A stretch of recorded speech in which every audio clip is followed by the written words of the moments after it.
Chapter 1. Starting off with a broken bowl in exchange for a roast whole lamb. Tang Ning died from sheer boredom. He curled up on the ground, wrapped tightly in a tattered bedsheet, and was immediately overwhelmed by a foul odor, a mixture of body odor and foot stench. Scoffing, he threw off the sheet and opened his eyes to take in his surroundings. He found himself lying in a shaky earthen hut. Cracks covered the walls, and the northern window had partially caved in. Looking out through the hole, he saw heavy rain pouring down outside. Trees bent under the wind's force, with twigs snapping and cracking noisily. Beyond the rain and mist lay a range of undulating emerald green mountains. Achoo! Achoo! Achoo! Ouch, damn it! After several consecutive sneezes, he wiped tears from the corners of his eyes as his vision blurred, and he felt alternating chills and waves of heat. From experience, he knew he had a high fever. But he had been perfectly fine just a minute ago, so how had he suddenly gotten sick? Could I be dreaming? Tang Ning frowned, examining everything before him. The next moment, a sharp pain shot through his brain as foreign memories suddenly flooded his mind like a passing parade. After absorbing the memories, Tang Ning twitched the corner of his mouth. Are you kidding me? Damn it all. He had only been lying in bed for 7 days out of sheer boredom during National Day holiday. How had he ended up in this small Ming Chi Mao situation? And to top it all, he was in China's 1960s? The original owner shared his name, Tang Ning, and was 20 years old. At age 3, he had lost his mother. At 5, the village had organized a hunt, and when the boy's father, Tang Shantang, saved Tang Aaron in the mountains during a hunting trip, he was unfortunately gored to death by a wild boar. Before dying, he entrusted his son to Tang Aaron and asked him to raise the boy. Tang Aaron had promised faithfully back then, but gratitude often fades with time. Initially, he treated the boy well enough, but after swindling the 100 yuan left by Tang Shantang from the child, he completely changed. He used the boy like an ox or a horse, and the entire family used him as a scapegoat. Anyone in a bad mood could beat or scold him. They even gave him a nickname, Old Yellow Ox. An ox only fit for labor, unfit even to eat well. The only reason Tang Aaron's family hadn't kicked him out long ago was due to social pressure and because they wanted to keep him as free manual labor to earn work points. Starting from when the boy turned 16, rumors began circulating around the village. People said that since he'd worked so hard for the Tang family and Tang Shantang once saved Tang Aaron's life, how could Tang Aaron refuse to find a wife for the young man? In previous years, the boy was still young, so Tang Aaron didn't want to let go of such free labor and ignored the gossip. But now he was 20, healthy and good-looking. It had become unreasonable not to help him marry. Yet Tang Aaron had 2 sons of his own, both reaching marriageable age. If his own sons hadn't even found wives, how could he arrange one for Tang Ning? Besides, wouldn't that cost a fortune?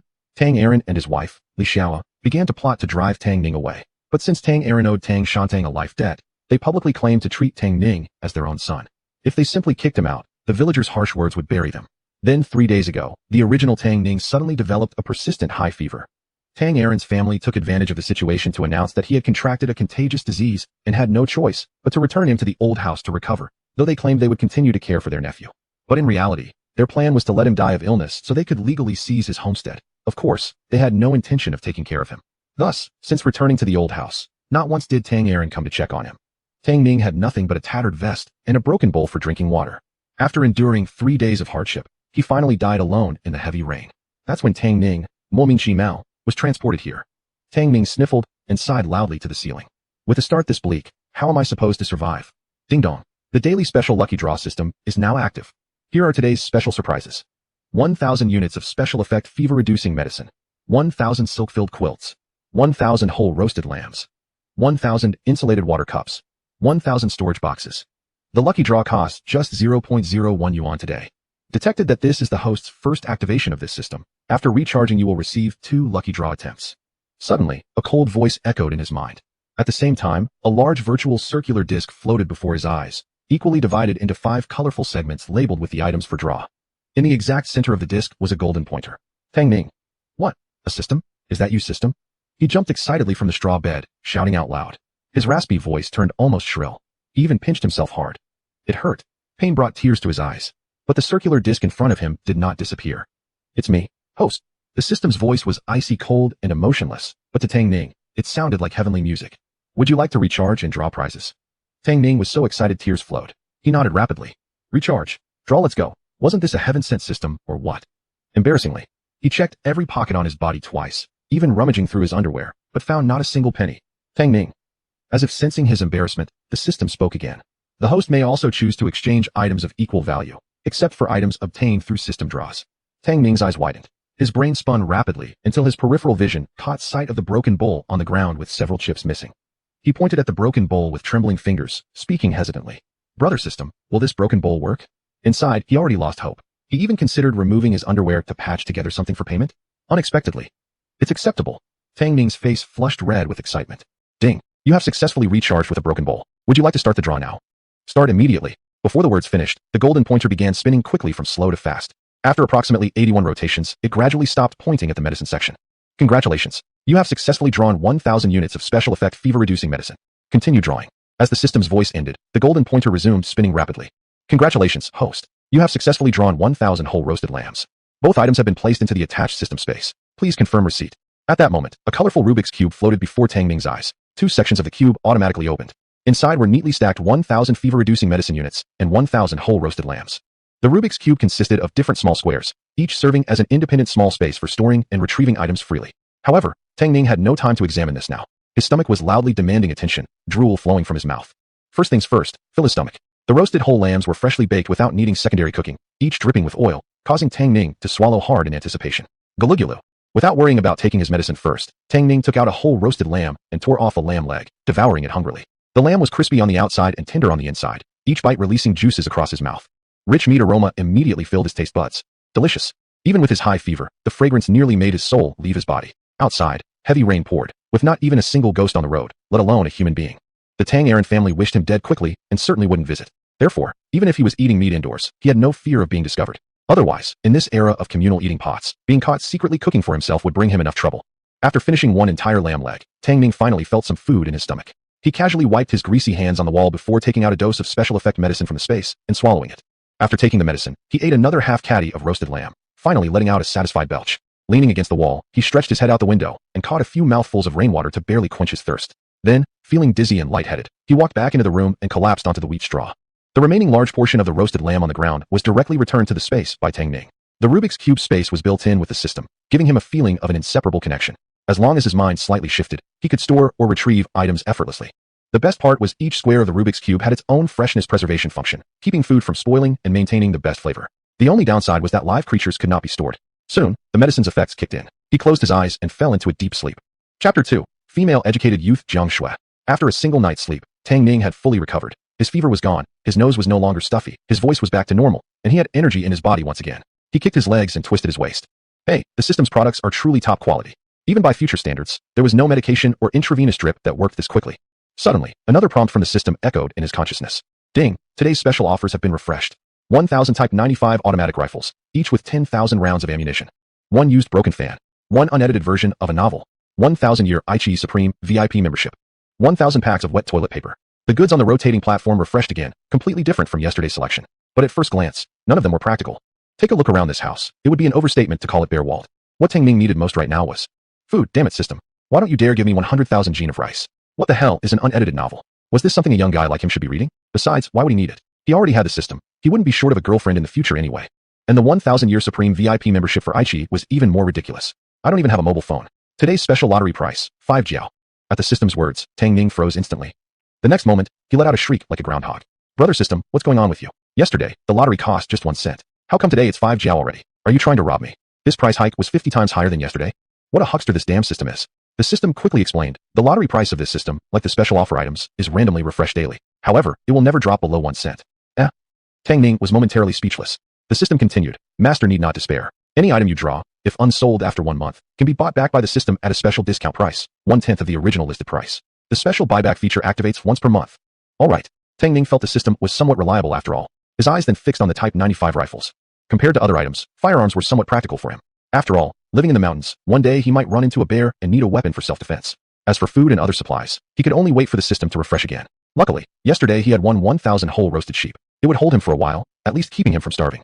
Of course, he knew well enough that his weakened stomach might struggle with such greasy food, could result in loose bowels. But diarrhea was still better than starving to death, right? Feeling Tang Ning's emotional fluctuations, the system prompted again. Please recharge. Tang Ning. He didn't have money. Tang Ning's face reddened slightly. Brother system, want a pair of underwear from 1960? Not new, but definitely authentic. No sooner had the words left his mouth than a wah sound similar to raindrops hitting banana leaves came from outside. Then, someone knocked hard on the door. Comrade Tang Ning? Comrade Tang Ning, are you in there? A very pleasant female voice. Naturally, a name appeared in Tang Ning's mind, Jiang Shui. Jiang Shui was a rural-bound educated youth, 23 years old this year. Fair-skinned, beautiful, and tall with long legs. Most importantly, she had a kind heart. Seeing the previous host's pitiful condition, Jiang Shui had secretly brought him meals a few times. Once, she even stood up and defended him against Li Shaoyi when she saw her beating and scolding him. Privately, she repeatedly advised the previous host to stand up to the Tang Ernyu family and not allow themselves to be exploited. Her intentions were good. Unfortunately, the previous host had a naturally timid nature and ended up letting Jiang Shui's good intentions go in vain. Until his death, he had never dared to resist the Tang Ning household. Just as Tang Ning was lost in thought, the door was knocked again. This time, Jiang Shui's voice sounded more urgent. Comrade Tang Ning, are you in? Tang Ning, Tang Ning, Tang Ning, please open the door quickly. Jiang Shui was forcefully pounding the gate, her expression anxious, concern filling her eyes. The educated youth's residence was located at the northernmost edge of the village, separated from the villagers. Normally, whenever anything happened in the village, the youth residents always heard about it last. Only when she went to the canteen for breakfast this morning did she hear that Tang Ning had been expelled by the Tang Ning family. Worried that something had happened to Tang Ning, she rushed here immediately after finishing her meal. Looking at the gate where there was no sign of footprints entering or leaving, her heart sank. Had Tang Ning not left the house at all in the 3 days since he was driven out? What had he eaten? Could it be that something really bad happened? The more she thought, the more anxious she became. Jiang Shui gritted her teeth and was about to break down the door. The gate creaked open with a zhiu sound. Jiang Shui staggered from the sudden opening and almost stumbled forward, nearly head-butting the wall, when Tang Ning swiftly grabbed and pulled her back. Once she steadied herself, Jiang Shui looked Tang Ning up and down with obvious concern. Comrade Tang Ning, are you okay? Tang Ning was momentarily stunned, then shook his head. I'm fine. Why are you here? Jiang Shui patted her chest, clearly still shaken. Good that you're okay. Jiang Shui patted her chest again. I heard you got kicked out because you were sick, so I came to check on you. I knocked for ages, but you didn't open. I was worried something had happened to you. Looking around and seeing nobody nearby, she pulled him inside. You haven't eaten yet, right? I brought you some food. It's still hot. Back in the main room, she took off her straw raincoat, revealing a gray short-sleeved shirt hugging her curves tightly. Based on Tang Ning's many years of studying island country films, the shape was quite pleasing, like 2 ripe peaches, exuding a delicate fragrance. Her black hair was damp from the rain, water droplets sliding down her slender, fair neck and disappearing into the valley between her chest. Silently, it added an alluring charm. Tang Ning suddenly felt his mouth go dry. He instinctively shifted his gaze elsewhere. No lustful thoughts, no lustful thoughts. In the next moment, something warm landed in his hands. Looking down, it was half a cornbread bun and an egg, both wrapped carefully in a handkerchief. Probably just taken out of the pot, it was still steaming hot, almost too warm to hold. Jiang Shui smiled at him, showing a neat row of small white teeth, bright and dazzling. I brought it secretly, no one saw. Quick, eat while it's hot. Tang Ning pressed his lips together. Last night, he had finished an entire roasted lamb leg. He wasn't really hungry yet. But under Jiang Shui's concerned gaze, he still took a bite of the cornbread. It was made of corn flour mixed with dried wild vegetables, coarse and dry, scratchy against the throat. Honestly, it tasted terrible. After a couple of bites, Tang Ning could barely swallow anymore. The thing was simply too dry. Seeing he had stopped eating, Jiang Shui tilted her head. Come on, eat. Why'd you stop? By the way, how are you feeling? Are you alright? Tang Ning shook his head. I'm much better now. He placed the boiled egg in Jiang Shui's hand. I can manage with the cornbread. You eat the egg. Oh, come on. I've already eaten. You're still recovering. You need to eat something nutritious. Tang Ning glanced at her. The girl was a little over 5.5 feet tall. Malnutrition had made her cheeks sharply defined, making her eyes look especially big. The educated youth's life was even harder than the villagers, so where would she have an egg to eat? She must have gone through quite an ordeal to get this single egg. Tang Ning frowned. Jiang Shuijia, if you're not going to eat this egg, then I won't eat the cornbread either. He still had the roasted lamb in his space, he just couldn't take it out right now. Otherwise, he would gladly roast a whole lamb for her just to thank her for this meal. Helpless, Jiang Shui accepted the egg, peeled it, and split it in half. The smaller half she kept for herself, the larger she handed to Tang Ning. Let's eat together, or I'll really get upset. Since she had spoken like this, refusing further would feel exaggerated. Tang Ning took it and quickly stuffed it into his mouth. Seeing this, Jiang Shui also began nibbling at her own portion. The aroma of the egg instantly filled the room. Savoring it briefly, she tilted her head again and asked, what happened between you and your uncle? Why did he kick you out? Tang Ning was younger than the original Tang Ning's father, so the original host had always called him uncle. Tang Ning snorted with a mocking smile. What else could it be? I was no longer useful, that's all. Seeing her looking at him with widened eyes, Tang Ning felt warmth in his heart and began recounting everything from beginning to end. Jiang Shui grew angrier and angrier as she listened. That's absolutely outrageous. She was an educated person, couldn't bring herself to use coarse words. Over and over again, all she could say was, that's going too far, and such despicable behavior. Tang Ning found it quite amusing. They chatted for a bit longer before Jiang Shui realized the time and suggested leaving. Suddenly, Tang Ning remembered, he hadn't recharged the system yet. Glancing at Jiang Shui, he hesitated and spoke with some embarrassment. Jiang Shuijia, can I borrow some money from you? I'll pay you back when I can. Jiang Shui was startled. Now she realized, Tang Ning probably hadn't given Tang Ning a penny when he threw him out. Glancing around the room, there wasn't even a single bowl, let alone money. After a moment, she fumbled through her pockets and pulled out 50 fun, handing it all to him. I don't have much on me either. Here's all the 50 fun I have, take it. Tang Ning accepted it gratefully. Enough. Thank you, Shuijia. When I have money, I'll pay you back 5 yuan. Jiang Shui laughed and waved her hand dismissively, not taking his words seriously. Pay back 5 yuan. The guy couldn't even come up with a single jiao. No need. After Jiang Shui left, Tang Ning immediately used the money to recharge the system and began participating in the lottery draw. Chapter 3, Drawing a Rifle. Ding, congratulations to the host for successfully recharging and obtaining one chance to draw a prize. The special discount draw will now begin.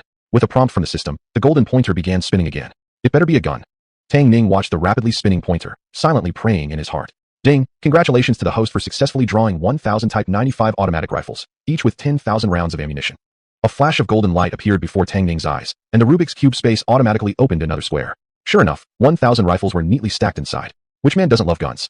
Even though Tang Ning was now in tattered clothes and completely penniless, he couldn't help reaching out to touch the rifle. The cool touch, the barrel caliber only 5.8 millimeters, yet capable of penetrating an 8 millimeter steel plate within 100 meters and still retaining weak damaging power. Its destructive power was no small matter. Using this thing to hunt blind bears, one shot would hit its mark. He looked out the window. The rain was still falling. The footprints John Shuai left in the yard were already filled with water. In a flash, a plan surfaced in his mind. There were still 999 roasted whole sheep in the system. He could secretly take them out to sell for money. Although the authorities were strict these days, forbidding private transactions, there was always a way around. As long as there was demand, people would risk everything just to fill their stomachs, playing a game of hide and seek with the commune. The commune understood this. After all, famine was rampant everywhere these days. Life couldn't be made impossible for everyone. However, this tolerance wasn't unlimited. If you got caught, it was your own bad luck, and you'd still be dealt with accordingly. Of course, if he wanted to sell roasted whole sheep, he'd need to go into the mountains again, preferably hunting some goats. Even if he didn't manage to hunt any, it was enough if villagers saw him enter the mountains, then the origin of the roasted lamb he sold could be reasonably explained. Gradually, the rain stopped, and outside, the sounds of children calling their friends arose. It was the height of summer. Cicadas were easier to catch after the rain. Children gathered in groups of 3 or 5, bending over looking for holes in the ground. When they found a hole as tiny as an ant's, they'd slowly dig it open with their hands, usually finding a cicada hiding inside yet to emerge from the earth. In half a day's time, they could catch a bowl full, then take them home and roast them over a fire until fragrant. Tang Ning placed the rifle back into his space, pushed open the courtyard gate, and walked toward the mountain amid the cheerful voices of the children. He hadn't walked a few hundred meters when he met a few people chatting idly at their doorsteps. Seeing Tang Ning heading up the mountain, one middle-aged man greeted him. "Tang Ning, didn't your uncle say you were sick? How come you're out?" Seeing Tang Ning approach, the middle-aged man hurriedly covered his mouth and nose and took several steps back. The Tang Aaron family had said he had a contagious disease. In times like these, if even a family with money couldn't afford treatment when someone ran a fever, all they could do was endure it. If one caught a disease that couldn't be cured, all they could do was wait to die. He definitely didn't want to die. The too lazy. At the sight of the man, the name immediately surfaced in Tang Ning's mind. Lazy could also be considered a local celebrity, idle and gluttonous, with a big mouth, whose tongue was longer than those of women. Always gossiping behind people's backs, first in line to catch any scandal. Over 40 years old, yet still hadn't found a wife. Back in the day, Tang Ning wouldn't have bothered to acknowledge someone like him. But today was different. He needed exactly this kind of person to spread the word that he had gone up the mountain for hunting. Tang Ning had just recovered from a serious illness. His face looked unusually pale, truly resembling someone suffering from an incurable disease. He deliberately coughed a couple times, took a step forward, and shouted loudly. "Oh, it's Uncle Lazy. I haven't eaten for 3 days. I'm going up the mountain to hunt something to eat." His words sprayed saliva everywhere. With a breeze, the spit flew straight onto Air Lazy's face. Air Lazy's expression changed, and he quickly took several steps back. He was about to scold Tang Ning when the latter didn't even look back and just walked off. The bystanders burst into laughter upon seeing this. "Too lazy. You too? Knowing full well he has a contagious disease, yet still rushing up to speak to him? You're practically asking for death." It just rained. The mountain is so slippery. How could Tang Ning catch anything up there? He's never been lucky in hunting. In every hunting session the village has organized, he's never caught anything worthwhile. If he goes alone into the mountains, it'll definitely be another empty trip. Air Lazy's face turned dark purple, gripping his sleeve and furiously wiping his face, glaring at Tang Ning's retreating back with venomous tone. Maybe he'll just die up there and won't come back at all. As his words fell, a voice suddenly came from behind. "Who died, you say?" Li Xiaoyi came with a basket on her arm, her almond-shaped eyes betraying obvious excitement. Tang Ning had been sick for 3 or 4 days now. Even a healthy worker wouldn't be able to withstand 3 or 4 days without food or water, let alone Tang Ning, who had had a high fever. Could it be Tang Ning really died of illness? Tang Ning, of course. He went up the mountain to hunt in such heavy rain, with thunder booming in the sky. Maybe he was struck by lightning. He's practically looking for death. Tang Ning went into the mountains. Li Xiaoyi widened her eyes in disbelief. Could this guy actually still be alive? After being so sick, he still had the strength to go into the mountains? A woman beside her side. He went in all right. His face was pale as could be, and he was swaying as he walked. Him hunting? I think he's more likely to be hunted. Li Xiaoyi had originally felt somewhat disappointed when she heard Tang Ning hadn't died. After hearing this, her eyes turned around a few times, then she turned around and hurried home. As soon as she arrived at the doorway, she saw Tang Erniu squatting under the eaves smoking a pipe. Seeing her return, he lazily raised his eyes and asked tonelessly. "So, did he die?" Li Xiaoyi put the basket down and shook her head. "No, I heard the short-lived ghost went into the mountains. He couldn't even walk straight. He must still have a fever." Tang Erniu paused mid-puff, a glint flashing through his eyes. "Haha, better him go in the mountains. If he dies there, we have nothing to do with it, and we can even take over his house lot." Li Xiaoyi rubbed her hands together. "That's exactly what I was thinking." Tang Ning, however, had no idea about all this gossip. The higher he climbed, the harder it became. He leaned on trees, then on rocks, crawling upward with difficulty. An hour passed, and he hadn't even seen an animal, no person, nothing. All around was silent, occasionally broken by the sound of droplets falling from leaves. Tang Ning couldn't walk anymore. He plopped down on a large rock beside him. The half-steamed bun and half an egg he had eaten in the morning were long gone. As he was about to reach into his space for a sheep's leg, a sudden rustling came from about 50 meters to his left. Tang Ning froze. His hand spun around and instantly pulled out a Type 95 automatic rifle, loaded and chambered. Crawling forward on his belly, he parted the waist-high bushes and looked. Down below on a platform, a goat was ditto munching grass. Tang Ning perked up. He immediately raised the rifle and aimed. In his previous life, he had been a soldier and loved playing live CS, so handling weapons like this was nothing new to him. Rather, he could be said to be quite proficient. Through the sight, the goat appeared. Tang Ning lined the barrel right at its head. Seemingly sensing danger, the goat appeared uneasy. no longer focusing on eating, taking a bite, then lifting its head to look around. Its hooves scraped anxiously against the ground. Now was the moment. Tang Ning decisively pulled the trigger. Boom. Meow. With the gun's report, a mist of blood splattered from the goat's head as it flopped lifelessly to the ground. Beautiful. Headshot in one shot. Tang Ning clenched his fist, roaring in excitement. Sliding the rifle onto his back, he slid down the slope to the goat's side. This goat was no small size, about 60 gene by estimation. Although only one catch, at least he hadn't gone home empty-handed. Tang Ning was satisfied.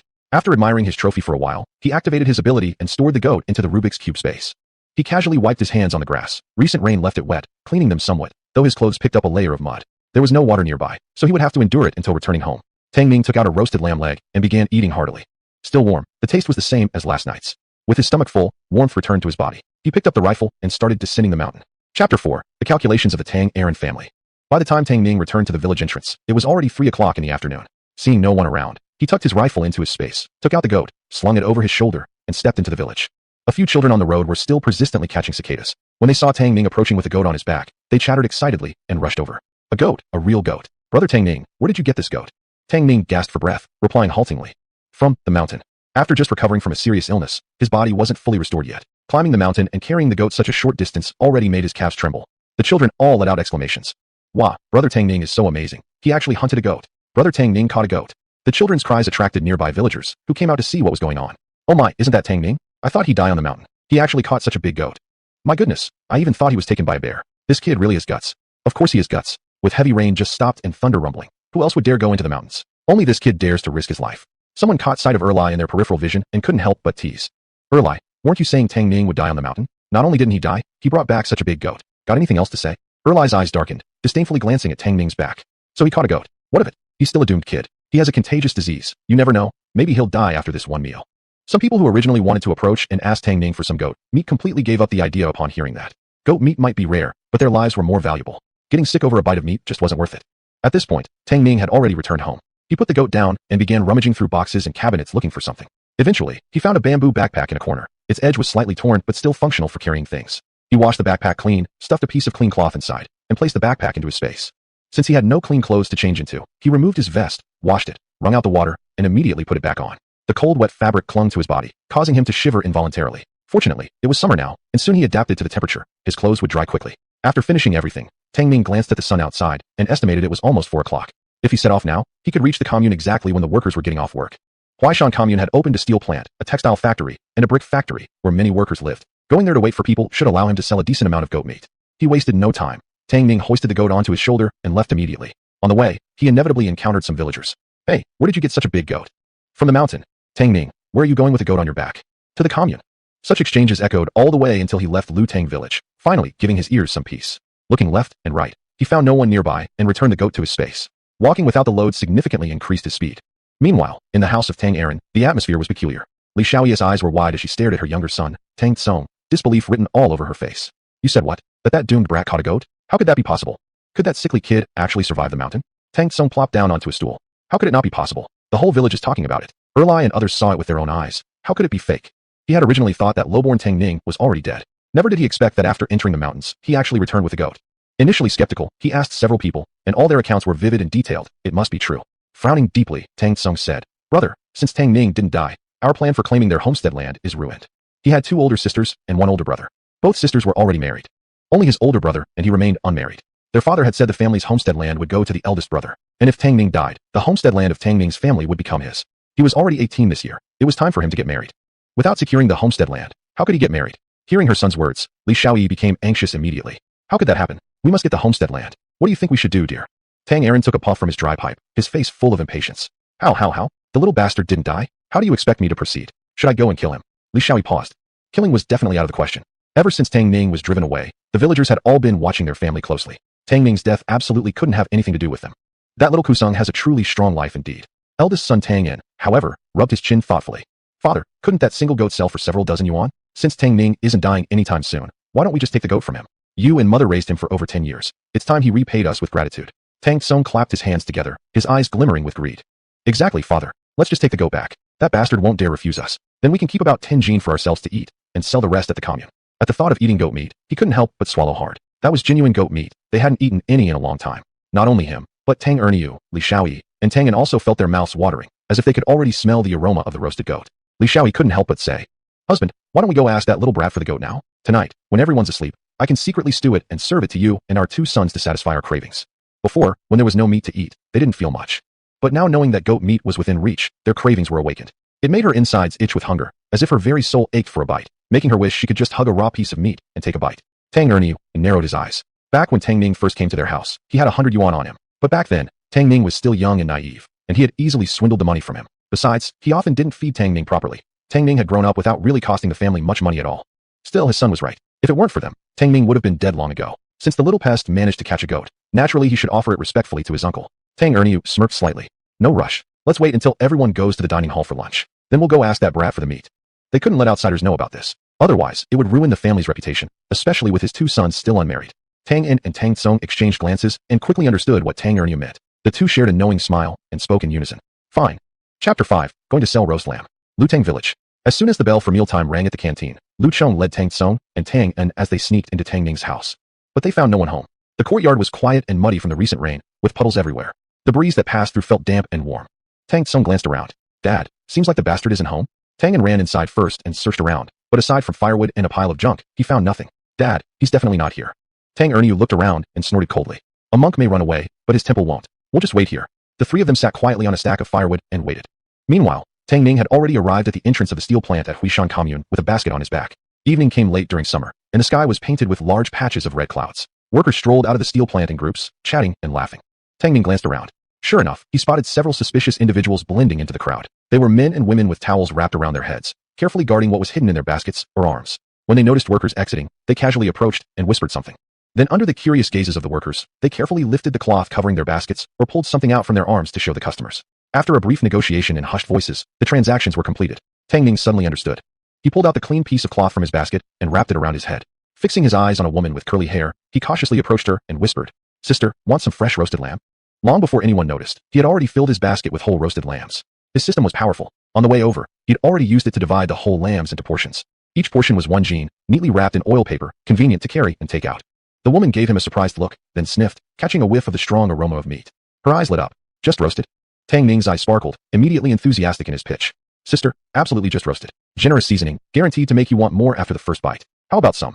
The woman chuckled at his flattery. You cheeky kid, I could be your auntie. How much is a jean? Tang Ning grinned. 2 yuan and a meat coupon per jean. But if you don't have a meat coupon, other coupons like grain, vegetable, or other ration tickets are fine too. The woman frowned slightly and turned to walk away. 2 yuan? That's way too expensive. It's more expensive than raw lamb by 2 or 3 mao. Sister, come on. Yours is raw while mine is cooked, and you won't find anyone who uses as much seasoning as I do. And I only use young lambs weighing about 15 jean. The meat is the most tender at that age. The texture is just different. Sister, how about I give you a sample first? If you like it, you can buy more. Hearing this, the woman found it hard to leave. Mainly because the roasted lamb smelled too enticing, its aroma burrowing into her stomach, stirring up her appetite. Workers passing by all cast curious glances at the 2 of them. Even the vegetable vendor carrying a basket of radishes came closer. Tang Ning directly pulled out a small package from his basket, unfolded the oil paper, and the golden roasted lamb instantly caught everyone's attention. Gulp! Someone unconsciously swallowed hard. Tang Ning took a piece of hind leg meat and handed it to the woman.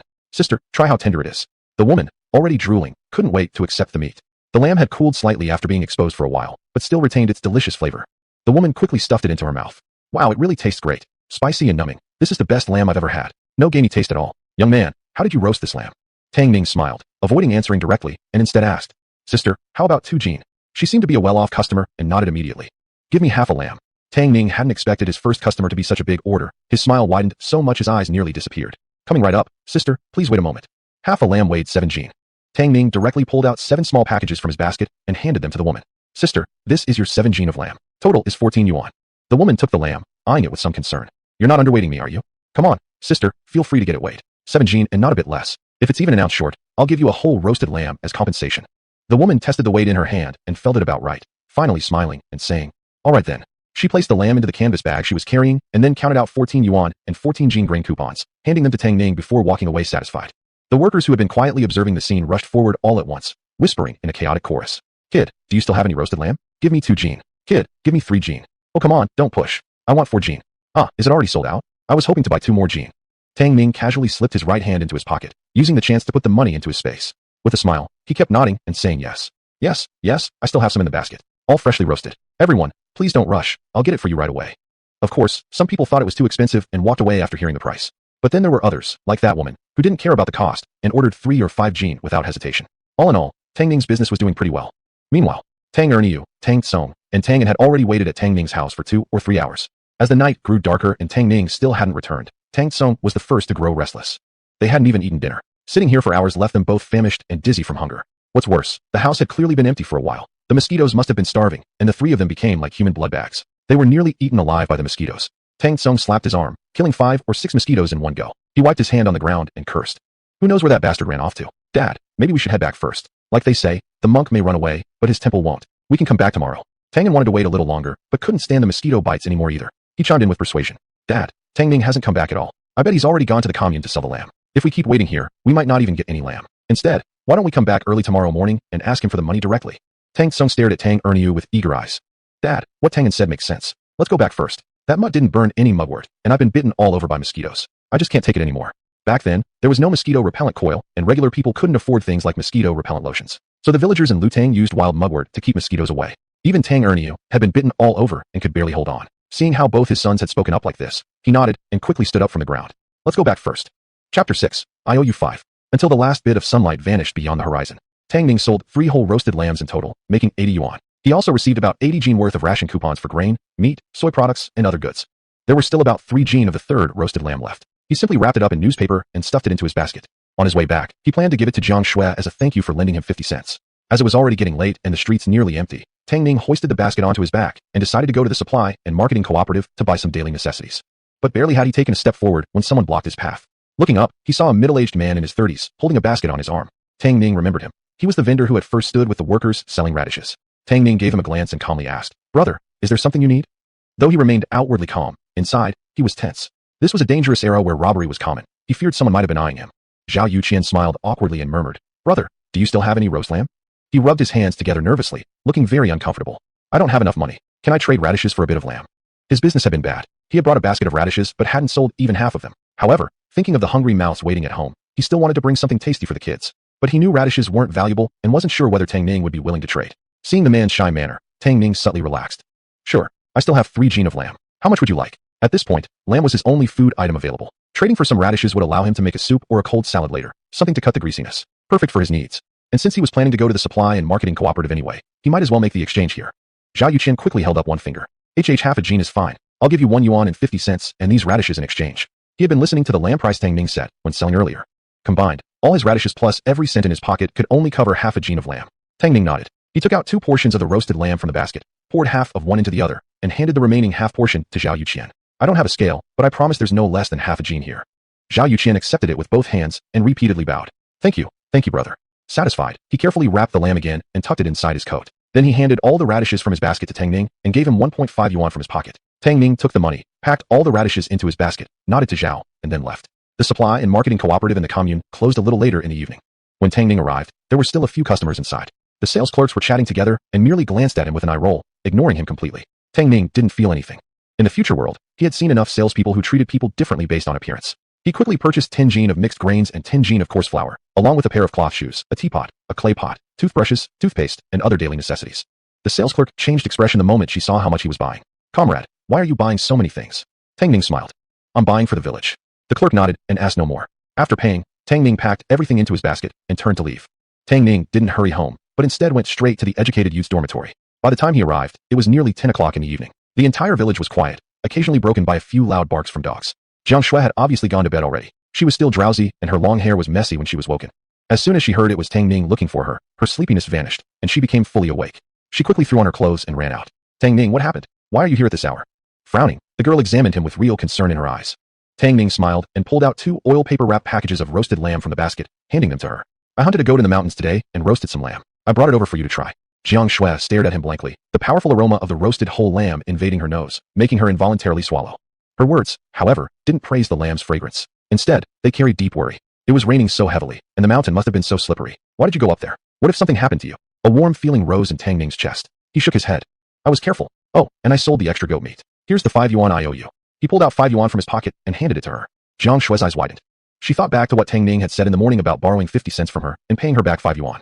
At the time, she had taken it as a joke and didn't think much of it. She never expected that before the day was even over, he actually gave her 5 yuan. That was a full 5 yuan.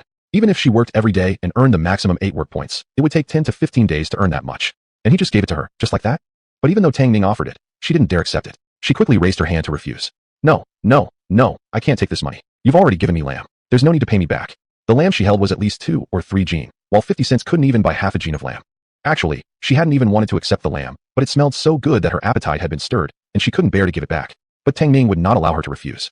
Shuijia, you've always been so kind to me. The lamb was just a small token of appreciation. It doesn't count. I must pay back what I owe you. With that, he didn't give her a chance to protest. He turned around, slung his basket over his back, and walked away. Ah! Jiang Shui wanted to call him back, but Tang Ning was tall and fast. He took a few steps and was already out of sight. Helplessly, she put the money in her pocket. Fine, I'll just return it to him tomorrow. Besides, she was not properly dressed at the moment, and chasing after him wouldn't be appropriate. She closed the gate and went back into the dormitory. After all the commotion, the other female educated youths in the dormitory had all woken up. Seeing her return, they couldn't resist teasing her. Xiao Shui, when did you and Tang Ning get so close? It's not even dawn yet, and he came looking for you. Could it be he's courting you? There were 4 female educated youths in the dorm with Jiang Shui, and they all got along well. They often made light-hearted jokes like this. The one who spoke was named Feng Hui. The other 2 educated youths were Li Wanwan and Jiang Ai, who couldn't help giggling after hearing this. Our Xiao Shui is so pretty. It's only natural for him to have a crush on her. Exactly. But, I mean, this Tang Ning seems kinda dull. He usually doesn't even bother talking to anyone. I don't think he's quite good enough for our Xiao Shui. Jiang Shui blushed bright red as they went on and on. She threw the roasted lamb on the table and rushed at one of them. Oh, you little rascals. You don't have any sense of propriety anymore. You're even teasing me now. Let me see if I tear your mouths up. The girls all burst into laughter and playful chaos. Suddenly, Feng Hui sniffed the air. Hey, stop fooling around. What smells so good? Quick, smell it. So fragrant. Chapter 7. Winning 1,000 solar-powered mini fans. Li Wenwan leaned close to Jiang Shui's chest, sniffing hard, and then burst into laughter. Hurrah! It's barbecue. Shui's not only big, but even smells like barbecue now. Jiang Shui shoved her away with a slap, then tidied her disheveled hair. Liar. I don't smell like barbecue at all. She pointed at the roasted lamb on the table. See? It's roasted lamb. Tang Ning just brought it over. It's still warm. Hurry up and eat. They had come from different cities, but due to the hardships of life, they had become as close as real sisters. Whenever someone had something tasty, they would always share it with each other. That was how they managed to endure their tough days. Jiang Shui walked to the table, unwrapped the newspaper, and stuffed a piece of lamb into her mouth first. Immediately, the aroma of the meat overwhelmed her taste buds and filled her entire mouth. Then she went to the bed and put a piece into each of Feng Hui and the other 2 girls' mouths. The 3 girls were momentarily stunned, then slowly started chewing. So fragrant. It's so delicious. So good. This is the best lamb I've ever had. Jiang Shui's mouth was also full as she ate. After 2 pieces, she reluctantly stopped. Jiang Ai sucked on her fingers, mumbling. I'm full. Let's save the rest for later when we feel like it again. Hearing this, Jiang Shui nodded, wrapped up the lamb again, and hid it in the cabinet. After eating the lamb, the girls became even more excited, all wide-eyed with gossipy enthusiasm. Shui, isn't Tang Ning kind of miserable? Where did he get the roasted lamb from? That Tang Ning had been kicked out by Tang Ernyo had already spread across the entire village. After putting the lamb away, Jiang Shui opened the window to air out the smell before whispering. He hunted a wild goat in the mountains yesterday and roasted it. At the same time, Tang Ning also returned home. Opening the gate, even under the moonlight, he could see chaotic footprints on the ground of various sizes, clearly not from one person. Tang Ning's face immediately darkened. Someone had been here, and he suspected it must have been Tang Ernyo's family. After all, many people had seen him hunting a wild goat yesterday, so it wasn't surprising that the news reached Tang Ernyo's ears. From what the original body knew about Tang Ernyo, they probably had some ill intentions. Tang Ning shut the gate and walked toward the house. Inside was clearly ransacked as well. The wheat straw bed he had neatly laid out last night was now scattered everywhere, and firewood was strewn across the floor. Tang Ning cast a cold glance around, then set his backpack down on the ground. The grains, flour, and cloth shoes he had bought from the black market were already placed into his storage space. Besides that, there was still 70.2 yuan left in there. These things were absolutely safe inside the space, and wouldn't even spoil. More importantly, if someone reported him out of jealousy, they wouldn't be able to find a single cent. Leaning against the pile of firewood, Tang Ning sat down and lit a small fire nearby. He cleaned the clay pot he had bought, grabbed a handful of coarse grains, threw them inside, added water, and hung it over the fire to slowly simmer. Dinner was coarse grain porridge, roasted whole lamb, and pickled radish. A bite of radish followed by a bite of roasted lamb. It was actually a balanced meal with both meat and vegetables. But he couldn't eat much more after only a few bites. It was just too hot. It had rained earlier with some wind, but now not even the tips of the trees moved. Sweat poured from his forehead in streams, and his entire body was soaked, like he had just been pulled from the water. He couldn't even take his clothes off. The mosquitoes here were big and aggressive, buzzing nonstop. Even without taking off his clothes, the bites itched terribly and hurt like crazy. Suffering endlessly from the torment, Tang Ning helplessly cried out. When will this ever end? This life is simply miserable. The next moment, the system's cold, mechanical voice sounded. Ding! Today's special lottery has begun. Tang Ning froze, quickly scrambling to his feet. Instinctively glancing out the window, it was pitch black outside. It should have just passed midnight. Ding! Today's special offers are as follows. 1,000 intelligent robotic vacuum cleaners. 100,000 yuan worth of DD Ride discount coupons. 1,000 ultra-intelligent smart toilets. 10,000 pairs of disposable chopsticks. 1,000 solar-powered mini fans. Looking at the shiny spinning wheel of the lottery, Tang Ning was instantly stunned. Bro system, you're amazing. He hadn't expected the system to be so great that it directly listed solar-powered mini fans. Although a fan wouldn't cool as effectively as an air conditioner, considering his current miserable situation, he really couldn't afford to be picky. Having a fan alone was something to be grateful for. At least it would bring some cool relief. And it was solar-powered, no electricity required. Bro system was really too considerate. The price for today's special lottery is 5 yuan. Tang Ning, who had just praised the system for being considerate, was speechless. It went up tenfold again. Price gouging bastard. He immediately topped up and bought it. Anyway, he still had more than 70 yuan left, so who cared about a little money? Congratulations, host. You have successfully obtained one chance for the special discount lottery. Would you like to spin the wheel now? Spin immediately. Starting lottery draw. The golden pointer spun wildly again before finally landing on the solar-powered mini fan. Congratulations, host. Tang Ning didn't even wait for the system to finish speaking. He eagerly opened his cube space. Sure enough, one of the compartments had automatically opened again, revealing neatly stacked inside it 1,000 solar-powered mini fans. Each fan was approximately 8 inches in size, equipped with 5 buttons on top, on-off switch, and 3 speed settings, levels 1, 2, and 3. Operation was very simple. The fans came in various colors: red, orange, yellow, green, cyan, blue, purple, black, gray, white, pink. Tang Ning immediately grabbed one in high and black, pressed the power button excitedly, and set the wind speed to maximum. Instantly, a cool breeze blew straight onto his face. Tang Ning raised his eyebrows in surprise. The wind is actually cold. It's almost as effective as an air conditioner fan. He pulled out 3 more fans and placed them together with the one in his hand at the east, south, west, and north positions around him, making sure he was blown by wind from all directions. There was a button on top of each fan. Pressing it made the fan oscillate side to side. But Tang Ning didn't want it to oscillate. After all, he had 1,000 fans. Why not just take a few more and place them around, purely showing off his abundance? Sitting on the floor, Tang Ning happily enjoyed the cool breeze blowing in from all directions. Finally, I won't have to suffer like a dog under the heat anymore. Looking at the drafty mud house, he frowned tightly. Tomorrow I should mix some mud and patch up those holes. Building a new house was out of the question for now. He didn't have enough money. Looks like making money was still his top priority, at least to make his living conditions better. As he was thinking randomly, his eyelids grew heavier and heavier until he gradually fell asleep. In his hazy dream, Tang Ning was unbuttoning Jiang Shue's clothes. Suddenly, with a loud bang, the gate was violently kicked open, and a wave of hot air rushed inside. Tang Ning shivered slightly, not even opening his eyes yet, instinctively tucking the solar-powered mini fan back into his space. Turning his head toward the outside, he saw the originally shaky gate collapse completely from that powerful kick. It swayed for 2 seconds before crashing down entirely. Tang Tsung stepped onto the fallen gate, quickly rushing into the main room and pointing at Tang Ning, cursing. Good-for-nothing bastard. Where's the money from selling the mountain goat? Hand it over now. Tang and followed behind him, watching Tang Ning with a calm gaze. Tang Ning, we've raised you for so many years. Now that you've caught a goat, why wouldn't you bring it to us? Tang Ernyo was behind them, holding a dry tobacco pipe in his mouth, puffing loudly for 2 times, snorted coldly. Tang Ning, I don't expect you to repay the favor of raising you. Tang Yin and Tang Tsung are at the age for matchmaking. If you still have a conscience, give that money from the goat sale to me, your uncle. Your uncle can help your 2 younger brothers find good wives. Tang Ning stood up from the ground, sarcastically staring at the father and his 3 sons. Gratitude of raising me? Tang Ernyo, you truly have no shame at all. Did he really think he was as easy to bully as the original host? Did he actually expect him to obediently hand over everything they asked? He wasn't an idiot. Tang Tsung had a rash personality and could never hold back his temper. Seeing Tang Ning curse at Tang Ernyo, he exploded instantly, pointing back and shouting. Damn bastard, say that again. Who are you cursing? Chapter 8. Furious beating of the Tang family. Tang Ning stood with his arms crossed. Who are you insulting? Obviously you 3. Don't you have any shame? The 100 yuan my parents left me, you scammed it all from me. I've been working like an ox for over a decade in your house. The food and drink I had, I earned by working for it myself. Did you 2 ever give me anything? Seeing that I'm 20 now and should start thinking about getting married, you didn't want to spend a dime on me. Instead, you kicked me out while I was sick. Then you spread rumors I have a contagious disease, hoping I die so you could grab my land. And you still dare to claim you raised me? You really think I'm a fool? This outburst immediately made Tang Irinyu's face flush with embarrassment, his expression darkening at once. Tang Yin also glared angrily at Tang Ning. Tang Ning, watch your damn mouth. Hand over the money right now, or don't blame us for getting rough. Yet deep down, he felt puzzled. In the past, under their oppression, Tang Ning's character had been especially timid. No matter how much they scolded or hit him, he never dared resist. Every time Tang Ning had something good, as soon as they demanded it, the timid boy would obediently hand it over like a begging dog. He had never dared to speak back like this before. Had he gone mad from a fever? Tang Ning had no intention of tolerating them. He stepped forward and shouted in their faces. Hand over my money? Like hell. Why should I give what's mine to you animals? On the contrary, you better return the 100 yuan you stole from me. Otherwise, don't blame me for getting violent. You're asking for it. Tang Tsung was the first to lose control. Snarling, he lunged toward Tang Ning, throwing a punch straight at his face. Just then, Jiang Shui and Feng Hui arrived on the scene.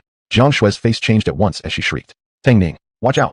She released Feng Hui's hand and rushed toward Tang Ning. Feng Hui, seeing the fight erupt, turned around and ran out, shouting loudly as she went. Chief Lu, they're fighting. Tang Tsung and the others are going to kill Tang Ning. At this moment, Tang Tsung had already reached Tang Ning. His eyes were red with rage, and he was going all out. Tang Ning sneered coldly, completely unconcerned. In his previous life, besides loving live-action CS, he was also a martial arts enthusiast. He'd studied Chinese martial arts since childhood, military boxing, Luohan boxing, Liuhe fist, Shaolin fist. None were a problem for him. Not only could he easily defeat Tang Tsung alone, even if the 3 of them attacked together, they would be serving themselves up for a beating. Time flew. Tang Ning stepped aside, dodging the punch from Tang Tsung. With his right hand, he grabbed Tang Tsung's wrist and gave it a hard squeeze, then raised his left leg and kicked him straight in the stomach. Tang Tsung felt a momentary numbness through his body, then suddenly, he flew backward. He crashed heavily to the ground, spitting out a mouthful of blood. He felt as if his internal organs had shattered and couldn't move. Jiang Shui had just entered the yard when the sight startled her eyes wide open, and she froze where she stood. Xiao Tsung, Tang Irinyu's eyes filled with fury. He threw his pipe aside and rushed to Tang Tsung. Tang Tsung saw only blackness before his eyes, opened his mouth helplessly, and passed out instantly. Shout Tsung! Shout Tsung! Tang also shouted anxiously. Little brother. But no matter how hard they called, Tang Tsung showed no response. The father and son were deeply shocked, their eyes turning blood red. Tang Irinyu picked up a stick and struck Tang Ning. You little brat. I'll finish you. Tang Ning wasn't behind either and charged forward together. As the two men rushed at Tang Ning, Jiang Shui was nearly beside herself with anxiety. Tang Ning, watch out. Tang Ning showed no fear at all. He even tilted his head and winked flirtatiously at the girl. Secretly, he regretted that these three bastards had arrived just a bit too early. Otherwise, in his dream, he would have undone all of her buttons. While distracted, Tang Irinyu roared and charged at him. Tang Ning stretched his wrists and, instead of retreating, stepped forward to catch the incoming stick. Tang Irinyu was startled and yanked back. But the stick did not budge. Tang Ning sneered and suddenly let go. Tang Irinyu staggered backward. In an instant, Tang Ning pursued 2 steps forward and with a set of Luohan boxing moves, sent him flying backward. He crashed right onto the unconscious Tang Tsung. Tang Tsung spat blood again and was knocked back into consciousness. Wow. Jiang Shui's eyes lit up. The admiration for Tang Ning on her delicate face was unhidden. Tang Ning hesitated for a second. Seeing Tang Ning easily take down Tang Irinyu, fear gripped his heart and he thought about retreating. But then he saw Jiang Shui staring at Tang Ning with undisguised admiration, and jealousy boiled within him. Swinging the stick randomly, he screamed and charged.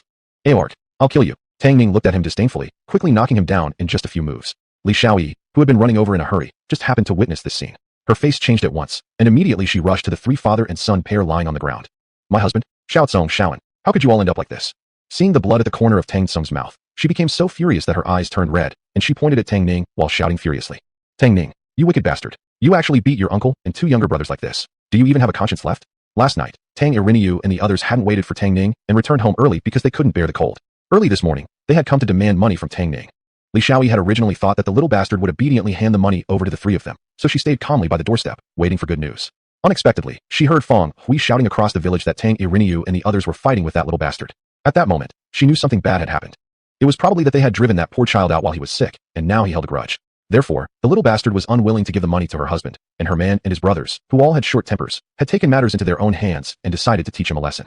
However, while they could privately discipline the little brat, it wouldn't be good for the family's reputation if the whole village found out. Tang Yin and Tang Tsung still hadn't found brides yet. Deeply worried, Li Xiaoyi had quickly rushed over to check the situation. But to her surprise, as soon as she arrived, she saw Tang Ning kick Tang Yin so hard that he flew away. There was blood smeared across half of Tang Tsung's face.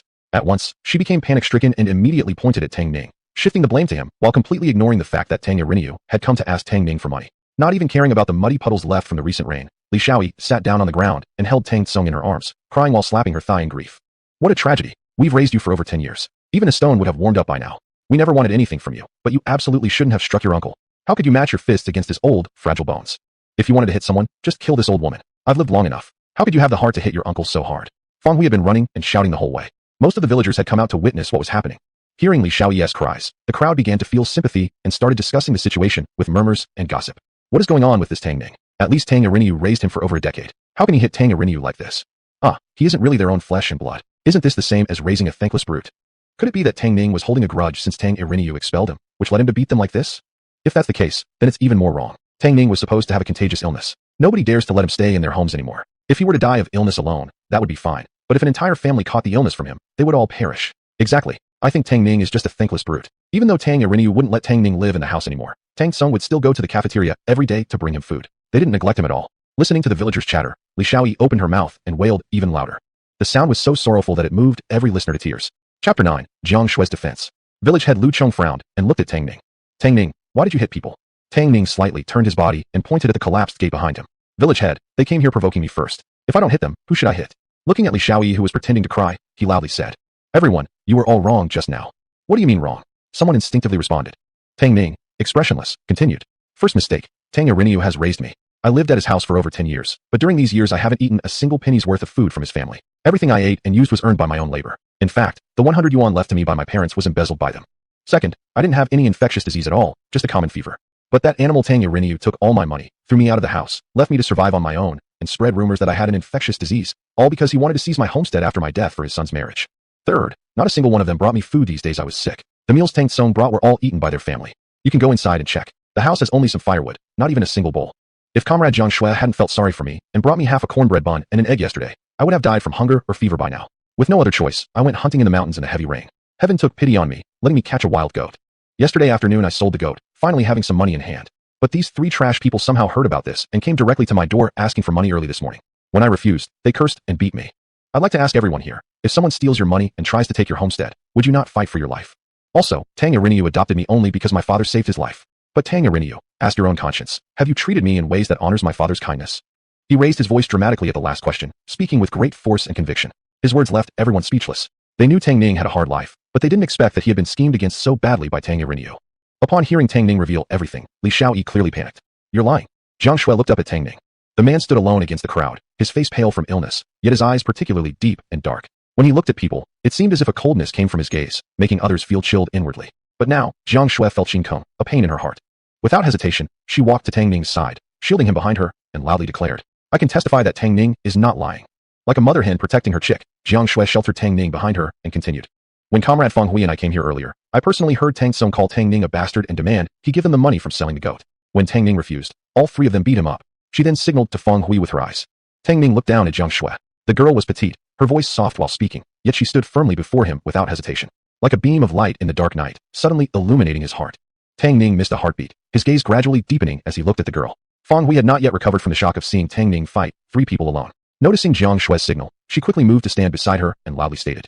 It's indeed as Comrade Jiang Shui said. Comrade Tang Ning asked Comrade Tang Ning for money and, failing that, became furious and attacked Tang Ning first.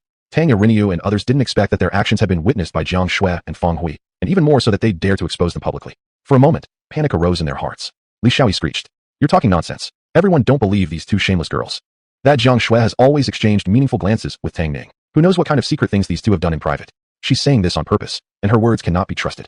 Hearing this, Jiang Shui felt both anger and shame. She didn't expect Li Xiaoyi to slander her like this. In this era, people's minds were still very conservative. Claiming that she's secretly associated with Tang Ning would ruin her reputation entirely.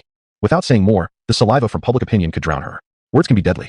Angered to tears, Jiang Shui pointed at Li Xiaoyi and angrily said, I did no such thing. I dare swear to the heavens that Comrade Tang Ning and I are innocent and pure. Have you dared to swear you didn't deceive Tang Ning out of his money, didn't want to take over his homestead, didn't abuse him, didn't try to seize his money? May anyone who has done such things be struck by lightning, meet a bad end, and die without descendants. The moment the oath was spoken, the entire crowd erupted in an uproar. After all, people in this era still held strong superstitious beliefs. It was rare for someone to take an oath lightly, and even rarer for someone to dare to curse themselves with the loss of their descendants. When Li Xiaoyi heard Jiang Shui directly mention being cursed with no descendants, her face turned pale. They had indeed done all those things, but none of them dared to swear an oath. At home, they had only Shaoan and Xiaozong, both males, and neither had married or had children yet. If they were to swear such an oath, wouldn't that be equivalent to cursing their sons to remain unmarried forever, or even never to have sons of their own? Yet if they refused to swear, wouldn't that mean admitting what Jiang Shui had accused them of was true? Li Xiaoyi was filled with hatred in her heart. Damn that low-life girl, how could she be so sharp-tongued? Feng Hui was also angry at being smeared publicly. Seeing that Li Xiaoyi had yet to respond, and was only turning her eyes anxiously, Feng Hui shouted loudly. Xiao Shui has already sworn an oath. Li old woman, why won't you swear? Go on, swear it. The surrounding crowd also sensed the shift in the situation. Mrs. Erniu, if the young girl dares to swear, why wouldn't you? You aren't going to swear because you actually did all those things, right? My goodness, Tang Ning was brought back by Tang Erniu when he was only how old? 5 years old. 5-year-old kid's money you could still swindle away? That was money left by the child's late parents. And look at Tang Ning's cotton-padded jacket now. It's completely ragged, so worn that even beggars wouldn't want it. In contrast, Tang Song and Tang N are dressed so finely. Tang Erniu, how could you repay the great kindness of your benefactor Tang Shan in such a way? Hearing the murmurs of the crowd, Li Xiaoyi became even more panicked. Although it was freezing cold, a thin layer of sweat broke out on her body. The wind blew through, chilling her to the bone. She shivered slightly and glared at Jiang Shui. Jiang Shui stared right back, without the slightest retreat. You swear it. If you did all those things to Tang Ning, may your 2 good sons never find wives. May they die young at 20, causing the whole Tang family to have no heirs. The crowd followed suit, shouting mockingly.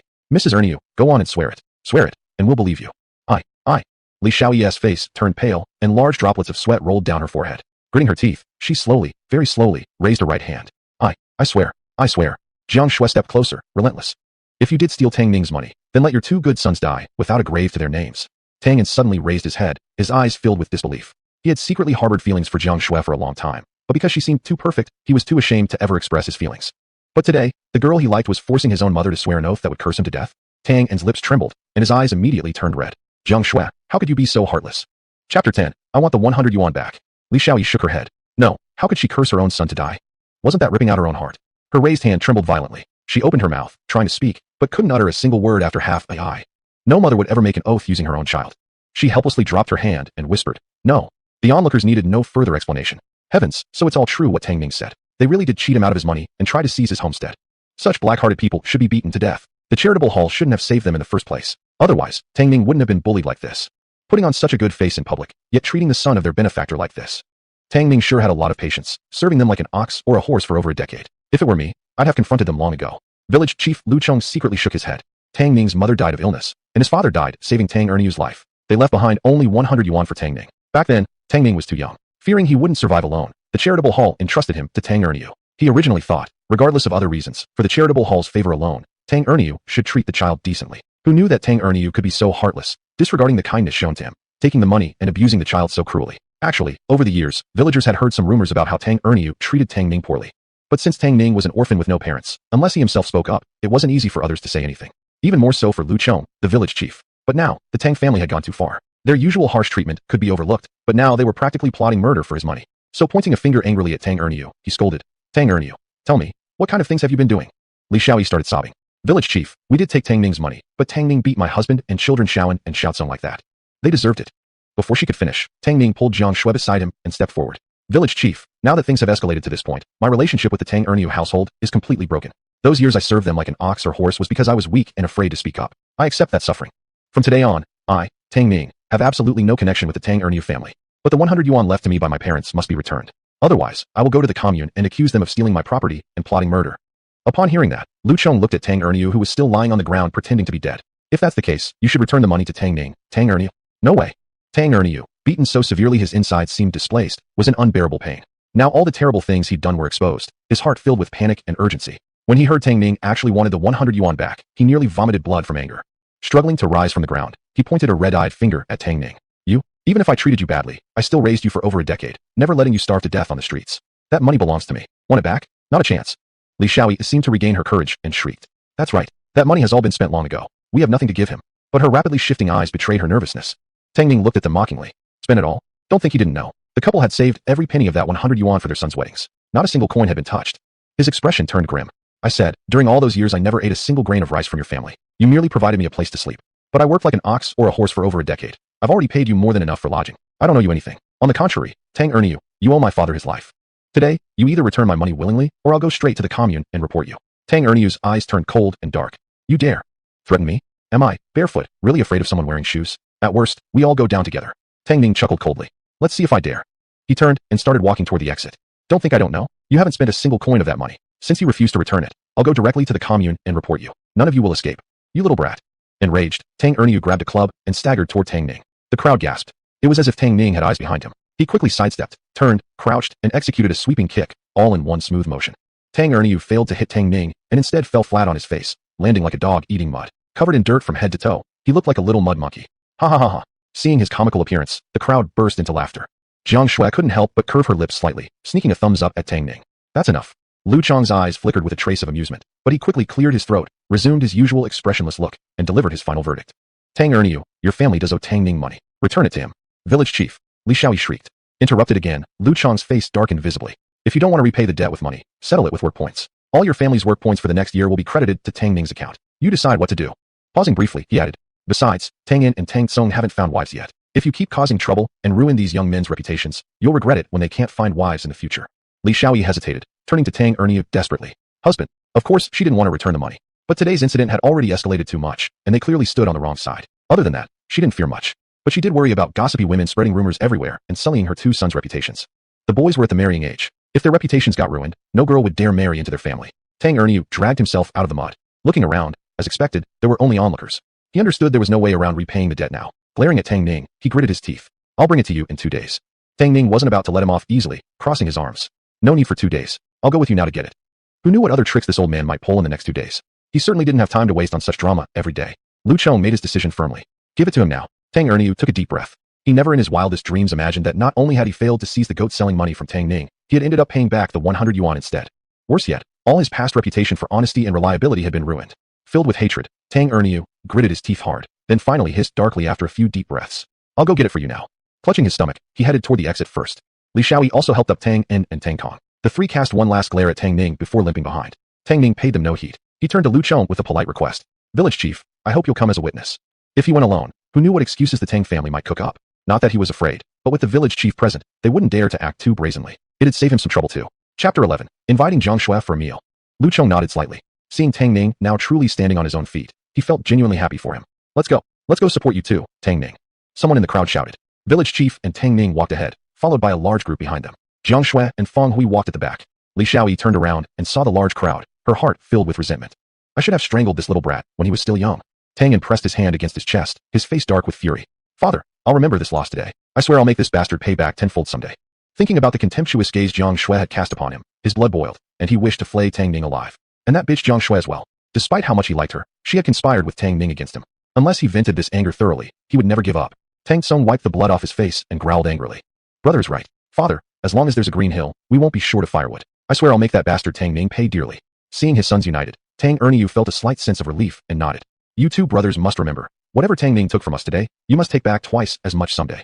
Understood, father. The two brothers replied in unison. Before long, the group arrived at Tang Ning's home. Under the eyes of the crowd, Tang Ning dared not play any tricks. Limping, he fetched a wooden box and handed Tang Ning 100 yuan. 100 yuan, right here. Tang Ning took the money and began counting it openly. Not a penny more, not a penny less. Exactly 100. He put his hand into his pocket, secretly slipping the money into his Rubik's Cube space. Combined with the remaining 65.2 yuan from yesterday, he now had more than 165 yuan. Additionally, yesterday's purchase of coarse grains and flour had used up 20 jin of grain coupons, and he still had various coupons worth 60 jin left, all stored inside the space. Smiling, Tang Ning waved to the watching crowd. Thanks everyone for standing up for me today, or else I might not have gotten back this 100 yuan. One of these days I'll go up the mountain and bring back another mountain goat, so you can all enjoy goat soup together. Great. Everyone clapped and cheered enthusiastically at his generosity. The boy had gone into the mountains yesterday in heavy rain and came back unscathed with a mountain goat, obviously quite capable. People were more than willing to show him goodwill.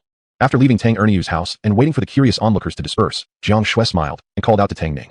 Tang Ning, congratulations. Finally free from the entire Tang family, she said while walking up beside Tang Ning, walking shoulder to shoulder with him.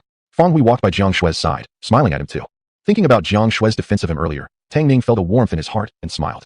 Just now, thank you both for supporting me. Thanks to you too, I managed to recover the money smoothly. Jiang Shui smiled shyly. Remembering she had come to return money, she quickly pulled out 5 yuan from her pocket. Alright, here's the 5 yuan back to you. I can't take it. Tang Ning frowned. This was repayment from me back to you. He didn't finish speaking before a warm piece of paper money, already carrying her body heat, was shoved into his palm. His skin brushed against her soft little hand. Unconsciously, he rubbed his fingers over it. Her skin was delicate and smooth, like a peach, exuding a sweet, addictive fragrance. Jiang Shui's face blushed bright red, her big eyes blinked rapidly, shimmering with moisture. There was an indescribable charm in her expression. She quickly withdrew her hand, playfully glaring. What do you mean paying you back? I only borrowed 5 jiao from you, not 5 yuan. Besides, that packet of roasted lamb you gave me last night could be sold for more than 5 yuan. I definitely cannot take it. Tang Ning looked disapprovingly at her. But, before he could finish, Fang Hui interrupted. Comrade Tang Ning, you better take it, or Xiao Shui won't be able to sleep again tonight. Jiang Shui had tossed and turned all night yesterday, continuously muttering about repaying the money to Tang Ning. She felt uneasy holding on to it. Sure enough, at first light, she dragged Fang Hui over with her. But they had barely arrived when they encountered the conflict between the Tang family's 3 males and Tang Ning. Seeing her firm attitude, Tang Ning didn't press further. He put the money into his pocket. With a thought, it automatically flew into the Rubik's Cube space, joining the remaining 165 yuan. Looking at the 2 girls, he smiled. Shuijia, since you refused to take my money, how about I treat you both to some goat soup? There's still a bit of yesterday's mountain goat left. The mountain goat he'd hunted yesterday was still in the space, untouched. Besides, both girls had helped him today. Especially Jiang Shui, who had been slandered by Li Shaoyi as having an affair with him. This wasn't the future, where people's minds were more open. In this era, if one's reputation was ruined, it would be hard to find a partner, and people would call you a slut and accuse you of immorality. Inviting them to have some mutton soup to improve their meals was a modest way for Tang Ning to show his gratitude. No need. Jiang Shui instinctively tried to refuse. She had already eaten someone else's mutton yesterday and felt ashamed to take further advantage of Tang Ning. However, Tang Ning didn't give her a chance to decline, making the final decision directly. Shuijia, that's settled then. If you don't agree, I'll just return you the 5 yuan. Fang Hui tugged at Jiang Shui's sleeve, persuading her. Xiao Shui, this is Tang Ning's good intention. You really shouldn't refuse. Yeah, Shuijia, you two helped me so much today. You should give me a chance to express my thanks. Jiang Shui bit her lip. Well, alright then. Thinking about Tang Ning's empty home, with nothing but firewood, pots and pans were completely absent. She added. You don't have a pot at home. Why not come over to our place and cook there? They had secretly stockpiled some Chinese cabbage and a few steamed buns, which could pair nicely. Tang Ning also wanted exactly this. He nodded. Great, then you two go ahead first. I'll go get the mutton and find you at the sent-down youth dormitory later. After hunting the mountain goat yesterday, he hadn't processed it yet. It was still whole. He needed to go back, slaughter the goat, skin it, then cut off some meat to bring along. It would be inconvenient with Jiang Shui and Fang Hui following him. He could only let them go back first. Alright, we'll wait for you at the dormitory. Jiang Shui agreed and pulled Fang Hui away. After the two had left, Tang Ning also headed home. His house, including the courtyard, was about 40 or 50 square meters. The courtyard walls were made of mud, short and low. Standing by the wall, he could clearly see the layout inside. The main room was split into 2 parts. One was a bedroom, and the other served as a kitchen. The main gate to the courtyard had been kicked off by Tang Ning, revealing firewood stacked inside. Tang Ning entered and went into the kitchen, closing the door. He took out a bayonet from the space, placed the goat on the ground, and began skinning it. Skinning wasn't difficult for him. In his past life, he had skinned rabbits before. This would work the same way. After skinning, Tang Ning fetched the carrying basket from yesterday. He directly cut off 10 jin of goat meat and stuffed it inside. Thinking further, he also poured out 2 jin of coarse grain flour from the space. When making the mutton soup, he could cook some flatbreads along the edges of the pot. Otherwise, just drinking mutton soup wouldn't be filling. He found a piece of rag to cover the basket and placed the processed goat into the space. After cleaning up the bloodstains on the floor, Tang Ning finally carried the basket and headed toward the sent-down youth dormitory. After watching the commotion, the villagers had returned home. It was really hot outside, and people tried to avoid going out if they could. Tang Ning arrived at the sent-down youth dormitory, stepping through uneven footprints. At the entrance, he heard the chattering of girls inside. Chapter 12. Too hot? I have a fan. A hand raised and knocked on the door. Bang bang bang. I'm coming. Zhang Ai pulled open the gate and poked her head out, seeing Tang Ning standing outside. Instantly, she smiled, revealing her neat row of small white teeth. She turned her head and shouted into the courtyard. Shueijia, hurry out. It's Tang Ning. Zhang Ai was the youngest among the female educated youths. She had a childish face, and when she smiled, her eyes curved, adding even more youthfulness. She couldn't sit still for a moment and pushed open the gate to let the person in. Hurry inside. Shueijia and the others are preparing to chop cabbages and boil water. When Jiang Shui and Feng Hui returned earlier, they had told everyone that Tang Ning would be treating them with mutton soup. Tang Ning nodded and stepped inside. Jiang Shui, who had heard the noise, walked out as well. The room was stuffy. She had just been working, her little face flushed, loose strands of hair sticking messily to her face, creating a uniquely charming appearance. No one saw you on the way, did they? Since everyone ate at the cafeteria, secretly cooking mutton soup could cause trouble if reported. Tang Ning shook his head. No, not a soul the whole way. Good. Come in quickly. Jiang Shui took the basket from his hand and led him into the kitchen. Li Wenwan was chopping cabbage, and Feng Hui was tending the fire. The room was filled with smoke, and a wave of heat hit them upon entering. To avoid others smelling it, they even dared not open the windows. Seeing Tang Ning, the two greeted him and went back to their tasks. You just sit and rest a bit, we'll cook. Jiang Shui brought over a stool for Tang Ning, trying to seat him as close to the stove as possible so he could warm himself. She lifted the basket's cover and pulled out the mutton. Her eyes immediately widened. My goodness, how come there's so much mutton? Feng Hui and the others looked over and stared with hungry eyes. This must be around 10 jin already. Tang Ning, we can't eat all of this. You'll need to take the leftovers back. Jiang Shui was surprised for a moment, but quickly pulled herself together. She cut off around 1 jin of mutton and rinsed it in water. As she tried to put the rest back into the basket, Tang Ning quickly stopped her. Shueijia, there's no need to save any for me. Today at noon, we'll have meat to our heart's content. Forget reheating the corn steamed buns. I also brought 2 jin of coarse grain flour. Let's make flatbread, or boiled noodles would work too. Jiang Shui looked at Tang Ning, then at Zhang Ai and the others who were watching the meat with wide eyes, and laughed. Alright then. She cut another half of the remaining meat and told Zhang Ai to start kneading the dough with the flour Tang Ning brought. We'll make mutton noodles. Nobody had any objections. The women quickly divided the labor, chopping vegetables, washing the meat, kneading dough, and tending the fire, each knowing their roles perfectly. Tang Ning couldn't help out even if he wanted to. Of course, even if he tried, the women wouldn't let him. Helplessly, Tang Ning could only sit on the stool, listening to the women chattering away while they worked. They started talking about Tang Ning beating Tang Erniu that morning, then moved to the mutton soup. For mutton soup, they talked about customs in their hometowns, then looped back to mutton soup again. Tang Ning sweated from the heat, sitting restlessly. Noticing his flushed face, Jiang Shui handed him a palm leaf fan. It's too hot in here. Use this to cool yourself down, or go outside for some fresh air. I'll call you when dinner's ready. Feng Hui chimed in. Yeah, Tang Ning, go outside for a bit to cool off. It's unbearable in here. Although it was also hot outside, it was far better than the stifling, poorly ventilated room. Tang Ning glanced at the girls. Even wearing short sleeves, they were drenched in sweat, their faces as red as boiled shrimp. No good. On a day this hot, even after finishing the meal, no one would have an appetite. He put down the fan and said calmly, I'll go out and get some air. Saying that, he opened the door and walked out, taking the basket with him. The girls looked at him briefly but paid no further attention, resuming their busy tasks. However, not long after, Tang Ning returned with the basket again. Jiang Shui looked at him in surprise. Why did you come back? The meal isn't done yet. Go outside and cool off a little longer. Tang Ning turned and shut the door behind him, smiling. You're all cooking for me. How appropriate would it be for me to go cool off alone? I've brought something good for you, something to keep you cool. The 4 girls looked at each other in bewilderment. What good thing? They asked in unison. Just as the words ended, Tang Ning pulled out a small fan from the basket. What? Is this a fan? How come it's so small? This is the first time I've seen such a fan. Zhang Ai reached out in fascination, gesturing excitedly. Oh, where's the cord? I remember that fans need electricity to work.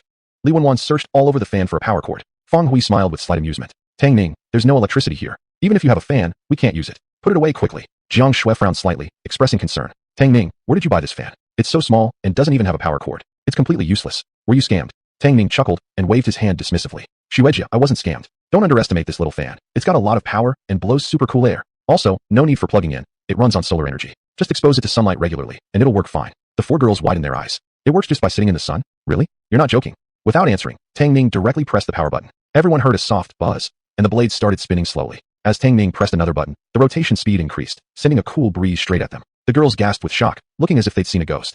Good lord, it really turned on. My goodness, this is absolutely amazing. I've never seen a fan that works without electricity. And as Tang Ning said, even though it's small, the airflow is strong. It really feels great. Tang Ning smiled. Also, it can oscillate. See this little rod here? Insert it, and it'll start shaking side to side. Pull it out, and it stops.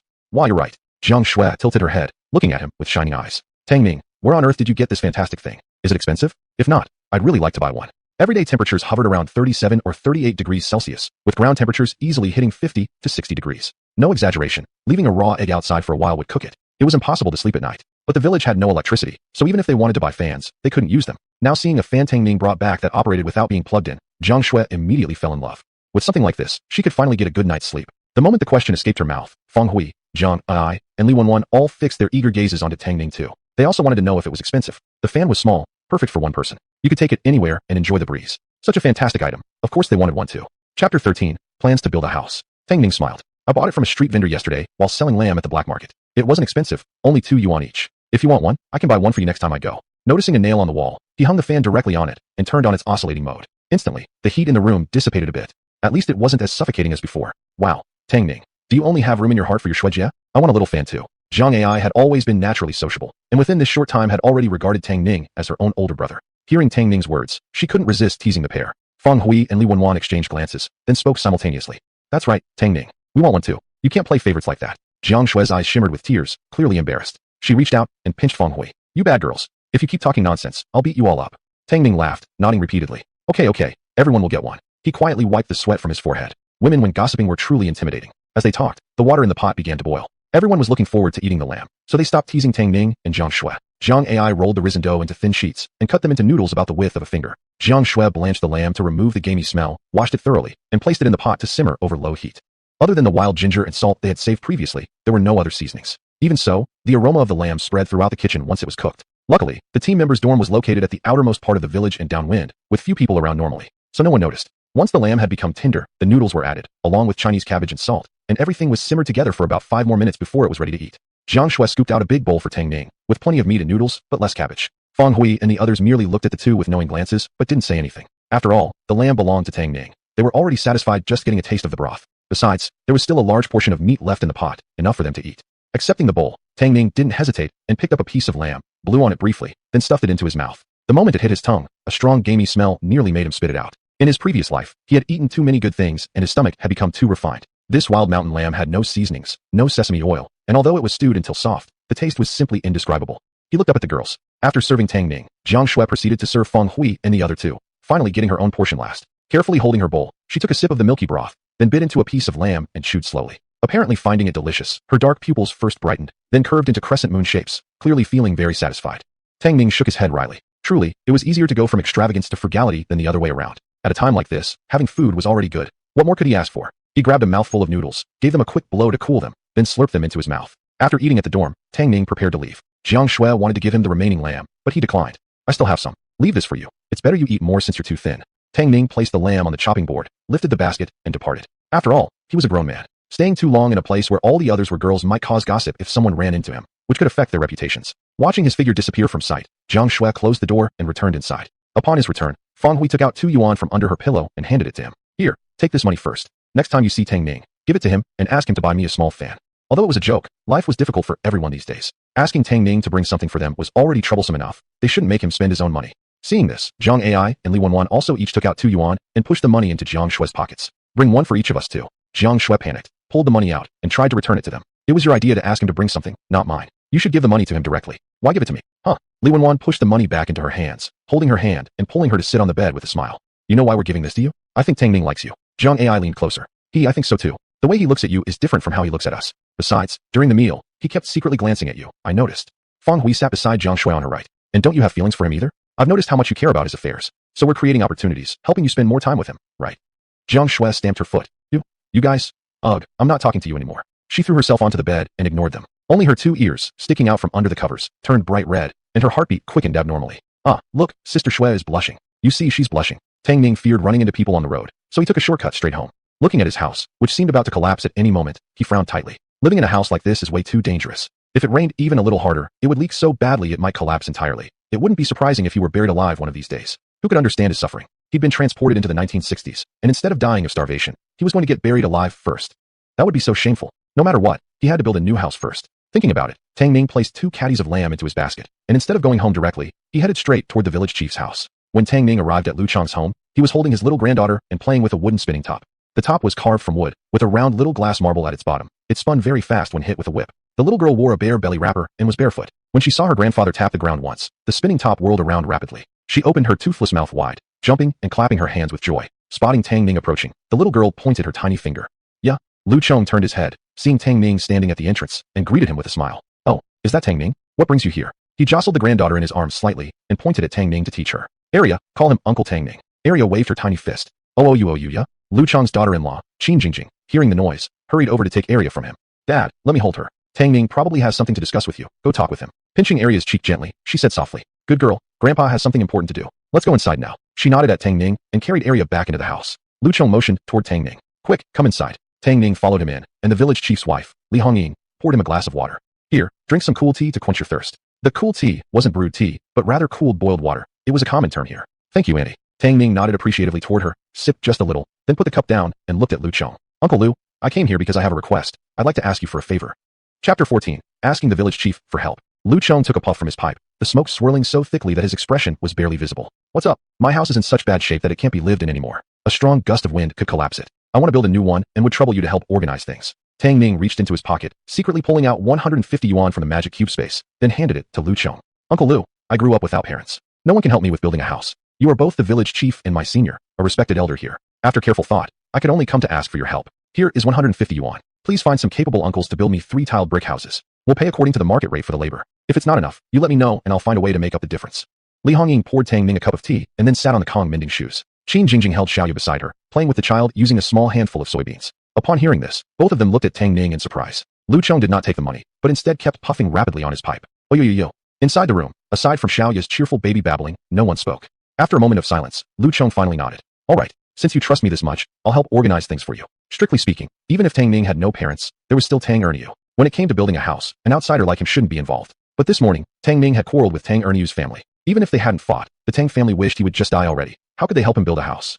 Sigh, what a pitiable child. Since he had come asking for help, he might as well give it his best. But he didn't take the money from Tang Ning, instead saying, here's what we'll do. I won't take your money. The village will oversee the construction of your house. Come with me to the commune office, and we'll give this money to Accountant Tang. The costs for bricks and tiles, sand and mud, labor and such, everything will be properly accounted for. Then you'll clearly see how every penny is spent.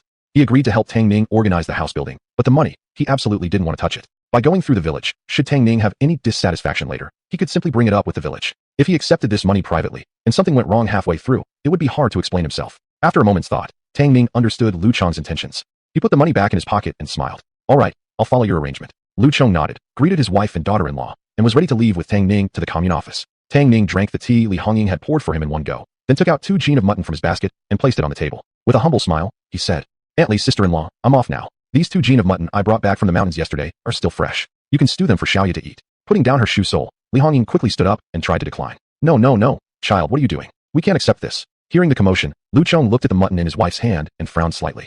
Tang Ning, what are you doing? Take this mutton back. I can still help you with the matter without needing this mutton. Go on, take it back.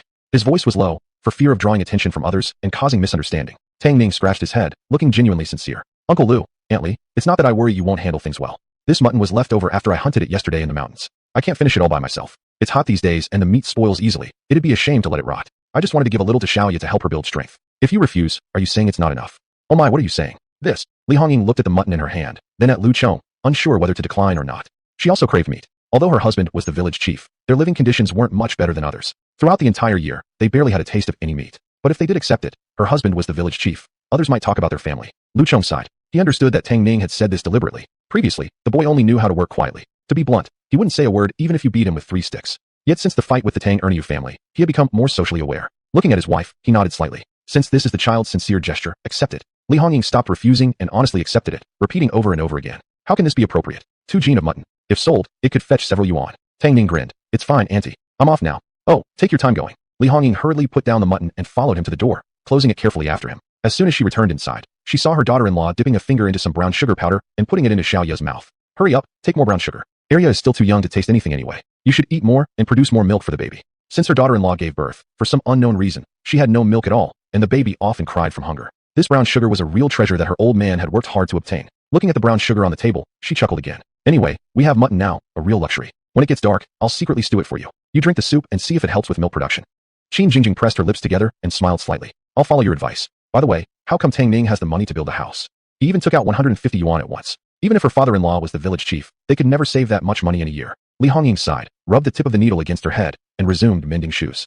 That money was left by Tang Ning's parents and had been withheld by Tang Ernyu. This morning Tang Ning fought with Tang Ernyu's family, and your father helped him get it back. Qin Jingjing nodded. No wonder. I was just wondering how Tang Ning, who doesn't even have a decent piece of clothing, could have so much money. She had gone back to her parents' home in the morning and only returned in the afternoon. She learned about Tang Ning's situation from her mother-in-law after coming back. While the mother and daughter-in-law were talking, Tang Ning arrived at the commune office together with Lu Chong. The village accountant was named Tang Shan, 31 years old, and had studied for a few years. Right now, he was sitting at his desk writing something. Seeing Lu Chong and Tang Ning, he quickly stood up to greet them. Village chief, Comrade Tang Ning, what brings you here? Quickly have a seat. So saying, he fetched 2 stools and placed them in front of the 2. Lu Chong nodded, walked over, sat down, and asked the accountant, are Old Zhang and Xiao Tian around? Old Zhang referred to the village party branch secretary Zhang Hongliang, while Xiao Tian was Tian Guang, the head of the work team Tang Ning belonged to. Discussing the matter of building Tang Ning a house would require consulting them both, and having more people around would serve as witnesses.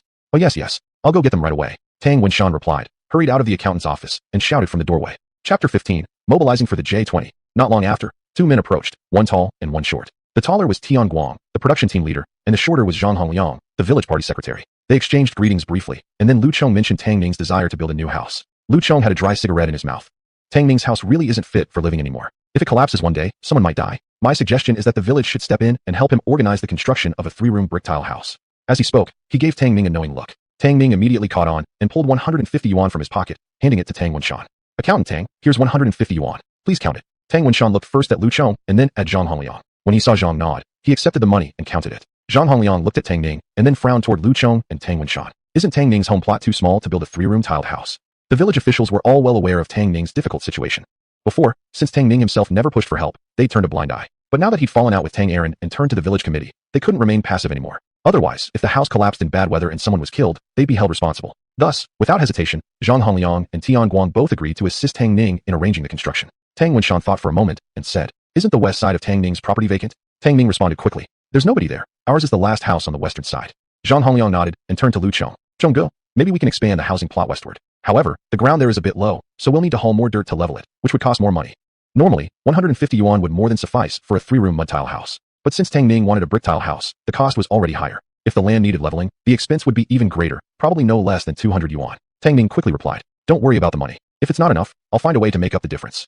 Lu Chong had originally planned to persuade him to build a 2-room mud tile house, but upon hearing this, swallowed his words. In that case, we'll expand the housing plot westward. However, since it's been raining recently, once the rain stops, we need to plant crops first. There'll probably be no hands available to construct the house until the busy farming season passes.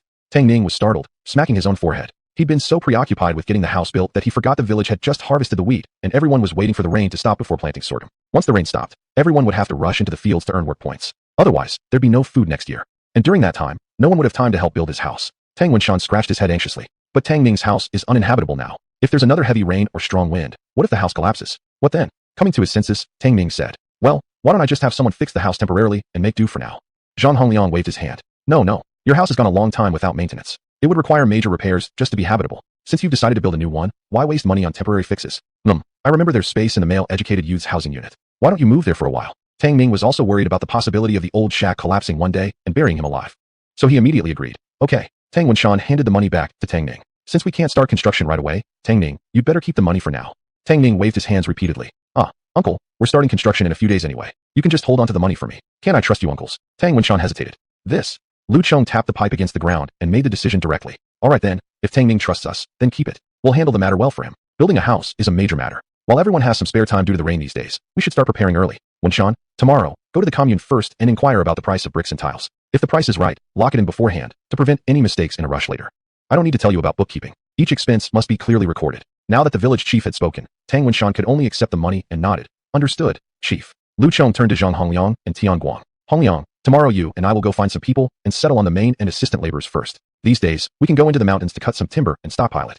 The labor fees can come out of this 150 yuan first. If it's not enough later, Tang Ning, you'll need to find some more money. If it's more than needed, we'll refund the excess to you. Tang Ning said, I'll follow uncle's arrangements. Tian Guang said, then I'll bring some people tomorrow to measure the housing plot first and see where the expansion will go and mark it out. After leaving the brigade headquarters, it had already grown dark outside. Tang Ning said goodbye to the village chief and others and returned to his residence. He wasn't hungry since he had eaten a lot at noon and hadn't done much physical activity. He sat on a bed made of wheat straw, a piece of straw in his mouth, calculating his next plans while waiting for the system to refresh again. After handing 150 yuan to Tang Shan, he now only had 25 yuan left. Clearly, this amount wasn't enough to build a house. It seemed he would have to go to the commune again tomorrow. This time, he planned to sell solar-powered mini fans. After all, it was hot now, and solar-powered mini fans were almost a necessity. Selling them to the workers at the commune should be easy. Just as he was deep in thought, a golden light suddenly flashed before his eyes. Tang Ning immediately became alert. The system had refreshed. Sure enough, the cold robotic voice rang as expected. Ding! Today's special discount draw has now refreshed. 100,000 sets of college entrance exam simulation test papers from 5 years trials and 3 years practice. 1,000 units of J-25th generation stealth fighter jets, 100,000 units of indoor intelligent humidifiers, 1,000 queen-sized Simmons beds, 1 pair of black silk stockings. What the hell? Tang Ning stared at the sparkling golden lottery interface with wide eyes. Damn it. He originally thought that having the system generate QBZ 95 automatic rifles was already amazing enough. Never expected the J-20 to show up too, and in batches of 1,000 units. That immediately made his blood boil. The J-20, the 5th generation stealth fighter jet, codenamed Mighty Dragon, didn't even make its first flight until 2011. If he were to draw those out, he could easily crush America and Japan's military. However, for now, he could only get excited in his mind. What mattered most right now was solving his basic needs for food and shelter. Even if he could actually draw out J-20s now, he couldn't hand them over to the state, nor could he make full use of their intended functions. Therefore, what he truly wanted was those 1,000 Simmons queen-sized beds. How pitiful was it? He had been here for a few days already, only sleeping sitting up. He was almost forgetting what it felt like to sleep on a real bed. Chapter 16. Back to the commune. No roast lamb today. Today's lucky draw costs 15 yuan, the system announced. Tang Ning rolled his eyes. System, are you after my money? Would the master like to recharge? The system replied evasively. Recharge. Tang Ning snapped. Ding. Congratulations, master. You have successfully recharged 15 yuan and obtained 1 special discount draw chance. Now would you? Tang Ning cut it off impatiently. Start the draw now. Ding. The draw begins. A golden pointer spun wildly before finally landing on a Simmons bed. Congratulations, master. You've successfully drawn 1,000 Simmons double beds. Even after the control panel vanished from sight, Tang Ning was still gazing longingly at the J-20. Damn it. Once I become powerful, I must draw a J-20. With a J-20, who cares about little May or the Japanese? Not even his mother would care. Tang Ning opened the Rubik's Cube space. A brand new grid automatically opened, revealing 1,000 Simmons double beds inside. To his surprise, each bed also came with matching double blankets and pillows. Tang Ning. Brother system really is too considerate. He immediately took one out and placed it on the ground. The system complied with his request, directly placing the bed in a sheltered spot. Tang Ning couldn't wait to jump onto the bed and bounce twice. So soft, so big and soft. He buried his head in the pillow and rolled around twice. The blankets were silk and down, light and soft on his body, incredibly comfortable. Tang Ning almost teared up from emotion. He took out 4 small solar-powered fans from the space and placed them around the bed. Lying flat on the bed with arms and legs spread, he enjoyed the cool breeze coming from all directions and smiled with satisfaction. So pleasant. He woke up the next morning. Remembering that Tianguang would soon come to measure the foundation, he quickly got up from bed. He put the bed and the small fans back into the space. Then he took out a leftover roasted whole lamb from the system and started munching on it slowly.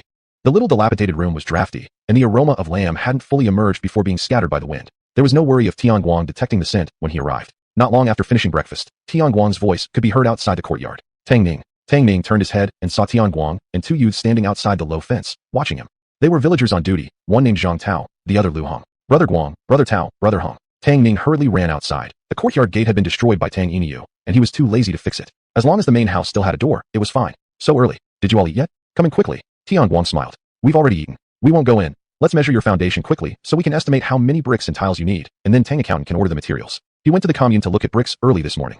Tang Ning nodded and led Tianguang to the far eastern corner of the house. Zhang Tao took out a tape measure and took measurements while Lu Hong handled the recording. Before long, the two had completed the measurements of Tang Ning's foundation. Looking at the notes, Tianguang gazed slightly westward before turning back to Tang Ning. The width of your plot is less than 7 meters. I'll extend it westward another 5 meters or so to make it 12 meters wide. That would be more than enough space for 3 brick-tiled houses. What do you think? As he spoke, Zhang and Lu had already begun measuring the widened area. Tang Ning thought for a moment. Building 3 tiled houses at 12 meters wide and 10 meters long would result in 120 square meters, more than enough for him to live comfortably. If he also built a small courtyard, with 3 side rooms on each side, it would even be sufficient for marrying 2 or 3 wives.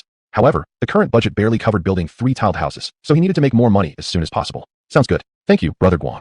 Why thank me? It was approved by the village. I'm just helping out. After asking Lu and Zhang to mark the edge of the widened area with a small wooden stake, the 3 men left. By the afternoon, the news that Tang Ning was going to build a house had spread throughout the village. Huh? Tang Ning wants to build a house. And it's going to be a brick and tile house. Where's he getting the money? He did get 100 yuan back from Tang Yin, didn't he? That's not nearly enough for a brick tile house. Kids these days, so hasty. 50 yuan could build 2 clay-tiled rooms, and the other 50 could be saved up for a bride. How do you know he hasn't considered that? I heard that Tang Ning even gave the village chief 150 yuan for help organizing the construction. The village chief and the party secretary are now looking throughout the village for skilled laborers. Besides, Tang Ning has already said he'll pay wages, whether they're skilled workers or assistants. 150 yuan? Really? Goodness, is Tang Ning really that rich? He used to live in a cowshed at Tang Inyu's house, wore tattered clothes, and couldn't even get enough to eat. Where did he get so much money? He must have his ways. Tang Inyu was really heartless. No telling how much money he withheld from Tang Ning all these years. Now that you mention it, it makes sense. What kind of life was Tang Ning living back then with Tang Inyu? Right after they fell out, he just pulled out 150 yuan and started building a house. Hey, did you say the village chief is already hiring people to help Tang Ning build his house? Have they gathered everyone yet? I need to go ask immediately. Of course, Tang Inyu's family had also heard the news about Tang Ning building a house. Upon hearing it, Tang Inyu flew into a rage and grabbed a bowl, ready to smash it. Li Shaoyi hurriedly stopped him. Don't break it, don't break it. If you break it, we won't even have a bowl to eat from anymore. Tang Inyu paused. Li Shaoyi quickly snatched the bowl and hugged it tightly to her chest, glaring as she cursed. We were too kind to that bastard before. He actually managed to hide so much money from us. 150 yuan. It would take an entire year to save that much. Back then, she had turned the cowshed where the brat lived upside down, but had never found where he had hidden his money. Tang Tsung angrily pounded the bed, his chest heaving with rage. That little bastard is using our money to build a house. Dad, are we just going to accept this humiliation? Tang inside. It's the village arranging help for that monster. What? Are we going to cause trouble at the village committee now? At dusk, Tang Ning once again arrived at Huan Mountain Commune with a backpack on his back. Inside were the 30 mini solar-powered fans he had placed earlier. Covered by a layer of tattered cloth, no one could peer inside to see what it was. The steel plant hadn't closed yet, machines still rumbling. There were few pedestrians near the gate. The small street vendors scattered around, eyes constantly scanning passers-by, nerves tight, and ready to flee at a moment's notice. The moment Zhao Yuqian saw Tang Ning, his eyes lit up. He quickly waved at him. Brother, come here, over here. Don't stand over there. Last time, he had traded radishes with Tang Ning for half a caddy of roasted lamb, and Tang Ning had even given him an extra 3 tails. He had wanted to thank Tang Ning yesterday, but Tang Ning hadn't shown up. Tang Ning recognized the radish vendor and immediately walked over, placing the backpack on the ground before crouching down next to him. Zhao Yuqian glanced at him and smiled. Brother, I bet you're not often out doing business, right? Let me tell you, from now on when you're waiting for customers, never turn your back to a wall. That blocks your escape route. He looked around smugly. See the spot I picked? It connects to all directions. If anything happens, I can run any way I like. Tang Ning nodded seriously. I see. Thanks, elder brother. Zhao Yuqian grinned. Brother, are you selling roasted whole lamb again today? Why didn't you come yesterday? As soon as Tang Ning approached, the radish vendor inhaled deeply through his nose, eager to ask. Tang Ning shook his head. No roasted lamb today. I'm selling mini solar-powered fans. I've been sorting these out all day yesterday. In truth, he hadn't come yesterday because Tian Guang had come to measure the foundation. He was simply giving a reasonable backstory to how he obtained the solar fans. Chapter 17, Selling Solar Mini Fans. The radish vendor looked a bit disappointed. Oh, no roast whole lamb today. Well, he couldn't even get a whiff of it now. As they were talking, the factory's dismissal bell rang. Both men focused their eyes and immediately stood up, each picking up their baskets. Time to start selling. Workers began streaming out of the factory one after another.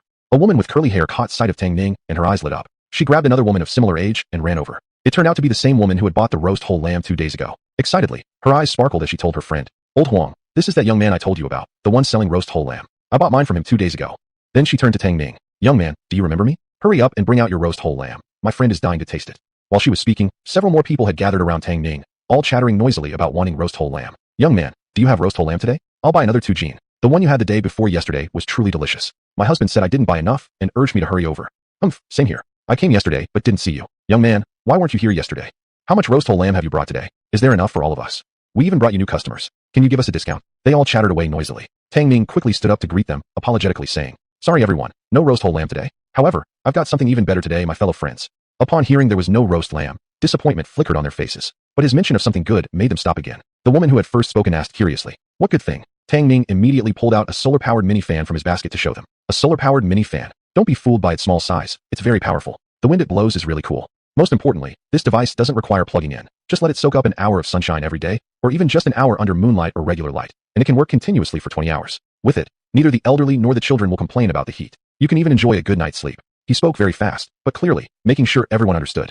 What's solar mini fan? So small and no wire at all. How is it supposed to spin? Young man, you're just a businessman trying to sell things. Your mouth is persuasive enough to cheat someone to death. This comment resonated with the crowd. Exactly. Fans need to be plugged into work. How can it spin just by soaking up sunlight? Never heard of such nonsense. Are you kidding us? This kid must be desperate for money, talking nonsense with his big mouth. Come on, let's go. We won't fall for this. Young man, your roasted lamb is great. Just stick to selling roast whole lamb in the future. Don't bring these unnecessary things. Similar comments never stopped coming. Even Zhao Yuqian looked at Tang Ning with suspicion. Tang Ning wasn't annoyed, and instead fixed his gaze directly on the woman who had spoken first.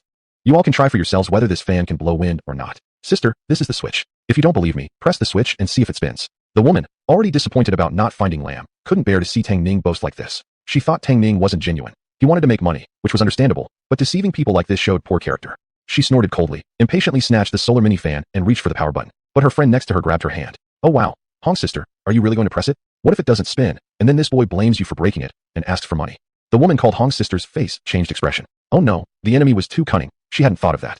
Tang Ning looked helplessly sincere. Sister, don't worry. If it doesn't spin, not only won't I ask for your money, but I'll give you 10 yuan myself. Now, you believe me, right? He dared to say that because he trusted the system completely. Every fan in his basket would definitely spin. Besides, so far, the system had never let him down. The prizes he had drawn were all top-notch items. Hong's sister's eyes gleamed brightly, disbelievingly asking, You mean it? If it doesn't spin, you'll give me 10 yuan.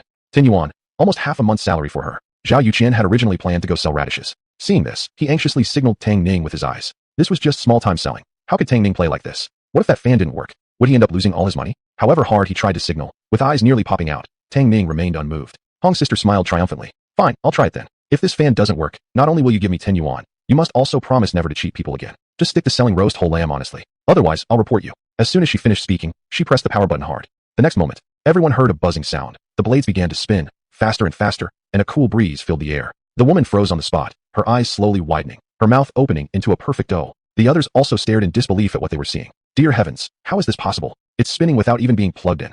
My dear mother, am I dreaming? How did this little thing start spinning? And the wind feels so cool too. Little buddy, how does this fan work? Can you tell me how much it costs? Now everyone, no matter how skeptical, had to believe. The facts spoke louder than words. Tang Ning simply ignored the other questions and immediately gave them the price. It's not expensive, 2 yuan and 6 chi of fabric coupons per fan. Of course, if you don't have fabric coupons, other coupons work too, like meat tickets, vegetable tickets, or supplementary food coupons, anything worth at least 2 jin. As for coupons like enamel cup tickets or thermos bottle tickets, just 2 of those will do. After all, in this day and age when workers only earn 10 or 20 yuan a month, it wouldn't be wise to set the price too high. 2 yuan was already reasonable enough. Besides, these fans were practically free to him anyway. Every single one he sold was pure profit. Hong's sister quickly fished out 6 yuan and several fabric coupons from her pocket and handed them to him. Son, quickly give me 3 fans. I have to bring 1 set each for my daughter and son. With this no-plug fan, we won't toss and turn at night from the heat, and we won't need to pay electricity bills either. A male worker wasn't about to be left behind. Give me 2 then, buddy. You're sure each of them actually works, right? You said they only need 1 hour of sun exposure and can run for 20 hours. That's right, brother. On-site testing is available. Any faulty or non-working ones are entirely on me. As he spoke, Tang Ning took Hong's sister's money, then pulled out 3 solar mini fans from his basket and handed them to her. Then he took 2 more and handed them to the man.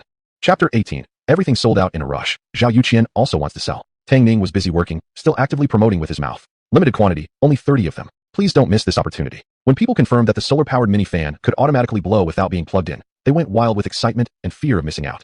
What? Only 30? Young man, give me 2 quickly.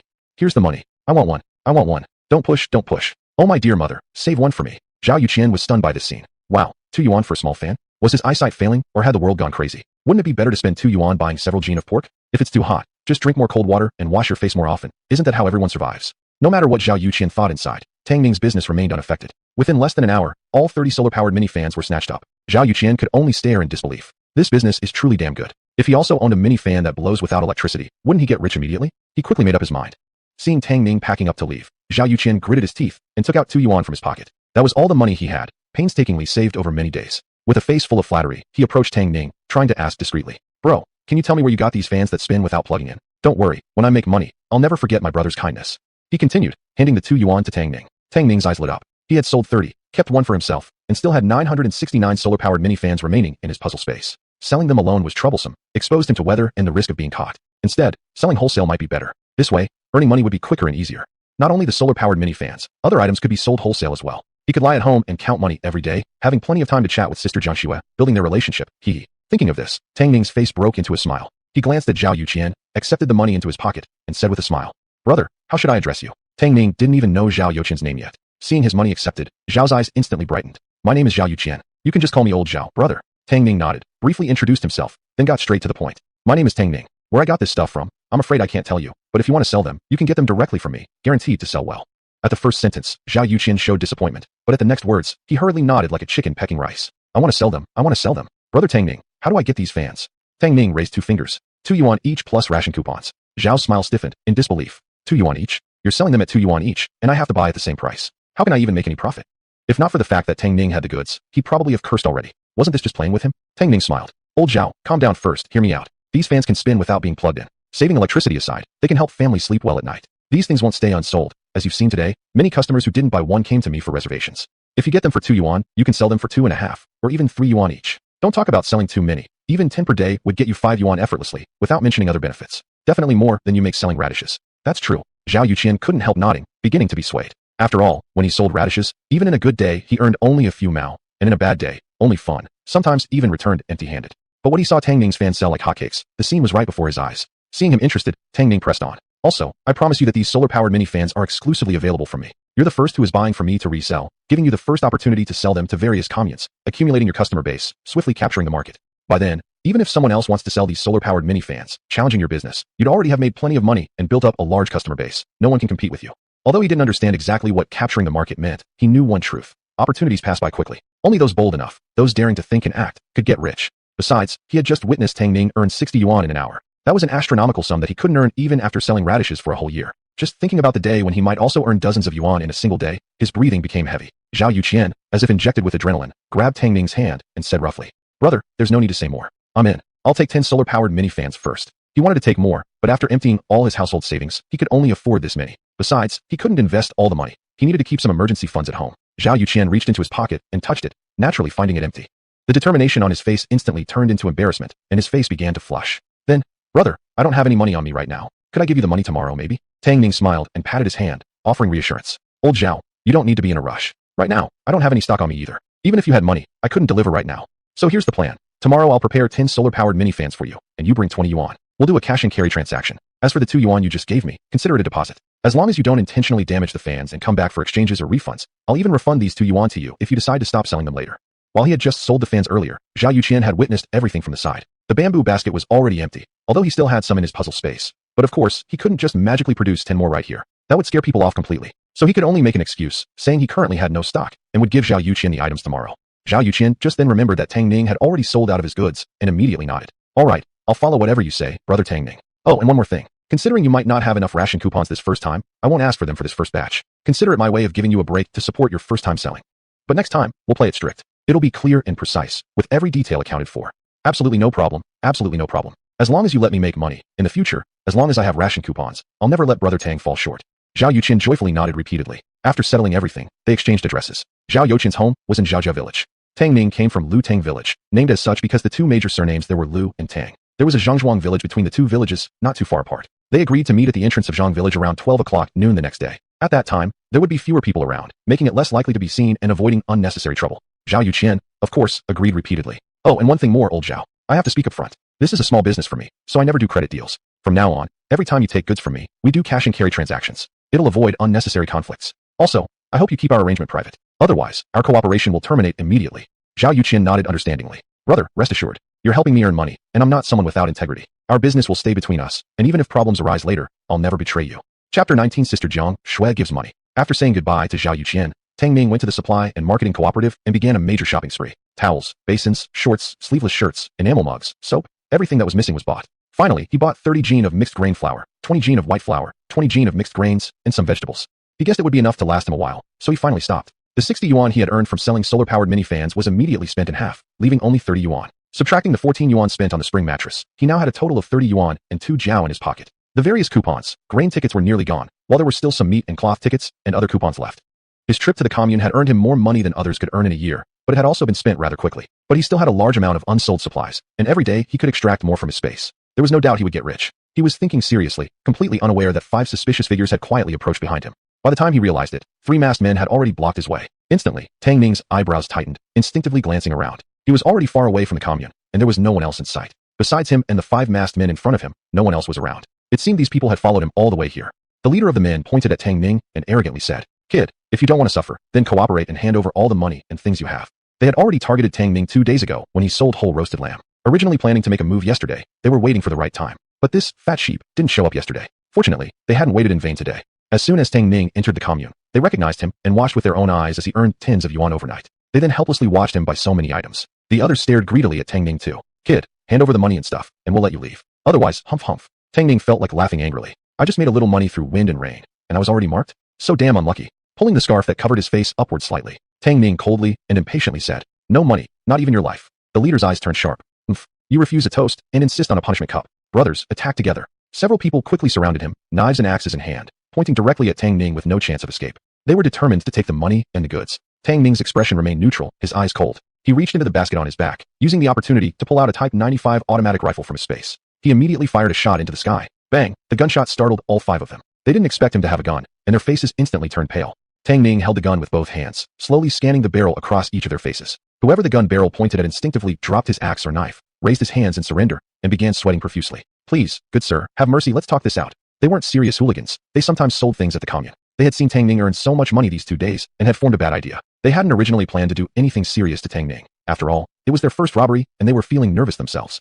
They had thought of beating him up, grabbing the money and goods, and calling it quits. When most people faced such a situation, they would already be trembling with fear and obediently handing over their money. Who would have thought Tang Ning would turn out to be tough with a gun? With money now beyond reach, and their lives seemingly in danger, one person was so scared he wet his pants, trembling as he begged for mercy. "Please, good sir, don't shoot. It's our first time. We won't dare again, ever again." Some immediately knelt down in front of Tang Ning, begging with tears and snot streaming down. Tang Ning coldly observed the pleading figures, then squatted down and gently patted the leader's face. "If I see you again, disappear." "Got it. Yes, yes, yes." The man wiped the cold sweat from his forehead and scrambled away, rolling as he went. Others also got up from the ground and fled quickly. As they ran, they kept glancing back anxiously, afraid that Tang Ning might suddenly change his mind and shoot them from behind. After everyone had run off, Tang Ning picked up the shell casing from the ground, putting it along with the gun back into his space. He then leisurely turned and walked off, the basket on his back swaying with every step. He wasn't worried they would report him. After all, they were robbers themselves, involved in violent crimes like murder and theft. If they actually dared to report him, who might end up in trouble was unclear. Moreover, Tang Ning had kept his face entirely hidden during the entire encounter, without exposing himself. These people neither knew what he looked like nor where his home was, so how could they report him? Even if suspicions were cast on him, he had already hidden the gun within the magic cube space. Who could possibly find it? Moreover, he hadn't injured anyone. Without a corpse, who could testify against him? About 15 minutes after Tang Ning left, a group of people dressed in liberation-style uniforms hurriedly ran over, looking around in all directions. Strange, I clearly heard gunfire from this direction earlier. How come there's no one here? Lutang Village. From a distance, Tang Ning saw a small figure pacing back and forth in front of his gate, glancing left and right now and then. Sister Xue. At the sound, Jiang Xue's eyes lit up immediately. Tang Ning, you're back? She immediately stepped forward to meet him. Looking at her flushed face from the heat, Tang Ning's sharp eyebrows knitted together. Sister Xue, why are you here? Although he had returned earlier than yesterday, it was already past 9 o'clock at night. Normally, at this time, Jiang Xue should have been in bed, so why was she here? Jiang Xue scratched the mosquito bites on her hand. I heard from people in the village that you're going to build a house. I was worried you didn't have enough money, so I and a few others, including AI, chipped in a bit. But when we arrived, you weren't here, so I waited a while. She had deliberately come after dark to avoid being seen, but when she arrived, Tang Ning wasn't there. Not knowing where he had gone, she could only wait, and ended up waiting until now. Tang Ning felt touched in his heart. Since he had been transported to this world, Jiang Xue was the first person who had shown him warmth. Unable to contain his emotions, he reached out and gently touched the girl's rosy cheek.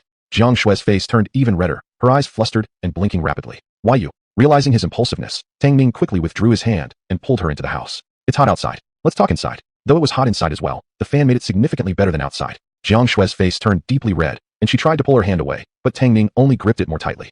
Looking up at the man, she first bit her lip, then her mouth curled into a sweet smile. Eventually, she stopped struggling. Catching a glimpse of her sweet dimples, Tang Ning also silently smiled. Once inside the main room, seeing her hair soaked with sweat, her short sleeves sticking to her body, outlining her graceful curves, Tang Ning asked her to sit on the wheat straw, then turned and walked into the kitchen, taking out a small fan from his space away from Jiang Xue's sight.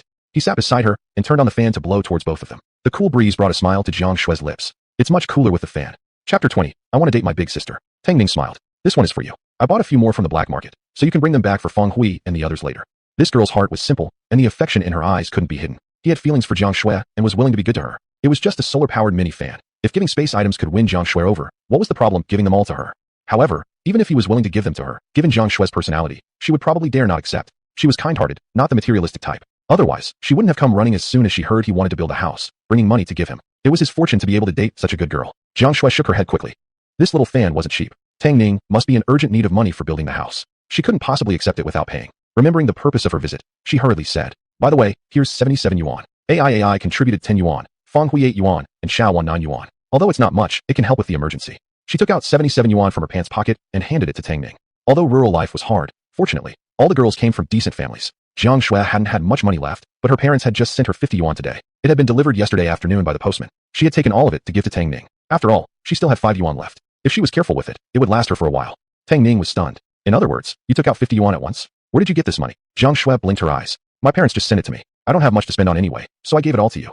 Tang Ning's pupils contracted sharply, his heart turning completely soft. This silly girl, she truly treated him with all her heart. He reached out to pat her head gently and said in a warm voice, foolish big sister, I have money. I don't need yours. Put it away quickly. Jiang Xue became anxious. Where would you have money? People say you're going to build a 3-room brick house. Buying materials and paying the workers will cost a lot. Even if you recover the 100 yuan from Tang Erniu, it still wouldn't be enough. Tang Ning sat beside her and looked at her earnestly. If it's not enough, I can still earn more. I can go hunting in the mountains. Before he could finish, he was sharply interrupted by Jiang Xue. Don't you dare go into the mountains again. Tang Ning was stunned. Jiang Xue also startled for a moment before her eyes began to redden. The headman hasn't organized everyone to go hunting in the mountains, and wild boars are especially fierce these days. They charge at people as soon as they spot them. What if you meet a wild boar? Last year, she had seen the scene of a hunter from the neighboring village being killed by a wild boar. Whenever she imagined Tang Ning encountering wild boars, her heart ached painfully. She was afraid Tang Ning would go hunting alone in the mountains again, so she hurried over to give him the money. Seeing Tang Ning stunned, Jiang Xue simply shoved the money into his hand and muttered, even if you're going hunting, at least wait until after the busy farming season and go together with everyone else. I regard you as my own younger brother. You don't need to be polite with me. Even if you never return the money, it's okay. Besides, I took so much of your lamb without hesitation, so why are you being polite with me? Seeing her awkward yet cute appearance, Tang Ning couldn't help but let out a soft laugh and helplessly ruffled her hair. I'm not just being polite with you. Right now, everyone is waiting for the planting season, and construction can't start until after the busy farming period. There really is no need for money right now. Jiang Xue was stunned. She had indeed not considered this issue, her mind full of the idea that Tang Ning was urgently in need of money. She had rushed over to collect money from Feng Hui and others to bring it to him. Hearing Tang Ning's words, she immediately turned bright red. Yet Tang Ning smiled satisfactorily. I know you care about me. When I really need money, I'll definitely tell you first, okay? Now put the money back. Looking at the dilapidated house, Jiang Shui didn't take back the money but instead said with concern, even if you start building after the busy farming period, this house should be repaired first before anyone can live inside. Otherwise, I'm really afraid that one day the house might collapse with you in it, which would be so dangerous. It will cost quite a bit to repair it. You should take this money first. Also, buy yourself a few new sets of clothes. Look at your current ones. They're already worn out beyond repair. Tang Ning chuckled. I'm going to tear it down and build a new house anyway, so why bother repairing it? The headman said I could move into the male youth's dormitory for now, and back then, it'll be even closer to you. If I miss my big sister, I can see you anytime. Lutang village had a total of 8 young intellectuals, 4 male and 4 female. Fearing any inconvenience from them living together, the headman separated the male and female youths into 2 different courtyards. Not far from the female youth's dormitory, separated by just a wall, anything could be handled with mutual support. 2 days ago, a strong wind blew through the village and the cowshed collapsed, so the headman sent the male youths to rebuild it. Otherwise, the male youths wouldn't have missed knowing he had secretly gone to the female youth's dormitory for lamb noodles last time. Upon hearing he was moving to the male youth's dormitory, Jiang Shui's heart filled with joy. Then, as she listened to his following words, she blushed again. What's wrong with this guy today? He keeps saying things that make her heart race and face redden. Tang Ning continued. I still have dozens of yuan left. I've already bought new clothes. To convince Jiang Shui, Peter Yi pulled out a stack of cash from his pocket to show her. The items in Tang Ning's space were more than enough for daily life, and house construction once sold off. Jiang Shui was a girl living alone away from home. How could he accept her money? Moreover, he absolutely couldn't take the money from Feng Hui and others. It would be too difficult to repay such a debt of gratitude. Tang Ning returned Jiang Shui's money. Quickly put it away. Seeing this, Jiang Shui gave up. All right, I'll keep it then. When you need it, I'll give it back to you. She reached out to take the money from his hand. However, Tang Ning suddenly refused to let go. Jiang Shui was taken aback and looked at him in confusion. You? With a mischievous smile, Tang Ning suddenly leaned in, only a fist's distance from her delicate face. So close that he could see the tiny hairs on her face. He watched helplessly as her face turned slowly red. Big sister, do you really see me as your own younger brother? His voice was unusually deep, pleasant like a cello. Jiang Shui felt a tingling sensation in her ears, her heart skipped 2 beats, and her eyes became moist with a film of water. I. Tang Ning chuckled softly. His hand loosened, and the money fell into Jiang Shui's palm. Jiang Shui blinked nervously, clutching the money in her hand. In a flash, she turned her head away, no longer daring to look at him. Tang Ning gently tapped her shoulder, continuing to tease her. But I don't want to be your younger brother. I like you, big sister. I want to date you. Would you be my girlfriend? Under the covers, Jiang Shui's face burned red, her breath caught, and her heart felt both panicky and shy. She really couldn't understand. How could this person keep calling her big sister, while also saying he wanted to date her? Her heart was greatly shaken, yet she strangely felt delighted. Seeing her like a timid little turtle refusing to face him, Tang Ning went for a bold move. If big sister won't answer, then I'll just take it as a yes. Jiang Shui quickly turned around, hurriedly covering Tang Ning's mouth. Don't say it. Don't say it. I didn't agree. Tang Ning's eyes crinkled slightly as he took her small hand into his. Does big sister dislike me?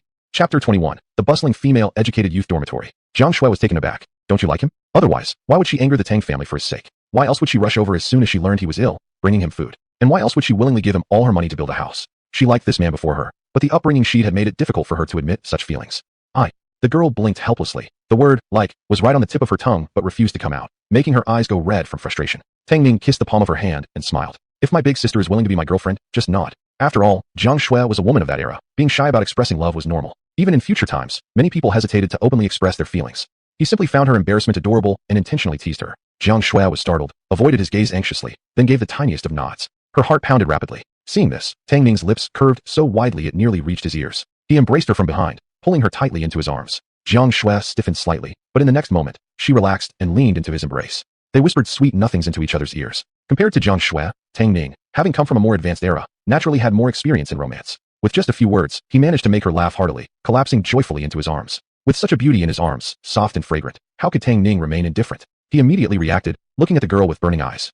Lifting her head from his chest, Jiang Shui met his gaze, full of longing and desire. She clenched her hands, suddenly feeling nervous for no reason. Yet seeing the man slowly leaning closer, she obediently closed her eyes, slightly parted her delicate lips, exhaling a sweet, warm breath. Silent permission, provocative enough to make Tang Ning lose control entirely. He let out a deep breath and leaned in, grabbing the back of her head, lips entangled passionately. All his tenderness was poured into this kiss. How long passed? Neither knew, until Jiang Shui moaned softly, the kiss finally ending with a heavy sigh. Finally, Tang Ning released her, burying his head in the crook of her neck to steady himself. Jiang Shui, once the house is built, let's get engaged. I can't wait to marry you.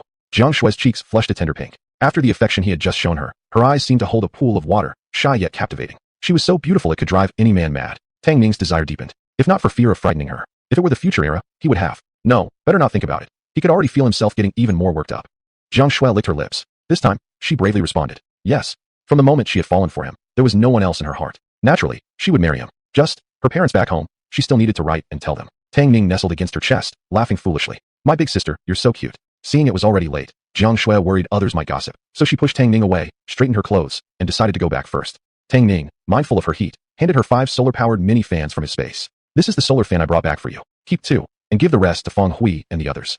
Jiang Shui suddenly remembered and slapped her forehead. Oh right, they gave me money too, saying they wouldn't let you take a loss. I'm supposed to pass it to you. She then pulled 6 yuan from her pocket and handed it to him. This time, Tang Ning accepted without refusing. They weren't his girlfriend, after all. If they offered money, he would take it. Holding the solar fans in front of her chest, Jiang Shui walked out in small steps. Tang Ning wanted to walk her back, but she pushed him back inside. It's late. You've worked hard all day. Go rest. I can go back by myself. Before Tang Ning could react, she was already running off. Tang Ning shook his head and returned inside, closing the door behind him. When Jiang Shui arrived at the youth dormitory, Feng Hui and the others had already fallen asleep, their heavy breathing filling the air. Jiang Shui stuck her tongue out, then turned and closed the door behind her. Xiaoxue, you're back. The sound of the door closing woke Feng Hui, who sat up from the bed, drowsily looking at her. Jiang Shui felt a bit embarrassed and tiptoed closer. Did I wake you? Feng Hui shook her head, squinting sleepily at her. What's in your arms? Jiang Shui took out a solar fan and handed it to her. Here, it's the solar fan Tang Ning brought back for you. Try it out, is it cool? Feng Hui's eyes lit up, and she instantly felt wide awake, her voice rising with excitement. Give it to me, let me try. The commotion woke Jiang Ai and Li Wanwan, who turned over with grumbles. Is Xiaoxue back? It's late. You two go to sleep quickly. Feng Hui was already pointing the solar-powered mini fan at her face, enjoying the cool breeze blowing onto her skin, feeling incredibly refreshed. Seeing that the two of them had woken up, she quickly spoke up. Hey, you two, don't go back to sleep. Xiaoxue has brought back the solar fans. You should try them out. What? Jiang Ai and Li Wanwan shot upright on the Kong bed, suddenly wide awake. Xiaoxue, give me one quick, I want to try it. It was too hot outside. If they opened the window, mosquitoes would fly in. If they didn't, the room would be unbearably stuffy. Every night, they were either awakened by the heat or bitten by mosquitoes. They couldn't stand it anymore. That was why the girls had been eagerly waiting for Tang Ning to get them the solar fans these past couple of days. Jiang Shui smiled and took out 2 more solar fans, handing them to Jiang Ai and Li Wanwan. Quickly, open them and try. You'll feel much cooler. The 3 girls wasted no time. As soon as they got the fans, they tore open the packaging boxes and pressed the power buttons. In an instant, a cool breeze surrounded them. Jiang Ai was only wearing shorts and a sleeveless top. She hugged the solar fan while lying on her side on the bed, her waist slightly dipping, her hips gently raised, displaying her delicate curves. With one hand resting on her slim waist, she playfully winked at the other girls. Ah, so refreshing. Finally, I can have a good night's sleep. Don't you think I'm beautiful? Jiang Shui and the others burst into laughter. Ha ha, beautiful, so beautiful. Curvy in all the right places. If I were a man, I'd fall madly for you. Getting into the mood, Li Wanwan and Feng Hui followed her example, starting a little catwalk show right on the bed. They were dressed lightly for the summer, showing off their figures beautifully. Each had her own charm, and it was truly a feast for the eyes. Seeing Jiang Shui still standing at the foot of the bed, the 3 of them started inviting her to join. Come on, Xiaoxue, quickly join us. Jiang Shui tried to resist, but finally gave in and climbed onto the bed, joining in on the fun. Laughter and giggles filled the room continuously. Only when a slight sweat appeared on her forehead did Jiang Shui finally sit on the quilt, panting and waving her hands. No more, no more. Let's just cool off with the fans properly. It's too hot. Saying that, she grabbed the fan and pointed it straight at herself again. Chapter 22, drawing 10,000 boxes of non-toxic mosquito coils. Feng Hui also sat down and laughed. This fan is really cool. After a while, it's even a bit chilly. Li Wanwan also moved closer. Yeah, even someone like me who gets hot easily feels a bit chilly now. Jiang Ai rubbed the fan contentedly. What matters most is that it's convenient to use. If it runs out of power, just put it under the sun, and there's no need to pay the electricity bill. The girls sat together whispering, when Jiang Shui suddenly slapped her forehead. Oh right, Tang Ning is starting construction on the house after the busy farming season, so he won't be needing the money for now. I brought it back. She took out some money and counted. Ai, here's 10. Hui 8. Xiaowan 9. Count it yourselves. She handed each of them their share. The money used to buy the solar-powered mini fan had been given to Jiang Shui initially by the girls. The money they had saved separately for helping Tang Ning build the house had not been touched, so Jiang Shui returned all of it. After Feng Hui and the others received the money, they couldn't help but tease her a little. You're giving money back to the guy? Why did you come back so late? Did you give yourself to him too? Jiang Shui covered her blushing face, gave the others a glance, and shyly said, he said he wants to date me. Ah, the girls shrieked, their eyes sparkling with gossip. So did you agree? Jiang Shui bit her lip. I did. Not only did she agree, but he had also pressed her down and taken advantage. Just thinking of that man's domineering and passionate kiss made her heart race wildly again. The 3 girls exchanged glances and smiled. Oh, well then we'll be looking forward to your wedding. As the last word fell, a knocking sound came from outside the courtyard. The girls' voices abruptly stopped, exchanged glances, and Feng Hui called out. Who is it? A deep male voice came from outside the door. It's me, Li Yaowu. I heard noise from your side and came to check. Jiang Shui, are you okay? Feng Hui looked at Jiang Shui. It's Li Jiqing. Jiang Shui slightly frowned her eyebrows and shouted toward the outside. I'm fine. We couldn't sleep, so we're just playing around. It's too late. We can't open the door for you. Li Jiqing, you better go back to bed. Li Yaowu quickly replied. Oh, alright. As long as you're fine, I'll go back first. You all should close the doors and windows well, or mosquitoes will come in and bite you. He waited a moment after speaking, but hearing no response, Li Yaowu looked disappointed and turned to leave. Jiang Ai peered out the window, watching the splashing footsteps until they disappeared. Then she turned back and said, he's gone. She quickly jumped onto the bed, sat beside Jiang Shui, and looked at her. Big sister Shui, isn't Li Yaowu into you? Among the 4 of us girls, whenever something happens, he always checks only on you. Ah, Feng Hui lightly tapped her and disapproved. You really need to watch your mouth in the future, especially in front of Tang Ning. Xiaoxue is dating Tang Ning now, don't let him misunderstand. Jiang Ai blinked her eyes and then patted her own mouth. Look at me, won't say. Jiang Shui adjusted the bedsheet and muttered. No matter whether he has feelings for me or not, I don't have any for him. I'm always honest and clean. Tang Ning won't misunderstand. Tomorrow I'll tell Tang Ning clearly. Jiang Shui felt annoyed. She could sense Li Yao's affection for her, but she didn't have any feelings for Li Yao. She always intentionally or unintentionally avoided him, trying to minimize contact. Even when working, when they occasionally met unavoidably, she tried to stay close to Feng Hui and the others, avoiding being alone with Li Yao. Sometimes she even directly turned her back on him, but Li Yao just couldn't take a hint, repeatedly approaching, causing her endless irritation. Tang Ning was unaware of what had happened at the female commune member's dormitory. At that moment, he was lying on the bed, waiting for the system to refresh. Wonder what kind of good stuff I'll get today. As his words faded, a golden light flashed before his eyes. Ding! The updated lottery items for today are as follows. 10,000 bottles of car air freshener. 10,000 lifelike sex dolls. 10,000 kitchen hoods. 10,000 intelligent deluxe massage chairs. 10,000 boxes of non-toxic mosquito coils. The lucky draw today cost just 0 renminbi and 20 cents. What? System, have you had a change of heart today? Tang Ning's heart was filled with joy upon hearing this. 2/10 of a yuan was really cheap for a lucky draw. Please recharge. The system coldly and unemotionally replied inappropriately again. Tang Ning had already gotten used to it. He promptly completed the recharge and began drawing. Today's lottery wasn't bad at all. Still, now that he already had big sister Jiang Shui, what would he need those lifelike dolls for? Her hands were softer than anything. As for massage chairs and kitchen hoods, he completely ignored them. They were unnecessary. Or rather, at this point, they didn't hold much value to him. After the house is built, it would be nice to install a couple of kitchen hoods and a few massage chairs at home. But now, this thatched hut wouldn't match such a luxurious setup at all. Car air fresheners were even more absurd. He didn't even own a car. The best prize would be mosquito coils. Although there was a fan, it couldn't kill mosquitoes, and at night, he would still be bitten awake. With mosquito coils, this problem could be solved effortlessly. He wouldn't have to fear mosquito bites anymore. Fortunately, after the lucky draw pointer spun wildly, it finally landed on the mosquito coils. Ding! Congratulations, Master, you've successfully drawn 10,000 boxes of non-toxic mosquito coils.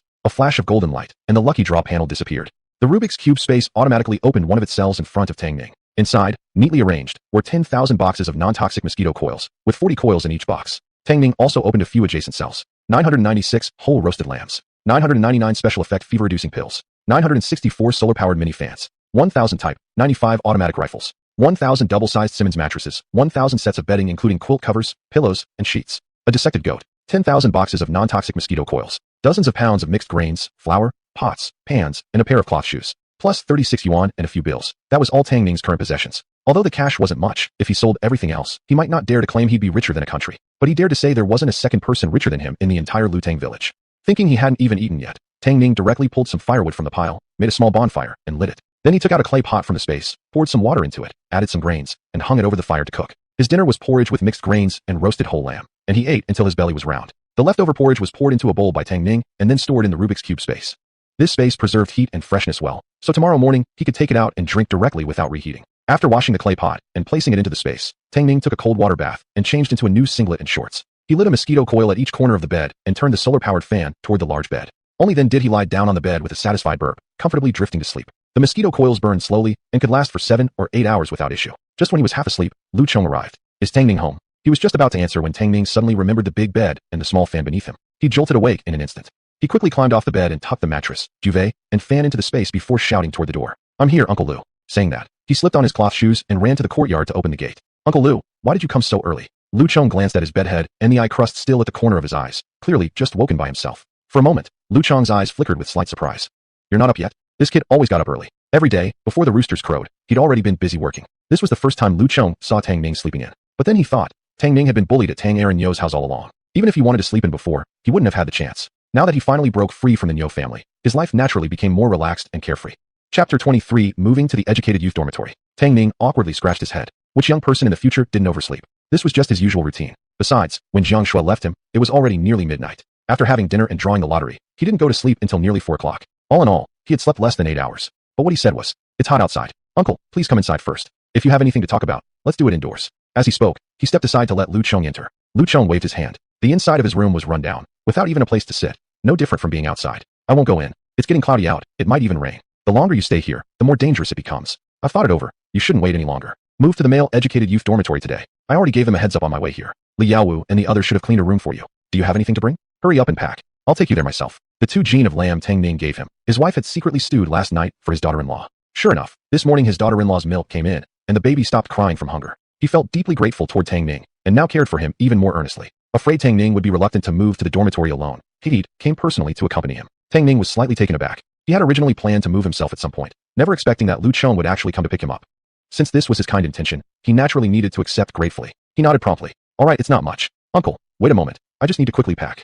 Seeing Lu Chong nod, he hurried into the house. He splashed some cold water onto his face, brushed his teeth. The mosquito coil had already burned out, He kicked the ash apart with his foot and placed the holder into his space. Then he packed his toothbrush and toothpaste, the face towel, soap, and clay pot into the bamboo basket on his back. He also retrieved a bowl and a pair of chopsticks from space, then cut 5 jean of lamb and placed them together in the basket. He grabbed 2 quilts and hoisted them over his shoulder. These would be spread onto the bed later. As for grain and flour, he didn't take those out.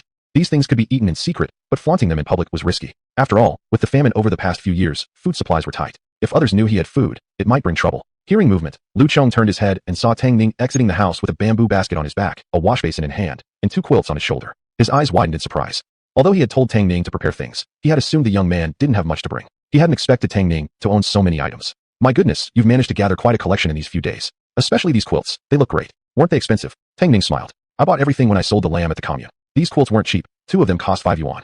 No matter the price, I had to buy them. They didn't provide beds in my room, and there was wind coming through every crack. I couldn't sleep bare-chested on the floor, could I? I could only buy these 2 quilts to get by. Lu Chong inhaled sharply. 5 yuan for 2 quilts? Goodness, even if he neither ate nor drank all month, he'd barely earn 7 or 8 yuan. Considering the pots, bowls, and other items in the basket, Tang Ning must have already spent over 10 yuan these past few days. Still, what Tang Ning said made sense. No matter the cost, he had to buy them, or else sleeping would have been a problem. Inside, he cursed Tang Erniu for being heartless. How could he treat a child so badly when that child was the son of someone who had saved his life? The topic was too heavy, and he feared it might upset Tang Ning. So Lu Chong quickly changed the subject. By the way, yesterday I helped you and your uncle Hong Liang find all the workers you needed, for main laborers and aid assistants. With these rainy days, everyone's free, so I arranged for them to go up the mountain and cut wood. We can't start construction yet anyway. When cutting wood, regardless of rank, everyone gets paid 0.3 yuan per day. Once formal construction starts, the main laborers will receive an extra 0.2 yuan. What do you think? Tang Ning nodded, joking. That's fine. I don't know much about these things. Whatever you arrange works for me. I'll just lay low and make sure there's enough money for you. If you ever run short, just let me know, and I'll go into the mountains to hunt some game to sell. Though these were just polite formalities, Lu Chong felt delighted that Tang Ning trusted him so deeply. Laughing, he pointed at Tang Ning. You brat, not even caring about building your own home? Here, give me the basket and basin. I'll carry them for you. The basket wasn't heavy, and there wasn't much to carry. Tang Ning accepted his help without insisting otherwise and handed him the items. With his left hand now free to carry the quilts, walking was easier. Chatting along the way, the two reached the male-educated youth dormitory soon enough. Tang Ning didn't expect to see Jiang Shui here as well. Meeting his gaze, Jiang Shui inevitably recalled the scene of their mutual confession last night, and her cheeks flushed a rosy red. Village chief, Tang Ning, you're here. Feng Hui and the other girls saw the two exchanging glances, seemingly only aware of each other, and couldn't help but cover their mouths and giggle. Lu Chong nodded.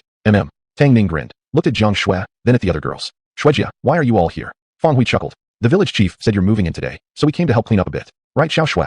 Jiang Shui's face turned red, quickly stole a glance at Tang Ning, then immediately shifted her gaze away. Her shyness amused Tang Ning. Li Yaowu observed their interaction, and a sense of unease immediately arose in his heart. Because of this, he started disliking Tang Ning as well. He took a step forward, deliberately inserting himself between the two and blocking Tang Ning's line of sight, forcing a smile. Tang Ning, our room is full. There's no spare bed. Your room is on the west side. There's a bed inside originally used for storing stuff. You didn't warn us beforehand you'd be moving in, and now in such a hurry. Us guys are good for moving stuff, but we're no good at fine work like cleaning. We had no choice but to ask Sister Jiang Shui and the others for help.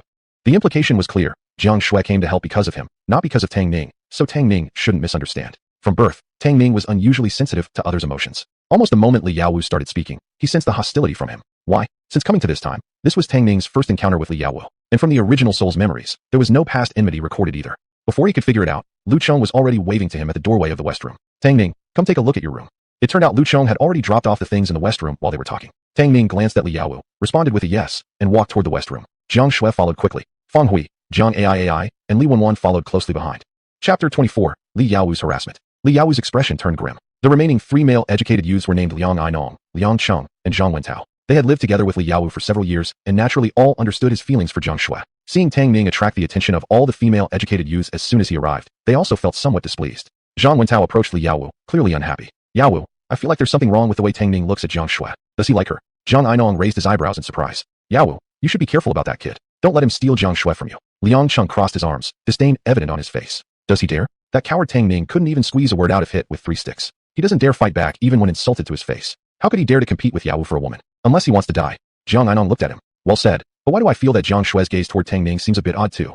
Zhang Wentao sucked in a breath through his teeth, exchanging glances with Liang Cheng before saying in unison. SSH really? Li Yaowu clenched his fists, his chest rising and falling violently as he gritted his teeth. Jiang Shui can only be mine. I'll see if he dares pull any stunts under my very nose. Saying that, he strode toward the western room. The others exchanged glances and quickly followed. By now, Tang Ning and the others had already entered the western room. The room was about 10 square meters and had been cleaned spotless by Jiang Shui and the girls. Upon entering, one could see a wooden bed covered with a straw mat. Beside the bed was a small wooden table, on which sat a backpack basket and a basin. Obviously left there by the village head recently. Other than that, the room contained nothing. Lu Chong took a puff from his pipe, exhaling smoke calmly. It's a bit basic, but it can shelter from wind and rain. Most importantly, it's safe. Stay here until the new house is built. Get along peacefully with Li Yaowu and others. You can look out for each other.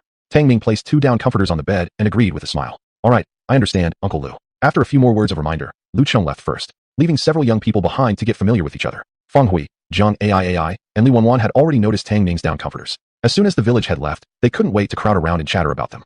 Jiang Shui, on the other hand, helped Tang Ning arrange his belongings from the backpack basket. It looked quite like the image of a devoted wife. Later, use some newspapers to paste over the windows and also the wall near the bed to keep dust out. Oh, and burn some moxa, and you'll sleep well tonight. When Li Yaowu arrived, he saw Jiang Shui tenderly speaking to Tang Ning, immediately filled with jealousy. He coldly remarked, "We don't have extra newspapers here to let him paste the windows, and we don't have moxa for him to burn either." Jiang Shui was taken aback, turning together with Tang Ning to look at the doorway. Li Yaowu walked in, arms crossed, followed by Liang Cheng and the others. Frowning, Jiang Shui responded, "No newspapers? How could that be? Your windows are pasted with newspapers already, and aren't there bunches of moxa at your door?"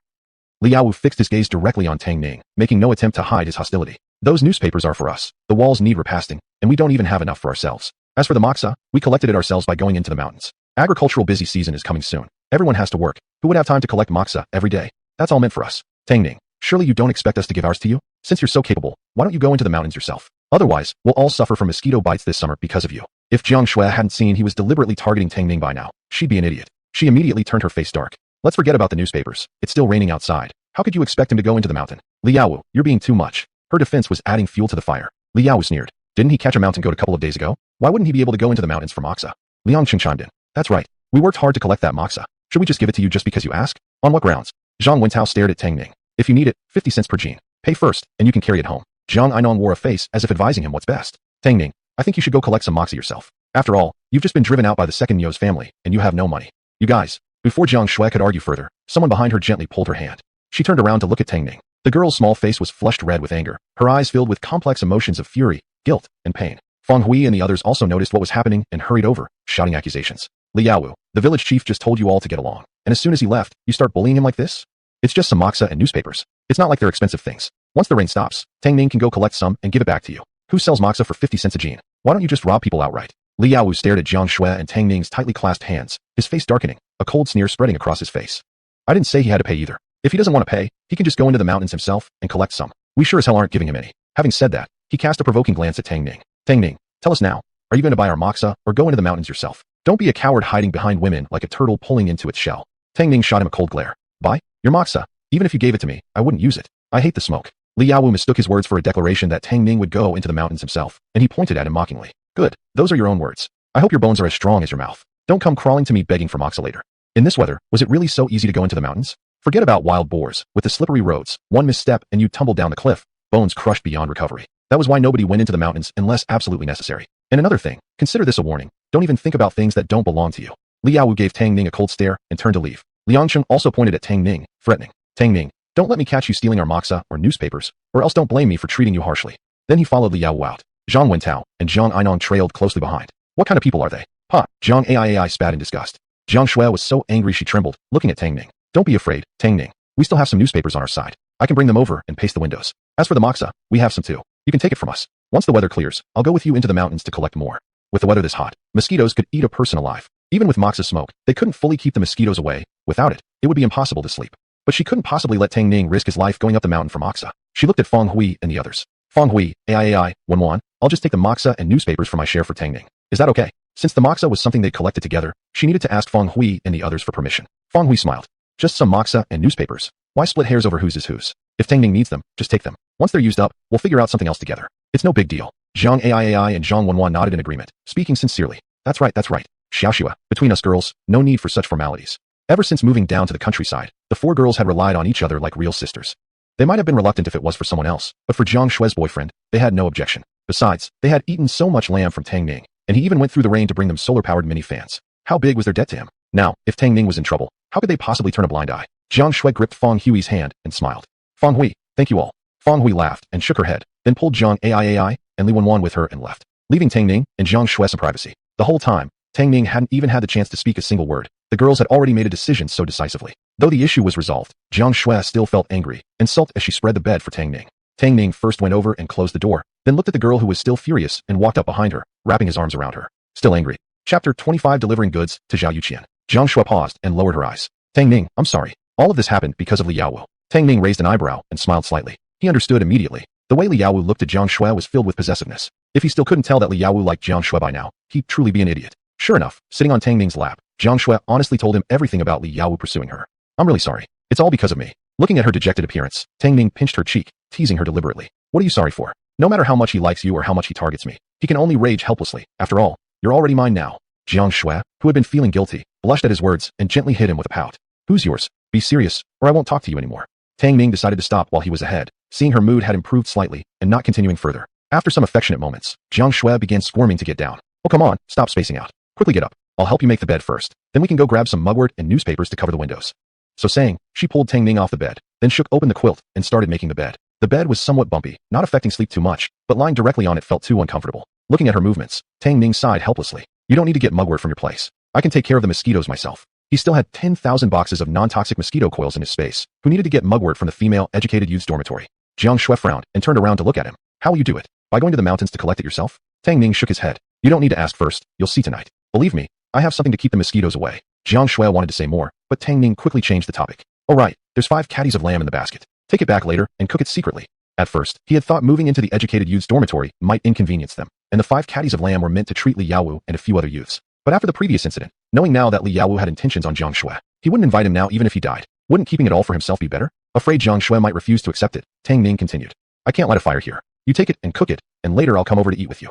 Hearing this, Jiang Shui finally nodded in agreement. But because she was at the male educated youth's dorm, afraid of people gossiping, she didn't dare to stay long, quickly leaving with the lamb. After Jiang Shui left, Tang Ning made the bed properly. He locked the door and walked away from the dorm, carrying the basket on his back.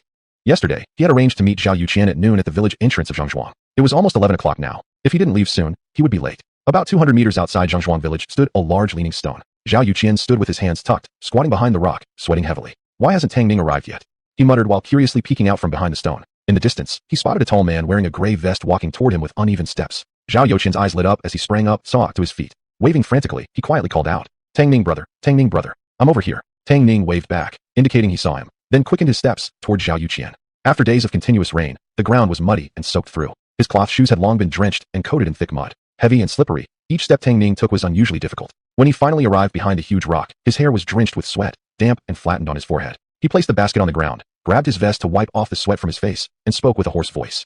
Old Zhao, the 10 solar-powered mini-fans you asked for are all here. Check the delivery. As soon as he finished speaking, he pulled out a black small fan from the basket, pressed the switch, and blew it on his face. The cool breeze made him feel like coming back to life. Zhao Yuqian was already excitedly checking the mini-fans in the basket. At the sight of him like that, his eyes nearly popped out.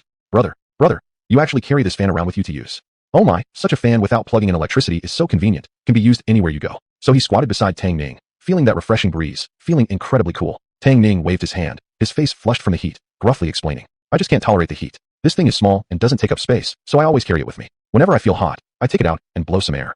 I left later today and had to run part of the way, getting exhausted and overheated. I needed to cool down a bit. Old Zhao, just check the goods to see if they're all there. Don't worry about me. Zhao Yuqian nodded dazedly. Oh right, okay. Zhao glanced at Tang Ning again, then began rearranging the items carefully in the basket. This was the first time doing such a big deal. His hands were trembling as he held the solar-powered mini-fan. He carefully checked each set by opening the packaging, testing whether the fan could spin and inspecting for any damage, fearing that if there were problems later, he wouldn't be able to sell them and Tang Ning wouldn't accept returns. By the time Zhao finished inspecting the goods, the sweat on Tang Ning's body had dried, and his face was no longer flushed. He squatted beside Zhao Yuqian and smiled. Well, Zhao, everything's fine with the goods, right? Zhao Yuqian grinned and carefully placed the 10 solar-powered mini-fans back into the packaging box, afraid they might get scratched. Top quality stuff. This thing actually spins just by sitting in the sun. Brother, you're truly amazing. How did you even get your hands on such a good product? When I have money in the future, I'll get 7 or 8 of these. One for my parents, my wife, and each of my kids. When it's hot, they can just take them out and cool off. That way, nobody at home would have to fear the heat. At this point, Zhao Yuqian couldn't help but smile with anticipation on his face. Tang Ning laughed and patted his shoulder. Lao Zhao, as long as you work hard with me, that day will surely come. After all, after selling these solar-powered mini-fans, he still had whole roasted lambs in his space, not to mention the spring bed and down quilt. Moreover, the system would continue to refresh new items. Each of them could fetch a good price. Making a fortune wasn't something just a minute away, but simply due to the times, he had to keep a low profile. Zhao Yuqian nodded hard, placed the 10 solar-powered mini-fans into his carrying basket, and pulled out 20 yuan from his pocket, handing it to Tang Ning. The money was a mix of notes and coins, some in 5 yuan bills, others as small as 1 or 2 jiao, a pile of scattered cash. Brother, here's the 20 yuan. Count it for me. Tang Ning took the money from his hand. A few coins dropped to the ground, and Zhao Yuqian immediately picked them up nervously and handed them back. Within less than a minute, Tang Ning finished counting. He placed the money into his pocket, using the opportunity to put it into his space and stack it with the previous 36 yuan. Now he had 56 yuan in cash. Tang Ning took off his shoes and shook off the mud, stood up from the ground, and said with a smile, the 20 yuan is exactly right. Brother Qian, you sell these 10 solar-powered mini-fans first. Once they're sold out, come find me for more goods. Sure, then I'll go back first. Zhao Yuqian stuffed 2 pieces of ragged clothes into the basket, lifted it onto his back, and then turned to leave. Chapter 26. Tang Ning is my boyfriend. Meanwhile, in the dining hall of Lutang village, Jiang Shui was holding Feng Hui's arm, standing in line with Jiang Ai and Li Wanwan to get their dinner. Earlier that evening, Li Yaowu and his friends had an unpleasant incident with Tang Ning. Although Tang Ning had given them 5 gene of lamb, they were too scared to cook it right away. They were planning to secretly cook it later in the evening and invite Tang Ning over to the girls' dorm. As soon as they entered the dining hall, Jiang Shui instinctively glanced around, but didn't see any sign of Tang Ning. She tugged on Feng Hui's sleeve. Xiaohui, have you seen Tang Ning? Hearing this, the 3 girls also started looking around, but didn't spot Tang Ning either, only Li Yaowu and his friends. Jiang Ai clicked her tongue in annoyance. Nope, just saw Li Yaowu and those guys. Just as she said that, Li Yaowu and his group had already approached the girls. Li Yaowu looked at Jiang Shui gently. Jiang Shui, you're here to get dinner too? Jiang Ai rolled her eyes. What else would we come here for if not to get food? He'd just picked on Tang Ning this morning, yet he had the nerve to show off in front of Jiang Shui now. How was his mind even working? Li Yaowu's smile stiffened as his eyes darkened. Liang Cheng frowned. Jiang Ai, how can you speak like that?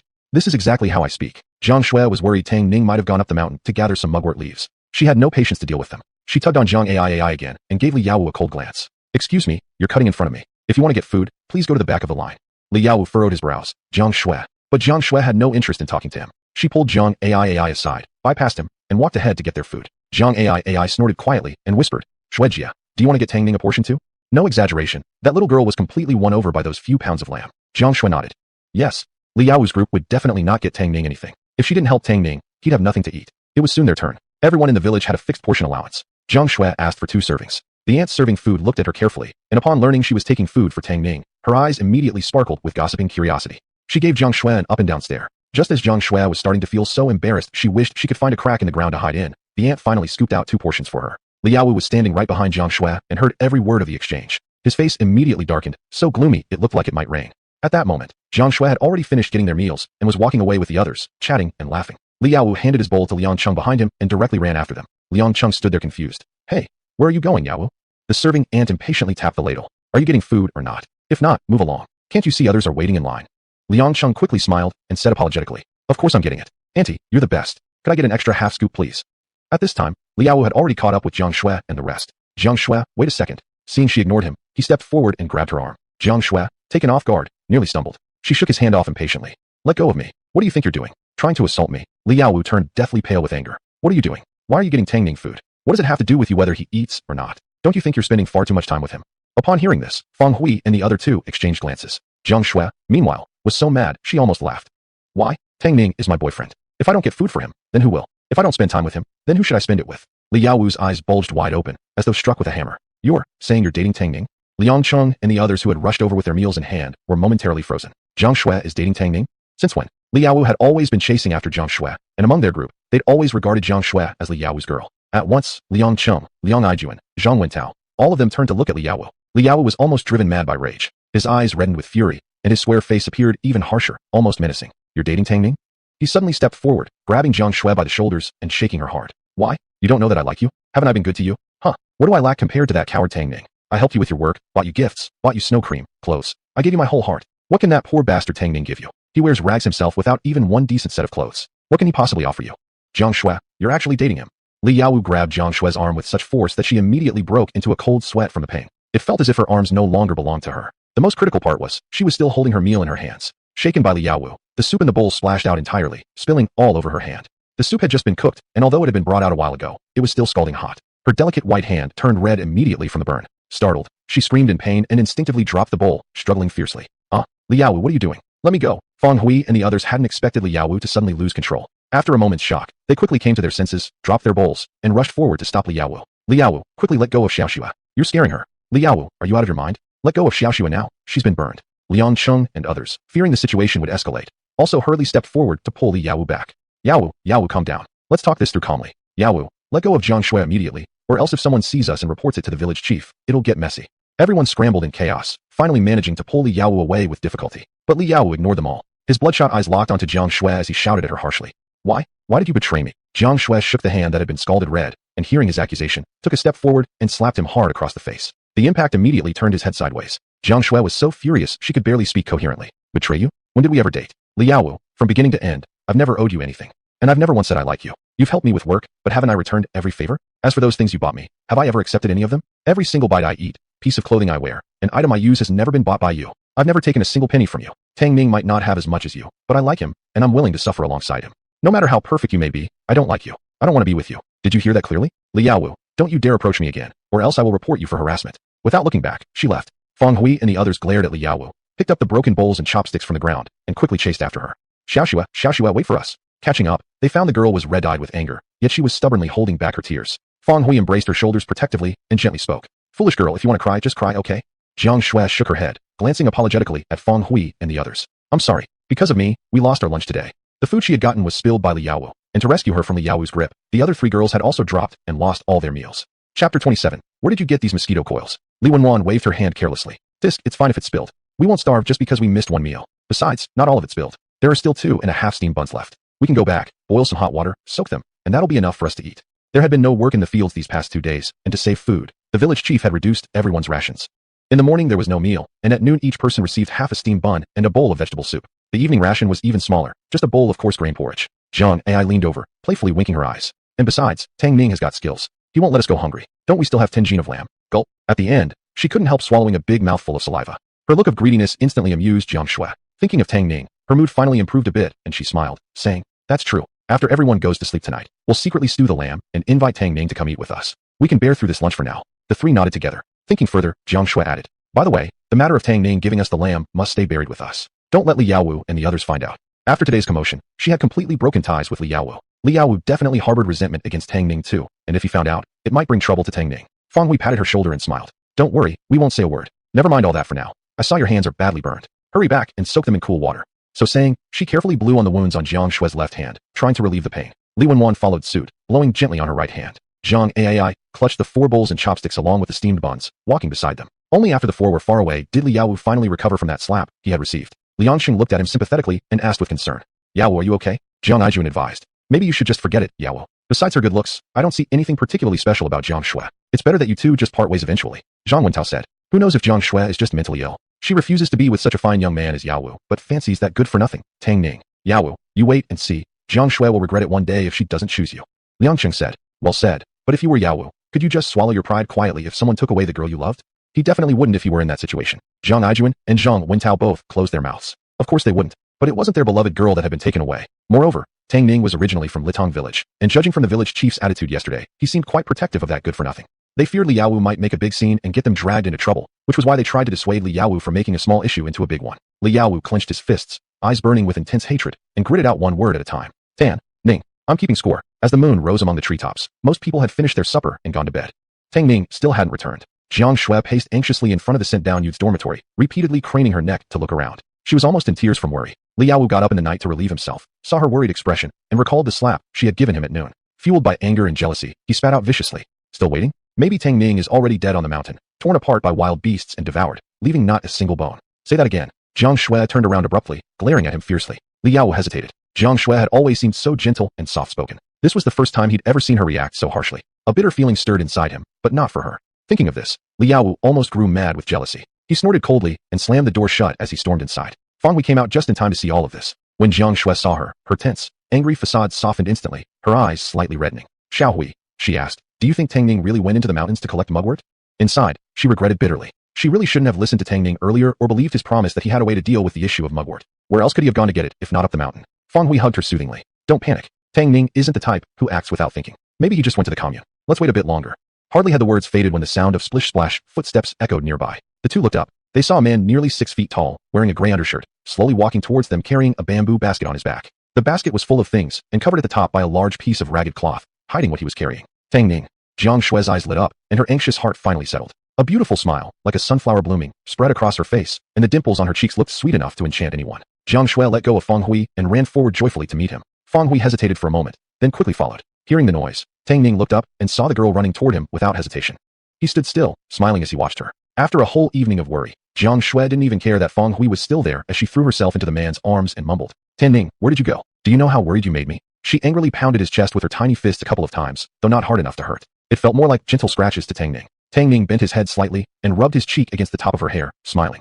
There's no mosquito coil to burn, right? I went and got some mosquito coils back. I also asked someone for some old newspapers. Jiang Shui was taken aback, then suddenly looked up at him, eyes wide. If Tang Ning hadn't reacted quickly, her head would have smashed straight into his chin. Her eyes widened in shock and disbelief. You said you went and got what? Mosquito coils. Fang Hui also stared wide-eyed in amazement. Tang Ning chuckled and nodded, then pulled a box of mosquito coils from his bamboo basket. I got 10 boxes of mosquito coils. It should be enough to last us through the summer. After delivering the goods to Zhao Yuqian, he had asked Zhao for some old newspapers. That back and forth had caused the delay. Jiang Shui and Fang Hui stared blankly at the basket. Sure enough, inside they saw boxes of mosquito coils and a pile of old newspapers. They completely ignored the newspapers, their gazes fixed on the mosquito coils. Goodness, everyone else dried out mugwort, twisted it into rope, and burned it to keep mosquitoes away. Nobody would dare be so extravagant as to use mosquito coils. And he bought 10 entire boxes. How much money must that have cost? Jiang Shui swallowed hard with difficulty and nervously grabbed Tang Ning's sleeve, whispering in a trembling voice. TT Tang Ning, where did you get these mosquito coils? We're poor, but we can't do anything illegal. Did you steal them? She was actually afraid that these mosquito coils might have been stolen by Tang Ning.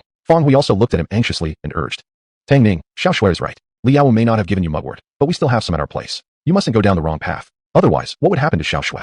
Chapter 28. Let's light some mosquito coil. Seeing Jiang Shui looking so tense, Tang Ning couldn't help but tap her forehead lightly with a chuckle. What are you thinking? These mosquito coils were bought from a friend. Many of them are already broken and hard to sell, so he sold them to me cheaply. They're not stolen or robbed, so you can rest assured. As he took the mosquito coils from his space, Tang Ning had thought of this already.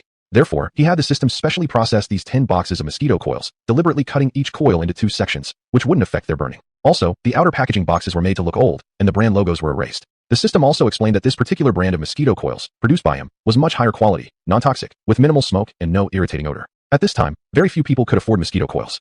Using whole coils would easily raise suspicion, making it hard to explain. Breaking them up and saying they were scraps bought cheaply from the commune would help Jiang Shui and the others believe it. After all, he had indeed been visiting the commune frequently lately. After hearing him explain, Jiang Shui and Fang Hui relaxed. Tang Ning smiled and shoved 1 box of mosquito coil into Jiang Shui's hands.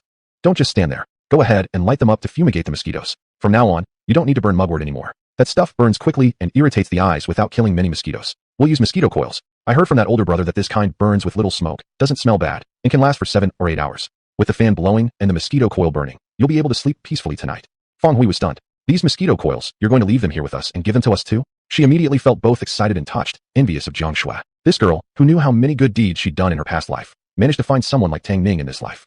It was one thing for her to be given meat to eat frequently, but tonight he brought back 10 boxes of mosquito coils all at once. Not only in Lutang village, but throughout the entire commune, there was no other household using mosquito coils. Forget mosquito coils, some households couldn't even afford to burn mugwort. Thinking back to the scene at noon, where Li Yaowu humiliated Tang Ning with newspaper and mugwort, she couldn't help but laugh.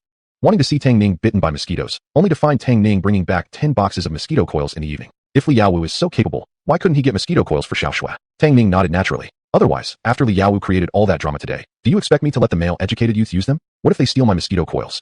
He glanced at Jiang Shui and smiled. And besides, they're all Jiang Shui's friends who've often looked after her. I'm just repaying their kindness on her behalf. Upon hearing this, Jiang Shui blushed, her heart full of sweetness. Thinking back to the argument she had with Li Yaowu at noon, she nodded in agreement. Right, place them here, hide them, and don't let anyone know. Xiao Hui, go ahead and light them up, turn on all the fans, and wake up Wan and AI to start cooking. Be quiet when you do it, don't wake Li Yaowu in them. Saying so, she shoved the mosquito coil in her hands into Fang Hui's arms. Fang Hui happily nodded. Okay. Hugging the mosquito coils, she quickly ran back to the female educated youth's dormitory.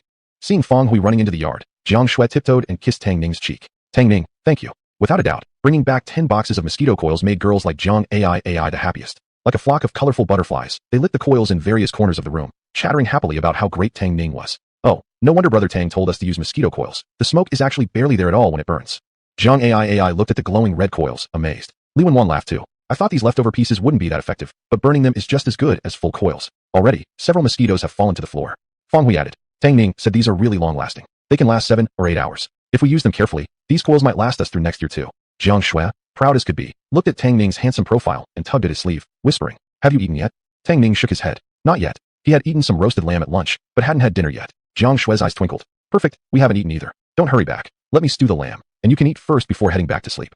Hearing this, Fang Hui shook her head in disapproval. You burned your hands. Don't cook tonight. We'll handle the meal. Me, AI, and Wan. We'll do it. You two just wait to eat. Saying so, she waved the girls over to start stewing the lamb and preparing dough. It was only then that Tang Ning noticed her both hands were bright red. Taking her hand gently, he frowned and asked, how did you burn yourself? Hearing this, Jiang AI turned around and tattled. Li Yao scolded her. Tang Ning Gidge, you don't know. This afternoon Xiao Shui almost cried from anger. Before Jiang Shui could say anything, she poured out everything that had happened at noon. At the end, she added indignantly, tell me, is there something wrong with him? Xiao Shui doesn't even like him, and he poured the hot soup all over her hands. All of our meals were spilled too, leaving only 2.5 steamed buns. We soaked 2 of them in boiling water and ate them at noon. The remaining half one, Xiao Shui saved it for you in case you went hungry tonight. Li Wan couldn't help muttering a sentence. There was no food at the cafeteria tonight either. We each only got half a bowl of gruel. It felt empty after drinking it, as if we hadn't eaten anything at all. Fang Hui placed the lamb into the pot to blanch it and laughed. Thank goodness we had the lamb from you, or else we would have all gone to bed hungry. Jiang Shui saw Tang Ning's grim expression and knew he was worried about her. She tugged his arm and comforted him. I'm fine. I rinsed my hands with cold water at noon, and they don't hurt anymore. Afraid that Tang Ning might go after Li Yaowu and make a bigger mess of things, she coquettishly added. Besides, I didn't really lose out either. I slapped Li Yaowu right back. Now that everything's been said, from now on we'll go our separate ways. He can't bother me again anymore. This matter can just be dropped. Only then did Tang Ning's expression soften slightly, and he gently patted her head. I understand. Since Tang Ning and Jiang Shui couldn't help out, they sat beside the firewood pile, watching the girls bustle about while a fan blew gently on them. Before long, the lamb finished stewing. Fang Hui also stuck several cornmeal cakes onto the side of the pot, each as big as a palm, one for each person. Everyone ate bite after bite of lamb and cakes, savoring every mouthful. Before long, the large pot was completely emptied. After filling their bellies, Tang Ning drank some hot water and threw a box of mosquito coil into his basket. Then, thinking for a moment, he took some mugwort from Jiang Shui's pile. Jiang Shui looked at his actions with puzzlement. Tang Ning, what are you doing? Tang Ning smiled and explained. I'll burn these mugwort along with the mosquito coils. When you burn the coils, also use some mugwort. It'll help keep suspicions low and avoid trouble. One should always remain cautious, especially after the ugly clash with Li Yaowu. Who could say he wouldn't look for a chance to get back at him? So, it was better to be careful. Jiang Shui and the others thought it over and quickly understood his meaning. They nodded in agreement, and Tang Ning then left with the armful of mugwort. Chapter 29. Draw 10,000 bottles of happy soda. When Tang Ning returned to the male-educated youth's dormitory and just closed the gate, he saw Li Yaowu's head popping out from the window, emotionlessly looking him up and down. Seeing Tang Ning disappear for a day and come back only with a bundle of dried mugwort, he couldn't resist mocking. Disappeared the entire day? I thought you actually had the backbone to go into the mountains to collect mugwort. Turns out you still got it from Jiang Shui. That little bit. Is it even enough to burn through the night? Tang Ning, if you kneel and beg me, I can be generous and give you a little mugwort. Most of the mugwort on the mountain is wet, which produces thick smoke when burned, so everyone would normally dry the mugwort first and then twist it into ropes for burning. What Tang Ning held in his hands was clearly dried mugwort, which could only be obtained from Jiang Shui. He crossed his arms, Lung staring at Tang Ning, his eyes filled with contempt. He was certain Tang Ning would soon come begging. Otherwise, with such gloomy weather, such a small amount of mugwort would never last him. Even if he went to the mountain to collect wet mugwort, without sunlight, there's no way to dry it. Thinking about the scene where Tang Ning would kneel down and plead pitifully, he felt an intense satisfaction. Jiang Shui, I will make sure you know exactly what a coward you've chosen. However, Tang Ning simply opened the door and walked into the room, then closed it. From start to finish, he didn't even spare him a glance. Li Yaowu was taken aback. His face darkened ominously, his fists clenched tightly with creaking sounds. Tang Ning, I'd like to see how long you can keep this up. Tang Ning took the mosquito coils from his basket, lit one up, placed the firewood in the corner, and took out 4 small fans from his space to place beside the bed, blowing together. After washing with cold water, he took off his clothes and lay on the bed quietly, waiting for the system update. The village at night was very quiet, so quiet that he could hear the snoring and talking in sleep from the male youths in the opposite room.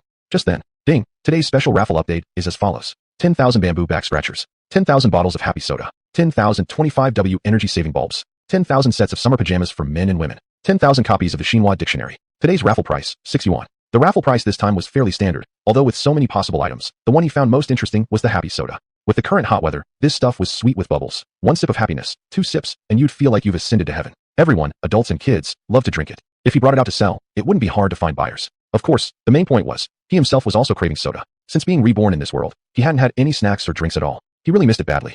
Of course, 10,000 sets of summer pajamas were also acceptable, though for things like back scratchers and Xinhua dictionaries, Tang Ning thought they were not very useful at the moment. Tang Ning took out 6 yuan to recharge and issued the command to start the draw to the system. The golden pointer started spinning rapidly and finally stopped successfully on happy soda. Ding! Congratulations, Master, you have successfully drawn 10,000 bottles of happy soda. As the system's voice disappeared, the Rubik's Cube space in his mind automatically opened a new grid. Inside were neatly stacked 10,000 bottles of happy soda. All the sodas were in small 300 milliliters packages, available in various flavors like orange, lychee, lemon, etc. Just looking at them, Tang Ning couldn't help but drool.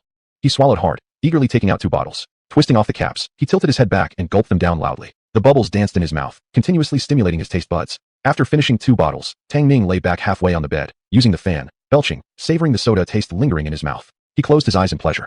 Ah, refreshing. Now this is living. It was still pitch black outside when Tang Ning's window was knocked on. Tang Ning, are you awake? Tang Ning immediately opened his eyes. Then, there was another sound of shuffling outside the door. Tang Ning. Tang Ning rolled over in bed and opened the window with a messy head of hair. Jiang Shui, how come you're up so early? Wait, I'll go open the door for you. He was about to get up when Jiang Shui stopped him. Sure, don't get up. Don't wake up Li Yaowu and the others. She looked around and took out half a cornbread roll and a boiled egg from her pocket, showing a set of small white teeth and a smile. You must have nothing to eat in your room. I thought you wouldn't have anything for breakfast, so I came to bring you something. The egg was just boiled. Have something to tide you over. The cornbread roll was left over from yesterday noon, and she had simply reheated it this morning and brought it to Tang Ning. Tang Ning recalled the scene when they had met for the first time after his arrival in this world. Back then, she also braved the snow to bring him half a cornbread roll and a boiled egg. He smiled and accepted it. Have you eaten yet? I've eaten, Jiang Shui nodded. She sniffled and looked around cautiously before whispering. You eat, I'll go first. Don't forget to go to the cafeteria for lunch. Hey, Sister Shui. What's up? Jiang Shui paused and looked at him curiously. Tang Ning whispered. I'll come find you later. You can accompany me to the supply and marketing cooperative to buy some clothes. He had only bought 2 sets of clothes. When it rained, they never dried properly and developed a musty smell. He planned to buy 2 more sets at the supply and marketing cooperative, plus a couple of pairs of sandals for rainy days. Also, he and Jiang Shui had become a couple, yet he had never given her any gift. This was the perfect opportunity to take her along and buy her something. Jiang Shui's eyes sparkled. She smiled and nodded. Okay then, come find me later. After Jiang Shui left, Tang Ning no longer felt sleepy. He got dressed and stepped off the bed. He quickly devoured the egg and cornbread. Then he drank some hot water to fill his stomach before brushing his teeth and washing his face. He took out 50 yuan from his space, along with various coupons, slung his bamboo basket on his back, and headed out. He went to the female educated youth's dormitory to pick up Jiang Shui. Under the prying glances of Feng Hui and others, the two of them walked out hand in hand. The sky was still overcast, with drizzling rain. The ground was soft and muddy, each step leaving a puddle of mud. The road was very slippery. Despite walking carefully, they fell on their backsides several times. Luckily, they wore straw capes on the outside, so their clothes remained clean. Everything was joyful with the one you loved. Even during such a messy moment, the two couldn't help but laugh heartily. Tang Ning helped Jiang Shui stand up, supporting her carefully as they walked forward. He smiled and said, just wait until I get rich. I'll definitely raise 10 or so big German shepherds. Then I'll make a sleigh, and on rainy or snowy days, we'll ride on it while the dogs pull us along.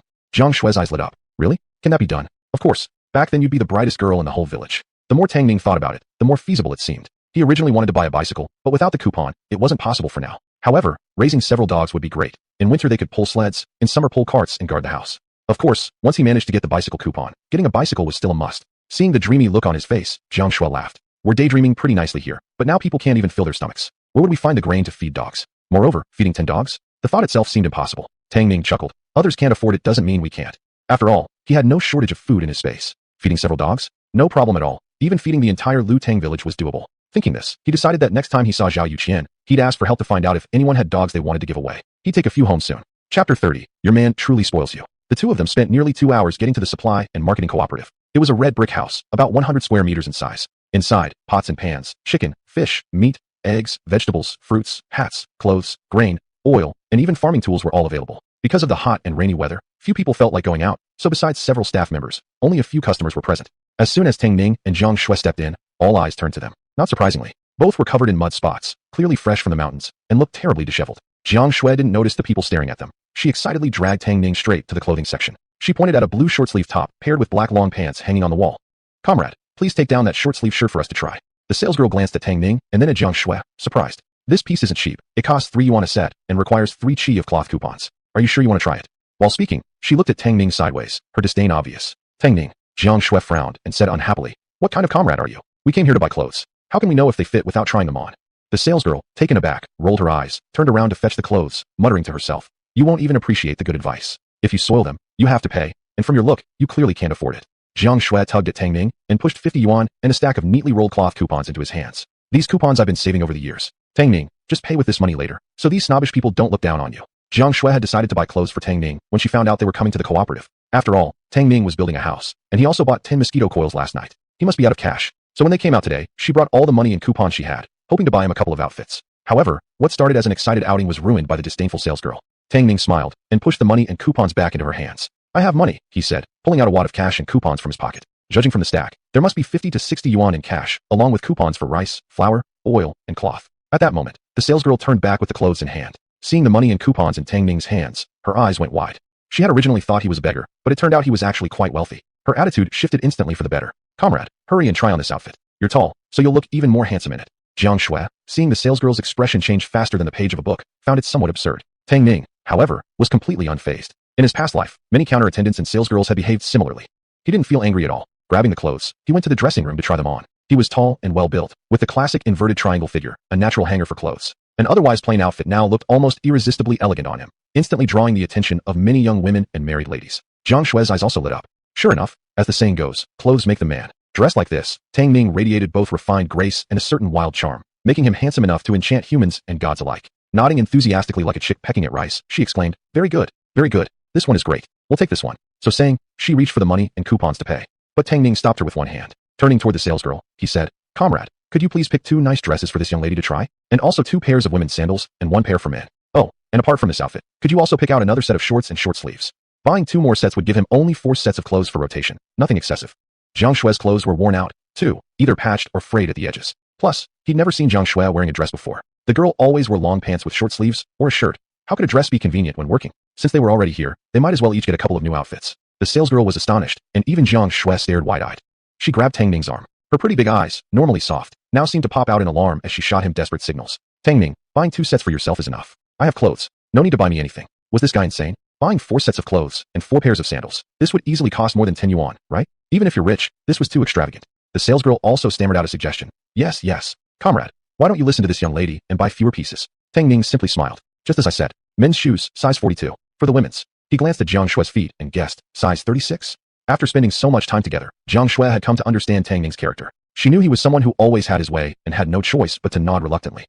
Size 36. At first, the salesgirl had looked down on Tang Ning, but now that he was splurging on 2 complete outfits for Jiang Shui, she was nearly envious. Comrade, your man truly spoils you. Such a good man is hard to find, even with a lantern in hand. Since the two didn't look like siblings, she guessed they were married. Jiang Shui's face turned bright red, and she opened her mouth to explain.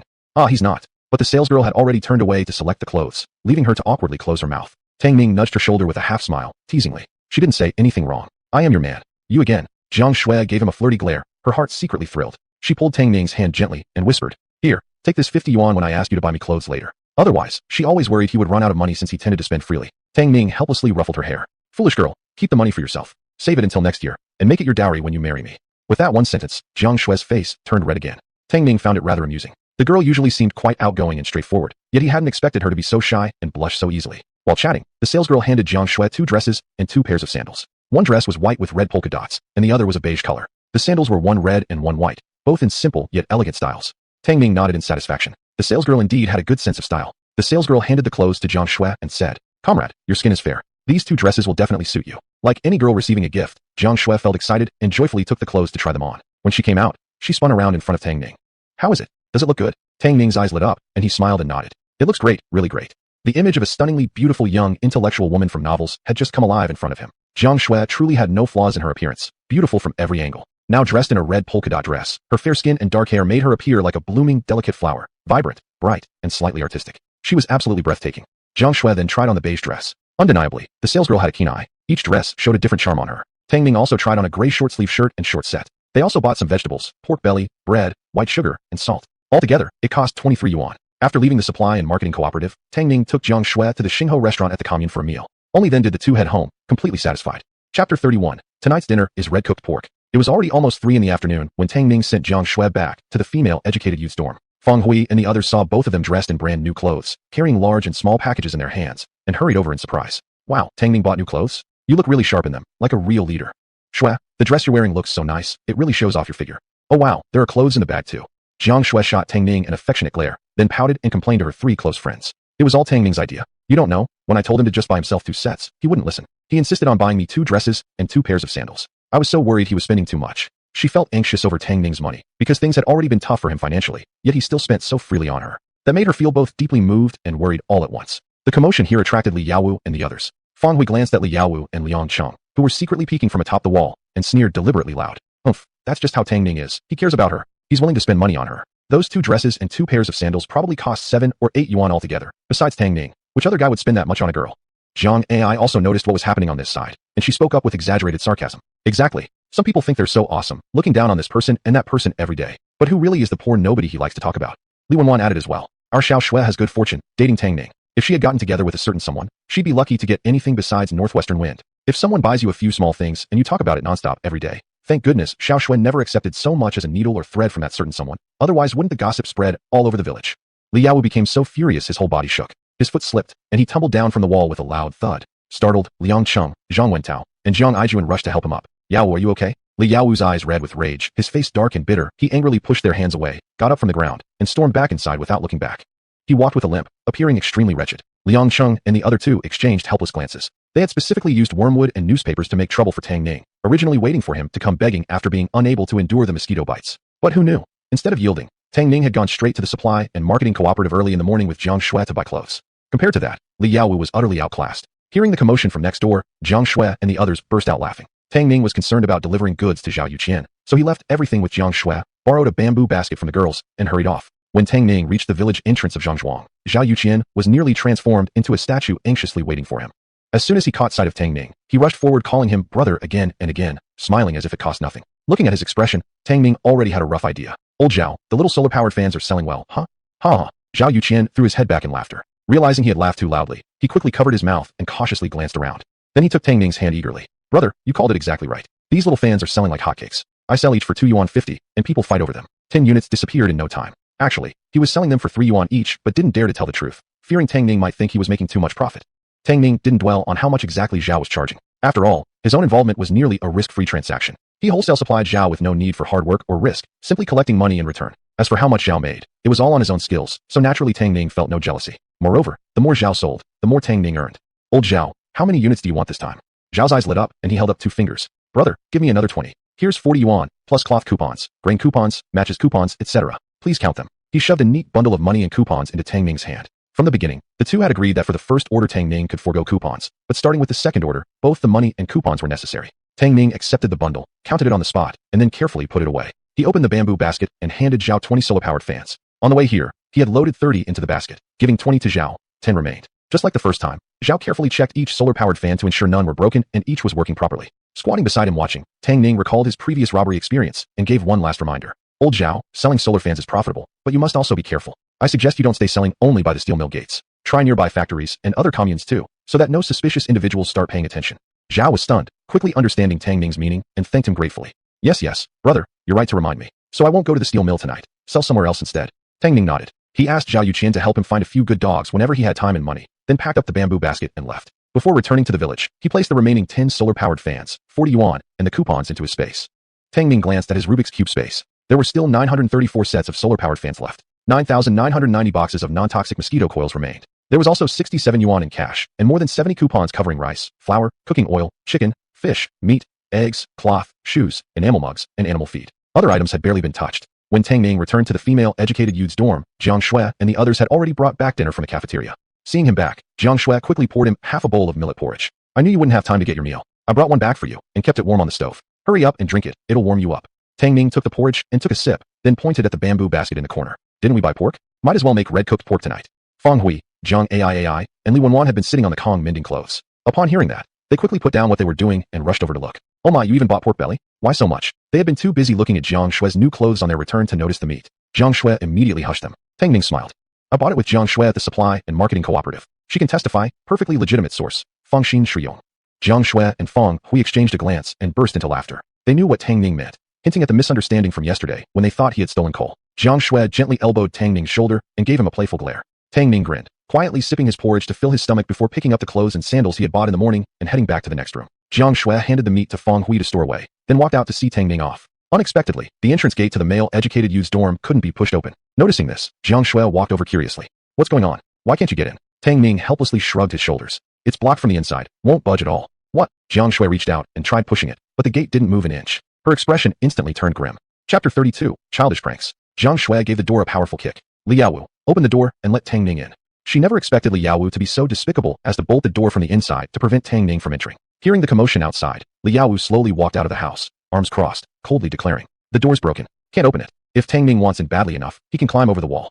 Liang Cheng and the other 2 male-educated youths also came out to join the fray, teasingly adding, that's right. Didn't you all praise Tang Ning for being so capable? Can't he even handle such a small matter? Tang Ning, if the door's broken, why don't you just climb over the wall? It's not that big of a deal. Tang Ning, why do you always rely on women to fight your battles? So pathetic. You're really embarrassing us men.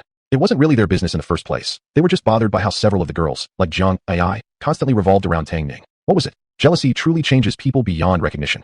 Climb over the wall. Jiang Shui was so angry her breathing became ragged. In this era, everyone would plant broken glass or shards of broken bowls atop walls to prevent theft, and it could easily slice a person's hands.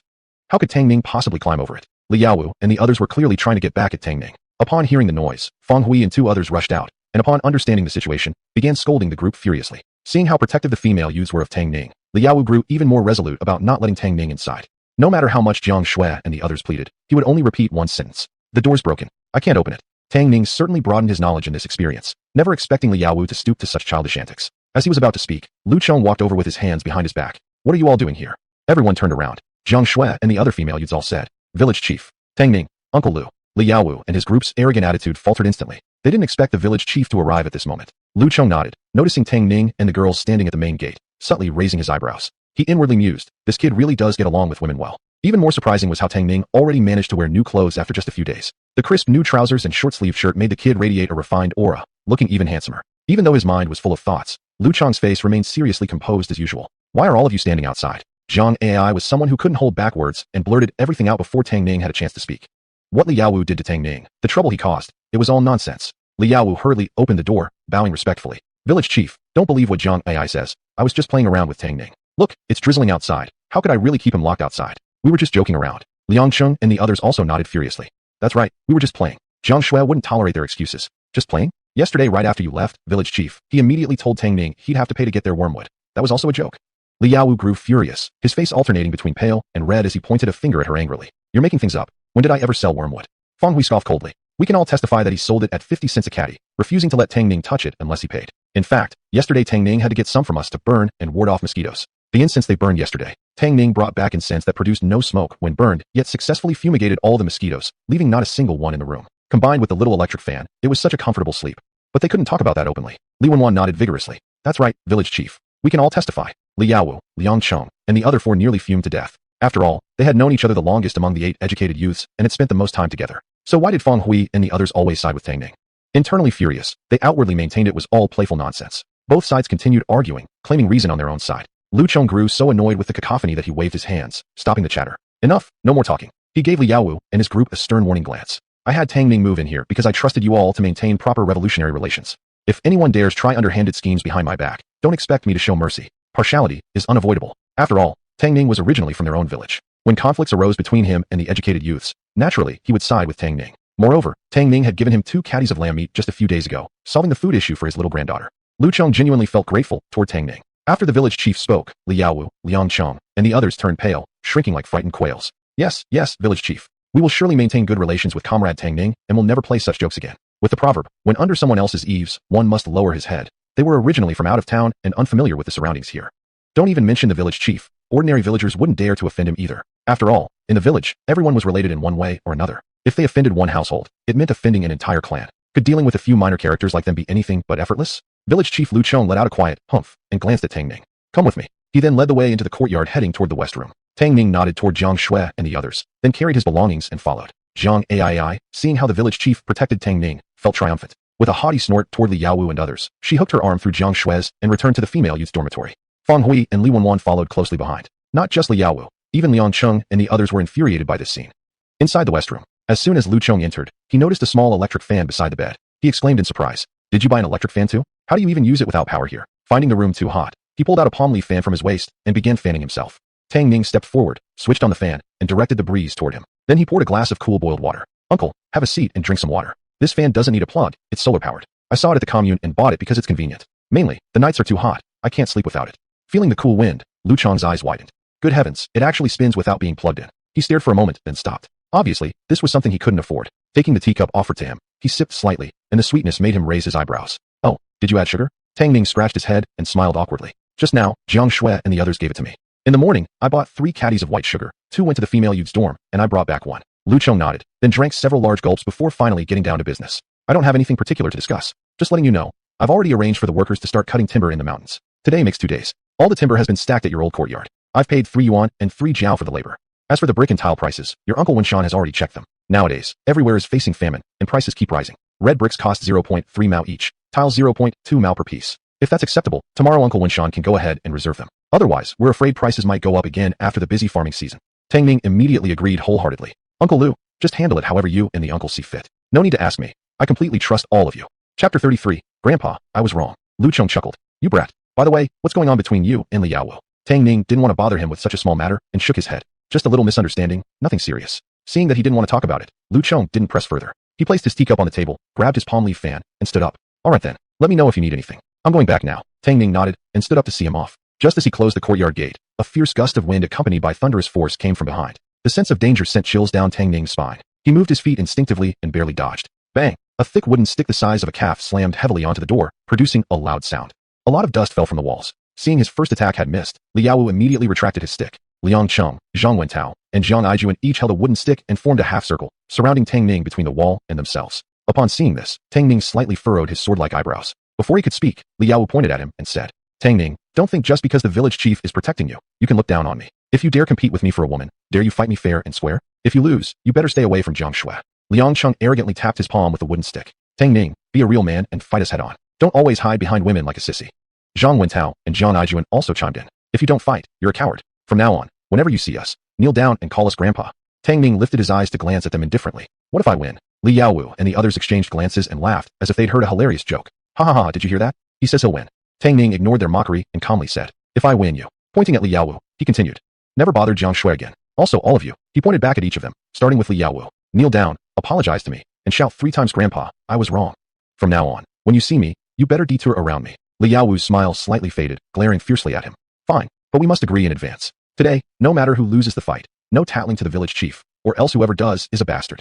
4 against 1, and Tang Ning was just this weakling. How could he possibly win? Liang Cheng and the other 3 thought the same as Li Yaowu. Tang Ning nodded, disdainfully beckoning at them with a finger. "Come at me together." His indifferent manner directly provoked Li Yaowu and the other 3. Li Yaowu roared angrily, "You're asking for it." Swinging his wooden stick, he rushed toward Tang Ning. Liang Cheng, Zhang Wentao, and Jiang Aijuan followed closely behind. Tang Ning moved his feet, slightly sidestepping Li Yaowu's initial strike. At the same time, his right hand shot out, grabbed the descending stick, pulled hard, dragging the person toward him, then smashed his hand blade at Li Yaowu's elbow and wrist. With a crack sound, Li Yaowu immediately let out a painful scream. His right forearm was directly broken by Tang Ning. Before he could catch his breath, Tang Ning kicked him in the chest. A huge man like him was directly kicked flying, landing face first, and sliding to crash into the wall. Meanwhile, Zhang Wentao and Jiang Aijuan had already come from left and right to flank him. Tang Ning wasn't the slightest bit nervous. He suddenly did a spinning kick, sweeping both of them off their feet. As pung pung sounds rang out, Liangqing ambushed him from behind. Tang Ning tilted his head aside. Then his fists flew like wind and lightning, throwing punches rapidly, each one accurately landing on Liangqing's stomach. Liangqing spat out a mouthful of blood and was directly sent flying.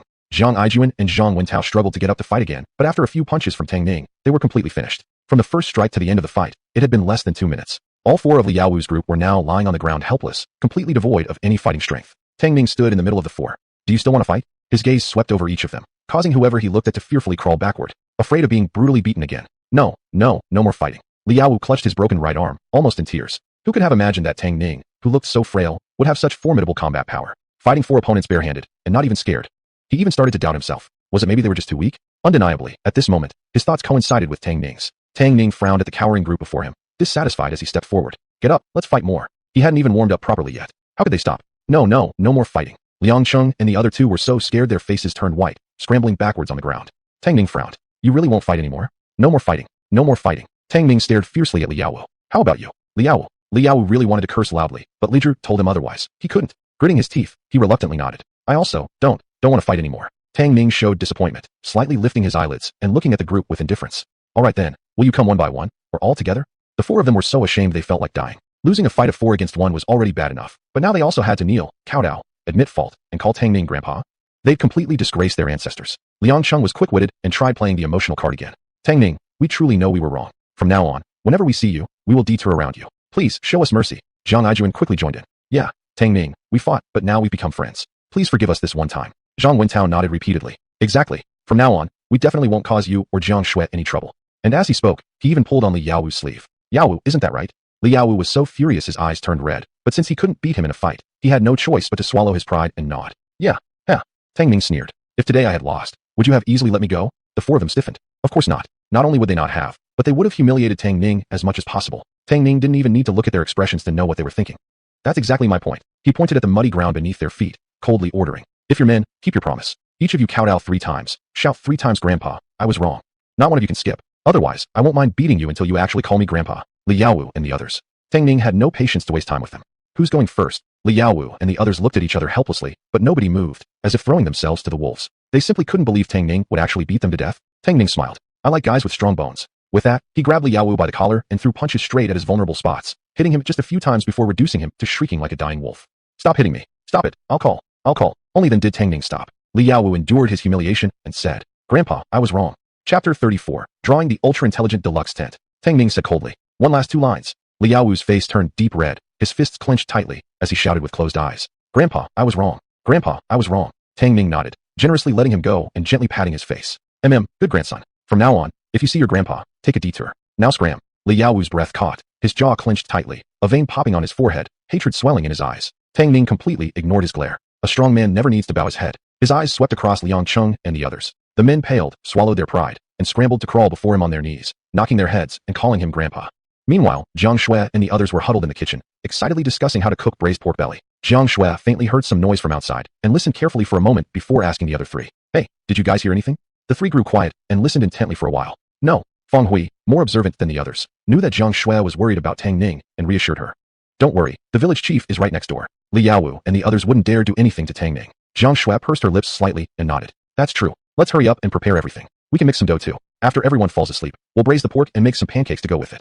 Li Wenwan laughed. I still have a couple of radishes hidden away. How about a radish soup as well? Jiang Ai clapped her hands in excitement. That sounds great. I even have some sweet potato noodles we can cook in the soup. Tang Ning, having successfully claimed 4 older grandsons, returned to his room to lie down. Staring at the ceiling with his eyes open, his mind was running wildly. If his earlier interactions with Li Yaowu and his group were mere child's play, today could be considered a complete rupture. They would certainly harbor deep hatred toward him and would look for every opportunity to get revenge. After all, no man would accept such a loss easily. More importantly, Li Yaowu was naturally someone with a petty mind. He wasn't afraid of their revenge, he just feared the nuisance. After all, everything he used and ate had been obtained from system raffles. Although he was very cautious, could he really guard against trouble forever? Frustrated, Tang Ning scratched his head. Maybe I should just move back to the old house.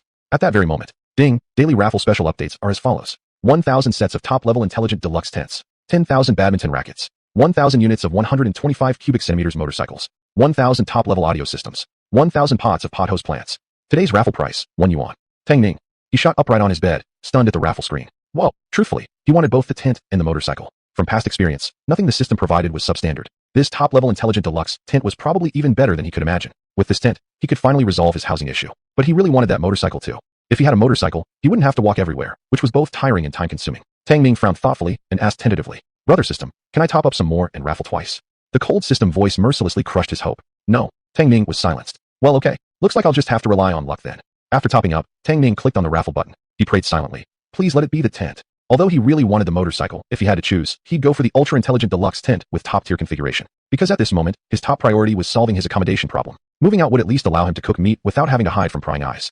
Perhaps he could even bring Jiang Shui along and have some fun with her. Just thinking about Jiang Shui's beautiful body trembling beneath him, Tang Ning couldn't help grinning to himself. Fortunately, Tang Ning's luck remained outstanding, or more accurately, the system remained as solid as ever. As the raffle pointer stopped on the deluxe tent, the system voice promptly announced, Congratulations, Master, you have drawn 1,000 sets of the top-level intelligent deluxe tents.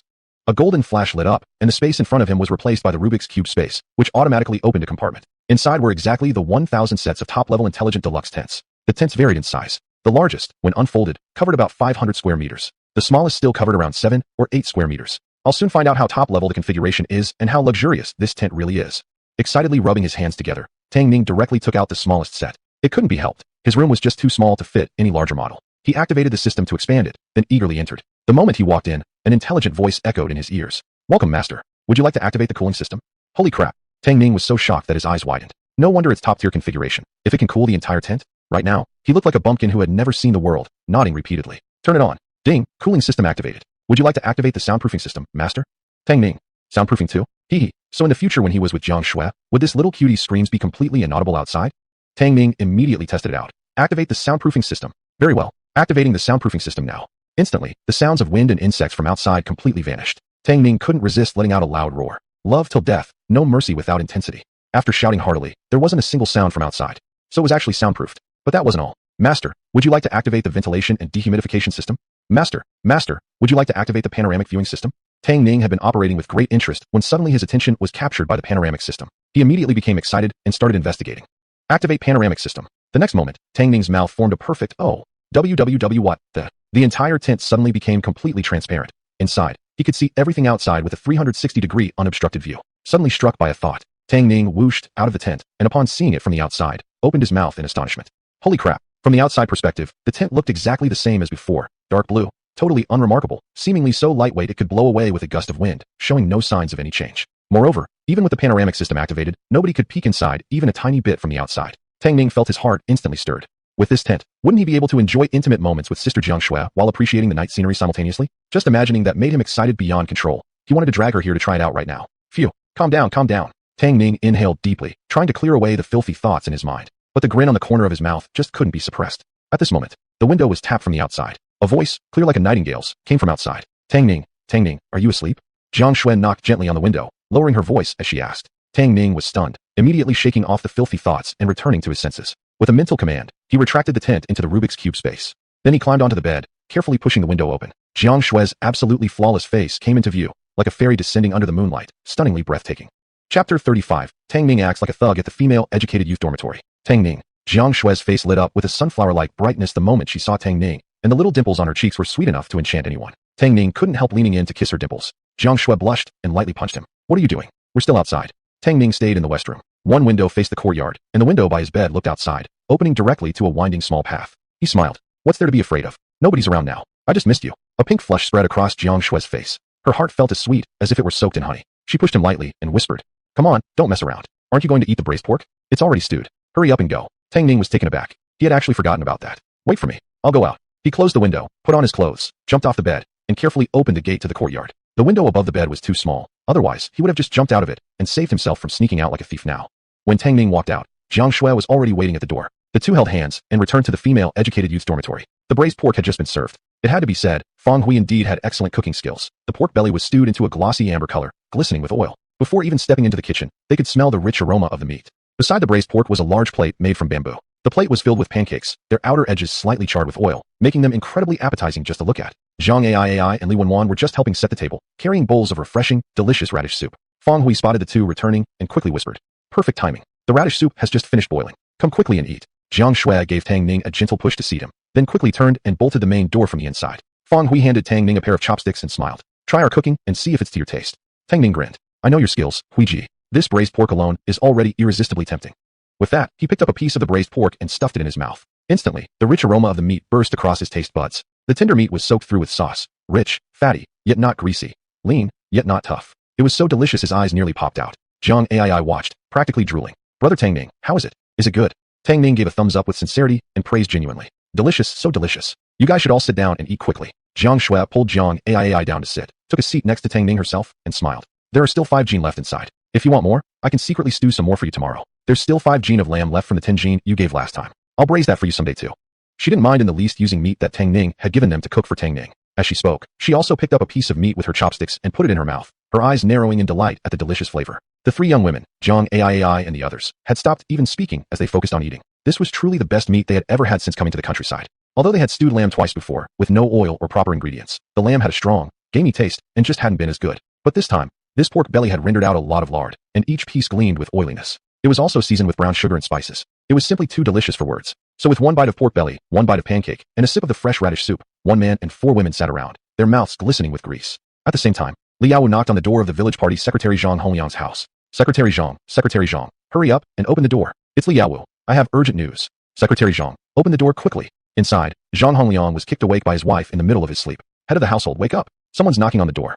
Zhang Hongliang sat up slowly, dazed for a moment, and yelled in annoyance toward the door. "Who is it? So annoying. Who in the world knocks on doors like this at night? Can't you just say what it is?" Li Yao paused, then started pounding the door again. "Secretary Zhang, it's me, the educated youth Li Yao. Hurry and open the door. Something big has happened." After being beaten up by Tang Ning that evening, Li Yao not only bore the physical pain, but also felt a deep humiliation. No, not just him. Liang Cheng and the other 2 also hated Tang Ning with a passion. The 4 couldn't fall asleep all night, turning and tossing as they plotted how to take revenge and restore their dignity. Just as they were thinking deeply, they discovered to their shock that Tang Ning hadn't gone to sleep, but had instead sneaked off in the dead of night to the female educated youth's dormitory. Inside the female dorm were all girls. Wasn't this acting like a thug? Li Yao practically shivered with excitement at the revelation. He immediately ordered Liang Cheng and the others to keep watching Tang Ning and the rest, while he rushed over to inform Zhang Hongliang. Just as he was lost in thought, footsteps echoed in the courtyard. Soon, the gate creaked open from the inside with a squeak, revealing the grimacing face of Zhang Hongliang. "What is it?" His tone wasn't very pleasant. After all, it was the middle of the night, and anyone would be in a deep sleep. No one would be in a good mood when pulled out from under the covers. Li Yao took a deep breath, suppressing his excitement, staring intently at Zhang Hongliang. "Secretary Zhang, it's bad. Tang Ning, that beast, went to the female educated youth's dormitory to harass the girls." Zhang Hongliang's eyes widened. "What, Tang Ning? How could it be? That kid had always been honest and well-behaved. Unflatteringly speaking, he barely ever spoke unless hit with a stick 3 times. How could he possibly harass the female educated youths?" Seeing Zhang didn't believe him, Li Yao grew anxious. "It's true, Secretary. I saw it with my own eyes. Not only me, Liang Cheng and the others saw it too. They're still at the female dormitory watching Tang Ning right now. I was afraid something terrible would happen, so I hurried over to tell you." Zhang Hongliang's breath caught, his face turning pale with fear. Oh God! He slipped on his shoes and ran outside. After only a couple of steps, he ran back, shouting into the house. Woman, don't sleep anymore. Get up and go find Lu Cheng. Tell him to hurry over to the educated youth's dormitory. Something serious has happened." Without waiting, he rushed out again toward the educated youth's dormitory, his heart full of anxiety. Why was Tang Ning so desperate? If he wanted to find a bride, he could just say so. Wouldn't they have been happy to help set something up? Why would he think of harassing the girls? Some of the girls there had very powerful connections, people he himself had to respect. If Tang Ning had offended them, the more he thought about it, the more terrified he became. Despite his old age, his legs nearly flew fast enough to spark from the ground. When he finally reached the female educated youth's dormitory, sure enough, he saw that the main gate had already been kicked open. From inside came the voices of arguments from Liang Cheng and the others. "Tang Ning, why aren't you sleeping at this late hour? You actually came here harassing the educated girls. If we hadn't arrived in time, those girls would have been ruined. I'll kill you for this." "Good heavens, there's actually meat? Where did you get so much meat from?" "Tang Ning, so you even stole meat. Tang Ning, you're truly a beast. Ever since you moved in with us, you've bossed us around, beaten us up, and now, You won't even leave the girls alone. Humph, you're nothing but a scumbag. Wait until the village head and the others get here. See how they deal with you. Chapter 36. Forced. Zhang Hongliang's face turned pale, and he hurriedly rushed in. Li Yaowu followed behind, a look of satisfaction on his face. Tang Ning, this time you're not getting away. As soon as Zhang Hongliang ran in, his eyes fell on the half-bowl of braised pork on the table. The aroma of the meat was irresistible, making him instinctively swallow. He glanced around. He noticed that Tang Ning and the girls, Jiang Shui included, were fully clothed, with oily residue on their lips. His eyes widened in disbelief. Wasn't it said that Tang Ning had been harassing the female educated youths? But this scene definitely didn't look like that. Rather, it looked more like they were having a meal together. Liang Cheng, upon seeing Zhang Hongliang, seemed to immediately find his backbone and pointed at Tang Ning to file a complaint. Secretary, you came just in time. Tang Ning harassed the female educated youths and stole meat. We caught him red-handed. Lu Cheng entered and saw exactly this scene. He stayed silent and walked beside Zhang Hongliang, deciding to watch what would unfold. Zhang Hongliang looked at him, then at Tang Ning. Tang Ning, is what he's saying true? Tang Ning shook his head, speaking in a firm tone. No, I never harassed Jiang Shui or any of them. His sentence wasn't even finished before Li Yaowu cut him off harshly. You still want to argue? What else could it be when you sneak into the female educated youth's room in the middle of the night, if not harassment? Jiang Shui, Feng Hui, and the other girls had been happily enjoying their meal until Liang Cheng and the others suddenly barged in. Caught in the act of snacking, the girls had been scared witless and couldn't react immediately. Now, hearing Li Yaowu falsely accuse Tang Ning of harassment, they instantly became anxious. Jiang Shui cast a cold look at Li Yaowu. Tang Ning did not harass us. I invited him over. She had to make sure Tang Ning wouldn't be accused of harassment. Feng Hui and the other two girls quickly added. That's right, we invited him. He didn't harass anyone. But you, on the other hand, knowing full well that Jiang Shui already has a boyfriend, keep pestering her. It seems more like you're the harasser. Li Yaowu was nearly choked with anger. What kind of spell has Tang Ning put on these women? They're throwing their reputations away just to protect this brute. At midnight, a bunch of unmarried girls calling a man over to their house. Didn't they care about face anymore? Liang Aijuan reacted quickly. Even if he didn't harass them, you can't deny he stole meat. If looks could kill, Tang Ning would have been dead thousands of times over. Thinking about how Tang Ning had forced them to kneel and call him grandpa in the afternoon, Jiang Aijuan was already dying to kill him. Tang Ning sneered. Who said I stole the meat? It was bought by me. I saw these girls were living tough lives, so I came to treat them with some meat. Anything wrong with that? Zhang Wentao growled in hatred. You're lying. You poor bastard. How could you afford meat? This must have been stolen. Damn. They only had half a bowl of porridge for dinner each, and hadn't even eaten half full. They were so hungry that their stomachs were touching their spines. And this brute Tang Ning was actually enjoying meat with Jiang Shui and those other girls behind their backs? How could he accept this? He was determined to kill this son of a bitch today. Zhang Wentao turned to face Zhang Hongliang and Li Yaowu. Secretary, village head, just ask around if anyone's missing meat, and you'll know for sure Tang Ning stole it.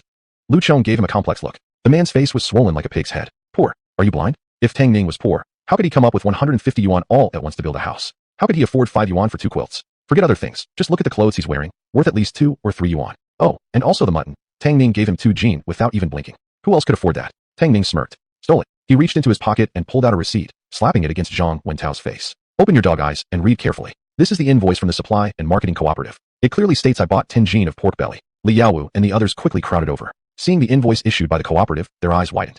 So it was really this brute who bought the meat? Since when did he become so rich? Tang Ning sneered, grabbed Li Yaowu's collar, shoved his face onto the table with a loud thump. Come on, tell me, who the hell has so much meat for me to steal?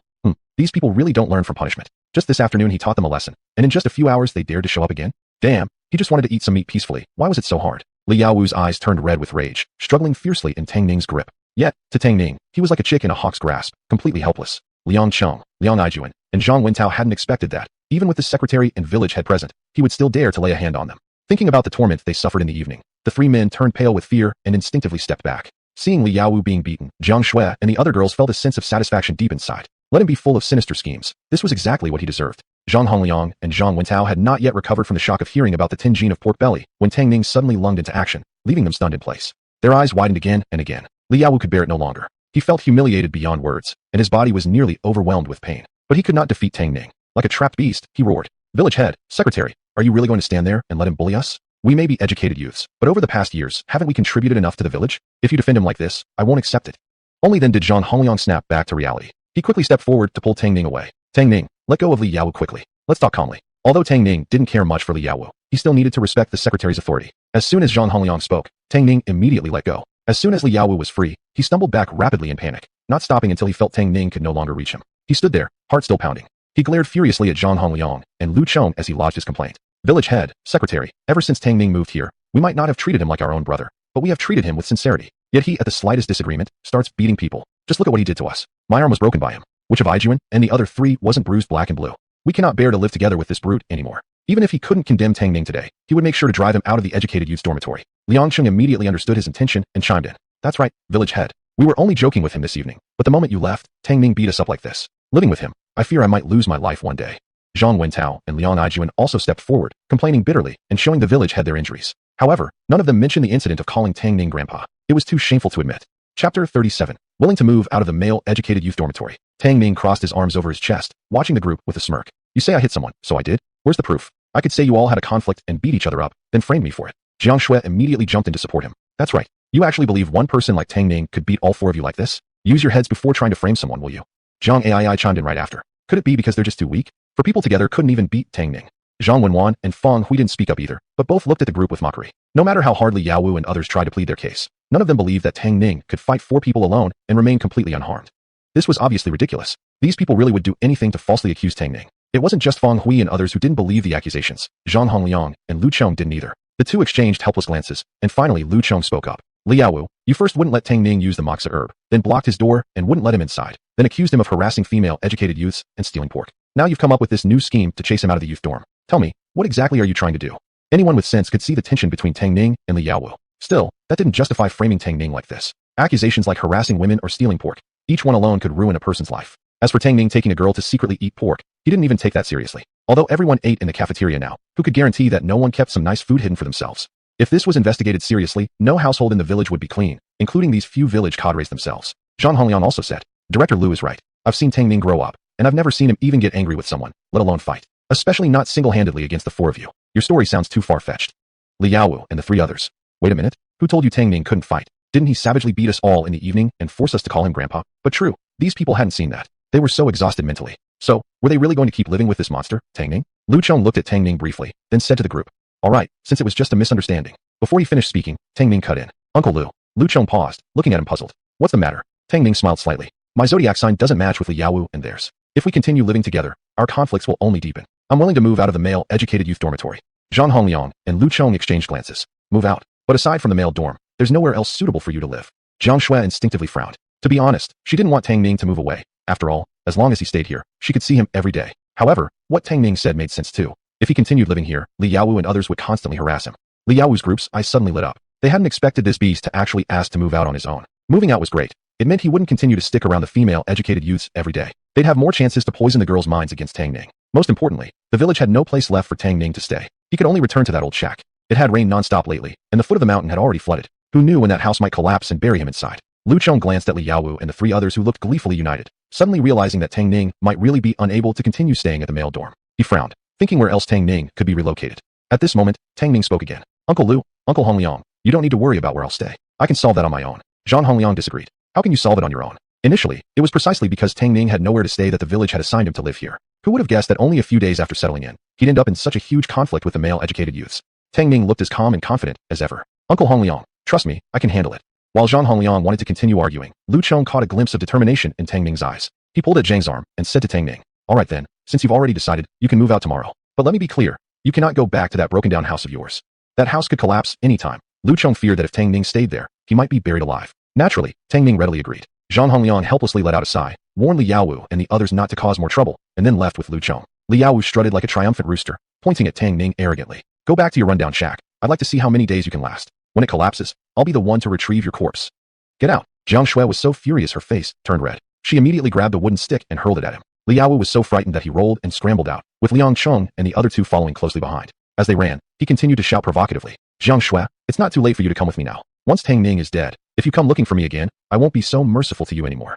Tang Ning, kneel down now and call me grandpa, and I might consider burning more Jaws paper for you when you die. Ah. A scream tore through the air as Tang Ning immediately chased after him, tackled him to the ground, and started pummeling him. Each punch landed hard on flesh. You reported me behind my back, and I haven't settled accounts with you yet, and now you dare to curse me again? Today I'm going to give you a proper mouthwash. He pressed Liao Wu's head hard against the mud and rubbed it vigorously. The mud contained stones and coarse sand, and soon Liao Wu's mouth was bleeding and scraped raw. Seeing this, Liang Cheng and the others ran even faster. Unable to take it anymore, Liao Wu howled like a dying wolf and begged for mercy, so Tang Ning finally kicked him aside. Jiang Shui, Feng Hui, and the other three girls burst out laughing in relief. After their laughter, though, they began worrying about where Tang Ning would live. Tang Ning, are you really moving out of the male-educated youth dormitory? If you move out, where will you stay? Would he have to build a temporary shack? With the constant rain, living in a shed wouldn't even be safe. Meeting Jiang Shui's worried gaze, Tang Ning ruffled her hair affectionately. Don't worry, I have a plan. You'll see tomorrow. He had 1,000 top-tier, ultra-intelligent luxury tints in his space. After all, wouldn't living in one of those be better than staying in the youth dorm? Jiang Shui knew he was a determined person, so she didn't press him further. She merely thought to herself that maybe tonight she'd discuss with Feng Hui and the others the idea of letting Tang Ning live with them. If they tidied up the kitchen, it could still be habitable, at least better than a makeshift hut. After such a commotion, they no longer had any appetite for the meat. Tang Ning said goodbye to the girls first and left. Jiang Shui, her mind preoccupied, didn't try to stop him. After seeing him off and closing the door, she gathered her close female friends to discuss matters. She wanted to see whether they would agree to let Tang Ning move in with them. Chapter 38. Who says Tang Ning has no home? The next day, Tang Ning slept until the sun was high in the sky before lazily getting up. Just as he opened the window for some fresh air, he saw 4 bruised faces, swollen like pig heads. Li Yaowu and the other 3 had already forgotten their pains and aches. Seeing Tang Ning open the window, they couldn't resist mocking him. Some people didn't say they'd move out today. It's almost noon already. Why haven't you left yet? After talking so high and mighty yesterday, you wouldn't back down now, would you? Are you planning to stick around here? Why bother now if you knew it had come to this? If someone hadn't been so extreme from the start, we might have taken him in like a stray dog to guard the house.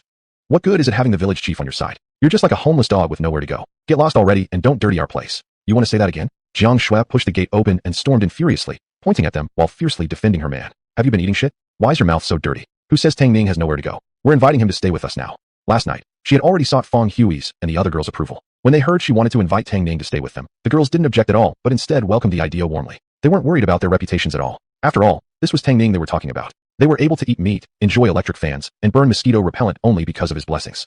Now that Tang Ning had no place to stay, they couldn't stand by and do nothing. Besides, truth would prevail on its own. If anyone dared to spread rumors behind their backs, they wouldn't sit idly by either. They'd rip that person's mouth open. Having made up their minds, early in the morning Jiang Shui led Fong Hui and the other 3 girls in tidying the kitchen and set up a small room there. Although it was somewhat rudimentary, it was entirely suitable for Tang Ning to live in. Fong Hui glared fiercely at the others. I've never seen people more disgusting than you. What kind of ability is it to gang up on someone? We're helping Tang Ning move out right now. Jiang Ai clenched her tiny fists tightly. You think this place is so great? Big brother Tang Ning isn't interested in living with you at all. Li Wenwan didn't say anything, but nodded her head fiercely several times. Li Yaowu and the other 3 were furious, their faces twisting with anger. Their expressions rapidly changed from green to red, and then back to green again. They couldn't for the life of them understand what was wrong with these women. Had they gone mad? Were they really going to let Tang Ning, a grown man, live with the female educated youths? Wouldn't that put him even closer to them? If they had known it would turn out this way, they wouldn't have forced Tang Ning out yesterday. Li Yaowu felt like he had lifted a stone only to drop it on his own foot, and his face looked as if he had tasted shit. Tang Ning found the whole scene amusing and couldn't help chuckling softly. He hadn't expected these girls to be so fierce, nor had he expected them to defend him so fiercely, risking damage to their own reputations just to offer him a room in the female youth dormitory. However, since they had gone to so much trouble for his sake, he couldn't possibly bring trouble onto them. After all, reputation meant everything for young women in this era. He couldn't shift this burden onto their shoulders. Besides, moving into the female dormitory wasn't much different from staying in the male one. It still meant being under Li Yaowu's watchful eyes, making things inconvenient for him. It would be wiser to stay far away. Still, he couldn't resist taunting Li Yaowu a little. He raised his voice and said, then I'll thank all of you sisters. Jiang Shui's eyes sparkled as she looked at him. Tang Ning, we'll help you pack. Tang Ning nodded and opened the door to let the girls in, then slammed the door shut with a bang, shutting off Li Yaowu and the others' furious gazes. Tang Ning didn't have much. As soon as Jiang Shui entered, she went over to help fold the quilt. Jiang Ai and Li Wenwan began collecting pots and bowls. Fong Hui tied the artemisia in the corner together again carefully, determined not to leave even a single blade for Li Yaowu and the others. While packing, the girls chatted noisily about Tang Ning moving into the female youth's dorm. Should we tell the village chief first? Let's move Tang Ning's things first, then tell the village chief. We've done nothing wrong, so we've got nothing to hide. Tang Ning shook his head, smiling. I won't live in the female youth's dorm. It could damage your reputation. Just pack my stuff for me. I'll come get it in the evening. Jiang Shui frowned slightly, showing deep concern on her face. But if you don't stay with us, where will you go? Fong Hui and the other 3 exchanged uneasy glances. Yeah, we've already prepared the room for you. But no matter how much they pleaded, Tang Ning insisted it wouldn't be convenient and that he already had a place to stay. As the time for his appointment with Zhao Yuqian approached, Tang Ning said goodbye to the girls and left first with his backpack on his back. Instead of heading straight to the Zhangzhuang village entrance, he followed the trail from his former self's memory straight up the mountain. After climbing over a hilltop, he arrived at a narrow canyon, barely wide enough for an ox cart to pass through. Beyond the canyon heading north, about 200 meters away, was a patch of vines covered in frosty ice crystals. This was the former owner's secret hideout. Whenever the former owner was severely bullied by the Tang Aaron family or simply feeling down, he would come here to hide. No one else ever came here. Tang Ning pushed aside the vines, which were hanging down from the hillside, revealing behind them an empty space of about 100 square meters that could be used for storage. He took out from his space a top-of-the-line smart and luxurious tent that covered an area of 100 square meters. The tent he had taken out yesterday was smaller and lacked partition rooms inside. But this tent had 4 separate compartments, which when fully unfolded, formed a complete suite with a living room and 3 separate bedrooms. A bedroom, a kitchen, a bathroom, and a living room. Living here wouldn't be bad at all. His eyes accidentally fell on the huge tent that occupied 500 square meters, and a bold idea sparked in his mind in an instant. Since I have this large tent, which is waterproof and equipped with a lighting system, why not start construction on a house right away? Using this 500 square meter tent to cover the construction site would allow workers to continue working even in the rain. Moreover, this super large tent also contained partition rooms that could be installed or removed at will. Later, he only needed to install a few separate rooms for himself to live in, while the rest of the space could be left for construction. The more he thought about it, the more feasible it seemed. With a slap of his hand, Tang Ning decisively pulled out the largest tent and returned the smaller, 100 square meter one back into storage. Then he took out from his space a Simmons king-size mattress, a box of mosquito coils, and 50 small solar-powered fans, placing them behind the vines. Finally, he also took out a whole roasted lamb and a mountain goat leg, placing them into his backpack basket. Then he began walking down the mountain. Chapter 39, A Sudden Whim. The valley wasn't far from Zhang village. It was just over the next hill. When they arrived at the village entrance, Zhao Yuqian was still waiting behind the big rock. As soon as he saw Tang Ning, he eagerly stepped forward to greet him. "Brother, you're here? Look what great stuff I brought for you," he said excitedly, then mysteriously pulled aside the old towel covering the basket on his back. Seeing Zhao's proud expression, Tang Ning raised one eyebrow, and upon seeing the contents, his eyes immediately widened. Inside were two wolf pups. The young wolves had probably just been born not long ago. They were curled up together, trembling slightly, still smelling of milk. Seemingly hungry, they made soft whimpering sounds and looked unusually adorable. Zhao Yuqian smiled proudly. "You didn't ask me to find some dogs for you before? I couldn't find any puppies, but just so happened, my brother-in-law makes a living from hunting and recently dug out a whole litter of wolf pups. I grabbed them all and brought them here for you. If you train them well, whether it's for guarding the house or going hunting, they'd be really capable, way better than dogs." Last night, his solar-powered mini fans were once again all sold out. In just 2 days, he'd earned more money than he had in the past 3 months. Now, he even woke up in his sleep laughing. To him, Tang Ning was practically the god of wealth. Remembering Tang Ning's previous request to find him some dogs, he went straight to his brother-in-law's house the moment he woke up. He just happened to arrive when his brother-in-law returned with the wolf pups, so he took them all immediately, not leaving one behind. Initially, his brother-in-law was reluctant to give them up, but after Zhao gave him 5 yuan, he handed over both wolf pups. A flicker of surprise crossed Tang Ning's face. These are really wolves. He had thought he might have been mistaken.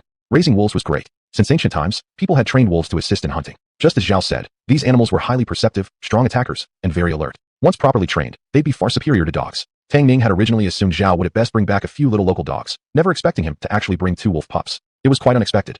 Zhao Yuqian nodded. "Yes, but wolf pups have a big appetite. I'm worried they might be hard to keep alive." Tang Ning's mouth almost stretched into a grin from ear to ear. He shook his head confidently. "I have a way. I guarantee not one of these 2 wolves will starve to death." He still had a roasted whole lamb in his space, and the system refreshed useful things every day. Feeding the wolves wouldn't be a problem. It would be hard even if the wolves wanted to starve themselves. Wolves grew fast. Within less than 3 months, they would already be able to help him guard the house. If someone else had said that, Zhao might not have believed it. After all, in this famine-stricken era, people were so hungry their bones showed. Not many families could afford to keep dogs, let alone raise wolves.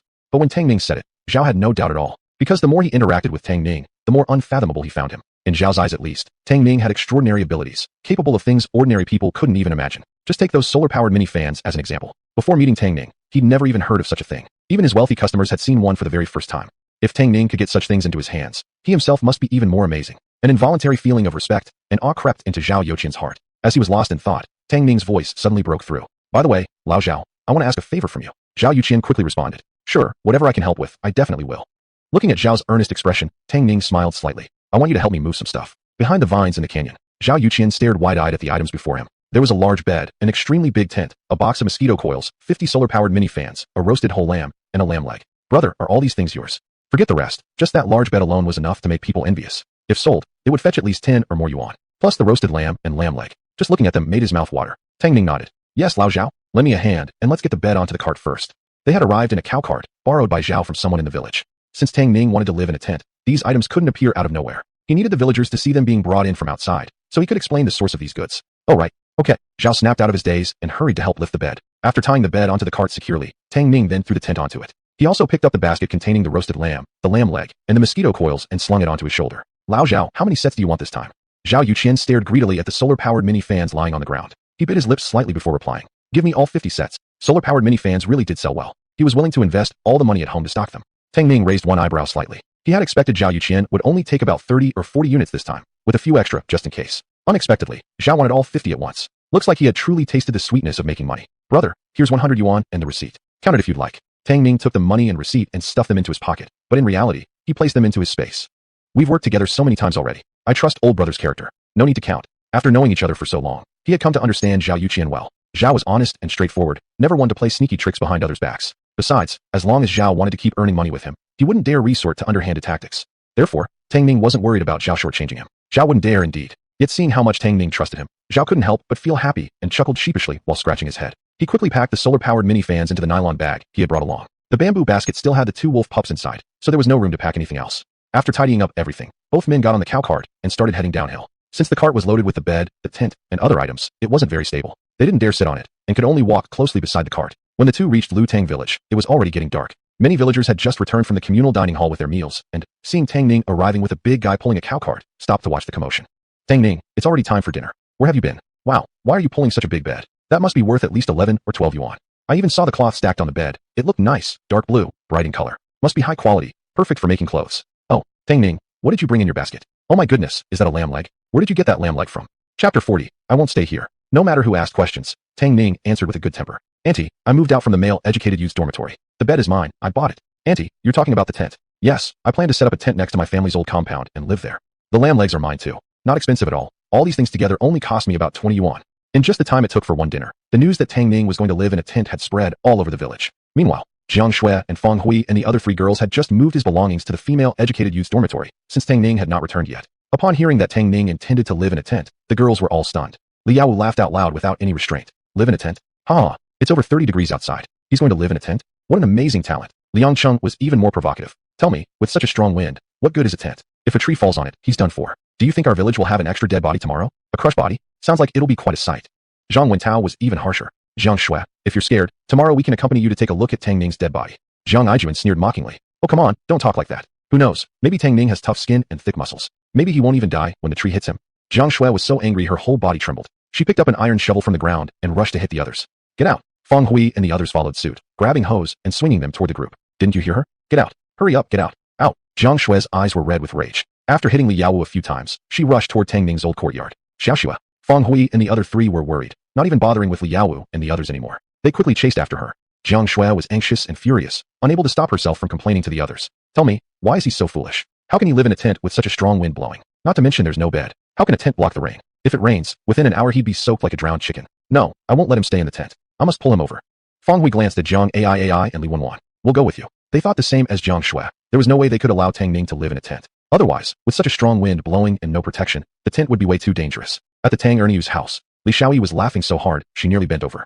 Ha ha, this is karma. Pure karma. That little bastard thought he'd be better off without us. He's only been kicked out from the male-educated youth's dormitory after just a few days living there. TCH. Serves him right. Tang Ning also had a look of satisfaction on his face, like a long-held grudge had finally been avenged. I heard he has no choice but to live in a tent now. With such strong wind blowing, what good can a tent do? Mother, perhaps tomorrow that bastard will get crushed by a falling tree, and we can take over the task of collecting his corpse. Tang Ning was in a particularly good mood, even trying to sound eloquent. This is called retribution. Dad, once that little bastard dies, his homestead will be ours, and so will his lamb legs. Right, and also that 150 yuan he paid to the village chief. We can take that back too. Li Shaoyi added venomously. Tang Erniu inhaled deeply from his pipe, closing his eyes in satisfaction. That little bastard, this is what he deserves for repaying kindness with enmity. We'll just wait to collect his corpse. Meanwhile, at Lu Chong's house, Lu Chong stared at his son with wide eyes. What did you say? Tang Ning wants to live in a what? Louis said. A tent. It's all over the village already. He bought a bed and a tent, and set them up next to his old courtyard. Li Hongying smacked her thigh. Oh my, with such a strong wind blowing. How could he run to that old place? What if it collapses? That could cost him his life. Dear, you need to go see to it quickly. I hope nothing bad happens. Lu Chong's face darkened. He grabbed his pipe and ran outside. This kid's just fooling around. Deep in his heart, he felt regret. He thought Tang Ning said he'd figure something out, meaning he'd already found a place to stay, but never imagined he would end up living in a tent. He really shouldn't have trusted that kid. Lu Chong had just rushed out of the house when he ran into Zhang Hongliang and Tian Guang. Did you hear about this too? The 3 men asked each other at the same time, and then fell silent in mutual understanding. This had become village gossip. How could they possibly not have heard? Zhang Hongliang's face was grim. Let's hurry up. We cannot let Tang Ning stay in the tent. If absolutely necessary, tell him to go back to the male-educated youth's dormitory, and I'll give Li Yaowu and the others a warning. If they dare to bother Tang Ning again, they can forget about their work points this year. After all, Tang Ning is from our village. How can we allow some outsiders to bully him? Lu Chong and Tian Guang nodded continuously. Just as Jiang Shui, Lu Chong, and others were running toward Tang Ning's place, he had already set up the tent with Zhao Youchen's help. No wonder it was a huge tent covering 500 square meters. Not only did it cover the original house and courtyard, it also enclosed all the nearby open space.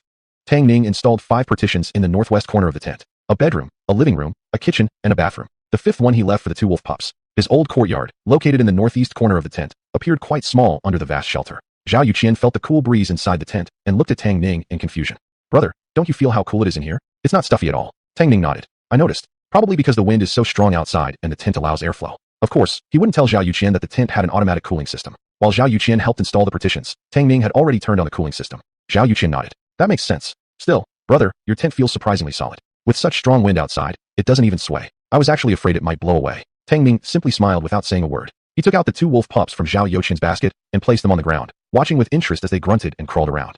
Thinking about the mosquito coils, Zhao Youchen's eyes flickered slightly, and he asked cautiously, Brother, do you still have more mosquito coils? Tang Ning raised his eyebrows and looked at him. Oh, do you want to sell them? Zhao Yuqian scratched his head, smiling sheepishly. I think they're great. I'm sure they won't be hard to sell at the commune. People living in the commune were all wealthy enough to afford fans, so mosquito coils were even less of a concern. Tang Ning thought for a moment and didn't rush to agree. Old Zhao, first sell the solar-powered mini fans. Later I'll ask my friend. If we can get more mosquito coils, then you can restock for me. Zhao Yuqian was overjoyed and nodded repeatedly. All right, agreed. With thoughts of selling solar-powered mini fans tonight, and seeing that time was getting late, he bid Tang Ning goodbye and was about to leave. Tang Ning stopped him, took 2 caddies of roasted lamb from the basket, and placed it inside Zhao Youchen's basket, smiling. Brother Qian, thank you for your hard work today. Take this 2 caddies of roasted lamb home for your wife and kid. No, I can't take this. Zhao Yuqian hurriedly declined. Tang Ning was a man of great capability. He was already grateful that Tang Ning was willing to let him tag along. He couldn't possibly accept meat in return for just a little help. But Tang Ning left no room for refusal. If you don't take it, then you can forget about taking goods from me in the future. Hearing this, Zhao Yuqian reluctantly accepted it with an uneasy heart. No sooner had Zhao Yuqian left than Jiang Shui and the 3 other girls came running over. Seeing the giant navy blue tent before them, they immediately widened their eyes. My God, is this really a tent? Wow, this is the first time I've ever seen such a big tent. Where did Tang Ning's house go? Judging by the position, could it be inside this tent? My goodness, how can there be such a huge tent? But Jiang Shui didn't care about how big the tent was. She called Tang Ning's name and ran straight through the tent entrance. At that moment, Tang Ning had just arrived at the old courtyard, intending to check if anything still needed tidying up. Hearing the noise, he rushed out of the courtyard and immediately spotted Tang Shui, who looked anxious, running toward him from outside. He waved at her right away. Jiang Shui, I'm here. Jiang Shui ran directly toward him and grabbed his wrist, pulling him outward. Come on, we're not staying here. We don't care what others say, move in with us. Let's see who dares to gossip. Chapter 41, I want to start building these days. At that moment, Lu Chong, Zhang Hongliang, Tian Guang, and 3 girls led by Fang Hui also rushed over. Lu Chong spoke with a serious face. Jiang Shui is right. With such strong wind, you come to live in this old courtyard? Do you want to die? Listen to your uncle. Tonight you go sleep at the male youth's dormitory. Tomorrow I'll find you a place to stay. Others also persuaded him all together, one message clearly. Tang Ning was absolutely not allowed to sleep in the tent. They were afraid he'd be crushed to death. Tang Ning pinched the bridge of his nose helplessly. Uncle, why don't you guys try to feel it carefully? Can you sense the tent shaking at all? Lu Chong was stunned. The others looked at each other in confusion, unsure what he meant. Tang Ning smiled. Out there the wind is so strong, but you guys have been standing here in this tent for a while now. Have you felt the tent shake even once? Right. They had been here for quite a while. How come no gust of wind came through? In theory, shouldn't the tent be drafty all over? Right. The wind is so strong outside, but why doesn't this tent even budge? Jiang Ai bit her finger uncertainly. And besides, why do I feel like it's even quite cool inside here? Li Wenwan also chimed in. Once she said it, the others felt the same. Really is like that. Tang Ning smiled. This tent is made from a special material. It's very stable. It withstands wind, rain, and even heavy impacts. It's perfectly safe for me to live here. Since I already moved out, I don't plan on going back to the male youth's dormitory. Lu Chong and Zhang Hongliang exchanged a glance. Seeing his determined attitude and the fact that the tent was indeed solid, they finally agreed. Fine then, if you really want to live here, stay here. Once these few rainy days pass, we'll build a house. Tang Ning still had unresolved conflicts with Li Yaowu and a few others. If they forced him to return, a fight might break out again. Now that the housing issue was solved, they didn't want unnecessary trouble. Seeing this, Jiang Shui felt reassured. She glanced at Tang Ning and said, then we'll go get your stuff first. After saying that, she pulled Fang Hui and the other girls running back to the female youth's dormitory. Tang Ning looked at Lu Chong and the others and smiled. Uncle Lu, Uncle Hongliang, Brother Guang, I want to tell you all something. You speak. I want to start building the house as early as these few days. Tian Guang looked at him in surprise. But didn't we just agree the other day? We'll start construction after the busy farming season passes. Tang Ning nodded and smiled. That was because we couldn't work in the rain. But now my tent is large enough. It blocks the wind and rain perfectly. We can work directly inside the tent, without getting wet and without affecting the progress. Moreover, during the day you can do your farm work, while the tent can be lit up at night. You can come help me work half the night, and I'll pay wages the same as before. The earlier the house gets built, the better. I'll finally have a place to settle. The temperature inside the tent could be adjusted, even to around 10 or 20 degrees, perfect for construction without being hot. Lu Chong glanced at Zhang Hongliang. What do you think, Hongliang? Zhang Hongliang hesitated a moment before nodding. The tent can be lit at night. Not bad for working after dark. If Tang Ning wants to start construction early, then let's just do it. After all, we already gathered all the laborers. Lu Chong said, then it's settled. Tomorrow we'll have Tang the accountant go to the commune and ask the brick factory to deliver bricks and tiles. Tian Guang scratched his head. Working inside the tent is fine, but it's still raining outside. Where do we get mud and sand? Building a house in the village usually means taking clay from the river and cutting trees from the mountains. But in such wind and rain, cutting trees is already tough, not to mention digging sand and mud. Tang Ning quickly replied, we can buy them from the commune. He reached into his pocket and discreetly took out 100 yuan and some industrial coupons for bricks, tiles, mud, and sand from his system space, handing them to Lu Chong. Uncle Lu, for anything we need that can't be obtained from the mountain, just buy it from the commune. No need to save money for me. Looking at the thick bundle of money, the 3 of them were shocked, their eyes wide open. Good lord, since when had Tang Ning become so rich? He casually took out 100 yuan like it was nothing. Combined with the 150 yuan he gave before, in just a few days he had given the village 250 yuan already. Plus, he had just bought a bed, a tent, lamb legs, and other things. Altogether, he must have spent at least 300 yuan. Hiss. The more they thought about it, the more stunned they became. What did 300 yuan mean? They could barely make 100 yuan a year working non-stop without eating or sleeping. In just a few days, he had spent 3 years' worth of their wages. Lu Chong steadied his racing heart and didn't accept Tang Ning's money. The 150 yuan you gave before is still just the deposit for the bricks and tiles. There's another 100 left. I think that's enough for buying mud and sand for now. Tang Ning simply shoved the money into his pocket. No matter if it's enough or not, you take this money for now. I need to start construction urgently, and there are a lot of materials missing. I also need to pay the workers. If you have money in hand, you won't panic when handling things. With words like that, Lu Chong no longer refused and smiled. All right, I'll take it. Whatever's left over later, I'll return it to you. He then looked at Tian Guang and said, then, Xiaotian, tomorrow you go with Comrade Tang to the commune. Let the brick factory deliver the bricks and tiles, and also order some mud, sand, and gravel. We'll issue the official document at the village office later. All right, Zhang Hongliang spoke calmly. Then tomorrow I'll go find old lady Zhang to ask her to pick a lucky date for starting the construction. Tang Ning had a faint impression of old lady Zhang. From what he remembered, she was a blind old woman. Yet she was also a famous fortune teller in the village, said to have some abilities. In the village, whenever anyone had a wedding, wanted to build a house, or even before arranging a marriage for their children, they would visit her for advice. Even though feudal superstitious ideas were now being cracked down on, thousands of years of tradition had long since blended into the habits of the people of Huagua. Even in future times, many rich and powerful bosses still believed in such things, holding related ceremonies whether breaking ground or opening a business. Zhang Hongliang suggesting to visit old lady Zhang was also in his interest, so Tang Ning naturally had no objection. Tang Ning replied sincerely. All right, thank you Uncle Hongliang. Lu Cheng nodded.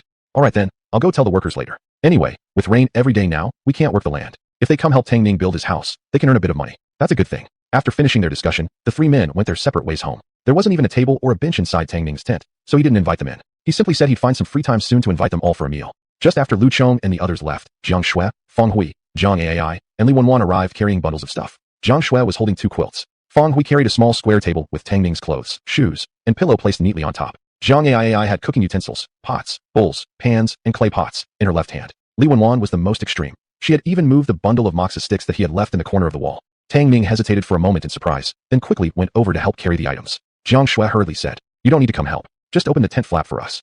Tang Ning ran forward quickly and took the cotton quilts off her shoulder. With his left hand, he lifted the door curtain and walked ahead, leading the way toward the partitioned corner in the northwest part. Only then did Jiang Shui realize there was actually a partitioned area inside the tent. Chapter 42. Who is your wife? Zhang Ai and the other 2 followed into the tent, looking around with curiosity. Oh wow, this place is really spacious. And there are 5 partitioned rooms. It's way more comfortable than where we were staying. At that moment, whimper, howl. A whiny little wolf's cry caught everyone's attention. A small wolf pup crawled out from the partitioned room behind them. Its little nose was twitching continuously, and its body still too unstable to walk steadily. It stumbled every 3 steps, looking utterly adorable. Shuizhan's eyes lit up. Ah, where did this little puppy come from? So cute. Feng Hui noticed another grayish little creature crawling out from one of the partitions and gasped. My goodness, there's another dog? Tang Ning, where did you get these dogs from? Tang Ning had already entered the bedroom, tossing 2 cotton quilts onto the bed. They're not dogs. They're wolf cubs. I got them from a friend. I thought I could raise them to guard the house.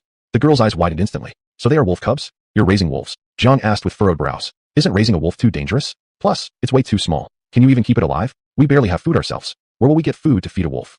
As far as she knew, wolves were carnivorous animals. Zhang Ai, however, didn't share that view. She put a hand on her waist, saying brazenly, if anyone else said it, I might believe they couldn't keep it alive. But as for Tang Ning, I'm sure he can manage. Not just Jiang Shui, but even Tang Ning raised his eyebrows in surprise. Zhang Ai stuck her neck out confidently. Just think, since we've been following Big Brother Tang Ning, how much meat have we been eating? Have none of you noticed how much weight we've all gained lately? 2 wolves are nothing for Big Brother Tang Ning. He will definitely be able to take care of them. Upon hearing this, Jiang Shui and the others exchanged glances. It was true. The girls had all become much rounder. Chuckling, Tang Ning shook his head. All right, it's getting late. If the lovely ladies wouldn't mind helping me get things tidied up, I'll treat you to roasted lamb tonight. He still had more than 10 jin of roasted whole lamb left from the space, aside from the 2 jin he had given to Zhao Yuqian. At the mention of meat, the girls gave a joyful cheer and sprang into action. Some spread the beds while others organized the living supplies. Jiang Shui pulled Tang Ning into the bedroom and handed him 5 jin of pork from a canvas bag. This is the 5 jin of pork belly left over from last night. You have nothing here, so keep the meat for yourself. This pork was bought by Jiang Shui and Tang Ning together at the supply and marketing cooperative the previous day. 5 jin had already been cooked the previous night, leaving another 5 jin untouched. Tang Ning lived here alone and didn't have anything on hand, so Jiang Shui worried he would starve and brought all 5 jin of the pork belly over. Tang Ning glanced at her, pointing toward the carrying basket containing the roasted lamb and lamb leg. I still have the whole roasted lamb and a big lamb leg over there. That's more than enough for me. You can keep this meat for yourselves. Jiang Shui turned around and indeed spotted the basket holding the roasted lamb and lamb leg in the corner. Her eyes widened as she softly exclaimed, My God, did you buy more meat today? They had just bought 10 jin of pork belly from the supply and marketing cooperative yesterday. And today he had purchased another 10 jin lamb leg and whole roasted lamb. Had he moved the entire meatpacking plant here? She looked seriously at Tang Ning. Tang Ning, how much money do you actually have? How can you keep spending like this?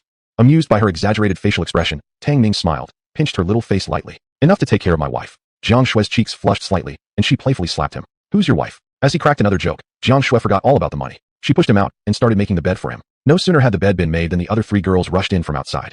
Seeing that extra large double Simmons mattress bed, they immediately erupted in excitement. Wow, what a big bed. Jiang Ai shouted as she jumped directly onto it. So soft, so springy, so comfortable. Jiang Shui, annoyed, jumped onto her. Naughty girl, you messed up the bed I just made. Just wait while I tickle you. So saying, she pounced on her and began to tickle Jiang Ai. Feng Hui and Li Wenwan joined in, and the 4 rolled together on the bed in laughter. Outside, heavy rain and strong wind were raging, and Tang Ning shook his head, smiling as he looked at the 4 lively girls. After the playful chaos, the girls began to prepare dinner. In addition to the roasted lamb, Jiang Shui ended up frying another 2 jin of pork belly, while the lamb leg remained untouched. The 5 of them happily enjoyed the dinner together. Meanwhile, Li Yaowu led Liang Cheng and 2 other suspicious-looking individuals toward the outside of the tent. Tang Ning must be really upset after being expelled like that. I bet he's now bad-mouthing us to Jiang Shui and the others. We'll just stay outside and listen. If he dares to say one bad word about us, we'll all jump in and smash his tent to pieces, so he won't even have a place to stay. Liang Cheng wore a vicious expression. In that case, it'll be Tang Ning who started trouble with us first, so smashing his tent would be perfectly justified. Even the village chief won't be able to protect him. Jiang Aijuan nodded in agreement. That's right. We won't let Tang Ning have an easy time at all. Zhang Wentao glared at the enormous tent before him. I wonder where this beast got such a huge tent from. And I don't even know where they are now. Where should we eavesdrop from? Liao said. For such a small place, we should split up and listen separately. Liang Cheng and the other two nodded. The four of them split into four groups, and under the heavy rain, they crouched outside the tent to eavesdrop. However, no matter from which angle they tried or wherever they moved around the tent, they couldn't hear the slightest sound. Liao Wu quietly approached Liang Cheng and patted his shoulder. Did you hear anything? Liang Cheng shook his head. No, how about you? Nothing either. Could this damn guy have gone out? Liang Cheng frowned. That shouldn't be right. Jiang Shui and the others haven't gone back yet either. It's raining. Where could this bastard possibly go with those girls? Liao said. Come on, let's go ask Wentao and Aijuan. Maybe they heard something. Just as the two were turning around, they saw Liang Aijuan and Zhang Wentao approaching with grim expressions. Meeting Li Yaowu's questioning gaze, Zhang Wentao shrugged, signaling they had heard nothing. Liang Aijuan looked puzzled. Could they really be gone? A malicious glint flashed through Li Yaowu's eyes, and he sneered coldly. If they're really not here, then even better. We can destroy his tent directly. With this heavy rain, I'd like to see how that bastard survives the night without a tent. Liang Cheng's face lit up with excitement. I heard he bought some lamb legs too. That means tonight those lamb legs will be ours. Liang Aijuan agreed. Everyone's already asleep anyway. Even if it's us stealing, no one will know. The four instantly came to an agreement. Full of ill intent, they were just about to rush into the tent. Before they even reached the main entrance, they suddenly heard movement from the front. The four quickly hit the brakes and crouched behind a nearby hill, secretly watching that direction. Is that Tang Ning and Jiang Shui? But the tent wasn't empty just now, right? Right before their eyes. Four female young intellectuals led by Jiang Shui were walking in front, wearing straw cloaks, and standing proudly. They walked while smacking their lips, clearly looking satisfied, already full. Tang Ning followed behind them. Jiang Shui waved at him, then walked away with Feng Hui and the other two, glancing back every few steps. Tang Ning watched until they were far away, and was just about to return. Before he had even lifted his foot. Ding! Today's special lottery offers have been updated as follows. Chapter 43, drawing 100,000 bottles of mineral water. Tang Ning immediately stopped in his tracks, tilted his head sideways, and stared intently at the dazzling lottery panel. 5L bottled mineral water x 100, 000. Level 4 English speaking training audio x 10, 000 sets. Facial tissues x 1, 000 boxes. Large tractors x 1, 000 units. Fatian Matai liquor x 1 bottle. Today's special price, 6 yuan. Without the slightest hesitation, Tang Ning recharged immediately. Ding! Congratulations to the host for winning 100,000 bottles of 5L mineral water. Tang Ning was overjoyed. Lutang village only had one well, and it was at least 400 or 500 meters away from his house. With such heavy rain, going out to fetch water would be too troublesome. 100,000 bottles of 5L mineral water equaled 500 tons of water. It was more than enough not only for his own use, but even if adding the four female educated youths including Jiang Shui, it would last for quite some time. In any case, with these 100,000 bottles of water, he had solved the issues of drinking water, cooking, and washing for a long time to come. As expected, the Rubik's space automatically opened another compartment. Inside were 100,000 bottles of 5L mineral water. The system also equipped each bottle of mineral water with an automatic water pump. As long as he inserted the pump and pressed the switch, water would be pumped automatically. It saved him the trouble of carrying and pouring the heavy water bottles. Tang Ning gave the system a big thumbs up. Master System is indeed Master System, consistently considerate as always. Tang Ning satisfyingly turned back to his partition, took out 2 bottles of mineral water from his space. One bottle was placed in the bedroom for drinking directly at night when thirsty. The other was placed in the kitchen for cooking. He inserted the smart water pump, filled a teacup with mineral water, raised his head, and gulped it down. On such a day, the mineral water wasn't cold, and drinking it directly wouldn't cause diarrhea. Right after finishing the water, he felt something wet and warm on his foot. He looked down and found a little wolf licking his foot. Tang Ning smiled and gently kicked the little one. You're hungry, huh? Wait a second. He tore the leftover roasted whole lamb, including the meat and bones, and threw them all into a large bowl. As soon as he placed it on the ground, the 2 little ones staggered over and dove headfirst into the bowl. The bones made cracking sounds as they chewed. Wolves were naturally carnivorous, and the roasted lamb bones were already soaked, so there was no worry about them being unable to eat. The little wolf made happy grunts while munching and smacking its lips. After watching them for a while, Tang Ning washed up and went to bed. He was completely unaware that there were still 4 idiots lying in the rain outside the tent. Until no sound was heard, Liao finally raised his head from behind the pile of dirt, finding no one around. He quickly patted Liang Cheng beside him. He's gone. The 4 of them stood up from the ground. Liang Cheng wiped the rain off his face. Yaowu, since Tang Ning is inside, I'm afraid we won't be able to steal the stuff today. Zhang Wentao sneered. It doesn't matter if we can't steal. With such heavy rain, he lives so close to the mountain. Perhaps a landslide will crush him with stones. Jiang Aijuan said. Yeah, let's just wait for tomorrow to come and collect his corpse. Liao chuckled coldly. What you said makes sense. Let's spare this beast for today. Indeed, they couldn't endure the rain any longer.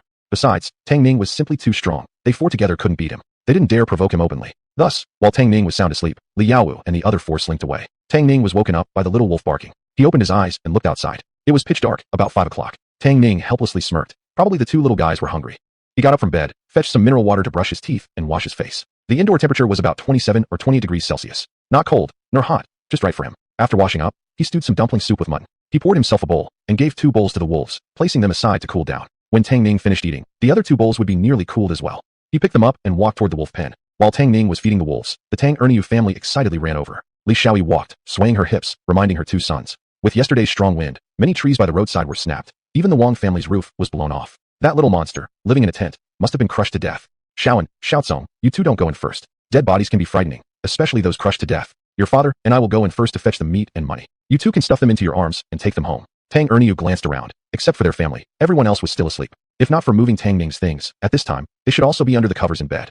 Listen to your mother. When you two carry things home, make sure to be careful, avoid being seen. If someone sees you, it will affect your reputations. Tang Tsung rubbed his hands eagerly. Don't worry, father and mother. Dagu and I have a plan. Tang and stroked his chin. Father, I heard that Tang Ning's big bed is pretty good. Maybe we should move it back home. Li Xiaoyi frowned. A bed where a dead man slept? That's inauspicious. Mother, we don't need to sleep in it ourselves. We can just take it to the commune and sell it for a good price. As long as we don't say anything, nobody will know. Tang Tsung's eyes lit up. Mother, did Ji's right. Let's take the bed too. And the tent. All of this can be sold. Li Xiaoyi's face brightened.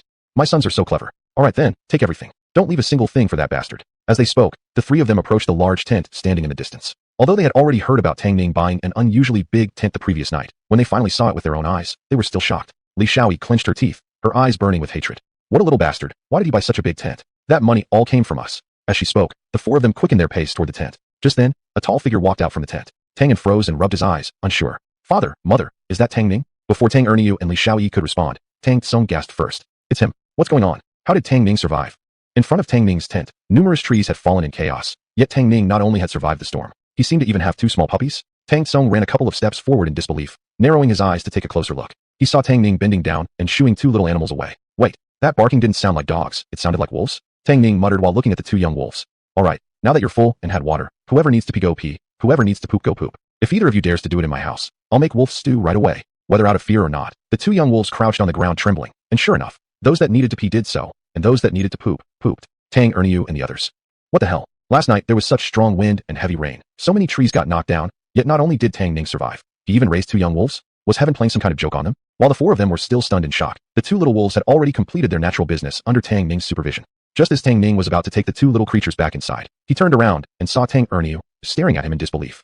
Chapter 44. Bricks and tiles arrive. Tang Erniu and the other three looked as if they had seen a ghost, their eyes widening like copper bells, staring dumbly at Tang Ning. Tang Ning raised an eyebrow and stretched his wrists. You guys. As he took a step forward, Tang Erniu and the others paled in fright, hurriedly backing away. The memory of being beaten senseless by Tang Ning was still vivid in their minds. Tang Tsung's legs gave out from fear, and he collapsed flat onto the ground. Unable to endure Tang Ning's pressure any longer, he scrambled away in panic. Don't hit me. I didn't do anything. I didn't do anything at all. As soon as he fled, Tang Erniu, Li Xiaoyi, and Tang N's mental defenses completely collapsed, and they turned and ran as well. The way they ran, their legs nearly kicked up smoke. Head down and running fast, they didn't watch their steps. Tang Tsung in the lead suddenly collided into Li Yaowu, who had just arrived. Li Yaowu's right arm, already fractured from the beating he received from Tang Ning, hadn't yet healed, and when Tang Tsung fell, he landed directly on Li Yaowu's injured arm.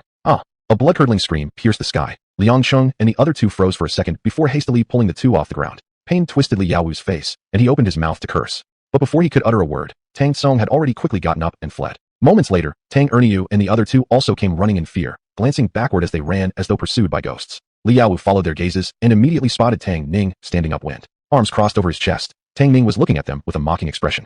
Liang Sheng muttered in disbelief. Tang Ning didn't get crushed? How is that even possible? Li Yaowu's head buzzed, his mind going blank as he quickly lowered his head to avoid Tang Ning's gaze. Let's go. We have to leave now. His heart was nearly bursting with anger. Why was this guy so damn lucky? So many trees had been knocked down by the wind, but not one had landed on him. He had come all this way for nothing, and worse, his already injured right arm had gotten worse from the fall. Cursed Tang Ning must have brought him bad luck. Zhang Wentao was reluctant. Are we just leaving empty-handed?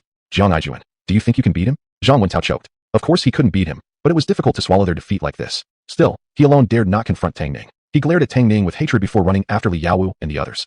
Yaowu, are we really just going to let that bastard Tang Ning off?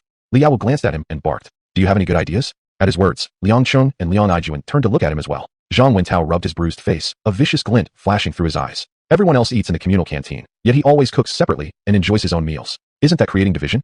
For the sake of village harmony, those meats he's hoarding should be handed over to the village so everyone can share them together. Li Yaowu's eyes lit up. That's right. Who wouldn't want to eat meat at a time like this? If they stirred up the villagers' emotions, everyone could turn against Tang Ning. He was sure that Lu Chong wouldn't be able to protect Tang Ning any longer. Tang Ning could more or less guess their purpose from the Wangbalu of their escape. Most likely, they had just come to see his downfall. However, he hadn't even thrown a punch, and those fools had already fled like clowns scared out of their wits. It seemed the previous beatings had already psychologically intimidated them. Tang Ning clicked his tongue. Little guys, let's go home. As he turned around, the snowy field behind him was already devoid of the two wolf pups. Following the sound of their whimpers, he saw the two little ones had already run back to the tent to play and roll around in joy. Tang Ning didn't bother with them, figuring it was still early, and went back to catch a little more sleep. When he woke again, the sky had fully brightened. There was nothing pressing in the morning, so he stayed in the tent training the wolves. During this time, Zhang Hongliang came by once and mentioned that the third day from now was auspicious for construction. In the meantime, the bricks and tiles, soil and sand, timber, and straw must be fully prepared. Construction would start with demolition of the old house and digging of the foundation 3 days later. Tang Ning naturally had no objection. He understood nothing of construction and preferred to leave it entirely to those who knew better. Today was a rare fine day. The farmland was waterlogged and unfit for planting, so 8 workers, arranged by village chief Lu Chong, hauled the village ox cart uphill to cut timber. The harvested wood was all placed behind the partition where Tang Ning lived, in the southwest corner, facing the old courtyard from afar, so as not to interfere with the upcoming construction work. Workers came and went. Everyone who saw the tent couldn't help but exclaim, "Goodness me, it's actually cool inside this tent. This is the first time I've seen a tent this big." Village chief said yesterday that Tang Ning was going to start building his house these 2 days. I thought he was just joking. It's so cool inside this tent. If we work fast, we can finish building his house in half a month. Around 9 o'clock in the morning, Tang Winshan arrived on a tractor, followed by 2 more tractors right behind. The trailers were neatly stacked with red bricks. "Tang Ning, should we unload the bricks outside?" asked Tang Winshan as he jumped off the tractor, waiting for Tang Ning's opinion. Tang Ning shook his head. "If we unload outside, it'll be inconvenient for the workers. Put everything inside the tent." Saying that, he ran up to the front of the tractor and pointed toward the entrance of the tent, shouting to the driver, "Uncle, drive the tractor inside. You can unload the bricks along the south side from the southwest corner." When the workers had transported the timber earlier, he had opened a wide entrance, about 15 meters wide, in the tent. There would be no problem for the tractor to enter. The tractor driver glanced at the entrance and nodded. He turned the steering wheel and followed Tang Ning's directions to drive the tractor inside, unloading the bricks exactly where he was told. The entire morning, the tractors made 3 round trips, transporting bricks and tiles. The sand and soil delivery was scheduled for later and wouldn't arrive until the afternoon. It was rare for children in the village to see tractors, so every time a vehicle arrived, they'd cheer excitedly and chase after it. Since Tang Ning was the first in the village to build a brick and tiled house, the young women and married women could no longer sit still. They all rushed over to take a peek. The tractors rumbling, the children's shrieks, and the villagers chattering gathered into a lively scene right in front of Tang Ning's tent. Led by Zhang Shui, 4 female educated youths worried that Tang Ning might be overwhelmed, so they quickly came to help. It was almost noon before they finally finished for the time being, and when the lunch bell rang from the canteen, the crowd outside the tent slowly dispersed. Tang Ning sent Zhang Shui and the other 3 girls to the partition section to cook lunch. He, with a backpack basket on his back, went to the village entrance to visit Zhao Yuqian and deliver a solar-powered mini fan. Zhao Yuqian still had a bit of a businessman's instinct. Recently, he'd gone from one commune to another, building up a base of regular customers. He asked those regular customers to refer new ones, and for every new customer they referred who bought a solar-powered mini fan from him, he gave them a 20-cent commission. Even Tang Ning had to admit he was impressed. Though Zhao Yuqian hadn't learned any modern marketing techniques, he definitely understood how to exploit human nature. The more fans Zhao sold, the more Tang Ning earned, and he was genuinely happy about that. Tang Ning smiled and asked, "How many units do you want this time?" Chapter 45. Tang Ning, how come you become so rich? Zhao Yuqian rubbed his hands together, smiling as he held up 2 fingers. "This time I need 200 units. The business of solar-powered mini fans was so hot that it increased Zhao Yuqian's appetite. Just grabbing a few dozen fans at a time wasn't enough for him to sell. Today, after discussing with his wife, he gritted his teeth and decided to take 200 units. He had even taken all the money at home, borrowing more from neighbors, uncles, aunts, and other relatives to finally scrape together 400 yuan. At that moment, holding that pile of money, his breath was trembling. As long as this batch was sold, he would earn at least 600 yuan. 600 yuan. In the past, it was something he hadn't even dared dream about. But since he met Tang Ning, not only did he dare to dream, but he dared to act. Zhao Yuqian pulled out 400 yuan and a stack of receipts from his pocket and handed them to Tang Ning, his face full of flattery. "Brother, you count it." Tang Ning cast a surprised glance at him. He took the money, didn't even bother to count it before stuffing it into his pocket, cleverly placing it into his space. Pointing at the bamboo basket, he said, "I didn't prepare that many today. There are only 50 in here. The remaining 150, you can come with me to the mountain to get." The bamboo basket was too small, barely capable of holding 50 to 60. Mainly, he hadn't expected that Zhao Yuqian would want 200 at once. He didn't have so many in the basket, nor could he take them directly from his space in front of him. Fortunately, whenever he wanted to retrieve something, the system could automatically place it in the designated location according to his request. Of course, the maximum placement distance was within 500 meters. Zhao Yuqian rubbed his hands and nodded. Okay. He took all the solar-powered mini fans from Tang Ning's bamboo basket and loaded them onto his ox cart. He left the now empty basket on the cart instead of returning it to Tang Ning. The two of them drove the ox cart through a shortcut toward the valley. On the way, Zhao Yuqian kept glancing at Tang Ning, looking like he wanted to say something but hesitated. Since he didn't speak, Tang Ning also didn't ask. He wasn't a person who easily got curious. Eventually, Zhao Yuqian couldn't hold back any longer. He took a deep breath and cautiously asked, "Tang Ning, brother, I want to bring my younger brother to sell these solar-powered mini fans together with me. Do you think that's okay?" The solar fans sold well, but he could only do so much alone. Bringing his younger brother in would let them sell more goods and make more money. Also, since the brother was his own blood relative, there would be no fear of betrayal. Besides, Zhao Yuqian hated the idea of enjoying meat soup every day while his younger brother's family went hungry. Tang Ning's eyebrows slightly furrowed. "He's your real brother? Can you trust him?" Zhao Yuqian nodded eagerly, earnestly guaranteeing. "A brother born from the same mother. Absolutely reliable." After a brief pause, Tang Ning nodded. "If you want him to sell for you, that's fine, but you must not reveal to him where you are sourcing these goods. Moreover, whenever goods are picked up, I will only interact with you directly. The number of goods he wants and the payments made shall be arranged solely through you. Let me reiterate, should anything happen to me, you won't be able to get another item from me. So, you understand what should be done, right?" Tang Ning did this for self-protection. After so many collaborations, he knew Zhao Yuqian fairly well and believed his character was marginally trustworthy. However, Tang Ning had never met Zhao Youqian's brother and had no intention of meeting him. The fewer people who had direct contact with Tang Ning, the less danger Tang Ning himself would face if anything ever happened. Zhao Youqian wore a serious expression, immediately pointing to the sky as he swore. Don't worry, Tang Ning brother. I swear on my life that my brother and I will never drag you into any trouble. We'll make sure this stays between us forever. Tang Ning was their money god, after all. Even if things went wrong, he would never turn against Tang Ning. Besides, his younger brother was also a reasonable person. Tang Ning was giving them a way to earn money to feed their families. He was their benefactor. Even if they had no conscience left, they wouldn't betray Tang Ning. Tang Ning nodded. Fine. From now on, our meeting point will be changed to the valley where you helped me load goods last time. No longer at the village entrance of Zhangzhuang. Zhao Youqian continuously nodded in agreement. After discussing everything clearly, the two fell silent. When they were still about 400 meters away from the valley, Tang Ning instructed the system to place 150 solar-powered mini fans on the flat ground behind the vines. Upon arriving at the vines, Zhao Youqian happily loaded all the fans onto his cart. With a satisfied expression, they headed down the mountain. Tang Ning didn't accompany him. Instead, he sat quietly in the valley for a moment until Zhao Youqian's figure vanished from sight. Then he opened his space to inventory his current assets. 995 whole roasted sheep, 999 units of special fever relief medicine, 683 solar-powered mini fans, 1,000 units of Type 95 automatic rifles, 999 queen-sized spring mattresses, with 999 sets of 4-piece bedding sets, 9,890 boxes of mosquito coils, 9,998 bottles of Happy Cola, 999 ultra-intelligent luxury tents, 9,998 5L barrels of mineral water, a small portion of wild goat meat, 1 pair of cloth shoes, 1 pair of sandals, 466 yuan in cash, along with various coupons, cloth tickets, steel tickets, feed tickets, and ration vouchers for grain, oil, chicken, fish, meat, eggs, and other staples. The flour was running out rather quickly. Only 10 jin of flour and 20 jin of coarse grains remained. Tang Ning narrowed his eyes. Looks like I need to hurry up and buy some more grain. Also, there are only a little over 600 solar-powered mini fans left. If the Zhao brothers sell together. He lowered his head, calculating silently as he murmured to himself. Probably at most a week before they're sold out. Maybe I should mention to old Zhao next time to bring and sell something else too. His gaze swept across the squares of his magic cube space. Now that the weather's hot and the solar mini fans sell so well, the soda and mosquito coils from the system should also be no problem to sell, right? After making up his mind, Tang Ning stood up and left the valley. By the time he got home, Jiang Shui and Feng Hui with the others had already finished preparing the meal, waiting for him to start dinner. Lunch was stir-fried lamb leg with chili, braised vermicelli with cabbage, and Feng Hui had also stewed a radish soup. The staple was coarse grain rice. The aroma of meat filled the room, and the two little wolf cubs were drooling nonstop, circling around the people, whining and howling.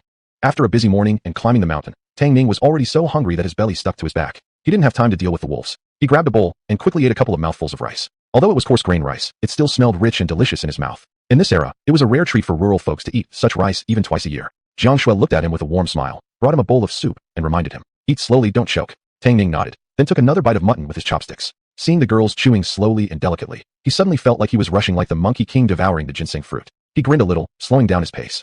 With beauty beside him, eating should be an enjoyable thing. Zhang Ai took a sip of the radish soup and cheerfully asked, "Big brother Tang Ning, I'm really curious. How come you suddenly became so rich? You used to live such a miserable life. How did you start building brick and tile houses and eating meat every day?" Chapter 46. My eldest brother is called Tongzi. Zhang Ai was genuinely curious. During the time she had been interacting with Tang Ning, he had already bought 40 to 50 caddies of pork alone. He had purchased clothes and shoes for Jiang Shui, as well as the tent, bed, quilt, and even the clothes and food for himself. All of these things cost money, not to mention the cost of building the house. Altogether, it must have been at least 400 or 500 yuan, if not close to 800. Half a month ago, Tang Ning had still been a poor, sickly orphan with no home. Now, suddenly, he was so rich. She just couldn't figure out how. As soon as those thoughts crossed her mind, Jiang Shui, Feng Hui, and Li Wanwan were also looking at him with curiosity. Tang Ning paused, slightly lowering his eyelids as he replied calmly, "Not much really, just doing a bit of small business on the side." He didn't want to say more to them and immediately changed the subject. "Eat. All of you eat. Don't you see those two little guys are practically drooling?" Tang Ning had given them names according to their wolf sizes. The bigger one was called Debing, and the smaller one was called Airbing. After being trained for a few days, the wolves had become somewhat intelligent. As if they knew Tang Ning was talking about them, they twisted their little hips and tried to climb up his leg. Tang Ning gently kicked them off, causing them to fall flat on their bellies. Seeing that Tang Ning didn't want to say more, Jiang Shui gave Jiang Ai a meaningful look, signaling her not to ask further, while worrying silently in her heart. She planned to ask him about it alone later. While they were still eating lunch, the driver delivering the sand and soil showed up. Tang Ning hastily swallowed a few mouthfuls of food before rushing out to direct the tractor driver to unload the sand beside the bricks. Tang Wenshan arrived with a Jiafeng cap on his head and an account book in hand. "Tang Ning, I'll start by giving you 30 tons of sand. At 2 yuan 6 jiao per ton, that's 78 yuan. Use it for now, and let me know if you need more later. I'll buy more from the commune for you." The tractor's loud engine noise reverberated inside the tent, making it nearly impossible to hear without shouting. Tang Ning took the account book and glanced through it. No wonder the man was an accountant. Sand, bricks, beams, daily wages for each worker. Tang Wenshan had meticulously recorded every expense clearly and neatly, easy to understand and organized. Tang Ning handed the book back to Tang Wenshan. "Uncle, you handle it as you see fit." But in his mind, he was doing some calculations, 78 yuan for sand, another nearly 200 yuan combined for bricks. The money he had given to Lu Chong was probably insufficient. By the time Tang Ning came back from the mountain, it was already almost 4 in the afternoon. When he finished with everything else, the last rays of sunlight were already gone. Feng Hui, Li Wanwan, and Jiang Ai, seeing there wasn't much they could help with, had already returned to the female-educated youth dormitory. When Tang Ning returned to the partitioned area, only Jiang Shui remained in the room. While he had been busy outside, Jiang Shui had quietly washed the dirty clothes he had changed out of, and was now facing away from him, hanging them up to dry. A warm tenderness filled Tang Ning's heart as he quietly walked up behind her, wrapped his arms around her waist, kissed her ear, and smiled softly. Whose little wife is this? So hardworking. His breath tickled her ear, and Jiang Shui twitched her neck, laughing sweetly. Ah, don't tease me. She laughed as she squirmed, trying to get away. It was already summer, so they were both dressed lightly. As she wriggled, her body touched his, and they both froze. Jiang Shui flushed instantly. She was no longer an innocent girl who knew nothing. On the night when they had confirmed their relationship, he had completely taken advantage of her. Although they hadn't completely crossed the line, he had definitely given her a thorough biology lesson. You let go.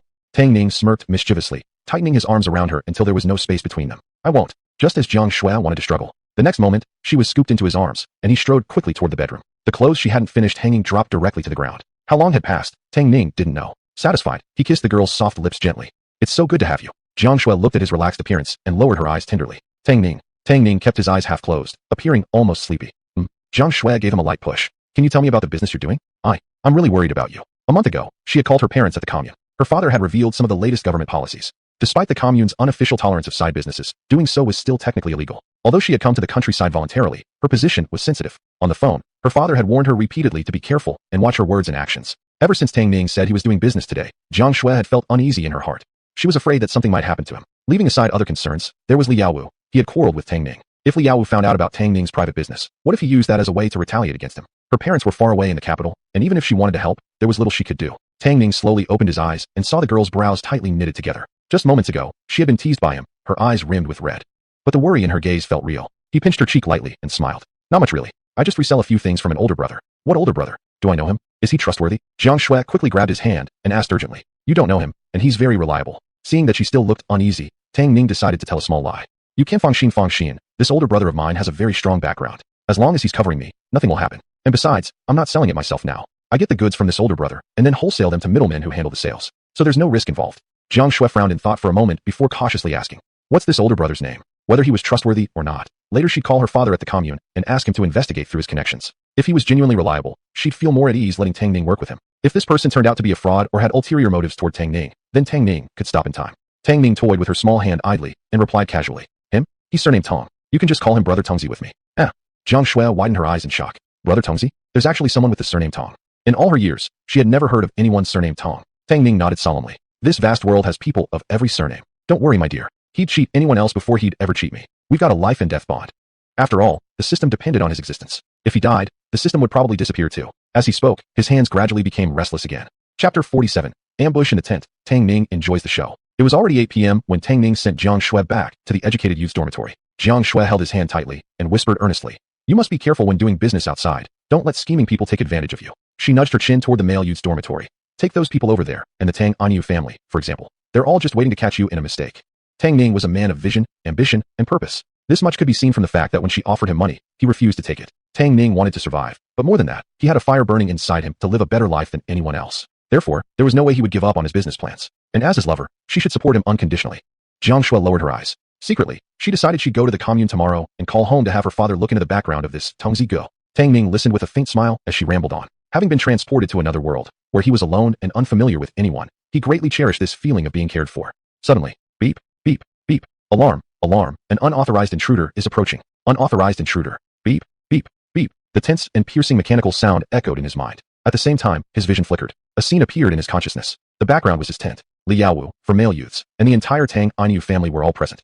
Li Yaowu had a bandaged right hand, and in his left hand was a kitchen knife. Zhang Wentao, Tang Ning, and Tang An were holding sickles and scissors. Liang Ijuan, Liang Cheng, Tang Song, and Li Shaoyi each carried wooden buckets filled with yellow and white filth. Just by seeing their sneaky expressions, Tang Ning could tell they weren't going to confront him directly. They had come to sabotage him from the shadows.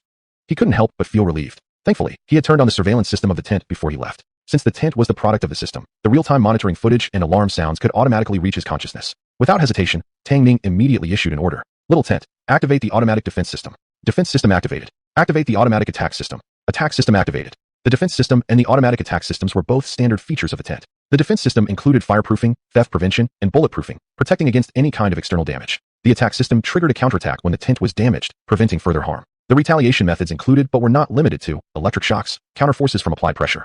The electric function was possible because the tent was made of a special material that could function similarly to a solar panel, converting solar energy into electricity, enabling electric shocks. Therefore, even at night, the tent could power itself and provide lighting. After activating both the defense and attack systems, Tang Ning sat back, ready to enjoy the show. Li Yaowu stealthily crept to the front of the tent, glancing around cautiously. The moon had reached the middle of the sky, the north wind howled, and the tree shadows waved like monsters. Looking around cautiously, he whispered, "Hurry up! While Tang Ning isn't back yet, tear the tent and pour the filth on it. Let's see how he dares to sleep here anymore." On the road back after dropping Jiang Shui off, Tang Ning had been clearly seen by them.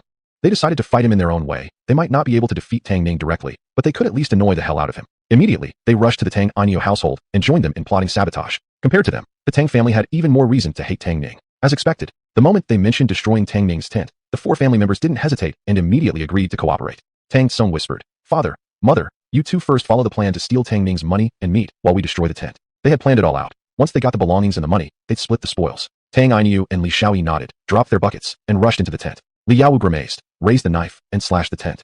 Tang Ning and others followed closely behind. However, to their surprise, the tent was as hard as iron. The knife hitting the fabric made a clink sound, and the vibration numbed Li Yaowu's palm. Worse still, he hadn't expected the tent to be elastic. It pushed his hand right back. Meanwhile, a series of clangs and dings echoed from the side. It was Zhang Wentao and the others stabbing and slicing the tent with scissors and sickles. Zhang Wentao opened his eyes wide in astonishment. What the hell kind of tent is this? So damn hard. Whose tent is made of iron anyway? It's impossible to cut through. Li Yaowu refused to believe it and snarled, "Like hell I believe that."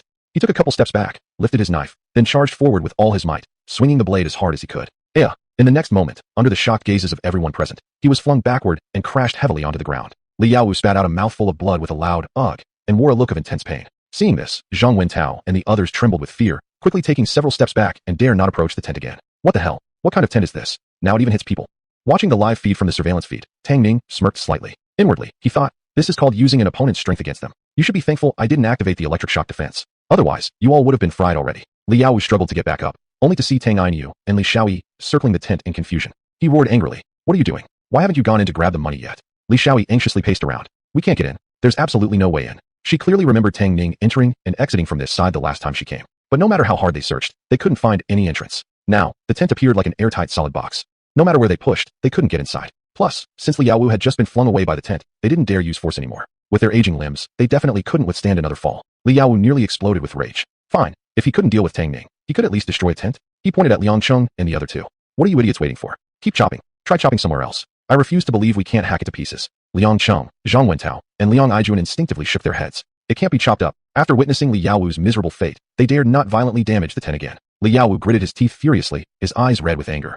Tang Ning. But he still didn't dare attack the tent himself again. He inhaled deeply, stomped forward, and lifted one of the buckets filled with filthy yellow and white liquid with his uninjured arm and splashed it all over the tent. He was determined to make that Tusung Tang Ning sick beyond recovery today. Tang En and Tang Tsung exchanged glances, imitating his actions by grabbing their own buckets and pouring their contents with all their strength. Whoosh! The next moment, a counter-force shot back from the tent. The mess they just thrown splashed right back down on Li Yaowu, Tang En, and Tang Tsung. Even those standing nearby, including Liang Cheng and Tang Ning, were not spared and all got drenched from head to toe in the filth. Chapter 48. Drawing a grand prize of 1,000 fruit gift packages. At the entrance of the women's educated youth's dormitory, Jiang Shui was still clinging to Tang Ning, reluctant to part, when a pungent stench suddenly hit her nose. She turned around and saw 4 filthy figures running hurriedly toward them. She quickly covered her nose and mouth and stepped back in horror.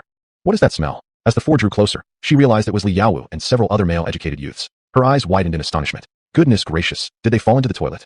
Tang Ning had just witnessed quite a show and was in a very cheerful mood. Maybe they tried to harm someone, but ended up harming themselves. Li Yaowu didn't expect that Tang Ning would still be lingering with Jiang Shui and hadn't left yet. Thinking that all his current humiliation was caused by Tang Ning, he almost became mad with rage. He glared at Tang Ning with eyes full of hatred. Tang Ning. Tang Ning casually dug in his ear. Why are you calling your grandpa? You better pray you don't end up in my hands, or I swear I won't let you off easily. Oh my, you really scared grandpa just now. I wonder which grandson it was the other day who knelt on the ground begging grandpa for mercy. Only a few days passed, and now you dare threaten grandpa? Also, grandpa suggests you hurry up and wash off that stench of yours. Be careful, or I'll punch you if you keep grossing me out. This string of words instantly made Liang Cheng and the other two's faces change, nearly giving them heart attacks. Who hadn't called Tang Ning grandpa besides Li Yaowu? Li Yaowu was so furious that he could barely speak. Seeing Tang Ning raise his fist, afraid he might really rush over and hit him, he quickly turned tail and ran. Seeing Li Yaowu fleeing in such a defeated manner, Jiang Shui couldn't help but laugh aloud. Then tilting her head, she asked, "He really knelt down to you?" "Not only that, he was calling me grandpa while bowing his head." Tang Ning mimicked the weeping and sniveling manner of Li Yaowu back, then in a sarcastic tone, making Jiang Shui giggle continuously. "Alright, it's getting late. You should go back and rest." Jiang Shui tiptoed and kissed him, then turned and ran toward the youth dormitory. When she returned to her bedroom, Feng Hui and others hadn't slept yet. Seeing Jiang Shui's smiling eyes, they couldn't help but ask, "What happened? Why are you so happy?" Jiang Shui chuckled to herself before recounting the pitiful appearance of Li Yaowu and his companions to the 3 of them. Instantly, a burst of laughter broke the night's silence. They all thought that Li Yaowu and his companions had only gotten what they deserved. After they had their fill of laughter, Fang Hui wiped her tears and cautiously said, Xiaoxue, there's something we want to talk to you about. Jiang Shui looked at her questioningly. It's like this, Tang Ning is doing business, right? We three have discussed it and want to join him to earn a little money. Although Fang Hui, Jiang AI, and Li Wenjuan's family backgrounds were all decent, none were as wealthy as Jiang Shui's. They could manage by tightening their belts, but not much more. Moreover, being away from home so far, when money was truly needed urgently, their families couldn't wire it over immediately. Therefore, in many situations, they saved wherever possible and lived a rather frugal life. Seeing Tang Ning make big money through business made the three of them immediately interested. They thought they weren't any less smart. So why could Tang Ning earn money through business, but not them? Jiang AI climbed off the Kong bed and hugged Jiang Shui's arm. Sister Xiaoxue, these days we've been freeloading on meals with Brother Tang Ning every day, and it makes us feel really awkward. We also want to earn some money. Please ask Brother Tang Ning to let us join him for a meal.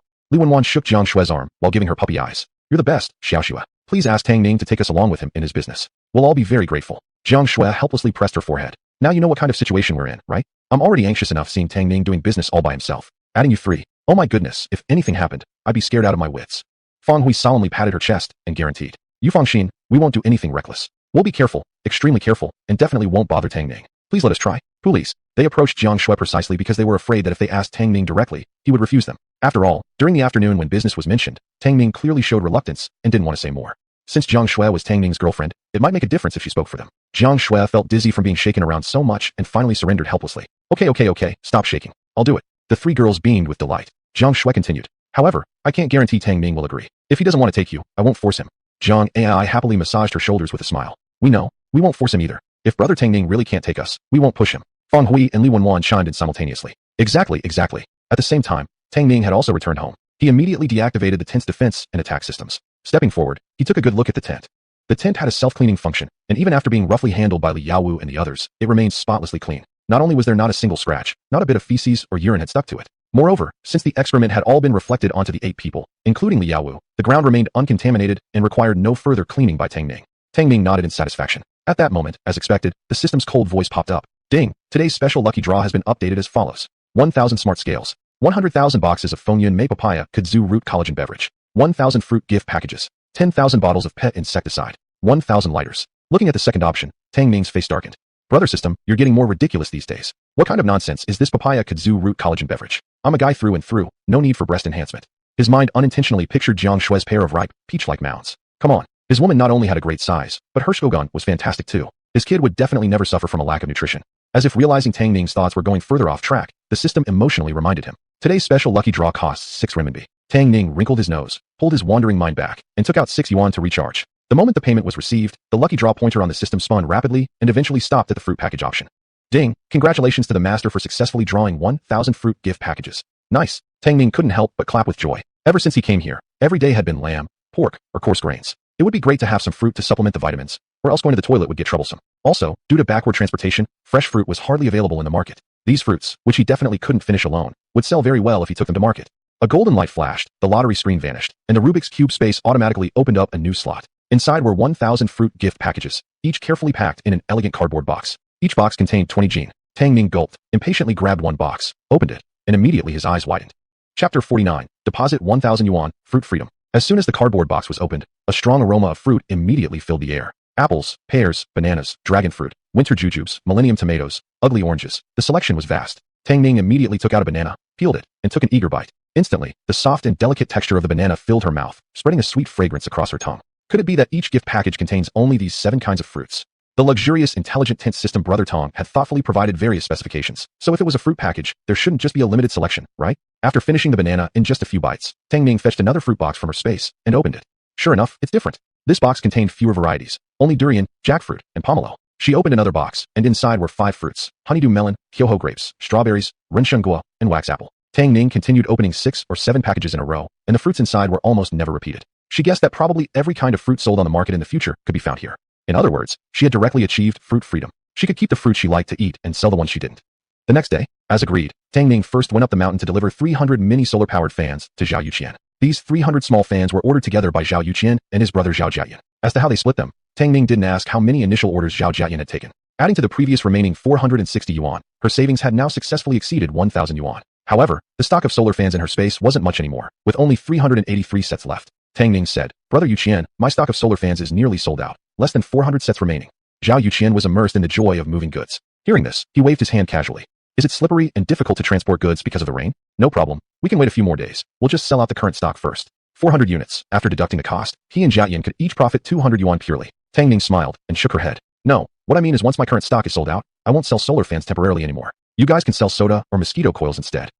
Soda? Zhao Yuqian was taken aback. A few years ago, he had once tasted soda. It was sweet and invigorating. He would never forget that taste. Brother, can you get your hands on soda? Tang Ning smiled. I can. Zhao Yuqian swallowed hard and grinned. Soda's great, soda's great. Later, I can also save a few bottles for my wife and the kids to drink.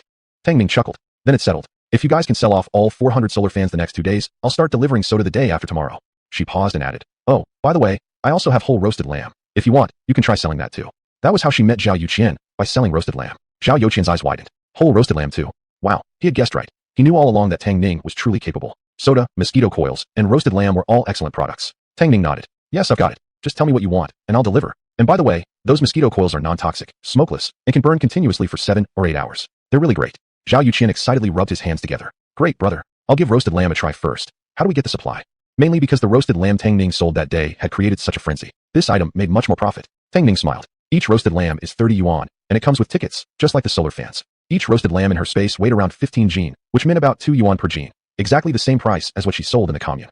Zhao Yuqian pondered for a moment and said, all right, we'll take some roasted lamb to sell first. He then looked at Tang Ning hopefully. Brother, when will the solar fans be back in stock? They had tasted success selling the solar fans, and if available, he still wanted to continue selling them. Tang Ning shook her head. I can't say for sure when more will be available. I'll notify you when there are, and in the meantime, you can sell other things. Don't worry, stick with me, and I'll always have good products for you.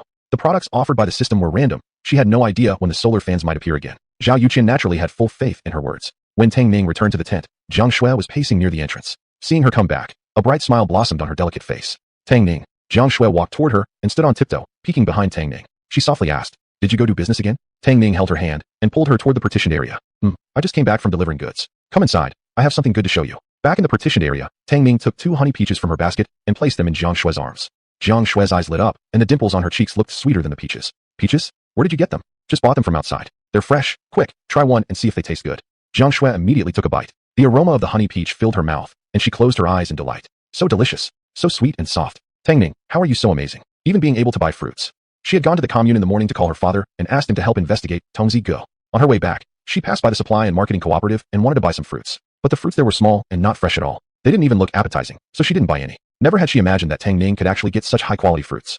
This peach was almost as big as her face. One bite in, and it burst with juice, exceedingly satisfying. Watching Jiang Shui puff out her cheeks as she ate, Tang Ning found her particularly adorable. He reached out and poked her cheeks, smiling. Slow down, there's more. He then took out a bunch of bananas, 4 apples, a cluster of grapes, and a honeydew melon from the basket, placing them in a canvas bag for Jiang Shui to take home. Jiang Shui narrowed her eyes and squatted beside him as he busied himself. Oh, by the way, Tang Ning, AI and the others want to do business with you. They didn't dare approach you themselves, so they asked me to come and ask if you'd be willing to bring them along. Afraid that Tang Ning might feel uneasy, she added, if you feel uncomfortable, it's fine. Don't force yourself. I'll just tell them later. They'll understand.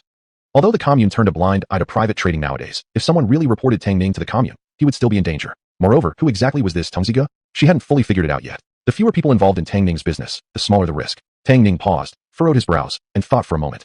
Chapter 50. Let's play a game. He could receive supplies from the system every day, and the items in his space would keep accumulating. With the Zhao brothers in charge of selling, the inventory was cleared rather slowly. Jiang Ai, Jiang Nan, and Lin Xiu were Jiang Shui's best friends, so their characters were definitely trustworthy. If he could let the Zhao brothers sell for him, adding these 3 girls into the mix wouldn't be a problem. Then he thought even more boldly. Could he possibly develop all villagers as his subordinates and lead everyone to make money together? It wasn't out of kindness or inability to bear the sight of villagers' hardship, but because he needed to plan an escape route for himself. After all, there was no such thing as a completely sealed room. If one day someone found out about his business and reported to the commune, once the commune started to investigate, it would be hard for him to extricate himself. However, if all villagers participated in this, just for the fact that he led them to earn money, they would naturally protect and cover for him. Thinking of this, Tang Ning nodded approvingly and joked. All right, since they want to join, I'll bring them along. But doing business is really tough work, going through wind and rain. Can they endure it? Jiang Shui bit into a honey peach and replied unclearly.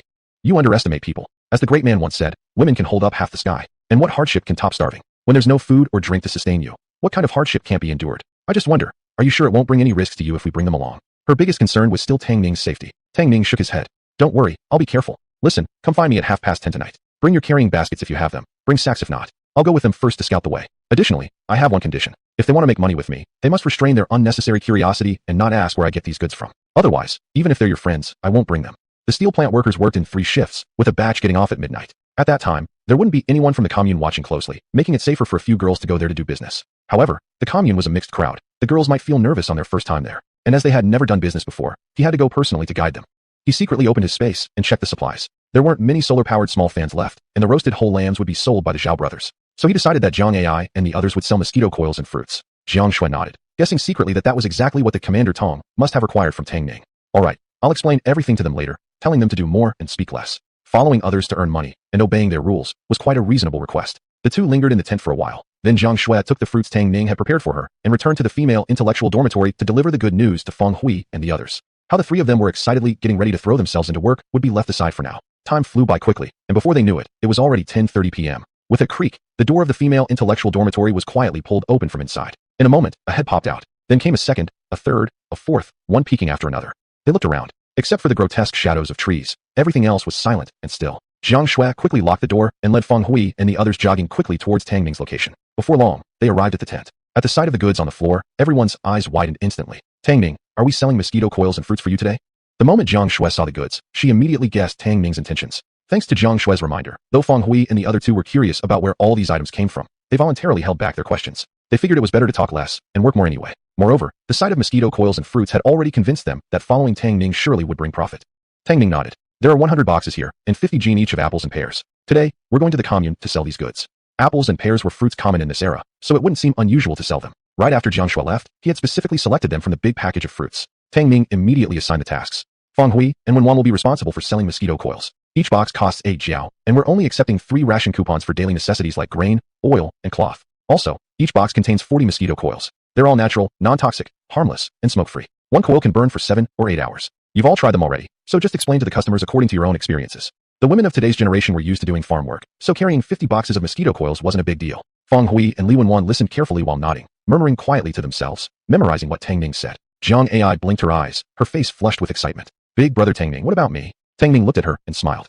You're in charge of selling apples. Each gene of apple costs 4 mao, and no specific ration coupons are required. Just 2 coupons regardless of type. Jiang AI nodded heavily. Seeing Feng Hui and Li Wenwan already stuffing meat into their sacks, she hurriedly squatted down and began filling her own sack with apples. She even hummed a tune while packing. Jiang Shui, watching the 3 girls brimming with excitement, felt herself getting caught up in the mood. She grabbed Tang Ning's hand and gave it a little shake. Tang Ning, what about me? I want to try too. If they all left, she didn't want to be left behind alone. Tang Ning was momentarily taken aback. Originally, he had intended for Jiang Shui to stay behind and rest, but looking into her pair of sparkling eyes, his heart softened once more. Then come sell pears with me? Okay.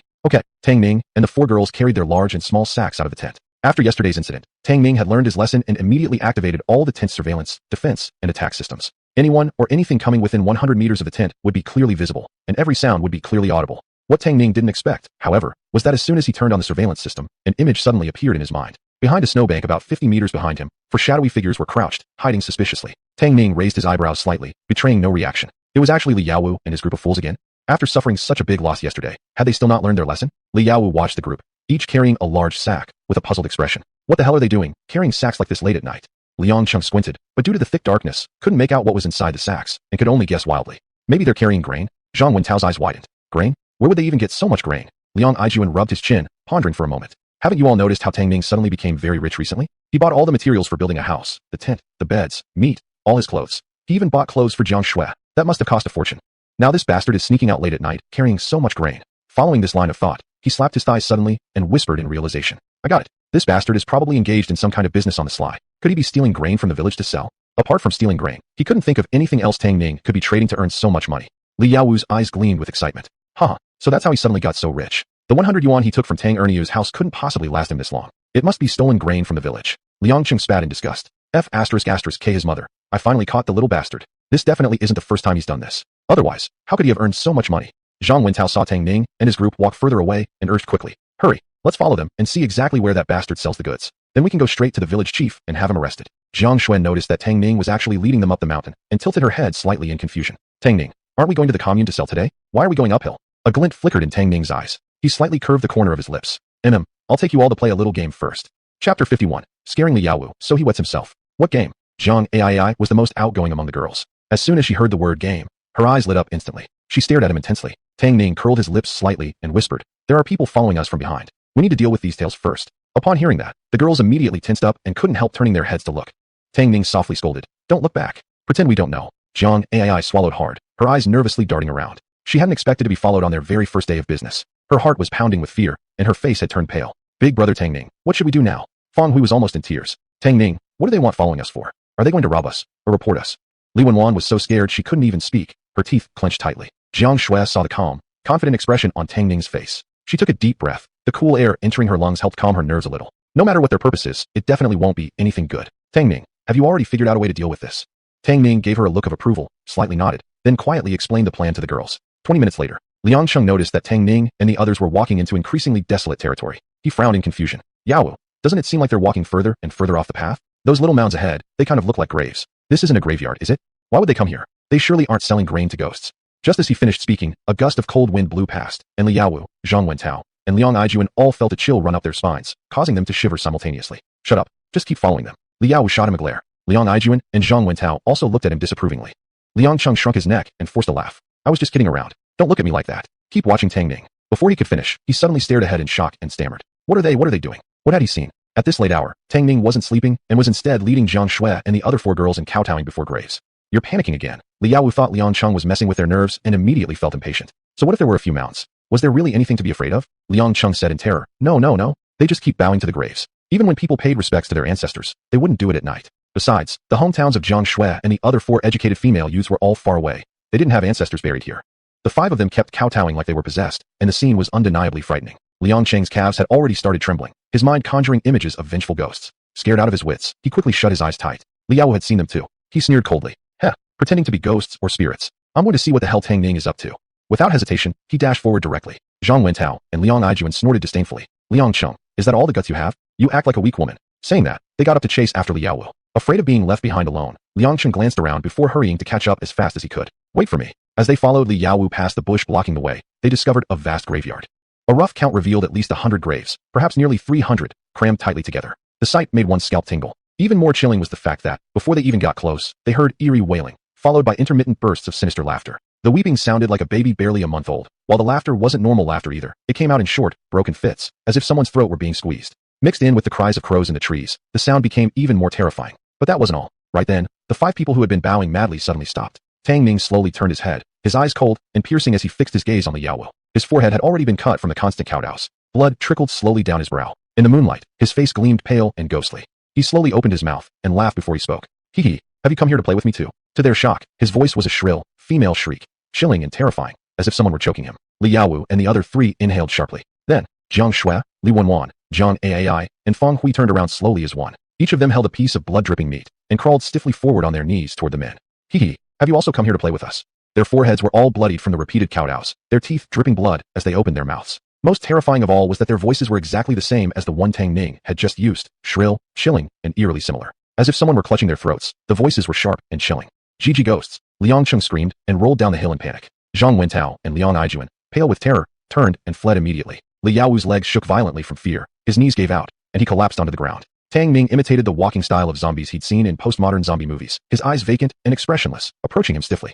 Hee, come play with us. Come eat the meat together. He stretched out his hand, which held the meat dripping with blood, long since chewed into a messy state. Liaowu was so scared he wet himself. Kicking his legs, he frantically backed away. Seeing Tang Ning still advancing, somehow finding a burst of strength from nowhere, he scrambled up and ran off. The speed at which he fled was truly astonishing. Once all had vanished from sight, the 4 girls exchanged glances and then suddenly burst into laughter. Tang Ning, you're incredible. Such a mean idea. You actually made Liaowu pee his pants. Tang Ning curved his lips slightly. It's just that their psychological endurance is too weak. Mainly, it was the location they'd chosen that worked so well. Even in a more modern era, witnessing such bizarre behavior unexpectedly in a graveyard would have been terrifying. Plus, Liaowu and others had no idea that their tracking had been discovered. They wouldn't suspect that this whole scene was a performance specially staged for them. Getting frightened was entirely normal. Jiang Shui wiped the red liquid from her forehead and smiled. What kind of fruit is this that bleeds red juice? It's sweet and refreshing to eat. Pitaya. The blood on their foreheads and teeth was actually pitaya juice. Even the chewed up meat Liaowu had seen was pitaya. In the postmodern world, such obviously fake props would never fool anyone. But this was China in the 1960s, in the northern region, where people rarely even tasted bananas, let alone pitaya, a fruit introduced from overseas. From what Tang Ning knew, pitaya was only introduced for cultivation in China during the 1980s and gradually became popular. Therefore, using pitaya juice as a substitute for blood ensured complete believability. Moreover, back then, Liaowu had been several dozen feet away and had already completely lost his nerve, making him unable to discern what was real from what was fake. We should leave quickly too. It's getting late. Chapter 52, Drawing 10,000 Scallions. Tang Ning slung the bag onto his back and signaled to the group of girls. Come on, let's go down the mountain. He had originally planned to go to the steel plant, but now changed his mind. Instead, he took a detour straight to the brick factory. The brick factory was a bit further from Lutang village, but distance was not an issue. What he was thinking about now was another matter. It was almost 12 o'clock midnight already, and the system still hadn't refreshed. Although previously the system didn't refresh at fixed times either, it had happened at night, in the morning, afternoon, and evening. But it had never been this late before, and in 2 minutes, today would be over. Could it be that the system brother wouldn't refresh today? Just as this thought arose, a ding, notification sound rang in Tang Ning's consciousness. His mind instantly relaxed. Today's special lottery has been updated with the following options. 10,000 ostrich eggs from artificial breeding, 10,000 Shandong scallions, 10,000 boxes of raisins, 1,000 Huawei notebook computers, 1 free 3-day ticket to the Huangshan Scenic Area. Today's special lottery price, 60 renminbi. System brother, you're raising prices again at random. Tang Ning couldn't help but complain. The system didn't respond but, as usual, asked, would you like to pay and draw? Sure, just don't let me draw the Huangshan ticket. Anything else can make money. Tang Ning immediately took out 60 yuan and paid. After all, he still had 1,000 yuan in savings. He wasn't short on cash. Among today's lottery items, the most valuable were definitely the notebook computers. However, now every household struggled to afford electricity, not to mention internet access. His notebook wouldn't be sellable for now, at the very least, not yet. But other than the Huangshan travel tickets, the other 3 items could all be sold. It was just a matter of how much profit they could generate. He wouldn't lose out on the 60 yuan at the very least.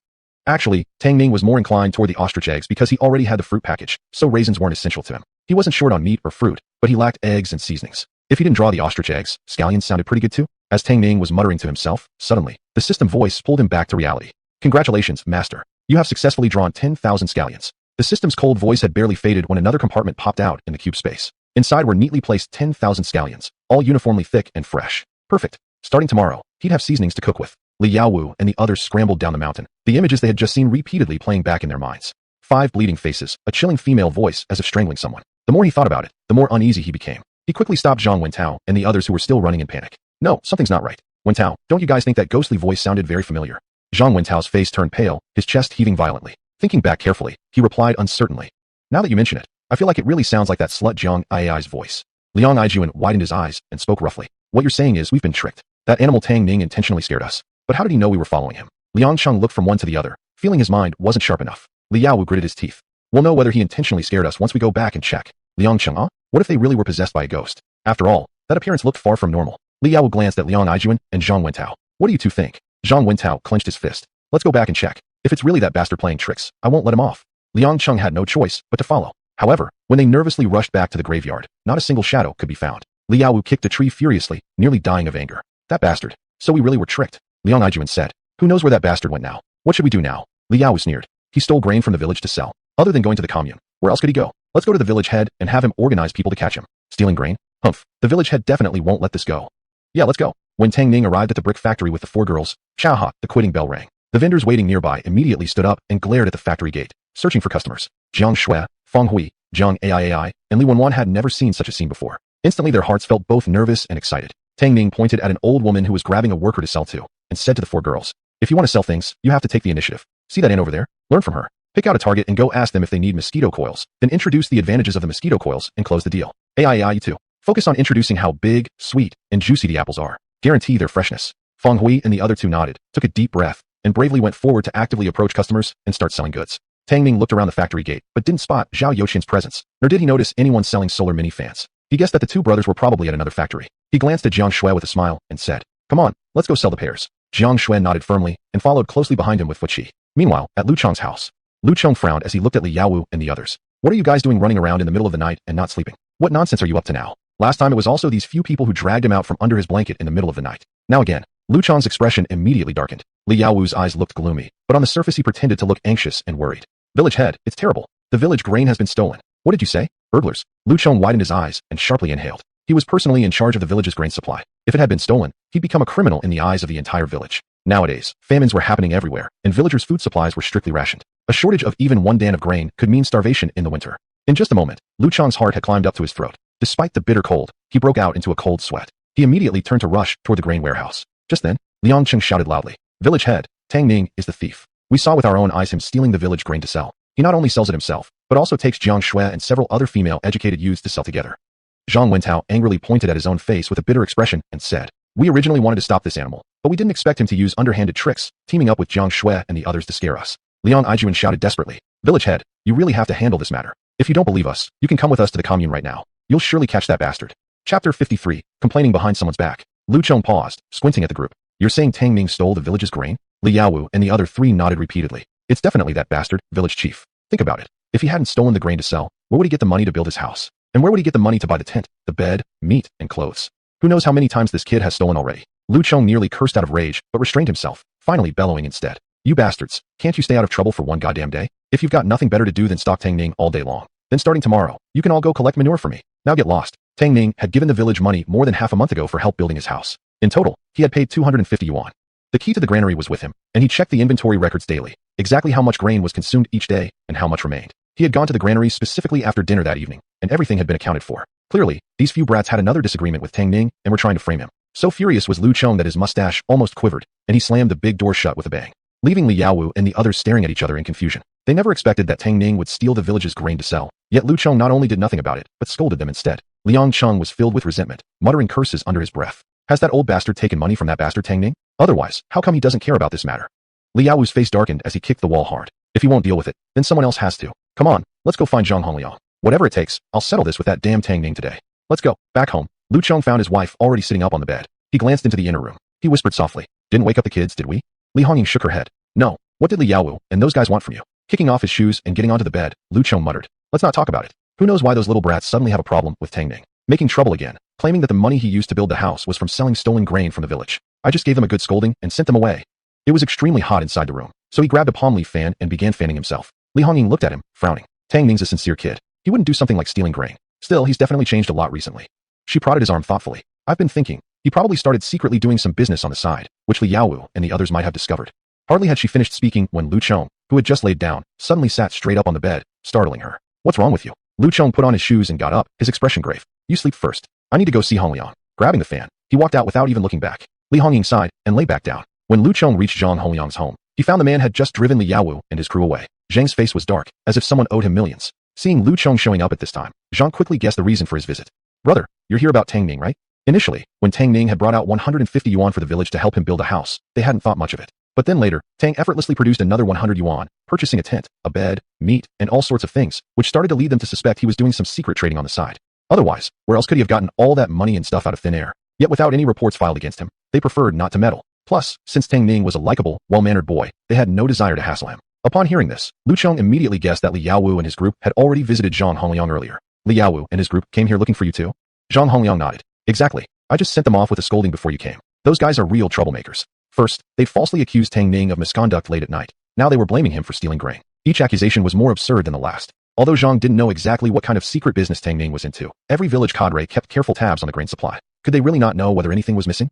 Lu Chong sighed. I suspect Li Yaowu discovered that Tang Ning was secretly running some business. That man never forgets a grudge. If we don't take a firm stance, he might escalate this to the commune level. Hongliang, what do you think we should do about this? Of course, since they had already benefited from the situation themselves, Zhang's inclination was definitely to protect Tang Ning. The best approach would be to resolve this quietly, keeping the matter as small as possible. But he remained uncertain about Zhang Hongliang's position. Zhang, naturally, didn't wish to push further either. It would only earn unnecessary enemies. Plus, should the matter reach the commune, it would likely implicate Zhang himself for poor management. He thought for a moment before replying. You know what, let's go talk to Tang Ning tomorrow and suggest he keep a low profile for a while. And if possible, maybe he can even apologize a bit to Li Yaowu. After all, it's better to resolve conflicts than to hold grudges. Why bother provoking a petty person? Lu Chong felt the same way. Exactly what I was thinking. How about we pay him a visit first thing in the morning?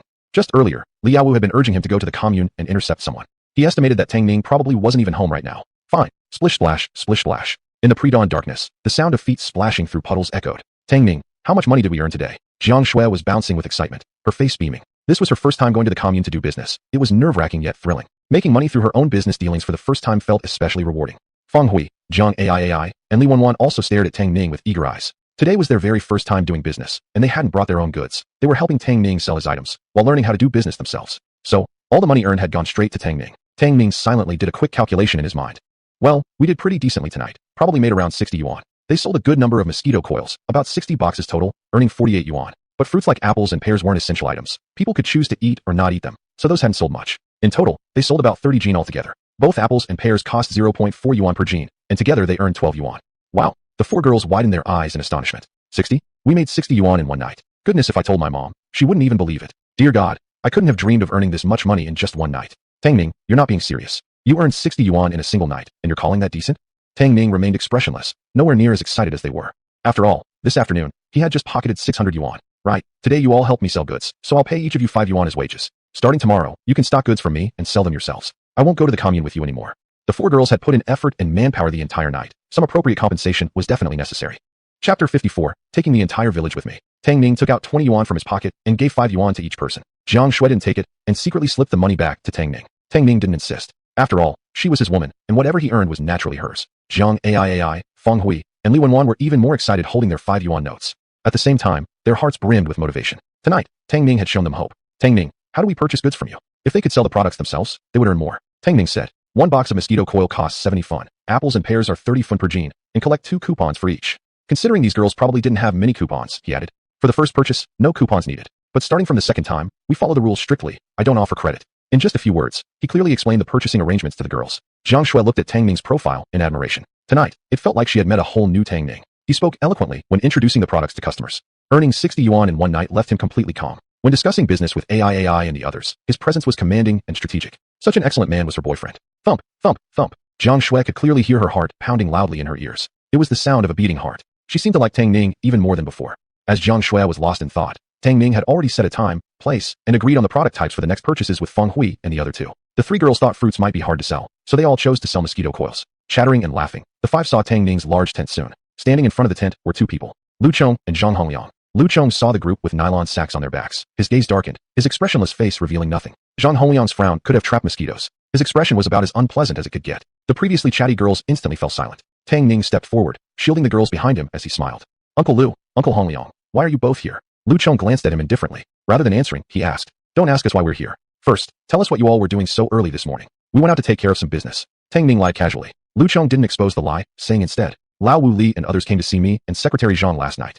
Tang Ning nodded slightly. That was about what he expected. Uncle, it's hot outside. Let's go inside and talk. After disabling the tent's defense and attack system, Tang Ning led everyone into the inner room directly. Lu Chong and Zhang Hongliang sat on stools. Jiang Shui and the other 3 girls stood beside them with hunched shoulders, looking nervous and guilty. Tang Ning, however, remained composed, sitting casually across from Lu Chong. Lu Chong observed everyone's expressions carefully and sighed helplessly. You rascal, can't you lay low for once? Doing your own business behind people's backs is one thing, but dragging a few girls into it too? What should I say about you? Zhang Hongliang added. We've already contained Li Yaowu's side. Our advice is, stop the business, it's too dangerous.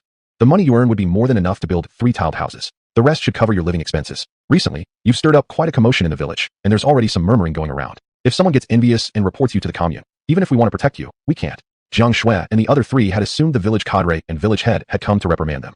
They didn't expect them to actually defend Tang Ning, instantly feeling a wave of relief. If they don't pursue it, they might just stop the business anyway. Although part of them was reluctant to give up, since the village chief already knew, continuing seemed impossible. Zhang Hongliang thought these heartfelt words might move Tang Ning. However, to his surprise, Tang Ning smiled. Uncle, do you know how much we actually earn per day working with full work points? Zhao Hongliang glared, his mustache almost quivering. As a village secretary, how could he not know how much was earned? That's a very dangerous attitude. Although the wages from working are low, at least they're stable. Before he finished, Tang Ning's soft laughter interrupted him. Tang Ning shook his head.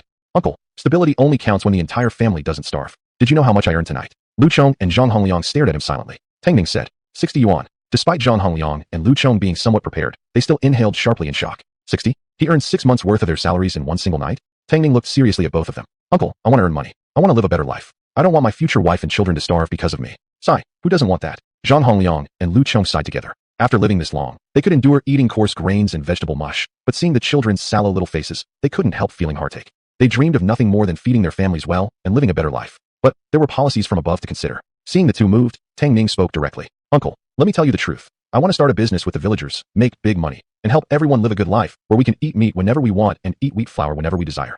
It wasn't just Lu Chong and Zhang Hongliang who were shocked. Jiang Shui and the other 3 girls were equally surprised. Thinking of his starving grandson, Lu Chong couldn't help but ask, how much can one earn per day working with you? Zhang Hongliang's eyes widened. Old Lu. Lu Chong glanced at him and bitterly smiled. Hongliang, I just want my entire family to have full stomachs. I believe no one would ever refuse such a life. Fearful of every possible danger will only lead to hunger. Perhaps we should let Tang Ning try leading everyone forward. If anything happens, I'll take full responsibility. Zhang Hongliang's eyes reddened slightly. He turned his head away, took a deep breath, and then turned back, clenching his teeth. Who doesn't want their family to eat their fill? Tang Ning, are you certain you can earn money for everyone? Tang Ning replied solemnly. Just believe in me, uncle, and let me do this freely. I promise, everyone in this village will eat meat and wheat flour. Furthermore, I will even provide electricity for every household, so they never need to burn kerosene lamps again. Good, Zhang Hongliang said. I'll trust you this once. Later, I'll join Uncle Lu to gather a village representative meeting, letting the representatives visit each household to ask who's willing to work with you. Tang Ning, as long as you can fulfill your promise, if anything really happens, we'll both take the blame. For the sake of their families, he was willing to go all in, even if it meant losing his position as village secretary. Strangely enough, once this decision was made, a surge of passion suddenly rose in his chest. Lu Chong wiped moisture from the corners of his eyes and asked, by the way, Tang Ning, what kind of business exactly are you running? Tang Ning smiled. I deal in various goods for sale, food, clothes, daily items, all sorts of things. Those who want to earn money can take goods from me and sell them. At present, we have mosquito coils, roasted whole lamb, scallions, soda, cotton quilts, apples, and pears available. The purchase prices vary depending on the product. Chapter 55. Tang Ning is the hope of the entire village. When they heard what Tang Ning said, everyone's eyes widened again. Lu Chong and Zhang Hongliang thought to themselves, this kid usually seems quiet and unremarkable, yet he can manage to come up with so many great items? Jiang Shui and the other three girls. What? Besides mosquito coils, apples, and pears, Tang Ning actually had access to so much more? Lu Chong and Zhang Hongliang exchanged glances, and finally Lu Chong asked the question. Tang Ning, where exactly did you get all these things from? Is the person reliable? After all, they were doing this together with the entire village. If something went wrong, they and Zhang Hongliang would be held accountable first. He couldn't afford to be careless. Tang Ning smiled. I got them through an older brother I've met before. Don't worry, uncle. This older brother and I have a life and death bond. He's absolutely trustworthy. It's just that his identity is a bit special, so he can't show his face publicly, and I must keep his identity a secret. Uncle, I can definitely help everyone earn money, but I need you to remind everyone. Don't ask questions you shouldn't. Otherwise, I'll cancel the cooperation with everyone. Both Lu Chong and Zhang Hongliang were smart men. When they heard these words, they immediately understood. So this business of Tang Ning's has protection from above. This thought instantly gave them peace of mind. All right, leave it to us. Tang Ning didn't realize they'd misunderstood, and even if he had known, he would have gladly let them continue thinking that way. After all, he had only one purpose, to get everyone involved. Once the matter was settled, the first light of dawn pierced through the clouds, casting its glow on the distant mountain ranges and awakening the land. Lu Chong tapped the ashes from his pipe and stood up from the bench. Well then, your uncle Hongliang and I will go back first to gather the village representatives for a meeting. Seeing them about to leave, Tang Ning quickly stopped them. Uncle, wait for me a second. He hurried into his bedroom, avoiding the others' gazes, and took out 2 boxes of apples from his space. These apples were the ones he had specially picked out for sale, with each box weighing 10 caddies. Truth be told, Lu Chong and Zhang Hongliang had really been good to him. Whether it was building the house or dealing with Li Yaowu constantly harassing him, they had always stood by his side. A small gift of fruit was only right to express his gratitude. Thinking for a moment longer, Tang Ning also took 400 yuan from his space and stuffed it into his pocket before carrying the 2 boxes of apples out. What's this? Seeing the 2 boxes full of big red apples, Zhang Hongliang couldn't help but swallow hard. Tang Ning smiled. Uncle, thanks for all the hard work recently helping me build the house. Please take these apples home and try them. Lu Chong waved his hand repeatedly. No, these apples are so big and red, clearly expensive. Keep them for selling. Earlier, Tang Ning had already given him 2 caddies of mutton. He wouldn't feel right taking these apples now. If he didn't accept them, Zhang Hongliang also felt uncomfortable taking them. Tang Ning pretended to be upset. Uncle, my house will still need a lot of help from you all in the future. If you don't take them now, I won't dare to ask for your help later. After exchanging a glance, Lu Chong and Zhang Hongliang finally accepted. Then Tang Ning took out 400 yuan from his pocket and handed it to Lu Chong. I checked the budget after buying bricks, tiles, sand, and other materials, and there's barely any money left. Take this 400 yuan and ask Uncle Winshan to go to the county town later to order some large glass panels. I want to build a sunroom. Seeing Tang Ning casually pull out 400 yuan like that, everyone had no idea what expression they should make. This guy is really rich now. Li Yaowu still called him a poor guy. Who's the poor guy here anyway? There wasn't another person in the entire Lu Tang village richer than Tang Ning. Lu Chong accepted the money with a complex expression, greeted everyone, and left with Zhang Hongliang. Not until the 2 had disappeared from sight did Jiang Shui and the 4 girls finally breathe a sigh of relief. I was so scared. I thought the village chief and the party secretary were going to punish us. I didn't expect him not only not to punish us, but to agree that we can continue doing business. Jiang Ai patted her chest in exaggerated relief, clearly shaken. Li Wenwan beamed with joy. What surprised me most was that the village chief actually agreed for Tang Ning to do business with everyone. Now we won't have to do it secretly anymore. Everyone in the village was doing business now. Nobody would be jealous of anyone else, and there was no need to fear being reported anymore. Fang Hui nodded with a smile. Tang Ning, you're amazing. I'm starting to really admire you. If you can really help everyone earn money, everyone will thank you for it. But Jiang Shui looked worried as she bit her lip. Tang Ning, isn't it too risky to start a business with everyone from the entire village? After all, the tallest poppy gets shot. If Tang Ning kept stirring things up like this, it would be fine if the villagers earned money. But if nobody earned money and instead suffered losses, then they wouldn't think about the good intentions behind Tang Ning's actions. They would just blame him. In that case, how would Tang Ning live on in the village? As soon as he finished speaking, Fang Hui and the other 2 also snapped out of their shock, all 3 of them now looking at Tang Ning with concern. Tang Ning smiled. Don't worry, I have my own reasons for helping everyone earn money. He wasn't a saint. What did he care if others went hungry? The only reason he had said all that in front of Lu Chong and Zhang Hongliang was to evoke empathy and get them to approve of his plan to start business activities with the villagers. What kind of purpose? Jiang Shui blinked, puzzled. Tang Ning explained. First, it's to earn more money. The more people helping me sell things, the more profit I make. Second, you should all understand the principle that the law doesn't punish the masses. The reason I'm doing this together with everyone is also so they can cover for me. If anything ever comes out someday, I won't be the only one breaking the rules. By then, even if the authorities decided to take action, they would probably only punish a few representatives. Tang Ning was confident that the villagers, having already tasted the profits, would likely protect him instead of betraying him. After all, if he got into trouble, the villagers wouldn't be able to earn money anymore. Jiang Shui's eyes lit up. She wasn't stupid and quickly understood what Tang Ning meant. You really think things through carefully. Standing on tiptoe, she reached out and patted his head, laughing. How did your head grow like this? How come you're so clever? And I could never think of these things. Tang Ning took her hand, squeezed it playfully, and joked. Guess it's from eating too many smart melons. Alright, it's getting late. Let's eat something first, then go back to rest and regain our energy. Tonight, we'll try to make another big move. The 4 girls cheered and began preparing breakfast with unspoken coordination. On the road, Lu Chong glanced at the tempting apples in the box, his mind filled with the image of Tang Ning pulling out 400 yuan casually and effortlessly. Tang Ning has really changed a lot recently, Lu Chong sighed. For a moment, he even questioned whether this was still the same Tang Ning from before, the one who wouldn't say a word even if hit with 3 sticks, the one too afraid to fight back when bullied. Only half a month ago, he had been so humble and timid. Now, he had become confident and strong. That money, enough for what others earned after working for years. Tang Ning spent it without even batting an eyelash. Money truly could change a person. Zhang Hongliang chuckled. I see hope for our entire village in him. Maybe this kid really can lead everyone to a better life. Come on, let's go call everyone for the meeting. Chapter 56, The Village Representative's Reaction. At the meeting room in the brigade department of Lutang Village, Zhang Hongliang stood in front of the octagonal table, his gaze scanning slowly across everyone's faces. Besides himself, Lu Chong, Tang Wenshan, and Tian Guang, there were also 10 village representatives present. Everyone sat upright and attentive. This is the situation, Zhang Hongliang said. Anyone who wants to do business can go to Tang Ning for the goods. The village won't hold you accountable, but let's make this clear. We must still maintain a low profile outside and avoid causing any trouble. Otherwise, if higher authorities get involved, none of us will escape unscathed. Having said that, Zhang Hongliang picked up his teacup and took a sip to moisten his throat. Yet, through the rising steam, he carefully observed the expressions on everyone's faces. Except for himself and Lu Chong, everyone else looked momentarily stunned. Then a buzzing murmur broke out. What? Do business with Tang Ning? That kid wouldn't say a word even if hit with 3 clubs. Who knows what kind of business he could possibly do with us? Yeah, secretary, we don't have much money to begin with. What if we give all our money to this kid and he runs off with it? Where would we go and cry then? After a moment of surprise, Tang Wenshan gave the speaker a calm glance. You can't talk like that, can you? I think Tang Ning is a good kid. He's principled. Instead of keeping the profits to himself, he's actually thinking about everyone else. If he had ill intentions, he could have just shut the door and made money on his own. He always had a favorable impression of Tang Ning. He was honest, hardworking, and straightforward. Especially after getting to know him better recently, he found himself appreciating Tang Ning even more. Exactly, Tang Ning is not like Tang Erniu's family. This kid has character. Back when my mother suddenly fell ill, it was Tang Ning who carried her to the clinic. I trust him. Besides, Tang Ning already built a house. Where is he going to run to? You can't always talk like that. Some people might look decent but would do anything for money. I've worked hard all my life, but there's barely any money at home. With the children growing up one after another, I can't risk my family's savings. I'm not willing either. The central government has its policies. If we get caught doing business illegally, there will be no mercy. Seeing that the debate was getting heated with raised voices and flushed faces, Zhang Hongliang and Lu Chong exchanged glances, both showing helplessness in their eyes. They didn't expect resistance even from the village representatives. Well then, there was no need to ask household by household. They just needed someone to earn money first and show results. Then they'd surely come around. Lu Chong tapped the table with his clay pipe. The room immediately fell silent, all eyes on him. Standing up from the bench, one hand leaning heavily on the table, he spoke. Friends, what Secretary Zhang and I want to say is that participation must be voluntary. If you're willing to try, just go ahead. If any problem arises, Secretary Zhang and I will take responsibility. Of course, those unwilling don't have to join, but keep your mouth shut. If anyone dares to spread a single word outside. He suddenly slammed the table with a loud bang, tea shaking and rippling in the cups, displaying the full authority of a village head. Each person his sharp gaze landed on quickly lowered their eyes, as if pricked by needles. At this time, the village head and the party secretary were like local emperors in the countryside. No one dared challenge their authority lightly. Coughing lightly, Zhang Hongliang asked, Now then, who here is willing to do business with Tang Ning? Raise your hand. As he finished, he raised his hand first.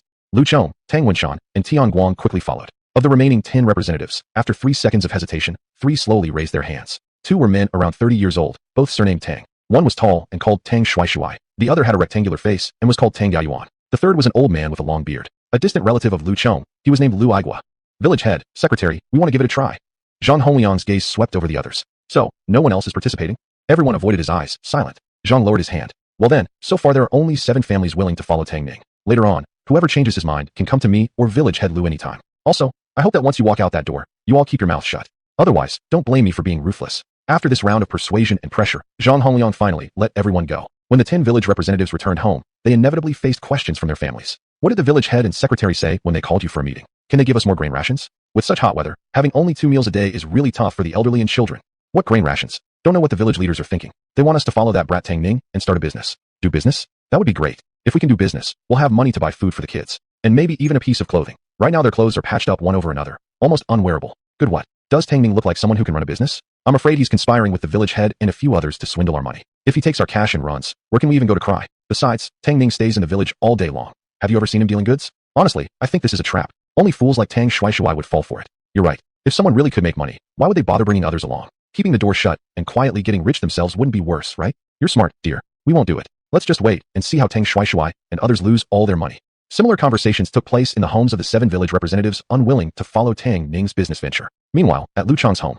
Li Hongying took a red apple, cut off a small piece, and placed it into her granddaughter's mouth for her to slowly suck on. Speaking softly, she said, Yaya, is the apple sweet?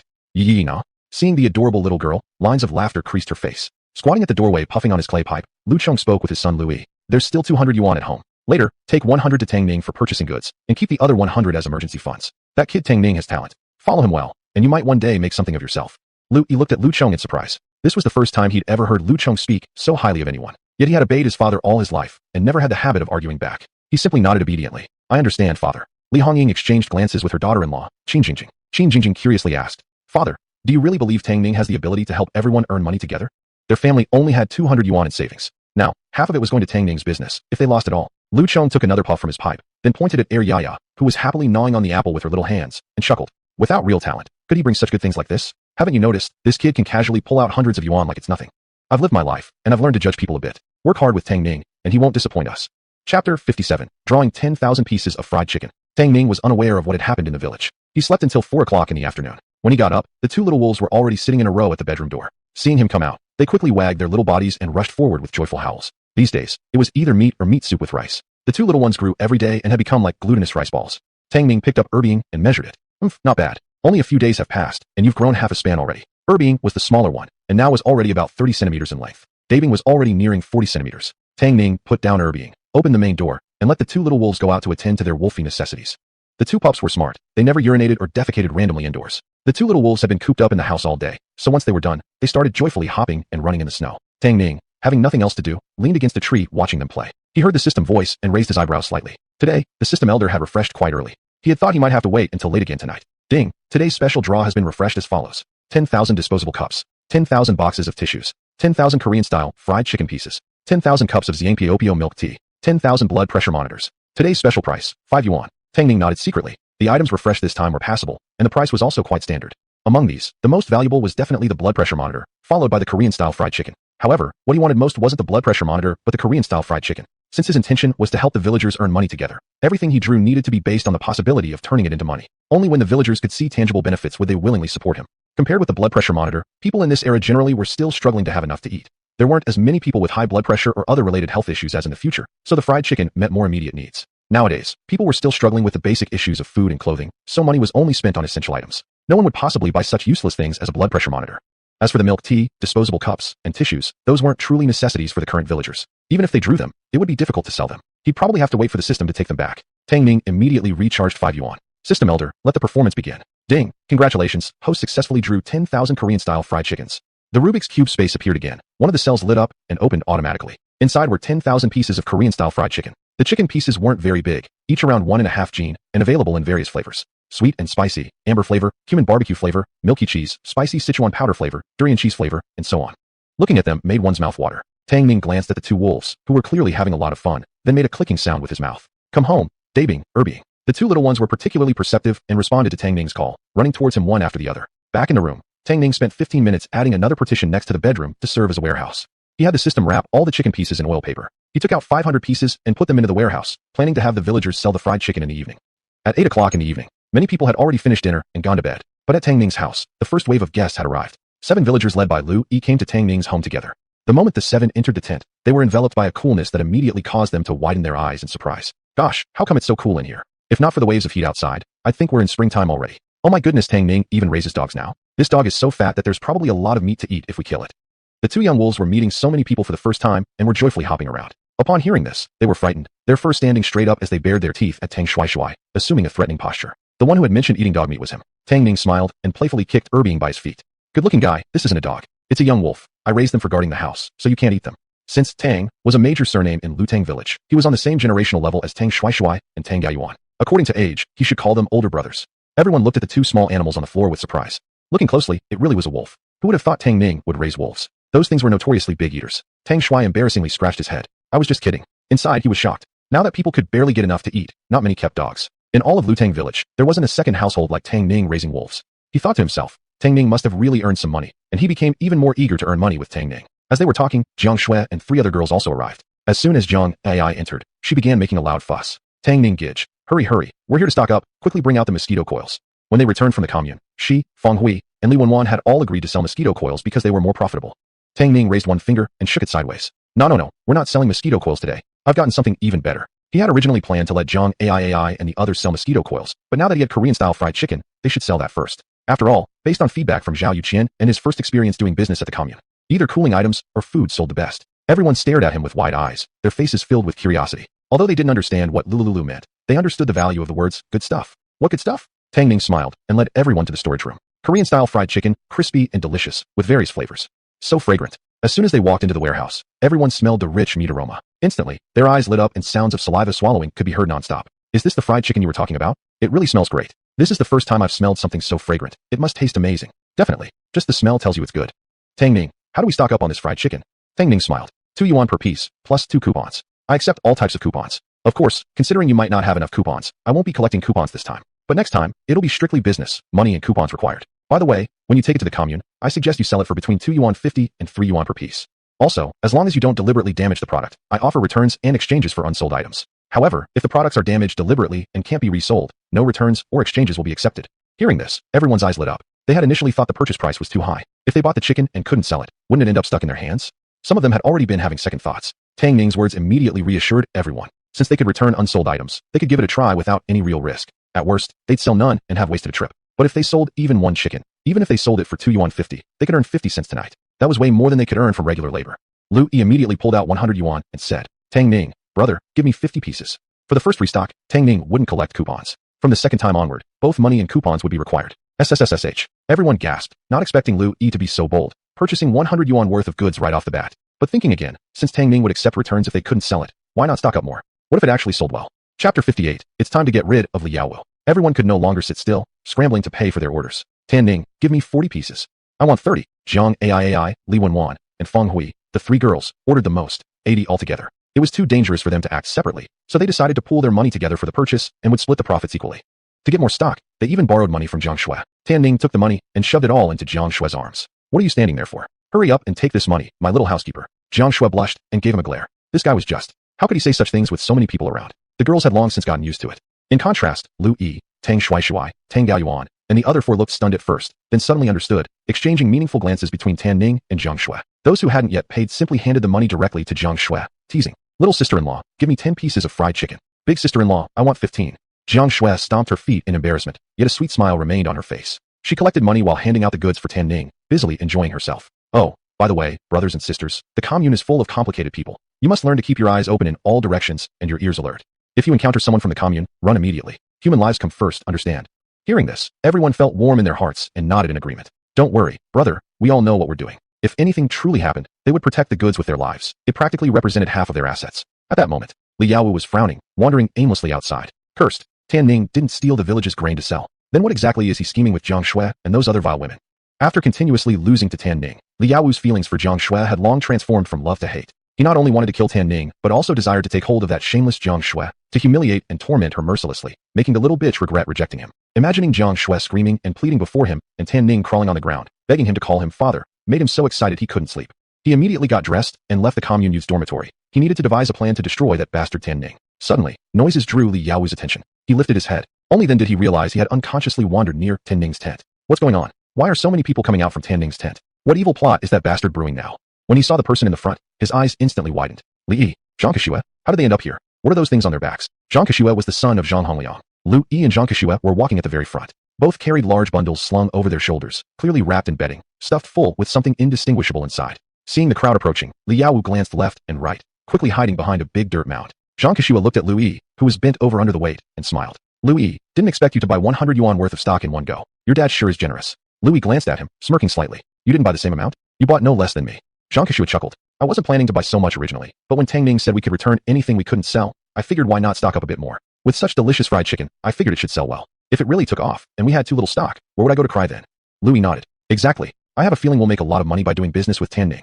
Just as he was speaking, someone poked his arm. Lu Yi turned to see it was Tian Youqiao, Tian Guang's younger brother. Tian Guang, after all, was the production brigade's captain. Since the village head and secretary had their family members engaging in commerce, it was difficult for him to get directly involved. Thus, he sent his younger brother to do business with Tang Ning. Tian Youqiao had a baby face, only 16 years old this year. Although young, he was exceptionally careful. He exchanged a meaningful glance with Lu Yi and Zhang Kexue, whispering, Guys, don't talk so loudly. Others might overhear. Lu Yi and Zhang Kexue immediately fell silent. Once everyone was far away, Li Yaowu emerged from behind the dirt mound, stroking his chin. Glancing back toward Tang Ning's direction, then in the direction everyone had disappeared to, he quickly put together what he'd overheard. Mother asterisk her. That's why Lu Chong and Zhang Hongliang, those old bastards, always protected that bastard Tang Ning. They must have really received his bribes. Chao da gonyangda. You think I'm a weak cat just because I haven't shown my claws? Just wait, let me go report all of you bastards to the commune. Cursing furiously, he rushed toward the sent-down youth's dormitory. He must hurry back and write the denunciation letter. Tang Ning had secretly made so much money through illegal business deals and conspired with village cadres to violate government policies. He refused to believe he couldn't bring down this damned bastard this time. Just as he was thinking, he suddenly paused. Wait a minute. So just now Lu Yi said he bought how much from Tang Ning? 100 yuan. Li Yaowu's eyes suddenly widened. Zhang Kishua also purchased goods worth 100 yuan. Combined with Zhang Ai and those other dirty women, meaning that Tang Ning, that little bastard, must have made at least 300 yuan tonight? He licked his lips, his face filled with greed. First I'll take the money from Tang Ning, then I'll kill this damned bastard. After all, he now held Tang Ning's evidence and wasn't afraid he wouldn't give him the money. Not only would he demand money from Tang Ning, but he'd also make him kneel on the ground and beg for mercy. And that slut Jiang Shui, he would make Tang Ning personally deliver that little slut to his bed and force him to watch how he played with her. Thinking of this, Li Yaowu gave a sinister chuckle. He turned around and strode straight toward Tang Ning's tent. Li Yaowu stared at the large tent before him, recalling the last time he had been launched away by the tent and drenched in excrement. He nervously swallowed hard. Testing cautiously, he stretched out his hand. The tent didn't even zap him. Li Yaowu immediately straightened his back. At that moment, Jiang Shui was happily sitting on Tang Ning's lap, counting money. Tang Ning, feel how fast my heart is beating. I can't believe this is real. We actually earned 590 yuan just now. Upon hearing her words, Tang Ning smiled and did as she said. Jiang Shui only realized what she had said after a moment, her face immediately reddening like an apple.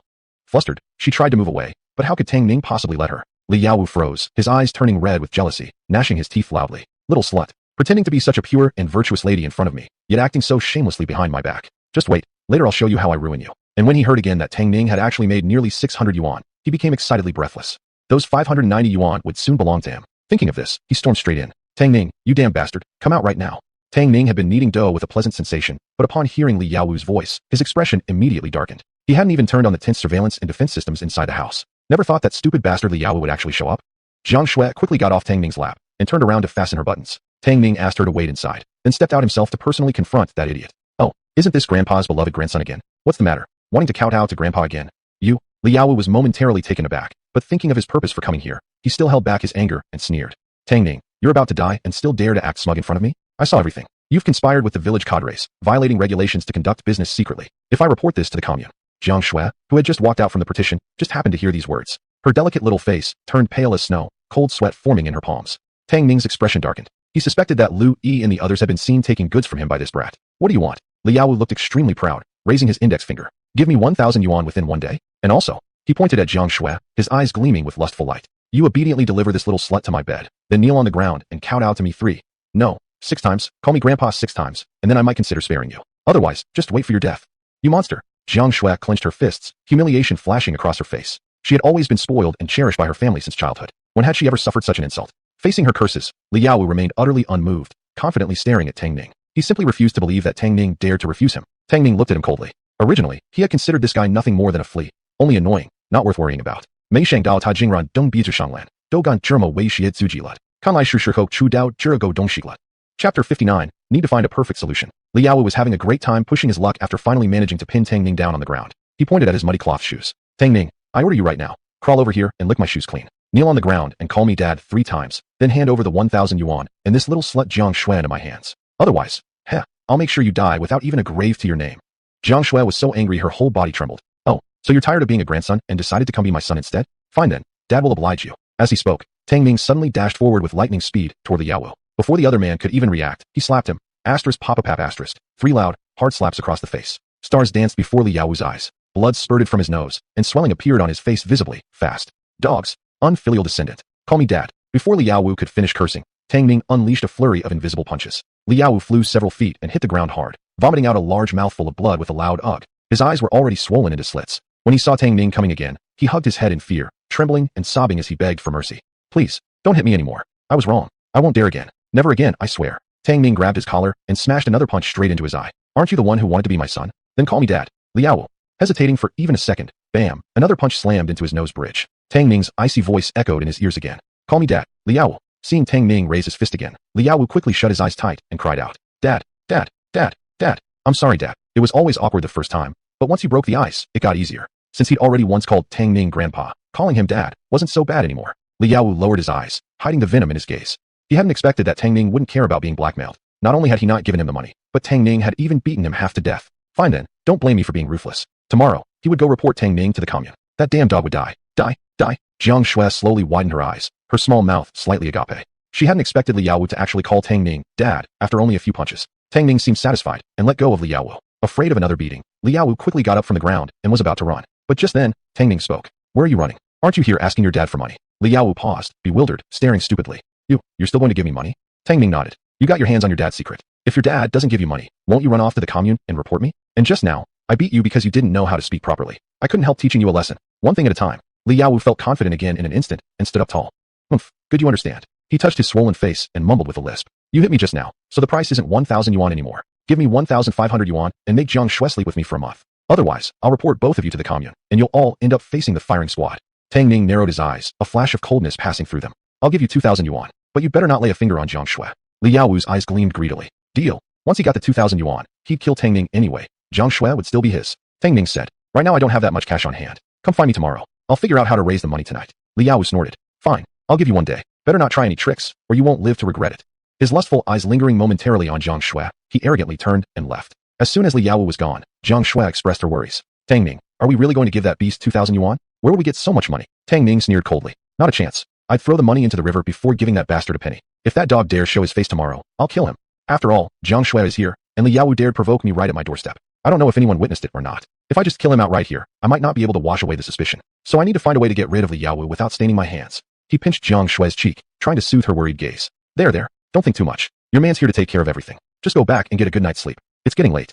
Jiang Ai, Feng Hui, and Li Wanwan had all gone to the black market to do business. Jiang Shui was alone at the female-educated youth's dormitory, and Tang Ning felt uneasy letting her sleep there alone, considering the ill-intentioned Li Yaowu still lived next door. Tang Ning just let Jiang Shui stay overnight, and wait until tomorrow morning when Feng Hui and the others returned before going back with them. Still worrying about being threatened by Li Yaowu earlier, Jiang Shui's mind was heavy, and she couldn't fall asleep. After Tang Ning caught her tossing and turning several times like flipping pancakes, she finally fell asleep, wrapped tightly in Tang Ning's arms. The two were sleeping soundly, but many others could not sleep through the night. At Zhang Hongliang's house, Zhang Hongliang tossed and turned restlessly and finally got up from bed. Just as he lit the kerosene lamp, he noticed someone still sitting upright on the bed, with messy hair, silently watching him. Zhang Hongliang shivered with fright.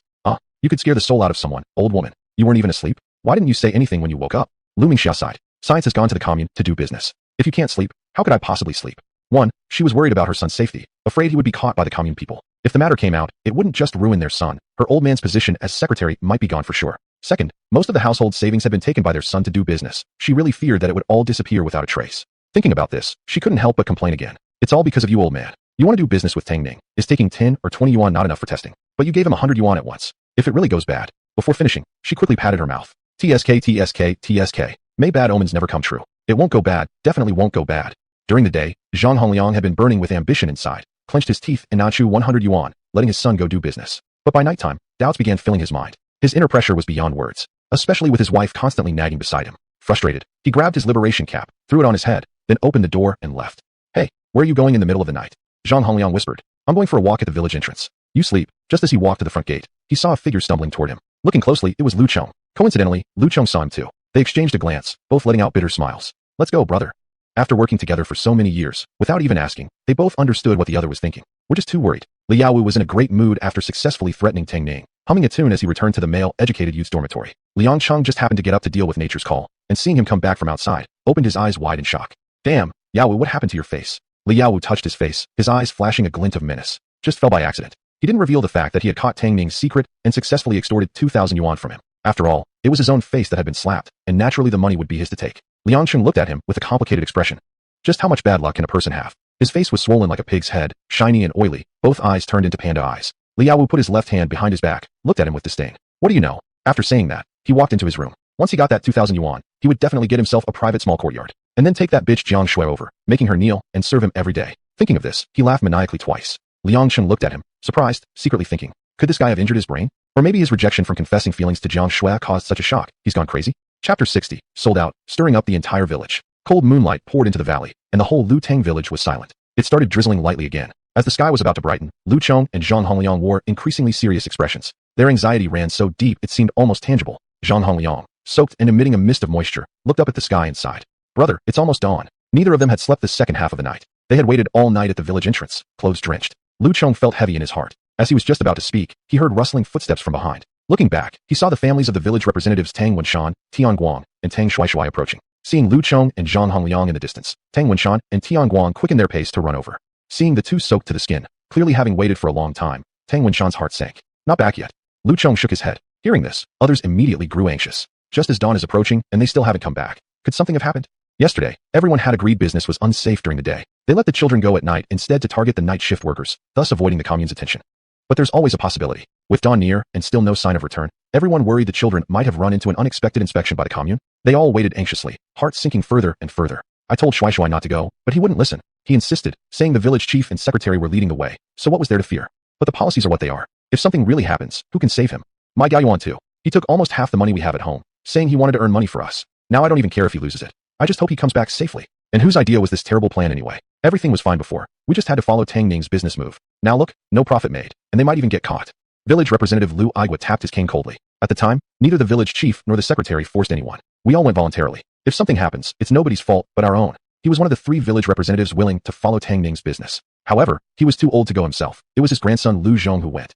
Everyone was about to speak again. At this moment, Tianguang's eyes lit up with excitement. They're back. Village chief, someone's back. Everyone hurriedly looked. Lu Yi and Tian Youqiao trudged forward with uneven steps. Behind them came 3 female educated youths, Zhang Ai among them. Youqiao, Tianguang ran forward to meet them, others rushing forward in a group. As the 2 groups met, Lu Cheng quickly asked Louis, "Louis, why are only you 2 back? Where are the others?" Louis smiled. "Dad, we were afraid competition at one factory entrance might make things hard to sell, so we split into groups of 3 and went to different factories. I went with Youqiao, and once we sold out, we came straight back. We met Feng Hui and the others on the way back and came together. As for the others, they went to more distant factories, but they should be on their way back by now." Hearing this, everyone finally exhaled in relief. That's what it was. Lutang village was closest to the steel mill and brick factory. It was normal for others to take a little longer on the way back. Zhang Hongliang looked at the large empty bundles in their hands. His eyes lit up, and he couldn't wait to ask, "What did you sell? How was the business?" Before Louis could speak, Tian Youqiao excitedly burst out. "Secretary, we sold fried chicken, and the business was super hot. You should have seen it. Lu Yi invested 100 yuan, and everything was sold out. He made a profit of 25 yuan. I made 12.5 yuan. SSS. A collective sharp intake of breath echoed among the crowd. 25 yuan in just one night. What concept was that? They wouldn't earn that much even if they didn't eat or drink for 3 months. Zhang Ai happily shook her head, wearing a seasoned expression. What's so great about 25? We made 40 straight. SSS. Another sound of gasping. Heavens. 40 yuan in one night? Each of them sounded more incredible than the last. Was making money really that easy? Tianguang looked at Tian Youqiao suspiciously. Youqiao, you really made 12.5 yuan? I've seen people set up stalls at the commune, and making 3 or 5 mao a night is considered great. How come you made so much? Tian Youqiao nodded excitedly, pulling a fistful of money out of his pocket and directly handing it to Tianguang. It's true, brother. Right at the factory entrance. Only our business with Lu Yi was the best. And mainly because elder brother Tang Ning's wholesale fried chicken tastes great. Everyone's happy to buy. Right now, he truly admired Tang Ning from the bottom of his heart. This convinced everyone. Following Tang Ning's business really made this much money. Just as they were talking, Tang Gaoyuan, Tang Shuai, Zhang Keshue, and others also returned one after another. Simply seeing the smiles on their faces, no one needed to ask to know they had made money too. Sure enough, the moment they saw their family members, they eagerly reported how much they had earned. The highest earned more than 20 yuan, the least still managed to earn 4 or 5 yuan. Gasps and excitement spread through the crowd. I told our Shuai from the beginning that no matter what, he should listen to the village chief and secretary. They must be right. They said following Tang Ning's business would make money, and indeed it did. That Tang Ning kid truly has talent. Without making a sound, he's led everyone to make so much money. He's truly impressive. Lu Igua didn't spare their feelings, his smile cold and sarcastic. Just now, you were the ones complaining it was a bad idea that might cost money and people's safety. The others were momentarily at a loss for words. However, thinking of the money their families had earned, they were too happy to care about such words. Seeing that everyone had returned safely and had all made money, Lu Chong and Zhang Hongliang exchanged glances and smiled, finally feeling relieved. Lu Chong waved his hand and said with a grin, "All right, the kids have been up all night and are tired. Let them go home and get some good rest first. Those who want to keep following Tang Ning's business should go get the goods from him tonight. Still my same words, stay low and careful when you're out." Everyone nodded and went home together in groups. Before noon, the news of Lu Yi and others making big money had reached the ears of the other 7 village representatives. Some were even dragged by their wives' ears to the brigade headquarters, shamelessly begging Lu Chong to let them join in. Others were simply chased to the brigade headquarters by their angry parents with smacks on the bottom. Without exception, all wanted to follow Tang Ning in business. Tang Ning knew nothing of this, having just returned from delivering goods to Zhao Yuqian on the mountain. Zhao Yuqian had taken all the remaining 383 solar-powered mini fans. Tang Ning successfully earned 766 yuan from this, plus the 590 yuan from last night. In just 2 days, he had earned a total of 1,356 yuan. Adding in the 45 yuan profit from selling mosquito coils, apples, and pears, his total income reached 1,401 yuan. He paid 400 yuan to Lu Chong for custom-made large glass, and after deducting recent lottery costs, he still had 1996 yuan left. His savings were now nearly 2,000 yuan. Tang Ning smirked with satisfaction. "With this money, I could build a 2-story small villa." As the words left his mouth, ding! Today's special lottery updated. 10,000 Chanel lipsticks. 10,000 Phoenix Legend concert tickets. 10,000 big healthcare experience cards. 10,000 bottles of apple soda. 10,000 bottles of Erguo to liquor. Tang Ning stared at the third option, deep in thought. What have I done to make the system think I need this kind of service? After 10,000 sessions of big healthcare, would I even still be alive? He shook his head hard, clearing all those messy thoughts. Looking at the other lottery options, his eyes suddenly lit up when he saw the last one. He had just thought of a brilliant way to finish off Li Yaowu for good. Chapter 61. Getting rid of Li Yaowu. Brother Tongzi, how much is the price for today's lottery? Tang Ning asked, not waiting for the system to prompt. 96 yuan. The system responded briefly and efficiently. Tang Ning didn't bother with any more words and immediately took out money to recharge. Start the lottery. The golden pointer spun quickly. Congratulations, master. You have won 10,000 bottles of Erguo 2. Then a golden light flashed, and the magic cube space automatically popped out another square. Inside were neatly stacked 10,000 bottles of Erguo 2, each one gene. He glanced over the magic cube. Adding the Erguo 2 he had drawn today, he had now 112 types of items. The squares containing items emitted a faint glow, while the empty ones remained dull. He had already removed all the solar-powered small fans. The squares that once held the fans had returned to their gray state. Therefore, now the magic cube space only had 11 glowing squares. Tang Ning curled his lips, put away the magic cube, and slowly walked back to the tent. Lu Yi and others would come to pick up the goods around 10:30 p.m. or around 11. Jiang Shui would come back later with Feng Hui and several other girls. He had nothing better to do anyway, and casually cooked something, fed himself and the two little wolves, then turned on the tent surveillance system, lying on the bed waiting for Li Yaowu to come. As soon as the dinner bell rang at the cafeteria, Li Yaowu arrived on time. He intended to keep the 2,000 yuan all to himself, intentionally pretending to have a stomachache when Liang Cheng and the other three went to get their dinner, thus sneaking away to find Tang Ning. As soon as Li Yaowu appeared near the tent, Tang Ning saw him via the surveillance. He lazily got off the bed, catching sight of the two little wolves sitting side by side beside him, looking at him with their heads tilted. Tang Ning patted their little heads one by one. Stay and guard the house well. I'll come back to cook some meat for you. The little wolves grew quickly, already able to growl and warn when hearing unfamiliar footsteps. Understanding human speech, they seemed to get it, and stiffly wagged their tails while showing their teeth at Tang Ning. Tang Ning stepped out of the tent just as Li Yaowu reached the gate. Seeing Tang Ning, Li Yaowu laughed smugly. Hey, where are you going? Have you prepared the 2,000 yuan yet? Let me warn you, if even 1 cent is missing today, I'll go report you to the commune. He pulled out an envelope from his pocket, waving it in front of Tang Ning threateningly. I'm not kidding around. I've already written the report letter. As long as you don't give me the money, this letter will show up at the commune tomorrow. Tang Ning looked at the envelope, then at Li Yaowu, lowering his eyes to hide the murder in them. Too many words. Follow me. Before his words faded, he walked up the mountain first. Li Yaowu hesitated a bit and didn't move. Where are we going? Up the mountain. Tang Ning didn't even turn his head. What kind of game are you playing? What do we go up the mountain for if you aren't giving me the money? Having been beaten down twice by Tang Ning, although Li Yaowu was trying to keep face, he was actually nervous being alone with Tang Ning. Damn it. He should have brought Liang Cheng and the others. In case Tang Ning attacked, they could share the pain. Seeing he didn't follow, Tang Ning turned back sarcastically. Who would keep 2,000 yuan at home? I hid the money in the mountain. If you want it, come get it with me. You hold my dirt. What are you afraid of? Don't you want the money anymore? Without saying more, he ignored Li Yaowu again, slowly heading up the mountain. Thinking about the huge sum of 2,000 yuan awaiting him, Li Yaowu gritted his teeth and followed quickly. Still bragging. You think I'm scared of you? I have your dirt. You should be the one afraid of me. Who do you think you are? Already forget how you called me daddy yesterday. Li Yaowu paused, fearing a beating, and dared not stubbornly respond. The mountain wind howled. When they were at the foot, there was still some slight light left. By the time the two climbed to the top, the sky had completely darkened. Fortunately, the moonlight made it barely visible.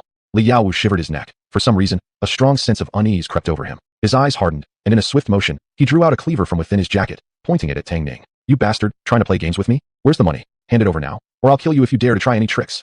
Tang Ning stopped his steps, glancing down the mountain. The scattered flickering lights were visible. Far enough from Lutang village. The money is here. He put down his basket, coldly stating, pity you don't have a life to carry it. Li Yaowu was startled. The next moment, his eyes turned fierce as he raised the cleaver in his hand and slashed toward Tang Ning.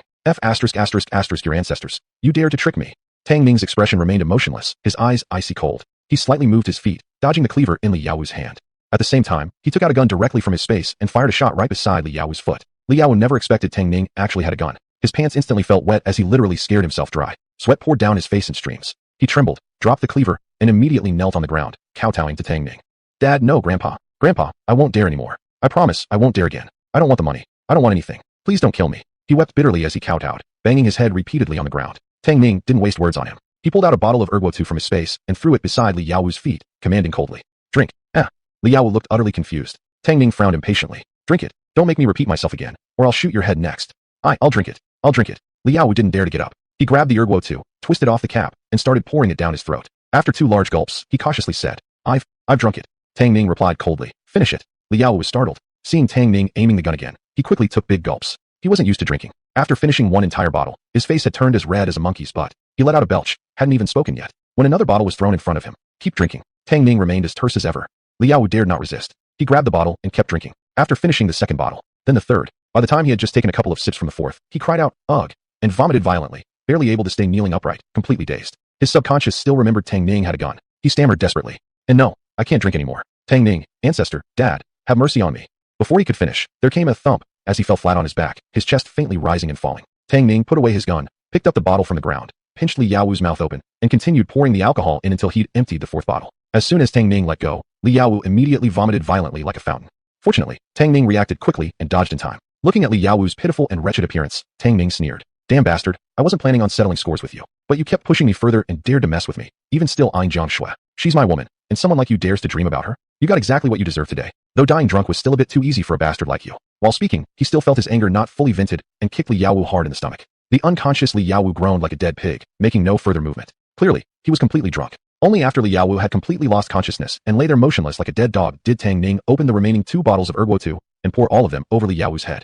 Dragging him to the edge of a cliff, he directly kicked him off. Tang Ning picked up the bullet casing, then retrieved the dropped cleaver from the ground, putting both into his space. He thought for a moment, then pulled the report letter from Li Yaowu's body, glanced at it, and tossed it into his space as well, then headed down the mountain. The cliff was at least 10 stories high. There was no way Li Yaowu could survive the fall. Once Li Yaowu was dead, there would be no evidence proving Tang Ning forced him to drink. Plus, everyone in the village already knew he'd been rejected by Jiang Shui. Thus, it would make perfect sense that he got drunk trying to drown his sorrows and accidentally fell off the cliff while intoxicated. In this era, it was very common for urban youths to die in mysterious accidents outside the village. Nobody would truly investigate it. Chapter 62. Income of 1400 yuan. At the male youth's dormitory down the mountain, Liang Cheng pushed open the gate and started shouting, "Yaowu, you lazy donkey who never stops shitting and pissing, get out here to eat. I brought your meal back for you." Behind him, Zhang Wentao and Liang Aijuan laughed heartily and yelled, "Maybe he's still in the toilet. Why don't you just bring it in for him? Had he been sitting there that long? Did his tool get bitten by mosquitoes? Yaowu, can you still use it?" All 3 laughed until they doubled over. Normally Li Yaowu would have been furious by now, but today there wasn't a single reaction. Liang Aijuan frowned slightly, a flicker of doubt in his eyes. He's not here. Liang Cheng had already walked into the house first, and Li Yaowu's messy bed came into view immediately. On the bed were only messy quilts and clothes. Nobody was there. Zhang Wentao raised his eyebrows as he followed him in. Whoa, he really isn't here. Usually he's always the first at the dinner table. Strange he isn't waiting at home. Liang Cheng glanced at Li Yaowu's untouched food and grinned. Well, since he isn't here, let's just eat it ourselves. Zhang Wentao and Liang Cheng both lit up. Great idea. They both extended their bowls toward Liang Cheng, waiting for him to serve. Because they hadn't started work yet these past few days, their rations had been reduced. Everyone could only get half a bowl of thin porridge for dinner. Although dividing Li Yaowu's half bowl among the 3 of them meant each wouldn't get much more, even one extra bite would fill the stomach a little more and make it easier to sleep at night. Liang Cheng carefully split Li Yaowu's share of the porridge with the other 2, and they ate it all together. After taking a big mouthful of porridge, Zhang Wentao spoke with his mouth full. If we ate Yaowu's portion, would he be mad when he comes back? Tisk, mad about what? Missing 1 meal won't kill him. It's his fault for not being here. Besides, he might have hidden somewhere to enjoy some good food by himself. He's definitely done that before. Don't talk, eat quickly. He might be back soon. The porridge was easy to finish and they ate it in no time. Liang Cheng held the bowl in his left hand and used his right index finger to scrape off the leftover porridge stuck on the rim, then put it into his mouth and licked his finger clean. He smacked his lips with a lingering taste. After dinner, the 3 of them silently took off their clothes and shoes and went to sleep on the heated brick bed. That small portion of food definitely couldn't satisfy hunger. Instead, it only made their appetite worse and made them feel even hungrier. To avoid discomfort, they decided to go to bed immediately after finishing dinner. This wasn't only what they did. Everyone did the same. When Tang Ning got home, he deactivated the tent's defensive system. Yesterday he took 500 pieces of Korean-style fried chicken, sold off 295 pieces wholesale, leaving 205 pieces remaining in the warehouse. Thinking about it, he took another 500 pieces of fried chicken from his space and stored them in the warehouse. This way there'd be enough stock when Lu Yi and the others came to pick up more goods. At 10:30 p.m., people started coming one after another to pick up the goods. First to arrive were 4 girls, Jiang Shui, Feng Hui, Jiang Agi, and Li Wanwan. As soon as Jiang Shui arrived, she nervously looked at Tang Ning's expression. However, Tang Ning's face showed no difference from usual. She couldn't read anything from him and didn't know whether Li Yaowu had come looking for trouble. Had Tang Ning given him the money? But with Feng Hui and the others present, she couldn't ask. Suppressing her worry, she rolled up her sleeves and helped Tang Ning organize the goods. Big brother Tang Ning, these fried chickens you got sell really well. 2 yuan 50 per piece and everyone's crazy for them. Lu Yi and others made a good profit as well. I heard that many village representatives went to talk to the village chief and the party secretary today, saying they want to do business with you. Jiang Ai was straightforward, and as soon as she walked in she started blurting everything out about what happened in the village during the day. She even mentioned the selling price openly. But it didn't matter whether Tang Ning knew about this. They trusted Tang Ning completely. Moreover, Tang Ning made far more than them and wouldn't care about this much. Feng Hui wasn't as casual as Jiang Ai, but she wasn't joking either. Tang Ning, this time we want to take more goods. Let's take 100 directly. 100 wasn't a large amount. Each of the 3 girls would carry more than 30, which was easy for them. Li Wanwan nodded firmly, pulling out a straw hat from her pocket and handing it to Tang Ning. Oh right, Tang Ning, we bought this straw hat for you last night at the commune. It's a gift. Thank you for taking care of us recently. Although they knew he had his reasons for bringing them along to make business, and that sharing the profits with them had been incidental, they truly appreciated his help from the bottom of their hearts. Therefore, the moment they earned some money, they wanted to give him a gift to express their gratitude. Tang Ning was momentarily taken aback. He had his own motives when he brought the 3 girls along to do business. Making them profit slightly had only been incidental. He hadn't truly expected any gratitude in return. Jiang Shui smiled and took the straw hat from Li Wanjuan's hands, then shoved it into Tang Ning's. Take it. These girls bought one for me too. I didn't wear mine over since there's no sun at night. Tang Ning curled his lips slightly and tried the straw hat on. It fits perfectly. Thank you guys. As he spoke, more people gradually arrived to pick up goods. Seriously, Jiang Ai's information was indeed sharp. Besides those who had come yesterday, Lu Cheng brought 10 strong young men to Tang Ning for supplies. These 10 young men were village representatives who had refused to follow Tang Ning before, some of them being relatives of the representatives. However, since it was their first time, they didn't dare to take large quantities like Lu Yi and others, who usually took dozens. They only dared to take about 8 or 9 or 10 pieces just to test the waters. Of course, some wanted to take more, but their family circumstances wouldn't allow it. Even so, the 705 pieces of fried chicken Tang Ning had prepared were all sold out. Once everyone had gone, the warehouse was left in a mess. Jiang Shui wiped the sweat off her forehead, her eyes shining brightly. Tang Ning, how much money did we make tonight?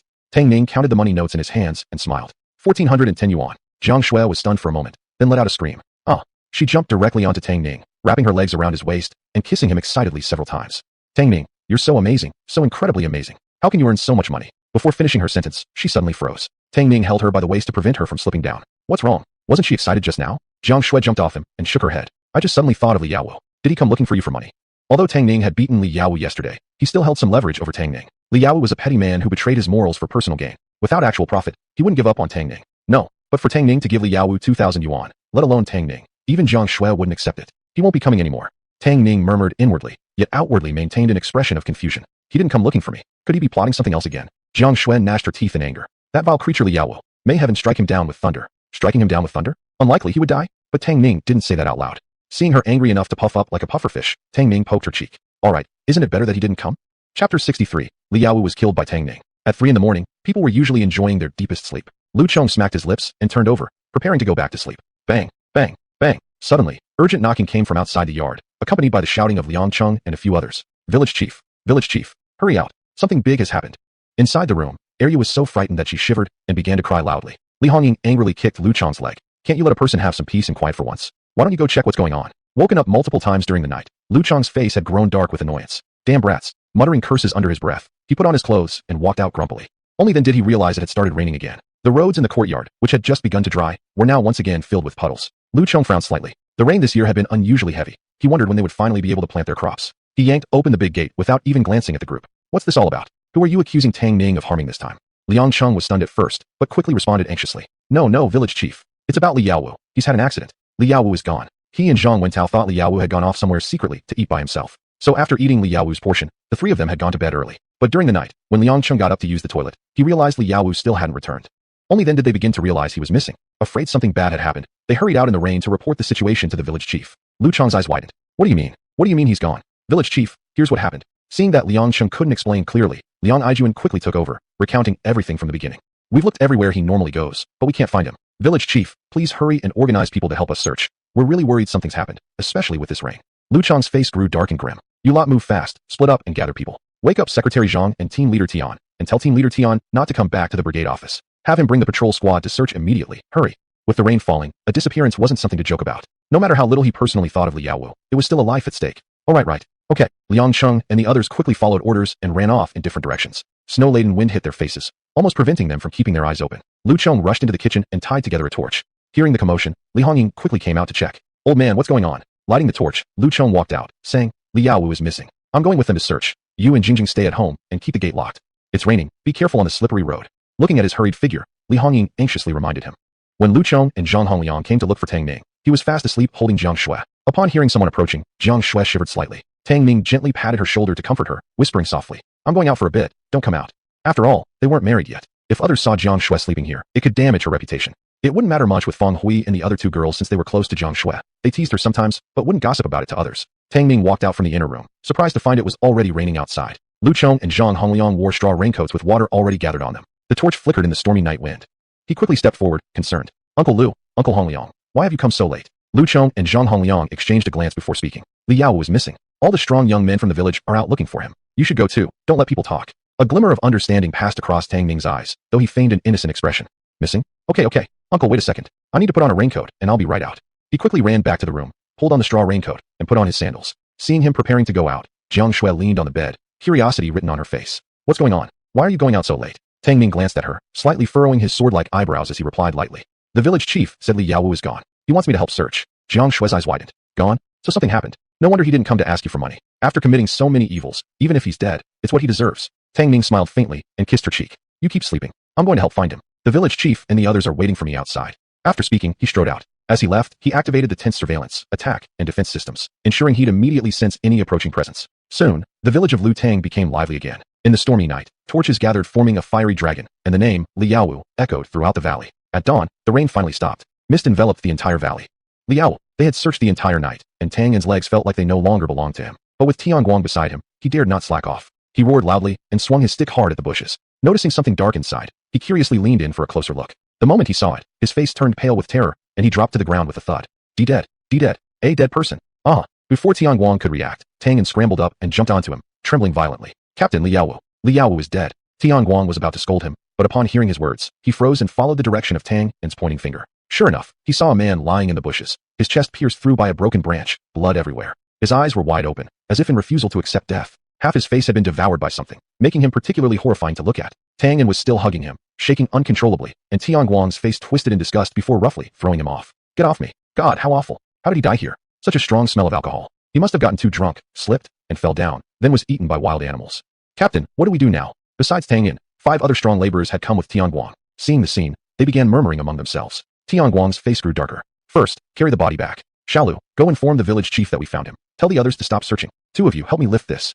In Lutang village, at the brigade office, Li Yaowu's corpse lay silently in the courtyard. A crowd had gathered around, whispering and pointing at his body. Lu Cheng sat off to the side smoking his pipe, his frown so deep it could crush a mosquito. A young intellectual had died in the village. It would surely bring trouble if the commune found out. He looked at Tianguang and asked in a low voice, "You're saying he fell to his death after getting drunk?" Tianguang nodded, pointing at several empty wine bottles on the ground, his expression complicated. He finished off 6 entire bottles. Who knows what he was thinking, going up the mountain to drink all by himself late at night. He had found those bottles on the cliff above Li Yaowu's body. At the time, he was truly stunned. He'd seen people drink before, but never someone who drank himself to death. Standing in the crowd, Tang Ning gently pinched his brow, tired but doing his best to act like a shadow. Things were exactly going in the direction he had predicted. Soon, this chapter would be over. Just then, Tang Song suddenly burst out and pointed straight at Tang Ning. Li Yaowu was murdered by Tang Ning. Chapter 64. This far and no further. Tang Ning's heart skipped a beat. What are you talking about? He asked, his voice tight. Yesterday, when he and Li Yaowu went up the mountain, it had been just when the canteen was serving food. Everyone had gone there to eat. His home was on the outskirts of the village, so logically speaking, no one should have seen him. Could it be Tang Song was bluffing? Tang Ning's heart panicked. In an instant, countless thoughts raced through his mind, but he forced his expression to remain as steady as an old dog. Now, more than ever, he couldn't afford to show even the slightest sign of unease. Pointing at him, Tang Song swore with conviction. It was you who killed Li Yaowu. I saw it with my own eyes. Yesterday evening, he went up the mountain with you. Now he's dead, yet you're standing here safe and sound. If you didn't kill him, then who did? His eyes gleamed with smugness. After suffering repeated setbacks at Tang Ning's hands, Tang Song had become more cunning. He no longer confronted Tang Ning head-on, since he knew he couldn't beat him. But he could still secretly create some trouble behind the scenes. So he made a habit of watching Tang Ning from a distance each day, hoping to catch him in some misdeed that could completely ruin him. By chance, yesterday he just happened to see Tang Ning and Li Yaowu heading up the mountain together. It had been too far away for him to hear what they were talking about, and he was puzzled. After all, wasn't Li Yaowu angry at Tang Ning for intervening and stealing his lover? Why were the two suddenly teaming up? There were many poisonous insects and wild beasts in the mountain. He was afraid of encountering wild animals and hadn't followed them up, mainly because he was afraid Tang Ning would discover him and beat him again. But he was certain the death of Li Yaowu had everything to do with that animal, Tang Ning. Seeing Tang Song's firm tone, Tang Erniu and Li Xiaoyi quickly jumped forward. So it's you, the murderer. Such a cruel heart. You couldn't just hold a grudge because Li the educated youth didn't let you stay at the dormitory? Is such a petty conflict worth killing someone over? Little devil that he is, he dared to beat those who had raised him for over a decade, and even injured our 2 sons so badly they spat blood. It's no wonder he'd commit murder. A sudden uproar spread through the crowd. People standing next to Tang Ning instinctively stepped away from him, eyeing him with wary glances. Can't be. Tang Ning seems quiet and unremarkable. How could he really kill someone? You know the saying, silent dogs bite. Li Yaowu kicked him out of the dorm, so perhaps he truly nursed a grudge so deep he killed Li for it. I think what Tang Erniu and his wife said makes sense too. Don't you remember how Tang Ning once beat up the entire Tang family until they spat blood? Li Yaowu would definitely be no match for him. As murmurs spread through the crowd, Jiang Shue's heart lifted with anxiety, and she could not help but speak up in defiance. What are you all talking about? How could Tang Ning commit murder? Didn't you hear what Comrade Tian the team leader said? Li Yaowu died from drinking too much. She believed Tang Ning wouldn't do that. Others who worked together with Tang Ning in their business also came to his defense. Don't talk nonsense. If it was really Tang Ning who killed Li Yaowu, why wouldn't he escape instead? Why would he help look for him? Exactly. Last night, we were all at Tang Ning's place getting our goods. We didn't see Li Yaowu at all. Stop making wild accusations.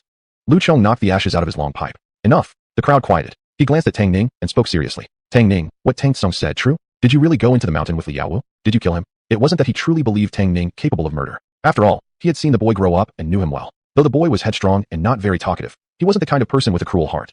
Otherwise, he wouldn't have suggested everyone in the village benefit together. However, as the village chief, he couldn't just ignore someone formally accusing Tang Ning. All eyes turned to Tang Ning. He lowered his gaze to hide the emotions flickering in his eyes, calming his breathing. He shook his head firmly. Village chief, yesterday, I never even saw Li Yaowu.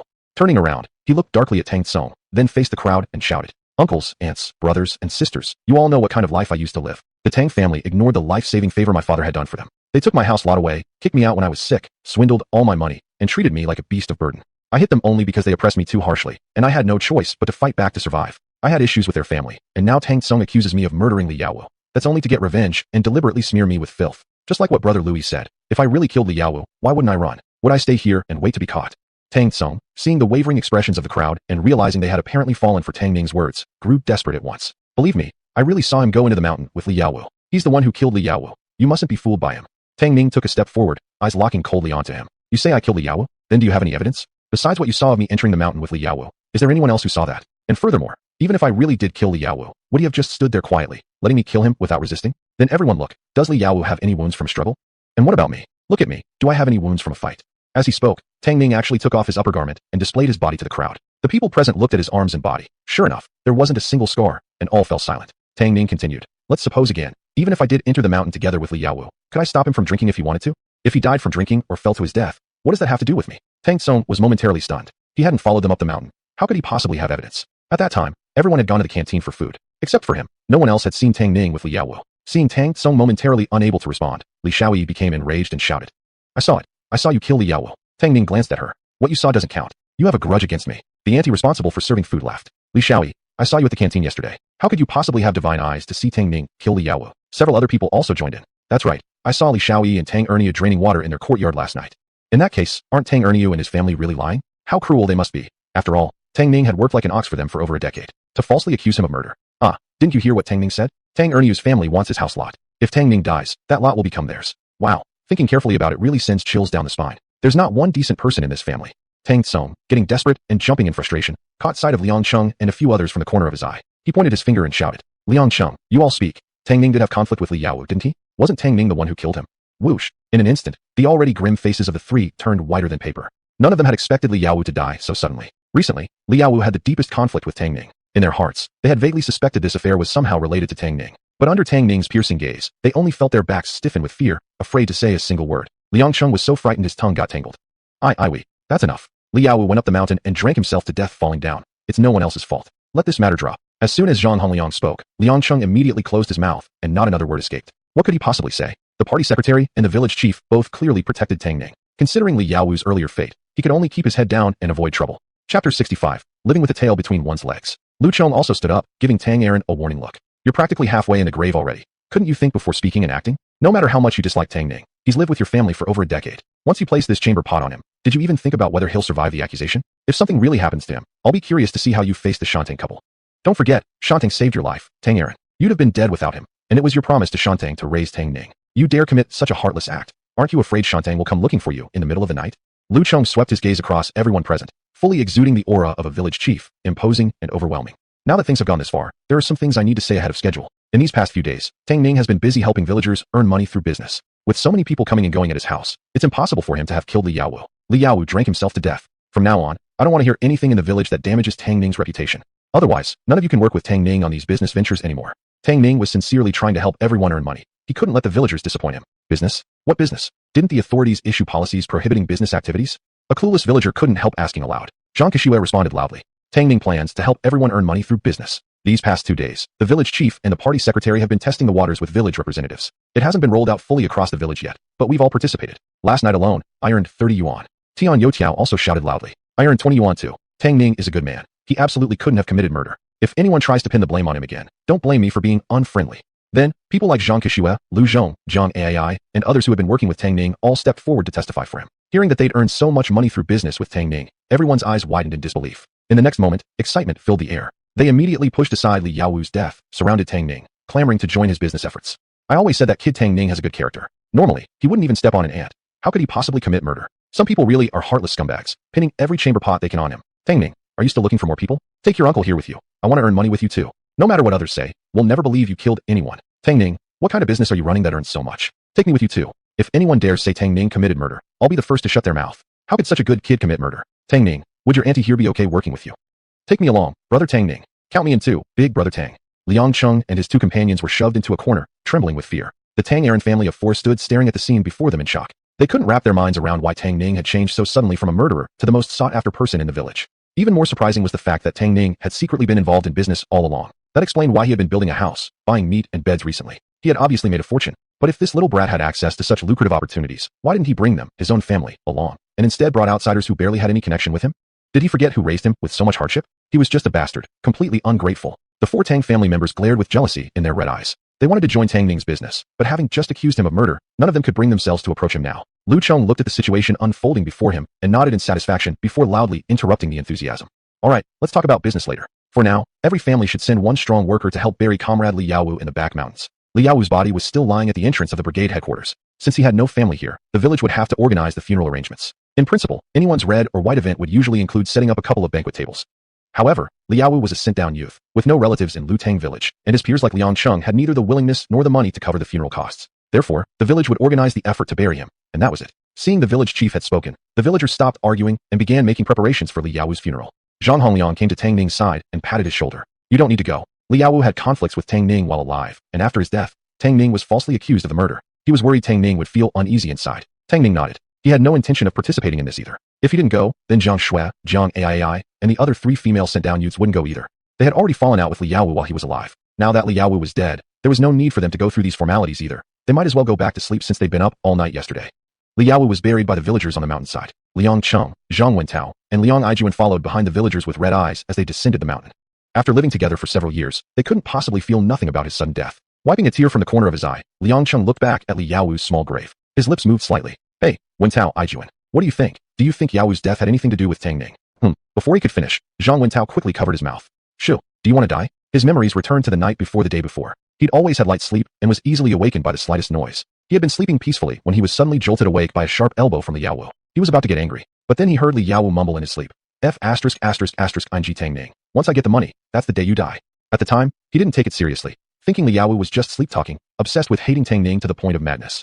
It wasn't until they found Liaowu's body on the mountain that he finally understood. Likely, Liaowu had done something behind their backs and seriously provoked Tang Ning, leading to his tragic end away from home. He knew what Tang Chong had said was probably true, but he didn't dare speak out. Tang Ning was already running businesses with the villagers, and everyone protected him. They were just a few educated youths. There was no way they could take him down.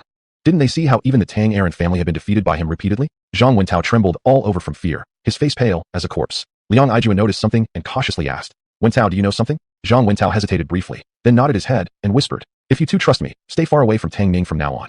You both saw what happened today. Yaowu's death clearly had its oddities, yet both the village chief and party secretary chose to cover it up and move on. Even powerful outsiders can't beat local bullies. If you don't want to end up the same as Yaowu, then in future, you better learn to live with your tails between your legs. Seeing how terrified Zhang Wentao was, Liang Cheng and Liang Aijuan quickly promised repeatedly. Don't worry, we absolutely won't provoke Tang Ning anymore. In fact, we won't even dare approach Jiang Shui anymore.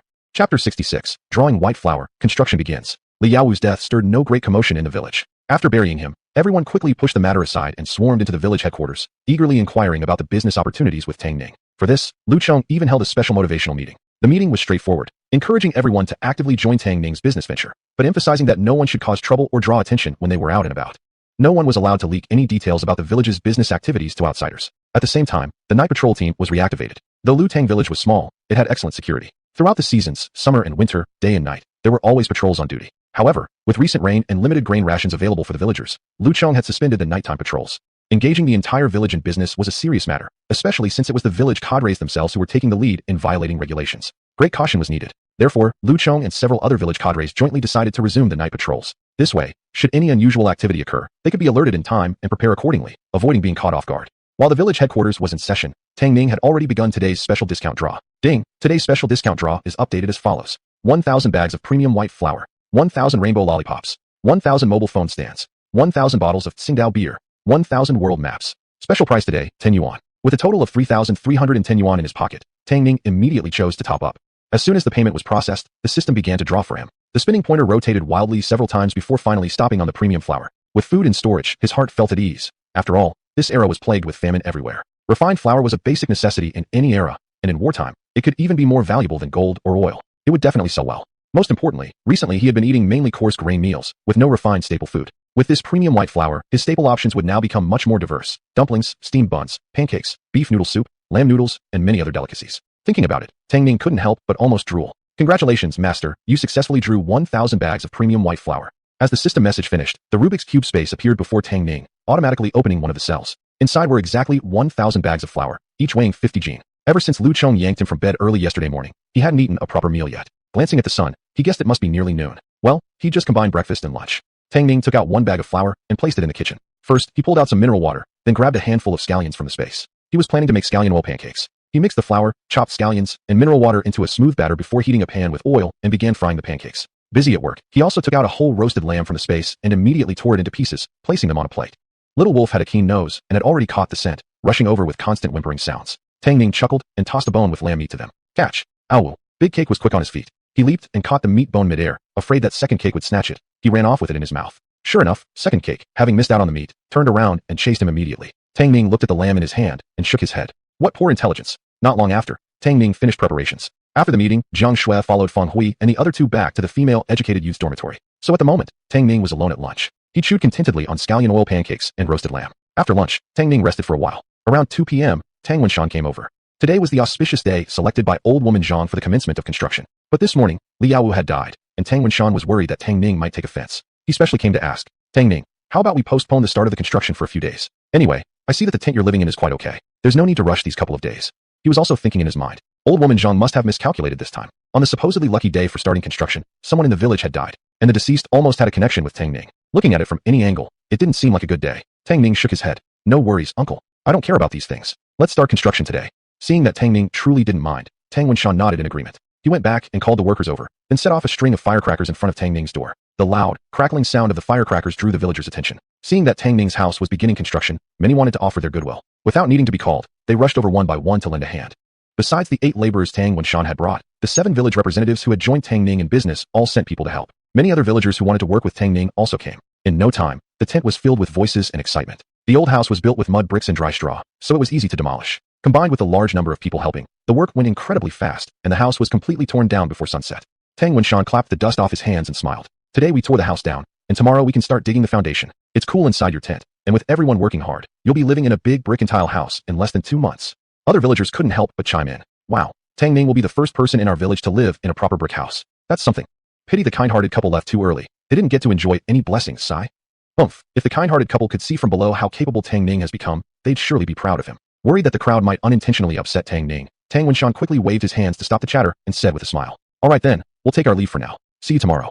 Thinking of how Tang Ning was leading everyone in business, he paused and added, if you've got something important to do, just go ahead. The project will be handled by me, the village head, and the party secretary. There won't be any problems. Tang Ning nodded. With construction beginning, there would be constant coming and going in the tent. That would make it inconvenient for him to conduct business. It seemed that from now on, he should let villagers pick up goods at the canyon. Otherwise, if workers saw someone delivering items to him, they might ask questions he couldn't easily explain. Seeing that Tang Wenshan was about to leave, Tang Ning hurried back into the tent to avoid being seen and took out 2 bags of flour, 50 jean of scallions, and 10 whole roasted lambs.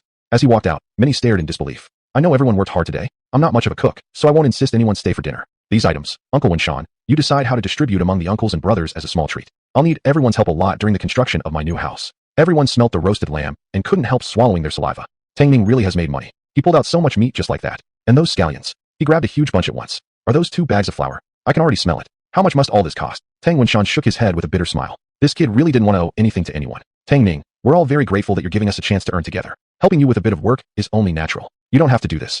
Chapter 67, Zhao Youqian Strategist. Tang Ning smiled. Uncle, one thing at a time. Life isn't easy for anyone, so how can I let you help me for free? This is just a small token of my appreciation. He brought these items out to show the villagers his strength. Human nature always prioritizes benefits. Only when the villagers actually gained something from him would they genuinely respect and support him. In the future, he wouldn't have to be as cautious in the village as he was now. Since he had spoken to this extent, Tang Wenshan could only have someone take the items back to the village headquarters first, with everyone who helped Tang Ning receiving a share. Starting at 9:30 p.m., villagers began coming to pick up their goods one after another. Tang Ning briefly glanced around, and except for the Tang Aaron family and Liang Cheng's 3 male educated youths, every young and able-bodied person in Lu Tang village had shown up, some even coming as couples. Under Lu Chang's arrangement, the patrol teams focused on guarding each village entrance, ensuring that no outsiders would suddenly intrude or people with ill intentions could go out to report to authorities. Tang Ning was busy as can be. Zhao Youqian had just climbed out of bed, tousled-haired, yawning widely as he stretched. Woman, what's for dinner tonight? The youngest son jumped from the other end of the Kong onto him, blinking his eyes and whispering, Dad, Mom said tonight is pork and radish dumplings, and she's cooking them in the kitchen.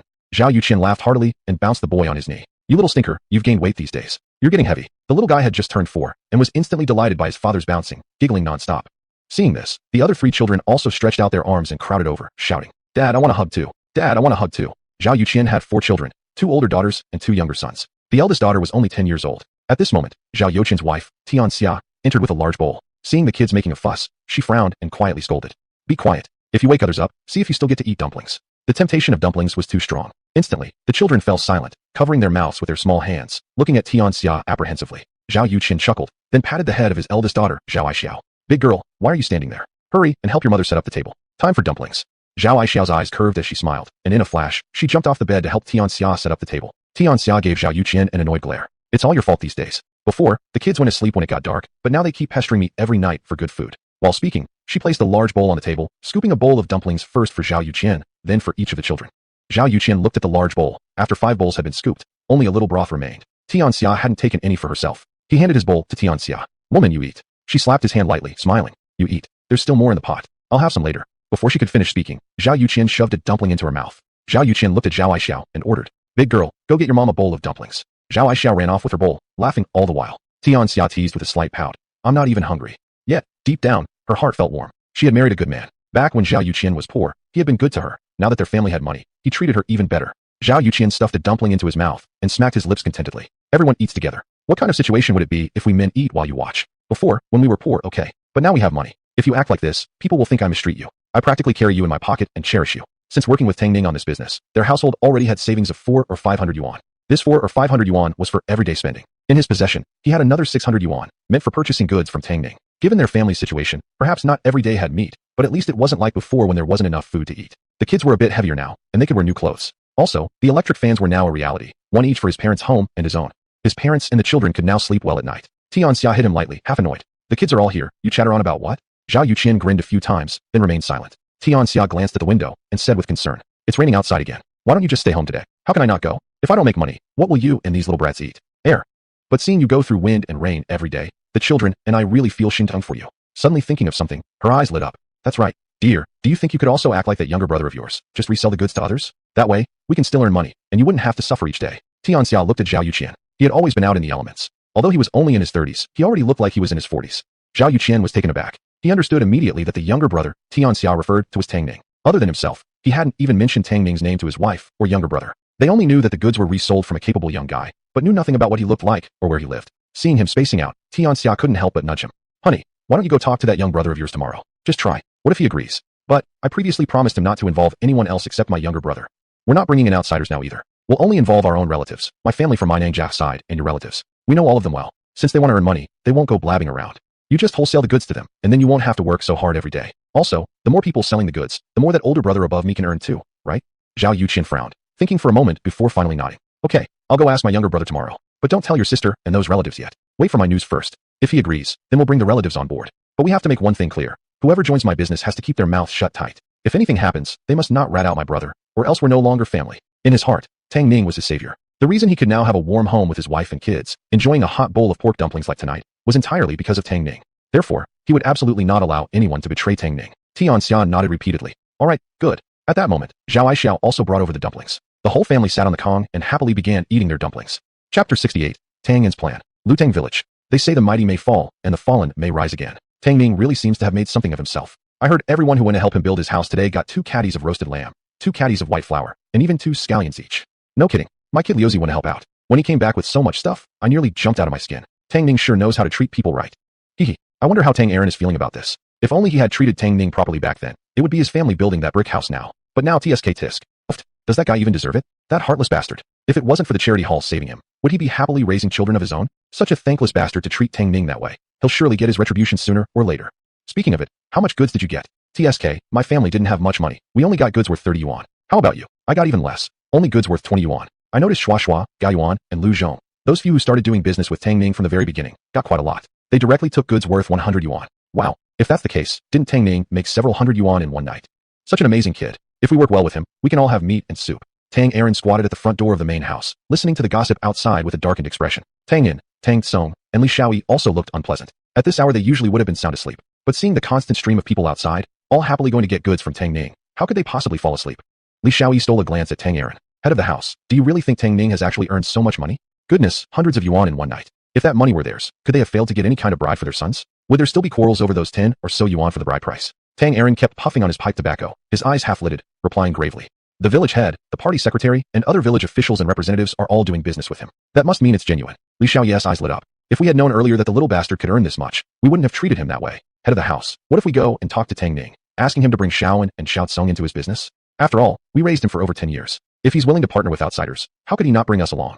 Tang Yin frowned unhappily. I won't go. Mother, are you losing your mind? Tang Ning has already cut all ties with us. Moreover, don't you remember, my younger brother just accused him of murder this morning. With the hatred he has towards us, how could he possibly bring us into any business for profit? When Tang Ning was living at his house, if he told Tang Ning to go east, Tang Ning wouldn't dare turn west. Now, to follow Tang Ning in business and endure that bastard's whims, unless he dies, he would absolutely never stoop to bowing before Tang Ning. Tang Tsong, his face flushed and neck red with anger, glared at Tang Yin. What do you mean by I framed him? Didn't you and our parents also falsely accuse him? You weren't exactly nice to him all along. Now you blame everything on me just because he's made some money. Tang Yin frowned. What nonsense are you spouting? I was just stating facts. Enough. All this bickering like this. Tang Aaron kicked the door hard, yelling roughly to stop their argument, bitterly lamenting. Tang Ning hasn't even done much yet, and you two are already fighting amongst yourselves? You disappoint me. Though clearly resentful toward each other, Tang In and Tang Sung dared not say more due to Tang Aaron's authoritative presence. Li Xiaoyi sighed, head of the house, then shall we go find Tang Ning too? Tang Aaron snorted coldly. Tang In is right. After how we treated Tang Ning before, there's no telling how deeply that little bastard hates us. Add that incident with Li Yaowu this morning. I'm afraid even if we humiliate ourselves and plead with him, he won't take us in. He might even mock and humiliate us. Then we'd truly lose face. Li Xiaoyi grew anxious, stamping her feet. What should we do then? She regretted again not killing that bastard early when Tang Ning was still young. That way, all these subsequent problems wouldn't have happened. Frowning deeply while smoking, Tang Aaron remained silent. What to do? If only he knew.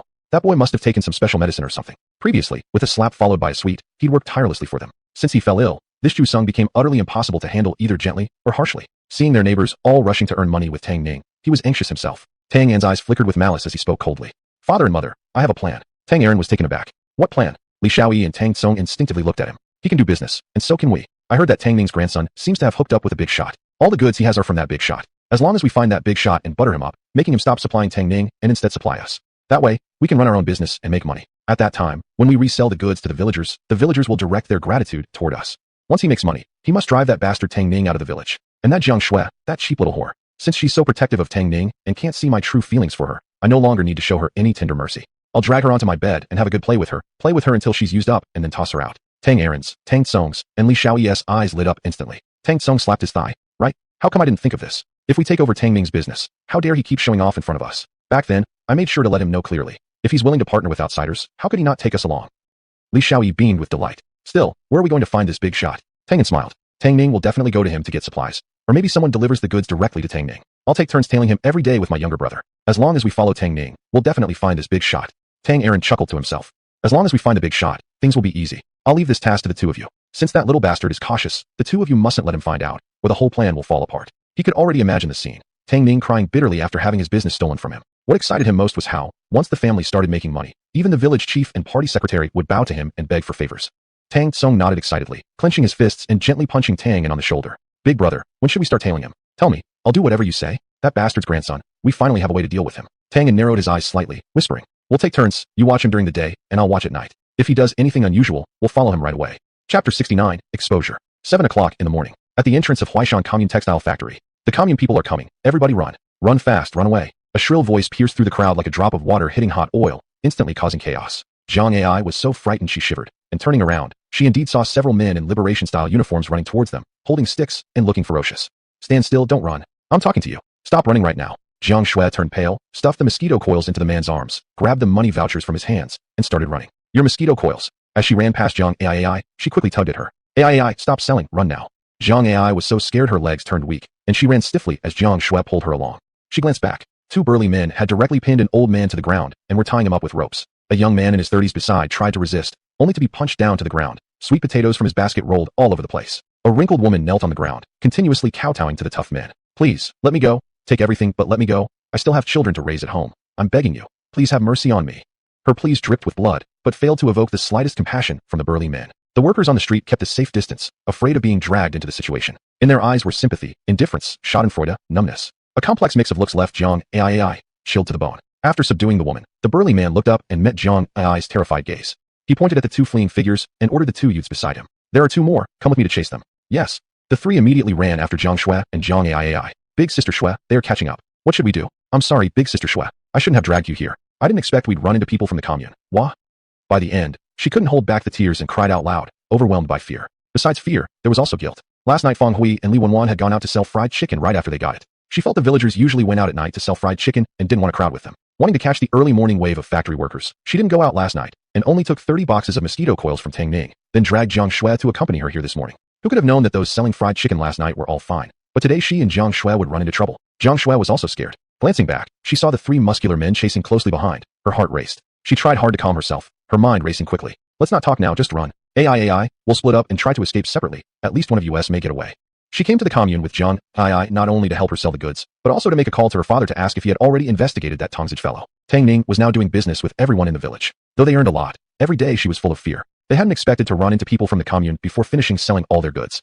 Jiang Ai breathed heavily and nodded vigorously. Okay. But the two hadn't even managed to split and run when they were surrounded from behind. Jiang Shui and Jiang Ai hastily stopped running and frantically looked around at the men who had formed a circle around them from all sides. The leader got a clear look at Jiang Shue's face, and his eyes lit up with astonishment. Black hair and snow-like skin, under her gently curved eyebrows like willow leaves, eyes as clear as water showed traces of fear and unease. Her small lips were naturally rosy. When she slightly pressed them together, the faintly visible dimples on both cheeks made her appear both sweet and enchanting. Thump, thump, thump.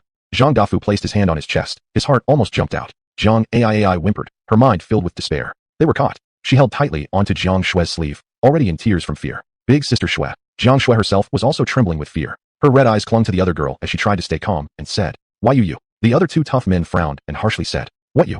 Daring to speculate and make secret trades, and even running away from us? Wait till we take you back and see how we deal with you." Before he could finish, Zhang Dafu gave him a slap on the head. "You shut up." The burly man was stunned and, glancing at Jiang Shui and the other girl, silently closed his mouth. After all, Zhang Dafu's father was the head of the commune. Wouldn't everybody give him some face? Zhang Dafu looked the two girls over and finally fixed his eyes on Jiang Shui. Noticing her shrinking back slightly, he hurriedly gave a gentle smile and said soothingly, "Don't be afraid, don't be afraid. We are from the commune. We are good people, not bad people." Thinking about how he had beaten others earlier, Jiang Shui couldn't possibly believe his words. It was precisely because he was from the commune that he was so frightening. Seeing that he hadn't laid hands on them, Jiang Shui grew a bit braver and gave a slight nod with a soft reply. "Comrade, could you let us leave?" Hearing her speak in such a gentle tone, Zhang Dafu's heart fluttered. "We can let you go, but you violated the regulations. You must come back with us first to complete some formalities. Which village are you from? What are your names? Show me your identification first." Jiang Shui was stunned. She naturally refused to let Zhang Dafu know her village, name, or anything else. After all, every villager from Lutang village was running businesses now. If the commune people investigated Lutang village, it would put Tang Ning and the villagers in greater danger. Jiang Shui broke into a cold sweat, desperately thinking but unable to come up with a perfect solution. Noticing how gently Zhang Dafu was speaking, she felt he might be more approachable and boldly said, "Comrade, I don't understand what you mean. My sister and I were just out for a stroll. We didn't do any speculation or secret trading." Jiang Ai also calmed down and pleaded pitifully. "Yes, comrade, we just came out to buy something." "Buy something? Then why did you run when you saw us?" The burly man on Zhang Dafu's left interrupted, shouting harshly. Jiang Ai blinked, speaking softly. "Well, since you were chasing us, wouldn't anyone be scared and run away?" Jiang Shui nodded. They were not admitting to any speculation or trading at all. The burly man laughed in anger. "You're buying things? Who buys 7 or 8 boxes of mosquito coils at once? You're trying to fool ghosts." Jiang Ai hesitated. The mosquito coils hadn't been sold out yet. There were still 8 or 9 boxes left in the basket. Another burly man, growing impatient, started pulling the two girls. "Enough nonsense. Hand over the goods and come with me to the police station." His big hands gripped like iron tongs, snatching the basket with one hand and restraining her with the other, like lifting a chick. Jiang Ai kept struggling, her face turning red. "Let me go, let me go." Chapter 70. Is this person really someone important? Zhang Dafu glanced at Jiang Shui and smiled. "Come along. I promise you won't be in any danger." Jiang Shui looked at him, then at the other muscular man watching them fiercely, bit her lip, and could only turn and follow. Zhang Dafu gave a subtle signal to the muscular man. The muscular man's eyes scanned over Jiang Shui's figure, revealing a mysterious smile before he strode forward, leaving only Zhang Dafu walking beside Jiang Shui. After walking just a couple of steps, Zhang Dafu's eyes were caught by a letter on the ground. Jiang Shui saw it too. It was Jiang Ai's letter of introduction. It must have fallen out when she was struggling. Jiang Shui's expression changed. She hurried to bend down and pick it up, but was a beat too slow. Zhang Dafu picked up the letter, gave Jiang Shui a glance. Seeing her nervous expression, he felt he had figured things out. His gaze fell on the letter as he softly read aloud. Jiang Ai, production team number 1 of Lutang village. "So you're from Lutang village? That's not close at all. It must take at least an hour and a half on foot." He lifted his arm, showing the wristwatch he wore. "It's not even 8 o'clock yet. You came pretty early for shopping, didn't you? The supply and marketing cooperative hasn't even opened yet." Since the store opens at 8, Jiang Ai's lie about shopping just now was automatically exposed. Jiang Shui clenched her fists, her eyes lowered, and didn't utter a single word, gritting her teeth tightly. Zhang Dafu smiled slightly, knowing she was wary of him, but unwilling to push her. He quietly tried to comfort her. "Don't worry, it's just a formality. As long as I'm there, they won't give you any trouble." In other places he might not have such confidence, but at the police station, deciding whether to charge or release someone was all in his word. He glanced at Jiang Shui again. The little girl's mouth was tightly pressed together, her beautiful eyebrows knotted into 2 worms. She must be really frightened by now. At the same time, in Lutang village, Zhao Yuqian went directly to look for Tang Ning after finishing his sale. Earlier, it was Zhao Yuqian who had used a cart to deliver Tang Ning's tent and helped assemble it. Therefore, Zhao Yuqian knew the location of Tang Ning's house. Zhao Yuqian was surprised to see workers going in and out of the tent, bustling about. Some were working shirtless digging the foundation, some shoveling sand and mud, others helping to carry bricks, and some carving wood to make furniture nearby. Brother Tang Ning has already started building a house. Still, this was somewhat expected. After all, he had earned hundreds of yuan by working with Tang Ning, let alone Tang Ning himself. Constructing a few brick and tile houses wasn't a big deal. Zhao Yuqian even secretly calculated in his mind that he also needed to build a few brick and tile houses sometime later. He lived in a thatched hut. It was fine normally, but when it rained, water would leak inside. Besides, his house had a low elevation. When it rained heavily, water would flow in, making the floors sticky and difficult to walk on. Tang Ning was just coming down from the mountain with 2 little wolves. He had gone up the mountain early in the morning to find a suitable location for storage. Although the canyon could work, it lacked shelter and the goods could be damaged by heavy rain. Luckily, he had discovered a hidden cave about 300 meters east of the canyon. Not big, the cave was about 70 or 80 square meters. More than enough to store goods. Moreover, the ox cart could go directly inside, making it convenient for villagers to pick up goods. With this cave, he could also cover up the items in his space. Otherwise, he stayed in the tent every day without going out to buy more stock. How could things just appear out of nowhere? Thus, this cave provided an excellent cover for him. From a distance, Tang Ning saw Zhao Yuqian standing outside the tent, holding a big watermelon, and he immediately shouted. Old Zhao. Zhao Yuqian turned and saw Tang Ning approaching, with two little wolves running beside him. Zhao hurried to meet him halfway. Brother Tang Ning. Wow, these little things have grown so fast. Standing up, they're almost at my knees already. These two little wolves were actually the ones Zhao had found for Tang Ning, when they were still as small as a palm. It's only been a few days since he last saw them, but they have grown significantly. Tang Ning smiled and kicked the joyful wolves playfully. They eat a lot, so they grow quickly. By the way, why did you come to find me at this time? Zhao Yuqian usually sold goods at night and slept during the day. Judging from his tired look, he had just finished selling. Why didn't he go back to sleep, and instead came to find him? Could something have happened? Zhao scratched his mouth awkwardly, suddenly not knowing how to start. Tang Ning looked around at the noisy environment and the sidelong glances from the workers, then smiled. It's noisy here with construction. Come, let's go inside and talk. Yeah, Zhao Yuqian responded, lifting the watermelon to follow him into the inner chamber of the tent. As the two disappeared from the construction site, the workers began whispering amongst themselves in low voices. Who is this guy looking for Tang Ning? Isn't that a watermelon in his hand? So big, must weigh at least 8 or 9 G. Wow, he must be really rich. Yeah, who can afford to buy watermelons to eat these days? Do you think he might be that important figure Tang Ning knows? Are you saying that the goods Tang Ning has came from him? Behind the bushes, Tang Tsung's eyes lit up. An important figure had appeared inside the partitioned area. As soon as Tang Ning entered the partition, he activated the soundproof system. Old Zhao, have a seat anywhere. He turned around and poured a glass of purified water for Zhao Yuqian, placing it on the table. Zhao Yuqian took a sip and got straight to the point. Brother, to be honest, I came here today to talk to you about selling goods. Tang Ning nodded and sat across from him, gesturing for Zhao to continue. Zhao Yuqian nervously clenched his hands and began hesitantly. Brother, what do you think? Do you think I could buy wholesale from you and give some goods to a few relatives to sell? Don't worry, they're all people I can personally vouch for. He truthfully told Tang Ning everything about the plan he had discussed with his wife Tian Xia the previous night, then looked at Tang Ning anxiously. In his heart, he secretly regretted coming here. After all, Tang Ning had said before that he would only work with Zhao alone. Later, when Zhao requested to bring in a few younger apprentices, Tang Ning agreed. Now, he was asking again to involve his relatives. He himself felt like he was overstepping his bounds, getting too bold. Unexpectedly, he saw Tang Ning nod. Tang Ning actually agreed. The next moment, he heard Tang Ning laugh. Sure, wasn't Zhao just trying to become a distributor like Tang Ning, buying in bulk and selling through others so he wouldn't have to endure wind and rain? So long as Zhao didn't drag Tang into it, Zhao could bring in whoever he wanted. Zhao Yuqian couldn't believe his ears. You mean yes? Tang Ning nodded. You can bring your relatives and also villagers from your village. However, just like we initially agreed, money and goods are only between you and me. I won't deal with anyone else. If I find out you betray me, our cooperation ends immediately. If Zhao's village got involved, it would help spread the trading activities across Lu Tang village, reducing concentrated attention. It would also serve as an extra layer of protection. Zhao Yuqian hurriedly shook his head. No. I would never betray you. I've worked with you for so long, and not only have I not told others, even my wife doesn't know who you really are. He wouldn't dare to let anything slip. After all, if he did, he wouldn't be able to make money anymore. Chapter 71, Emergency Situation. After finishing the serious matters, Zhao Yuqian was ready to leave. He pointed at the watermelon on the ground and chuckled. This is one I bought from the commune. It's really sweet. Try it. Tang Ning smiled and nodded without refusing. Although he already had a big gift package of fruits and didn't really need more watermelon, he had to accept Zhao's offering to let him feel at ease. Just as Tang Ning saw Zhao Yuqian to the tent's exit, he saw Lu Chong and Zhang Hongliang walking quickly towards him with grim expressions. Following them was Tang Shuaishuai. Unlike his cheerful and energetic mood from the previous days after making money, today he looked like a withered eggplant in the frost. Looking closely, you could see his hands trembling slightly at his sides. Tang Ning's heart sank, a feeling of unease rising instantly in his chest. Something's happened. No sooner had the thought formed than Lu Chong and the others reached him. The commotion was so great that all the workers who were working inside the tent turned their curious eyes toward them. Lu Chong's face was grim as he spoke heavily. Tang Ning, something's happened. His eyes flicked to Zhao Yuqian standing nearby, and he quickly shut his mouth. He hadn't noticed earlier that Tang Ning was accompanied by someone not from the village. It was only after speaking that he realized there was an outsider present. Lu Chong's heart nearly jumped into his throat. Tang Ning furrowed his sword-like eyebrows, vaguely guessing what had happened. The villagers sold goods at the commune in batches. Some went in the evening, some early in the morning, and some during the evening shift. All were times of heavy turnover as workers changed shifts. Yet now, for Lu Chong and Zhang Hongliang to look as though a major crisis was at hand, there could only be one explanation. The villagers who went to the commune early that morning had gotten into trouble. Suddenly, he thought of Zhang Shui and Zhang Yedai. Those two girls had gone to the commune together today and were supposed to catch the early shift. Though his heart was pounding with anxiety, on the outside, Tang Ning remained calm. He couldn't afford to show even a hint of panic. Otherwise, everyone else would panic too. Without drawing attention, he exhaled a long breath.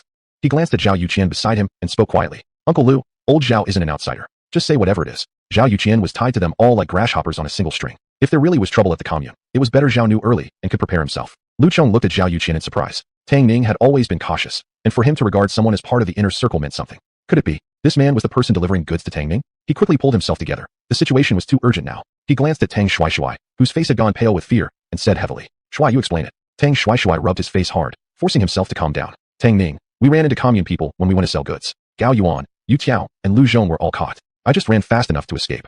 At that moment, they had been selling things near the brick factory when suddenly a group of muscular men in liberation uniforms leapt out. He had been so frightened, he didn't even take time to collect the money, just grabbed his goods and fled. His companions, Tang Gaoyuan and others, weren't as quick and had been caught. He thought of the commune capturing people, just pushing them face down onto the ground, seizing everything they had, and his heart pounded violently. If the commune found out that people from their village were running businesses, the more he thought, the more scared he became. Tang Shuaishuai's body was trembling slightly. Once Tang Shuaishuai finished speaking, an eerie silence fell around them. Suddenly, a woman wearing a gray headscarf sank weakly to the ground. What? My Gao Yuan was caught. That boy is my whole life. Village chief, what should we do?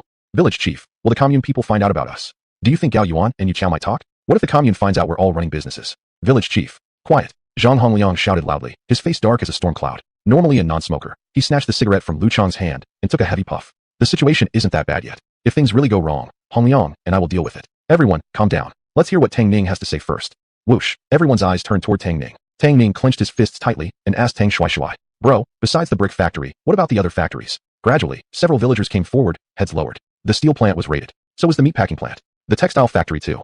When he heard the word textile factory, Tang Ning's heart lurched violently. If he remembered correctly, yesterday, Jiang Shui had been saying she was going with Jiang AI to the textile factory to sell things today. Many villagers had escaped back, but there had been no sign of Jiang Shui or Jiang AI. They might have been caught too. Tang Ning's mind raced. His words came quickly but remained clear. This is worse than I thought. Starting today, everyone must stop selling goods immediately. Hide everything until this situation blows over.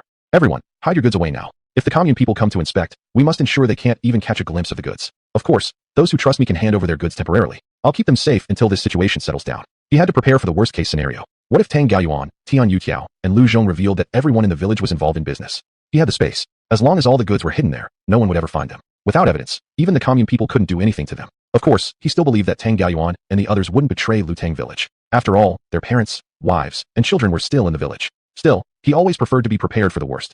Zhang Hongliang and Lu Cheng were the first to nod. We trust you. We'll leave all our goods in your care. It was Tang Ning who had brought them this opportunity to make money. If they couldn't trust him, who else could they trust? As soon as Zhang Hongliang and Lu Cheng spoke, others began to voice their opinions. We trust you too. We'll do whatever you say. Tang Ning nodded. All right, then get everyone in your families, adults and kids, organized to bring all the goods into the tent. I'll take care of them. Uncle Winshan, please keep a record for everyone. Once things settle down, I'll return the goods according to the records. Tang Winshan nodded and quickly called out to the villagers. Hurry up, don't just stand there. Go home and bring your goods. In an instant, the villagers gathered around rushed toward their homes. This was an emergency. There was no time to waste. He then turned to Lu Cheng and Zhang Hongliang again. Uncle Lu, Uncle Hongliang, we need to strengthen the village patrol even more. If any strangers approach the village, we must detain them immediately and report it. Also, no matter who asks about Tang Gaoyuan and their business, everyone in the village must stay consistent. We know nothing. No matter what they ask, we say we don't know. Both men nodded. I've already sent Tian Guang to handle it. The number of patrols has doubled, and there will be round-the-clock monitoring. They had started making arrangements as soon as they received the news, fearing the commune people might come chasing after them and catch them off guard. Tang Ning glanced back at the tent and said calmly, I'll also suspend operations here. The rain has stopped these 2 days. Uncle Lu, if the fields aren't muddy, we can arrange for people to start planting crops. Chapter 72, Big Shot, wait for me. Also, arrange for someone to go to the commune and inquire around. See if there's a way to get the people out first. Tang Ning continued. Thinking of Jiang Shui's fair face, he felt a sense of helplessness for the first time. He was still too weak. In this era, he had no family, no connections. All his confidence came from the system. Without the system, he might still be struggling to survive and going hungry. Tang Ning took a deep breath, his eyes gradually shifting from anxiety to determination. No matter how difficult it was, he would carve out a place for himself in this era. Only then would he have the power to protect those he wanted to protect. Unlike now, when he was constantly restricted. Lu Cheng and Zhang Hongliang looked troubled. Their ancestors for 3 generations had been pure and red farmers. They could speak with some authority in Lu Tang village. But the commune was a completely different world where they truly had no say. However, even if they couldn't influence matters there, they still had to try, otherwise those children would perish inside. At this moment, Zhao Yuqian, who had been silent all along, suddenly spoke up. I'm quite familiar with the commune. I'll go over first and help you inquire around. He had been playing cat and mouse with the people at the commune for several years and knew where to start investigating. Unlike Lu Cheng and others, he wouldn't run around aimlessly. Meanwhile, he felt relieved inwardly. Luckily, he had sold his goods in the evening, otherwise he might have been caught by the commune officials today as well. Tang Ning nodded. All right, since the commune just had an incident, old Zhao, we'll hold off on the matter you mentioned today. Don't tell anyone, and wait until this storm passes before doing anything. Zhao Yuqian nodded. He had the same thought. He would have to tell his younger brother later to pause the business temporarily and keep a low profile for a while.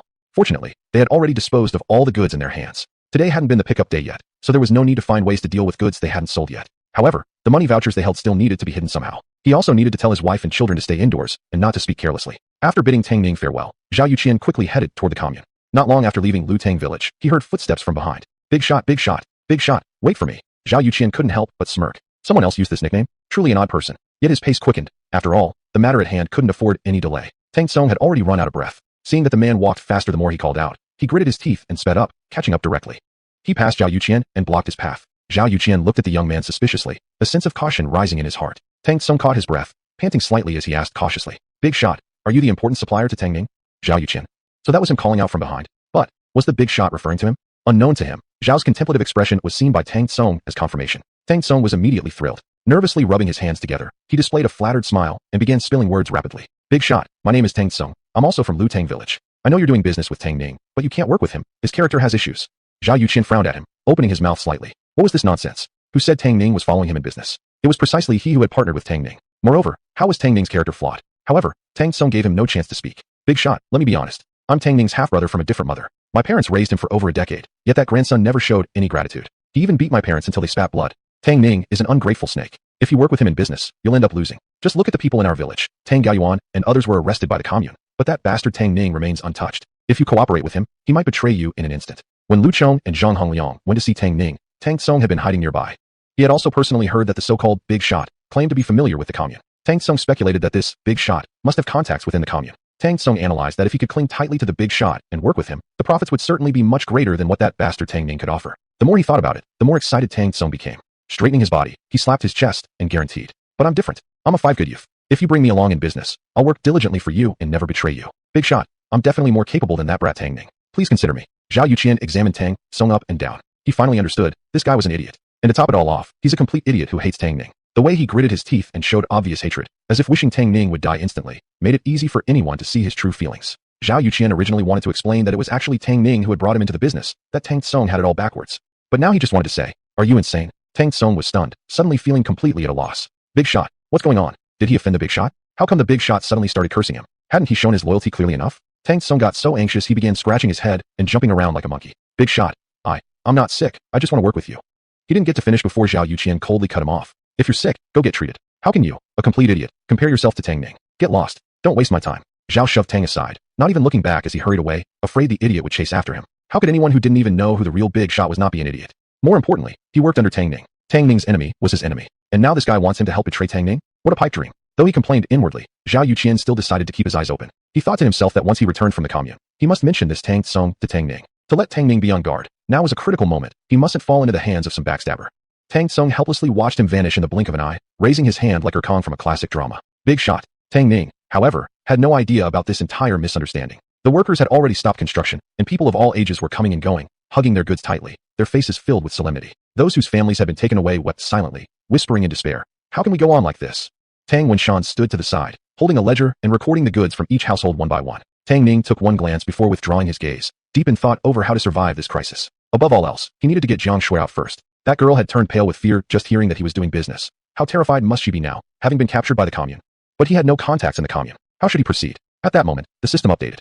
Chapter 73, Drawing 10,000 Intelligent Stealth Drones. Ding! Today's special draw has been refreshed as follows. 10,000 disposable paper cups, 10,000 bath towels, 10,000 intelligent stealth drones, 10,000 cat chew sticks, 10,000 gene of organic eggs. Today's special price is 100 yuan. Tang Ning cast a distracted glance at the drawing panel. He directly pulled out a bunch of cash, didn't even count it, and proceeded to pay for the draw. According to his usual habits, he would definitely grumble about the price to system brother upon hearing it. However, he had something on his mind today and wasn't in the mood. He didn't even clearly hear the quoted price. His unusual behavior made the system feel uncomfortable instead. After all, before each draw, Tang Ning would always mumble a bit, annoying the system to no end. Now that he wasn't grumbling, the system actually felt like something was missing.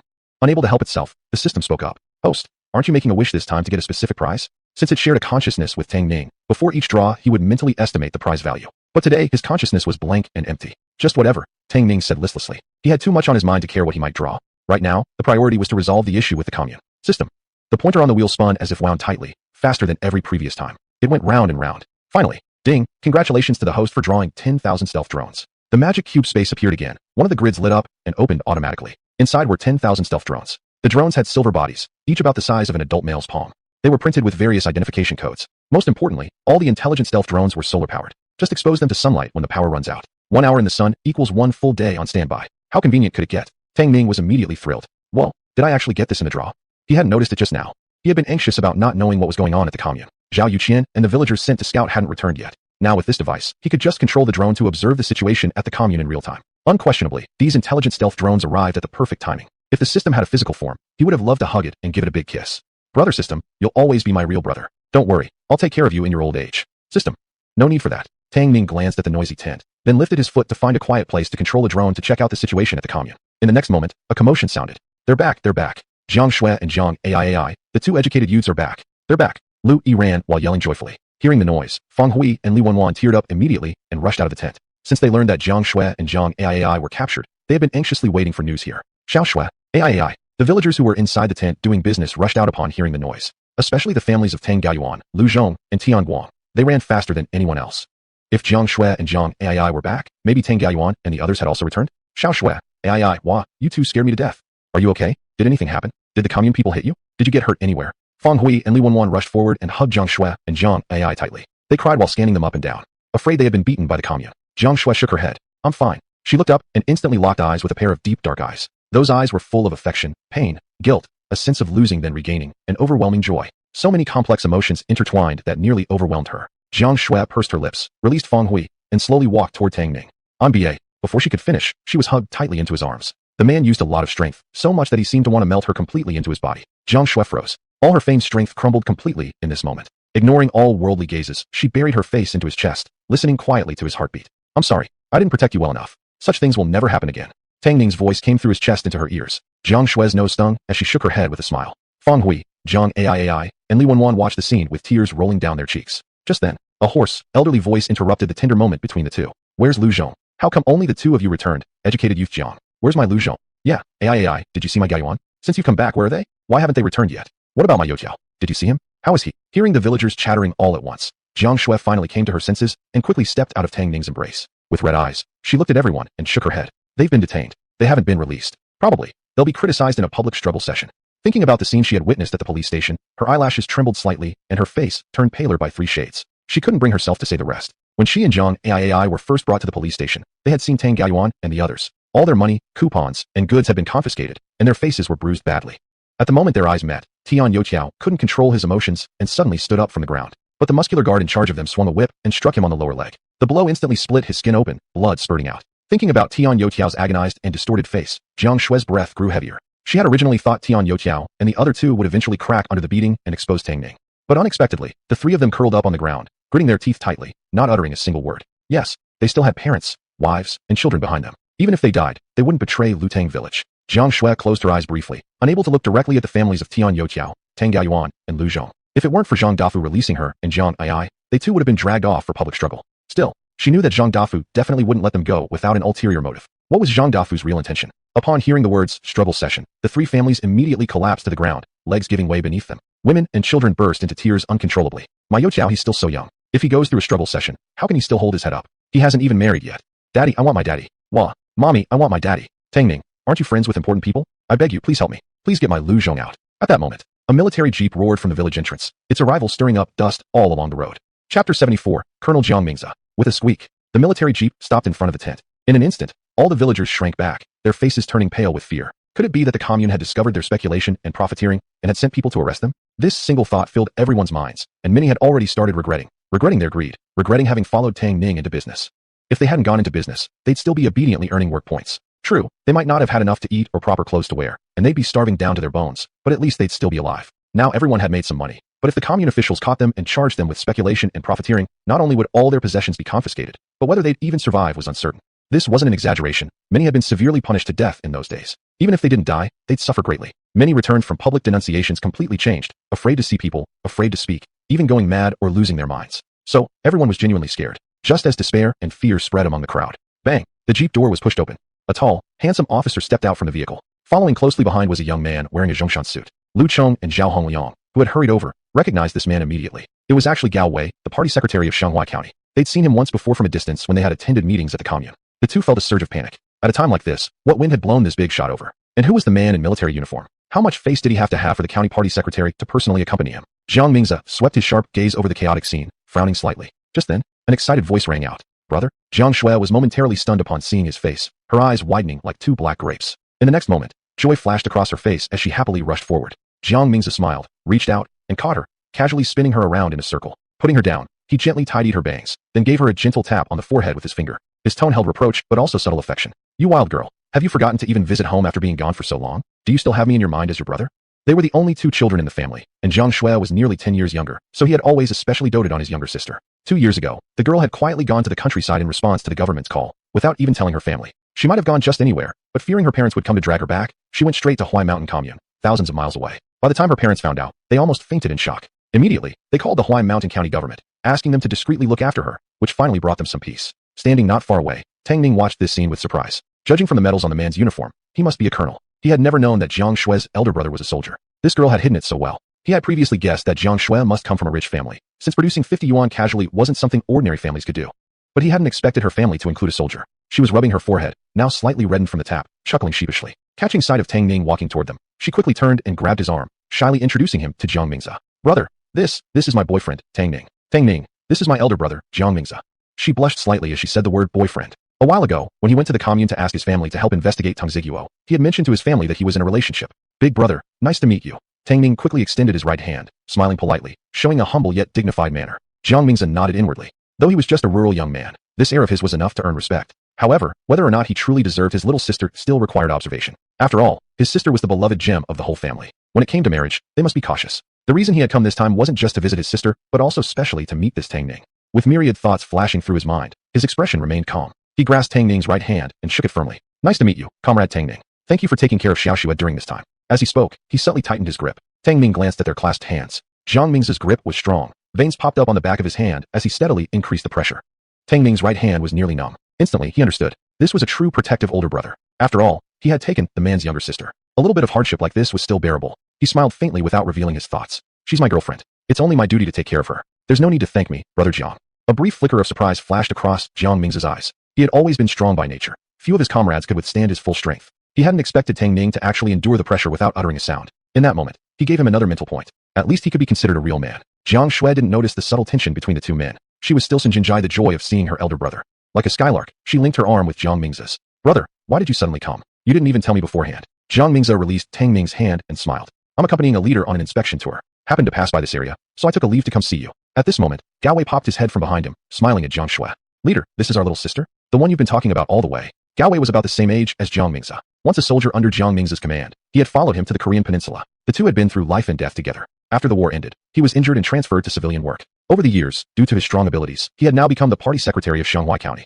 Jiang Mingze remained in the military, with a more successful career path. However, the two had stayed in contact all these years. Sure enough, when Jiang Mingze arrived in Shanghai County, he immediately sought out Gao Wei. Gao had long heard about Jiang Mingze's younger sister working as an educated youth in Huai Mountain Commune, but had never had the chance to meet her. Upon learning Jiang Mingze was coming to visit his sister, Gao had insisted on tagging along shamelessly. Jiang Mingze paused, suddenly remembering to introduce his friend. Xiaoxue, this is Gao Wei, my old comrade in arms. You can call him Brother Gao. Jiang Shue nodded, smiling. Hello, Brother Gao. Gao Wei grinned and waved his hand, then took down a pack of pastries from the car and placed them in Jiang Shue's hands. First time eating, I don't know what you like, so I just bought some snacks. Taste them. Lu Chong and Zhang Hongliang, watching the scene unfold, inhaled sharply in shock. They had always known Jiang Shue wasn't ordinary. Higher-ups had given countless warnings to them to ensure they properly took care of her. But even if they had tried their hardest to imagine, they couldn't have foreseen that Jiang Shue's background would be so powerful that even the county party secretary would personally present gifts. Chapter 75. Brother will handle it handsomely for you. After some casual greetings, Jiang Mingze, Gao Wei, Jiang Shue, and Tang Ning followed the village cadre's invitation toward the Badribu. No sooner had they left than the villagers, who had barely breathed a word, began murmuring quietly among themselves. My God, I never expected Jiang Shue's older brother to be a soldier. Did you see that? He had a whole row of medals on him. What a high-ranking official he must be. He must be higher than even our county secretary. Didn't you hear that the county secretary called him class leader?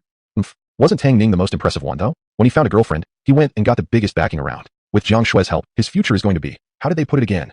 Smooth sailing ahead. Oh right, smooth sailing, skyward in one step.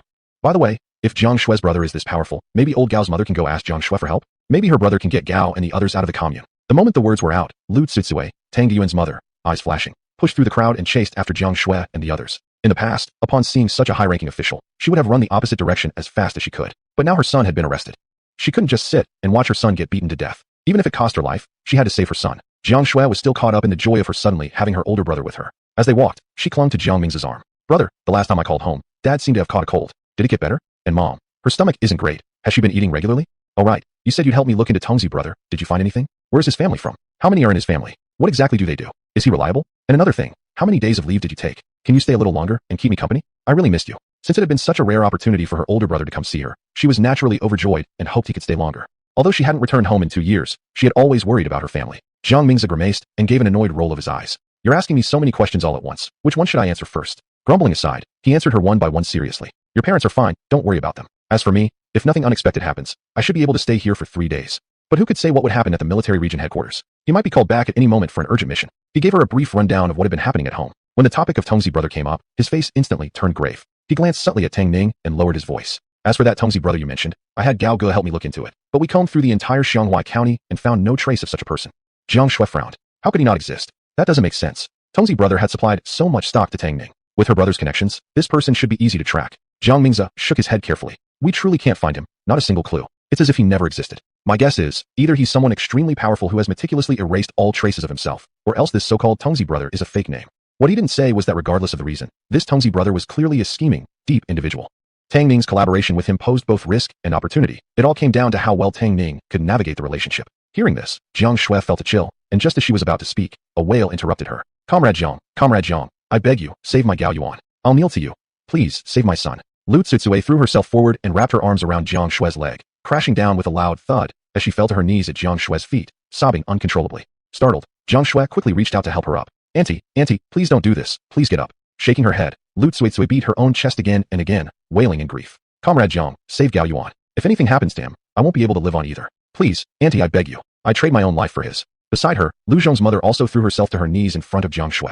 Comrade Jiang, save my Lu Zhong, I beg you. I'll kneel to you as well. Tian Guang stood among the village cadres, his eyes red with fury, his hands clenched tightly at his sides. His own younger brother had also been taken. He couldn't possibly not be anxious. Yet because he was the head of the production team, he had to suppress his grief, helping the village chief and his secretary maintain order in the village. Though he hadn't knelt down to beg Jiang Shui like Lu Tsuitsue and the others, he couldn't help stepping forward just one step, staring at Jiang Shui with desperate hope in his eyes. If there was anyone who could save Yu Tiao and the others, besides Jiang Mingze, there would be no second person. Jiang Mingze looked at the two weeping women, his brows furrowed so tightly that they could almost crush a mosquito. Hey, what's going on here? He didn't get it. Why were these people crying and begging his younger sister to save them? Jiang Shui helped Lu Tsuitsue to her feet, then glanced at Jiang Mingze and whispered pleadingly. Brother, can you do me a favor? Jiang Mingze looked puzzled as he stared at her. Jiang Shui gently pursed her red lips and immediately explained the entire situation. Brother, Yu Tiao and the others are all good people. They've always been kind to me. They really had no choice but to do some trading to survive. Can you help them, please? Softly she tugged at Jiang Mingze's arm, pleading with a subtle pout. She didn't mention that she herself had also been taken by the commune officials. Since she was already released, telling her brother would only make him worry for no reason. When she saw that even after being nearly beaten to death, Yu Tiao and the others hadn't implicated Tang Ning, she had decided she must save them. She had originally planned to ask her older brother in private. She hadn't expected Lu Tsuitsue and the others to suddenly kneel before her, begging outright. Jiang Mingze glanced at Gao Wei and teased. Xiao Shui, I can't interfere in this matter. You should ask your big brother Gao here. Gao Wei hurriedly waved his hands and laughed. TSK, we're all family here. What are you talking about asking for help? Since these people are first-time offenders, they just need to write a statement of guarantee and promise not to do it again. Little sister, don't worry. Leave it to big brother Gao. He'll handle it all perfectly for you, okay? Yeah, right. Old Banjiang, class leader, adored his little sister most. Even back in the army, barely 3 sentences would go by without mentioning his little sister. Now Jiang Shui herself had spoken. How could he not do something for her? No, to be accurate, it was less about her and more about showing respect to old Banjiang, ensuring these people were returned safely. Otherwise, with Jiang Mingze's temper, he'd kick him in private for sure. They were both military men, had been through life and death together countless times. Although now, one was a county party secretary while the other was a senior colonel. In private they never let rank get in the way, joking around, scolding, it was all fine. Upon hearing this, everyone, including Jiang Shui, let out a heavy sigh of relief. If the county party secretary had spoken like this, then for sure, there wouldn't be any trouble for Tang Gaoyuan and the rest. Chapter 76, he told me to get lost. Jiang Shui smiled and patted Lu Tsuitsue's hand. Auntie, you can rest assured now. Gao Yuan and the others will definitely return safely. Lu Tsuitsue wiped away her tears with a smile, nodding repeatedly. I'm relieved. Jiang Jiqing, thank you so much. You're our family's great benefactor. From now on, if you ever need anything, I'll help you get it done even if it means climbing mountains of knives or crossing seas of fire. Me too. Lu Zhong's mother quickly chimed in. They were genuinely grateful to Jiang Shui. Jiang Shui smiled slightly, dimples like little suns warming people's hearts. Auntie, please don't say that. It's just what I should do. After all, they were only arrested because they followed Tang Ning in business, and even after being beaten like that, they still didn't betray Tang Ning. These people, she was willing to save. At the same time, after being scolded by Zhao Yuqian, Tang Tsung returned home like a lost soul. Tang Aaron was squatting at the doorstep smoking. Seeing him looking like a frostbitten eggplant, he couldn't help frowning. Aren't you supposed to be watching Tang Ning? Why are you back so early? He deliberately lowered his voice. Tang Ning was supposed to keep watch at night, and was now sleeping in the room. Right, what happened outside today? It's so noisy. Since they publicly accused Tang Ning of killing Li Yaowu, villagers had started looking at them with prejudiced eyes. Every time he went outside, he could hear people mocking and ridiculing him. Therefore, not only Tang Aaron, but even Li Shaoyi couldn't be bothered to go out. With no farm work for these 2 days, they simply stayed at home. Early that morning, she heard the commotion outside. Wanting to go out and find out, villagers immediately grew wary the moment they saw him, not uttering a single word. He got so angry that he came back and smoked 2 bowls of tobacco. Upon hearing this, Tang Tsung became immediately delighted, his voice rising a few octaves. Father, good news. That bastard Tang Ning is in trouble. Tang Aaron froze, his eyes lighting up instantly. Tang Yin, still in his dream, jumped up like a corpse possessed, sitting up straight in bed, staring intently at Tang Tsung. Li Shaoyi immediately put down her shoe sole and rushed in front of Tang Tsung excitedly. What happened to that little bastard? She prayed every day, asking the Buddha to bless the little bastard to ascend to paradise soon. Had the Buddha finally responded? Tang Tsung said, Gao Gaoyuan, Tian Youtiao, and Lu Zhong have all been taken by the commune people. Oh, and Jiang Shui and Jiang Aai, those 2 little sluts, were also arrested. This time, Tang Ning is really done for. The village chief has decided to stop everyone from doing business. Gao Gaoyuan, and others will definitely implicate Tang Ning. Then we won't even need to act. The commune people will handle Tang Ning themselves. As soon as Zhao Yuqian left, Tang Tsung followed him, got scolded, and came directly home, not going back to tail Tang Ning. So he didn't know that Jiang Shui had already returned. Tang Ning momentarily zoned out. Jiang Shui was arrested? His eyes narrowed coldly as he sneered. Humph, that's what she deserves. That little slut insisted on hanging out with that bastard Tang Ning. She only has herself to blame for what's happening now. Li Shaoyi slapped her thigh, practically dancing with joy. Ha ha, karmic retribution. All karmic retribution. I said that little bastard wouldn't die peacefully. It turns out I was right. Thinking he could look down on us just because he made some dirty money from business with villagers. Now he can't do business anymore, can he? Ha ha. Now that he's fallen into the hands of the commune people, even if he doesn't die, he'll lose a layer of skin. Now, finally, I can breathe a sigh of relief. After continuously losing face to Tang Ning, Li Shaoyi had already hated him bitterly. Upon hearing that Tang Ning was about to face trouble, she was so happy she almost wanted to set off firecrackers at the door to celebrate. Tang Aaron also cracked a grin. This was truly good news. Justice has its own way. He brought it upon himself. Tang Tsung nodded. Oh right, father, there's another thing. He looked at the open door, then shut up immediately, ran over and closed the door, before hurrying back. Tang Aaron, Tang Yin, and Li Shaoyi looked at his mysterious manner with suspicion. Li Shaoyi asked, Son, what are you doing? If you want to say something, just say it. Why are you closing the door? Tang Tsung shushed her, whispering, Father, today I met a VIP. Tang Aaron frowned. What VIP? Suddenly, like struck by lightning, he seemed to have realized something, his eyes suddenly widening like copper coins, his breath becoming heavy. You mean, the big figure who supplies goods to Tang Ning? Tang Yin and Li Shaoyi were taken aback. Tang Yin abruptly threw off his quilt, jumped out of bed, grabbed Tang Tsung's shoulders, and shook him hard. You say you saw the big figure? Where is he? What's his name? Where does he live? How do we contact him usually? When will he supply goods to us? Tang Ning was about to face trouble, but as long as he could connect with the big figure and get goods from him, he would soon make a fortune. Then, everyone in the village would have to flatter him. Wealth would be his, status would be his. At that time, what kind of woman wouldn't he be able to have? Jiang Shui followed Tang Ning only because he had earned some filthy money, right? She acted all pure and virtuous in front of him, but wasn't she just a cheap whore blinded by money? Once he became rich, with just a slight wave of his finger, Jiang Shui would crawl on her knees like a female dog and worship him. The more Tang Yin thought about it, the more excited he became, gripping Tang Tsung's arm tighter and tighter. Tang Tsung, in pain, gritted his teeth and shoved him off. What the hell are you doing? You're killing me with pain. Tang Yin startled, waking from his daydream. Although angry at Tang Tsung's cursing, he was still preoccupied with the matter of the VIP and didn't bother to argue. Instead, he asked gently, Quick, tell me more about that VIP. Tang Tsung scratched his head, wearing a Kunag frown. I don't know the VIP's name, where he lives, or how to contact him. He didn't even mention supplying goods to us. A stunned silence fell on Tang Yin's face, his eyes widening in disbelief. You don't know anything? Did you even go up to talk to him? His voice had turned sharp. What an idiot. He had already seen the VIP, yet knew absolutely nothing. Then why had he been whispering and acting so mysteriously just now? Was he crazy or something? Tang Tsung scratched his head again, looking pitiful. I did chase him. I sincerely told him I wanted to do business with him, and even badmouthed Tang Ning in front of him. Li Shaoyi asked with anticipation. What did the VIP say then? Tang Tsung pouted. He told me to get lost, and asked if I was sick in the head. Tang Erniu, Li Shaoyi, and Tang Yin. Tang Tsung glanced at the three with lowered eyes. Dad, Mom, brother, the VIP just ignored us completely. What should we do now?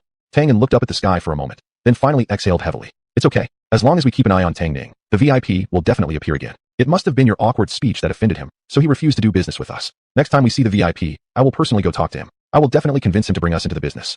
Chapter 77. Are you going to get engaged to him? Gao Wei worked very efficiently. That evening, the three men, Tang Gaoyuan, Tian Youqiao, and Lu Zhong, were personally driven back to the commune by the commune officials. They had been beaten badly, with black eyes and bruises all over their faces, covered in wounds. Originally, they had already prepared themselves for certain death, so they were greatly shocked when they were suddenly pulled onto a vehicle. Throughout the ride, they were filled with anxiety and fear, afraid that they might be taken to a remote area and shot. Only when they returned to Lutang village and saw their families did they truly believe that they had been rescued, and couldn't help but burst into tears with their loved ones. To express their gratitude to Jiang Shui for saving their sons, the three families brought eggs and meat they had carefully saved at home to give to her. However, Jiang Shui refused all of them. Under the arrangement of the village chief, the canteen specially prepared a feast to welcome Jiang Mingza. Of course, most of the ingredients were taken from Tang Ning's space, including a whole roasted lamb, fried chicken, fruits, soda, white flour, scallions, and ergotu. As long as it was edible or drinkable, he didn't hold back.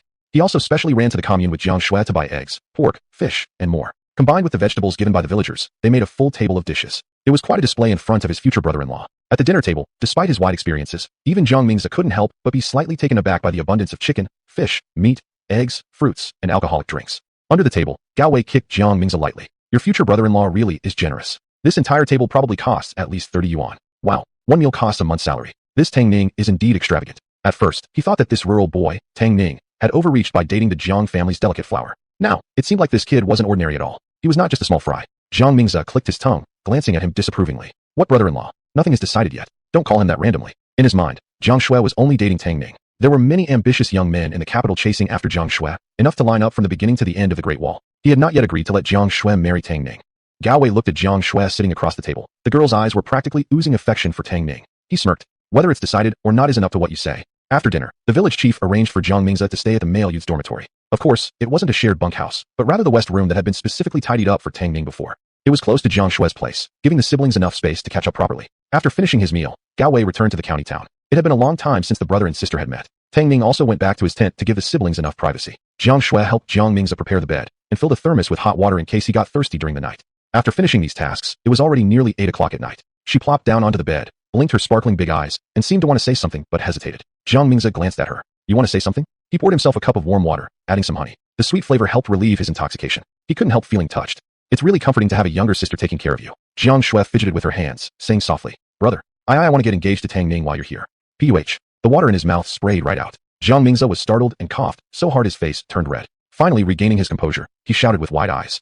What did you say? His voice had turned shrill from complete disbelief. Didn't he just say to that guy Gao Wei at the dinner table that it wasn't even half decided? Now his dear sister had already gone and decided the first stroke? Jiang Mingze gritted his teeth, wishing he could grab Gao Wei and give him a good beating. Why did he have to have such a cruel mouth? Jiang Shui looked at him steadily and firmly said, I said, I want to get engaged to Tang Ning. Mom and Dad aren't here, so brother, will you take their place and witness my engagement?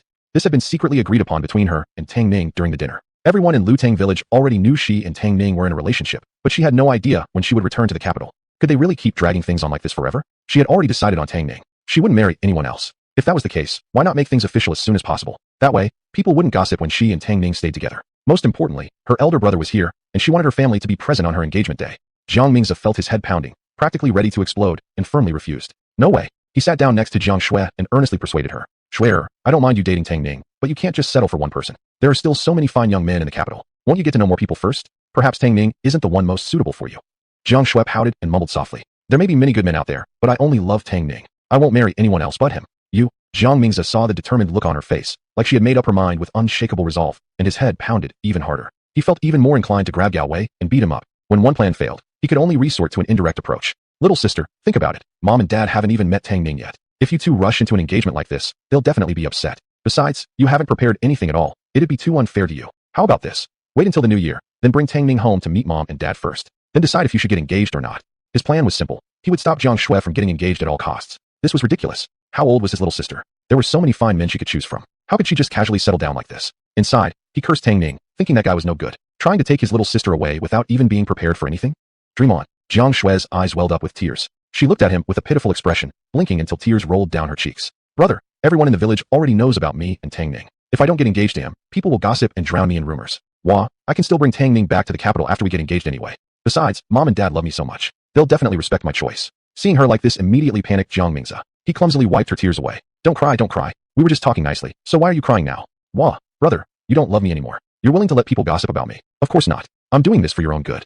If it's for my own good, then agree to let me get engaged to Tang Ning. Please, brother. With tears still hanging on her lashes, Jiang Shui wrapped her arm around his and shook it back and forth, helplessly giving him her sweetest puppy eyes. Brother, please say yes. Please, please. Jiang Mingze, unable to resist her coquettish pleading and reluctant to upset her during this rare reunion, he finally gave in despite his reluctance.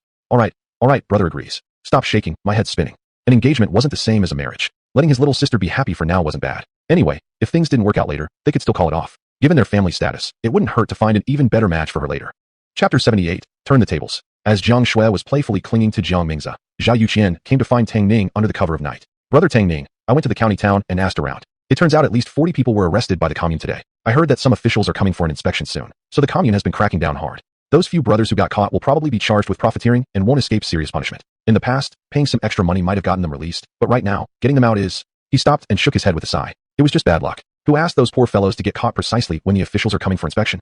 The people at the commune definitely won't let them go easily. They need to make an example for the visiting officials. Tang Ning smiled as he poured him a glass of water. Old Zhao, thanks for going through all this trouble. Don't worry about this matter anymore. The people have already been released. Zhao Yuqian stared at him in disbelief. Already released? When did that happen?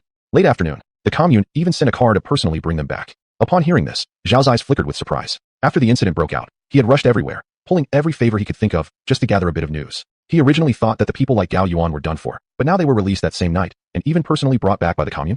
Realization dawned on him in a flash. Of course it must have been Tang Ning who rescued them. At once, his admiration and respect for Tang Ning deepened. Suddenly recalling that madman who had blocked his path earlier that morning, he looked at Tang Ning and cautiously asked, Brother, is there someone named Tang Tsung in your Lutang village? Tang Ning hesitated slightly before nodding. Yes. How do you know him? Zhao promptly recounted in detail how Tang Tsung had intercepted him that morning and insisted that Zhao involve him in his business. This guy must have misunderstood, thinking I was one of your suppliers and wanted to steal your business opportunity. But I didn't acknowledge him. I just yelled at him and drove him away. Not a single word about you did I say. He made sure to stress his loyalty at the end. Tang Ning fell into a brief silence, his eyes flashing with a hint of sharpness. Old Zhao, I need to ask you a favor. Zhao immediately straightened up, looking serious. Brother, just say the word. I'll go through fire and water to see it done. Tang Ning smiled. It's not that serious. Let me be honest with you. I have a personal feud with Tang Tsung's family. He briefly explained the past grudges and entanglements between himself and the Tang Ernyu family. Zhao Yuqian frowned deeply. Those damn bastards. I swear, brother, just tell me how you want to deal with those sons of bitches. I'll be the first to charge forward. He had always despised ungrateful traitors the most, and Tang Ning had saved his life before. In his eyes, this was the perfect chance to repay his debt. Tang Ning said, Tang Tsung managed to find you so precisely. I'm guessing they've been watching you lately. Knowing how stubborn they are, I'm sure they won't give up on you so easily. They'll probably come after you again. I'd like you to play along. Let them think they've succeeded. Zhao Yuqian blinked slightly. Play along. Tang Ning curled his lips into a faint smirk, giving him a roguish look.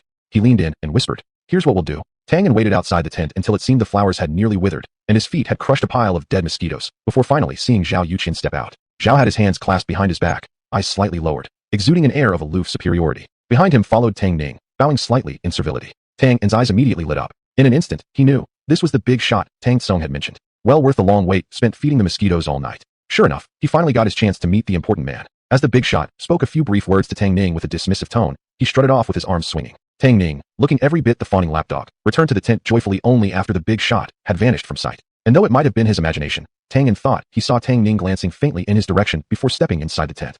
Humph. Tang Ning sneered. Dogs. Pretending to be such a noble guy normally, yet before a real big shot, he's just a tail-wagging servant, same as a dog. Muttering a curse, he quickly ran in the direction Zhao Yuqian had gone. Sure enough, Zhao Yuqian was stopped again. Big shot. Tang Ning greeted respectfully. My name is Tang Ning. That fool from last time was my little brother. He spoke rudely and offended you, sir. Please, as a noble man of great heart, do not take offense at his words. Zhao Yuqian secretly marveled at how accurate Tang Ning's prediction had been. Sure enough, the people from the Tang Ernyu family had come looking for him again. Yet he put on an air of lofty indifference, impatiently interrupting Tang Ning. What exactly do you want to say? Tang Ning hesitated, then flashed a sycophantic smile. Big shot, we also want to do business with you. I swear, we'll do even better than Tang Ning. He had given it some thought. After all, Tang Ning had been working under this big shot for some time now. Compared to Tang Ning back when they first met, the big shot must have placed more trust in him by now. Instead of bad-mouthing Tang Ning in front of the big shot, he'd first focus on earning the big shot's trust and get his approval to supply goods. Only after that would he slowly push Tang Ning aside. There was still time. You want to do business? Things are quite unstable at the commune right now. Aren't you afraid of being arrested? Tang Ning immediately flattered. Business naturally carries risks. Please rest assured, even if I get caught, I'll never betray you. Please, give us a chance. We want to make money too. Zhao Yuqian rubbed his chin, pretending to think for a moment before finally revealing a slight smile. You do have some guts. Since that's the case, I'll give you a chance. However, the minimum investment for my goods is 100 yuan. Do you have the money? Tang Ning was taken aback. He hadn't expected the initial investment to be so high. Not a single coin earned yet, and already they needed to spend 100 yuan up front. Seeing hesitation on Tang Ning's face, Zhao's expression immediately darkened. What? Not even willing to invest 100 yuan? Then what are you talking about, doing business? Go play in the dirt at home. He turned to leave. Tang Ning panicked and quickly reached out to stop him. Wait, don't be angry. Thinking about how the villagers working under Tang Ning earned at least 4 or 5 yuan a day. Lu Yi and others invested 100 yuan their first day and earned more than 20 yuan back that very night. The more he invested working under the big shot, the more he'd profit. And the more he profited, the better his chances of pushing Tang Ning aside. The thought quickened Tang Ning's heartbeat. He gritted his teeth. 100 yuan it is then. We're willing to invest. Zhao finally showed an expression of slight approval. That's more like it. One must never fear investment in business. Whoever hesitates can't earn money. Back when Tang Ning started working with me, he didn't bat an eye before pulling out 100 yuan. Look at him now. He's built a tile-roofed house. Follow me, and I guarantee you'll make a fortune. Exactly. You're absolutely right. Big shot. When will you start supplying us the goods? Tomorrow. I'll arrange someone to deliver directly to your door. You just prepare the money. Tang Ning was practically overjoyed. All right. Thank you so much. I'll definitely work hard under your guidance. Chapter 79. Engaged. Since the decision had been made, it was time to start preparing without delay. Tang Ning had no elders in his life, and he certainly didn't want to slight Jiang Shui. He would ensure every detail was done properly and respectfully. Especially since Jiang Shui came from a decent family background, Tang Ning was determined to make this engagement banquet grand and celebratory. Early the next morning, Tang Ning went to see the 2 village elders of Lu Tang village, Lu Chong and Zhang Hongliang, to ask for their help in organizing the engagement ceremony. Li Hongying brought several other village women to Tang Ning's tent to help cook. Young villagers like Lu Yi, Zhang Kishue, and Tian Youtiao helped carry 4 or 5 large tables from the cafeteria into the tent. In addition to whole roasted lamb, fried chicken, white flour buns, erguotu, soda, and scallions, Tang Ning drove his ox cart to the commune to purchase 6 bright red quilt covers. There were down quilts in his space, but their colors were too soft and plain. The more celebratory the better for an engagement. These quilt covers would go over the down quilts. Besides that, he bought a teapot, wash basin, toothbrush holder, towels, and other daily necessities at the supply and marketing cooperative. All were in pairs and bright red. Additionally, 2 packs of white rabbit candy, 2 packs of pastries, 2 strings of firecrackers, and 2 boxes of snow cream. He also bought Jiang Shui 2 red dresses, 2 pairs of red high heels, and 2 red hairbands. After so many conversations, he already knew all her measurements well. Once all the items were loaded onto the ox cart, he thought for a moment, and then took out 2 crates of fruit from his space. By the time he returned to Lu Tang village, it was nearly 5 o'clock in the afternoon. Lu Chong and Zhang Hongliang serving as the matchmakers, immediately urged Tian Youtiao to set off the firecrackers. Amidst the crackling sound of firecrackers, Tang Ning, escorted by the crowd, went toward the female educated youth's dorm to formally ask for Jiang Shue's hand in marriage. Just as Tang Ning was happily going to fetch his bride-to-be, Tang Erniu, Tang In, and Tang Tsung had successfully obtained a pack of mosquito coils. With their bags slung stealthily over their shoulders, the three left Lu Tang village secretly to sell goods at the commune. Recent chaos at the commune did not concern them at all. After all, even Tang Gaoyuan had been released after being detained. Obviously, those in high places could protect them. Moreover, from the hints dropped by the big shots, it seemed that the reason Tang Gaoyuan was able to return safely was due to some under-the-table maneuvering. With such powerful backing, they felt even more secure. Jiang Shui had specially dressed up today, wearing a red polka dot dress paired with red sandals Tang Ning had bought for her. Her face had a light application of snow cream, making her complexion look jade-like and fair, while a faint pleasant fragrance radiated from her body. Her lips were slightly painted with red lipstick, like a tender rose about to bloom, tempting and irresistible to pluck. Tang Ning always knew Jiang Shui was beautiful, but seeing her with full makeup still stunned him. His heart beat wildly. Ahem. Jiang Mingze, seeing the two lost in each other's eyes in the crowd, couldn't help but cough loudly to interrupt their lingering gaze. He felt like the cabbages he had carefully grown were being eaten by pigs. At this moment, he truly couldn't find a single quality he liked in Tang Ning. But since his little sister fancied him, Jiang had no choice but to swallow his resentment.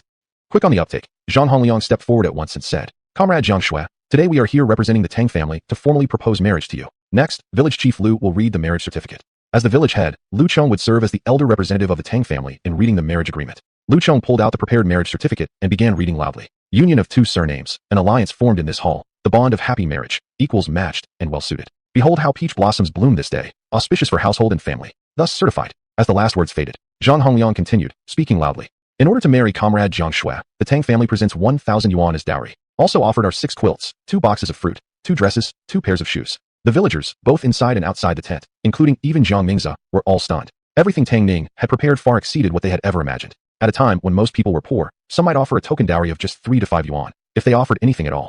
Who would ever go as far as Tang Ning, pulling a cartload of gifts just to marry a bride? Okay, although they knew Tang Ning had spent a lot, as long as they didn't actually see the money changing hands, it was easier to accept. However, when they actually saw Tang Ning pull out 10 thick bundles of notes from his chest, each bundle worth 100 yuan, the impact was indescribable. Even Jiang Mingze had to admit at that moment that Tang Ning genuinely valued Jiang Shui. That kind of respect was rarely seen, even in the capital. 1,000 yuan handed over without hesitation just to marry someone. His resentment toward Tang Ning vanished in an instant. Willing to spend so much money on Jiang Shui, Tang Ning must truly love her deeply. At this moment, as an older brother, Jiang Mingze finally felt fully reassured.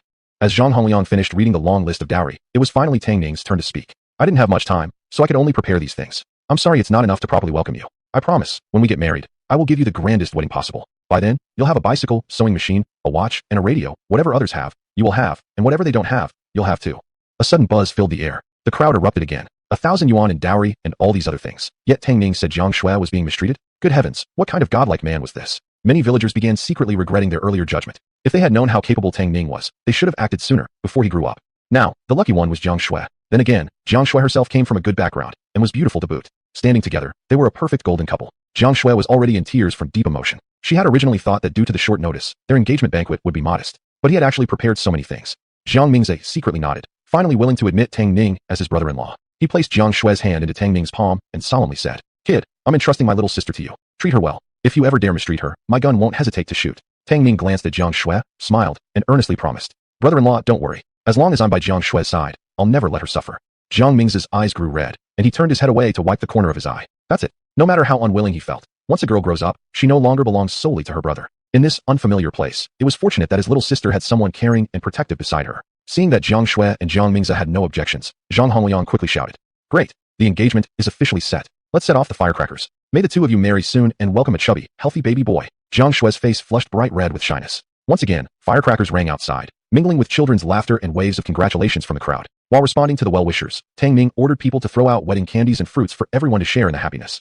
He also invited everyone to head into the tent for the banquet. After a few rounds of drinks and many courses of dishes, the atmosphere was at its peak when a figure suddenly rushed in. "Village chief, something's happened. Tang Erniu and his 3 men have been arrested by the commune."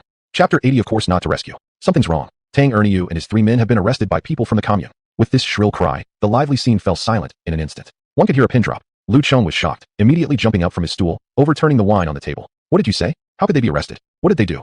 Because there was a feud between Tang Erniu and Tang Ning. Tang Ning hadn't brought Tang Erniu along to do business. So no matter how hard Lu Chong tried to think, he couldn't figure out they had been arrested for speculation and profiteering. He simply assumed they had done something wrong in the commune. Zhang Hongliang's expression also darkened. "Quick, tell us what happened." Tang Gaoyuan and the others had just been released, and they hadn't even caught their breath yet. Now Tang Erniu and his men had already gotten into trouble. It wouldn't be a big deal if they alone were in trouble, but Tang Ning knew that the whole village had been doing business together with Tang Ning. Tang Ning wasn't a principled man, and there was a real fear he'd spill the beans about everything.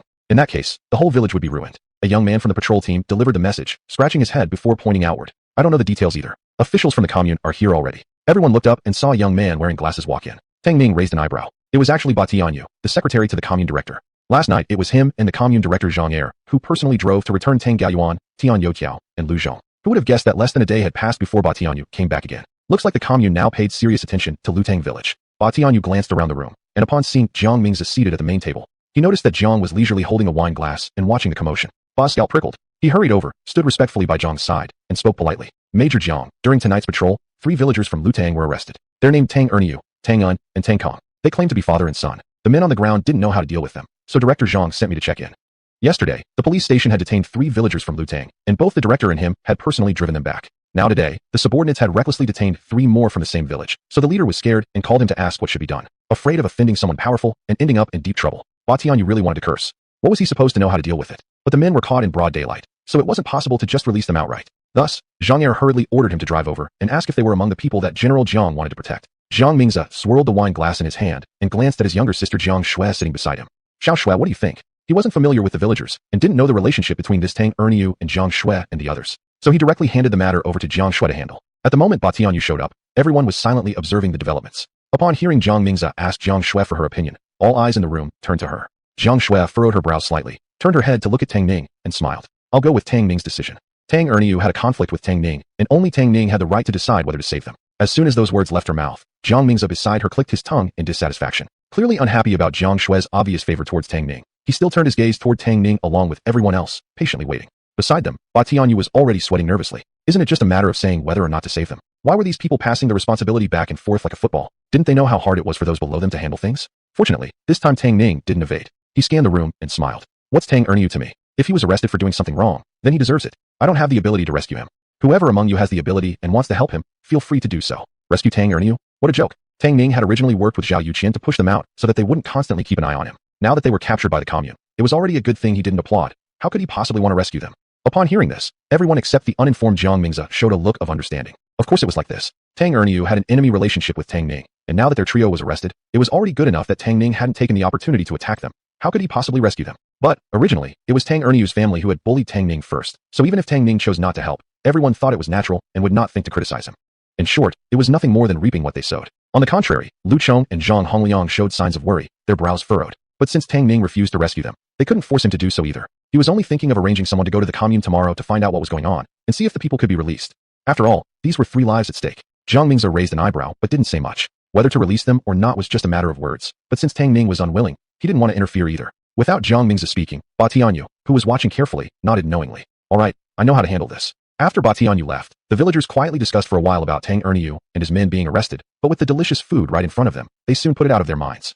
It was almost 11 p.m. when the engagement banquet finally ended, and the villagers helped clean up before heading home. Zhang Hongliang and Lu Chong, however, stayed behind. Tang Ning saw their hesitant expressions and knew they had something to say to him. He gently ruffled Jiang Shui's hair and smiled. You go home with my senior brother first. You've been busy all day, rest well. I need to talk with Uncle Lu and the others for a while. They were already engaged, and although he wanted to have a deeper conversation with Jiang Shui, their previous interactions had only been lighthearted and lacking depth. But her older brother was still here. With Jiang Mingzi watching over her like a hawk, he was certain that if he dared to let Jiang Shui stay overnight, Jiang Mingzi would really break him. Sure enough, when he showed such good judgment, Jiang Mingzi's face broke into a satisfied smile. Before Jiang Shui could speak, he dragged her away. Then I'll take Xiao Shui home to rest. You two carry on with your business. Jiang Shui stumbled slightly as she was pulled away, and couldn't help but laugh at Jiang Mingzi's overly cautious expression. Softly, she said to Tang Ning, then don't stay up too late. Get some rest early. Tang Ning nodded, walked them to the door, watched the two disappear around the corner, then turned back into the partitioned room, and sat across from Lu Chong and Zhang Hongliang. Uncle, what's so serious that you had to bring this up? He'd had quite a bit to drink today, and as soon as he spoke, the smell of alcohol wafted out. He pinched the bridge of his nose, trying to ease the pounding in his head. Lu Chong and Zhang Hongliang exchanged glances, and Lu Chong finally spoke first. Truthfully, on such a happy day as this, we shouldn't even be bringing it up. But first Gaoyuan and the others were arrested, and now today Tang Ning and his men have been caught too. We both feel uneasy in our hearts, so we wanted to discuss with you. Tell us, should we keep running this business or not? Chapter 81. Drawing 10,000 sets of intelligent miniature wireless walkie-talkies. Zhang Hongliang quickly responded. You don't have to feel pressured either. Your uncle and I were thinking we could stop if needed. Everyone has earned quite a bit of money following you these days. It's enough for a good year. After all, there are policies from above and the situation remains so tense. Although we're not rich, we can still manage. There's no need to walk on a tightrope every day.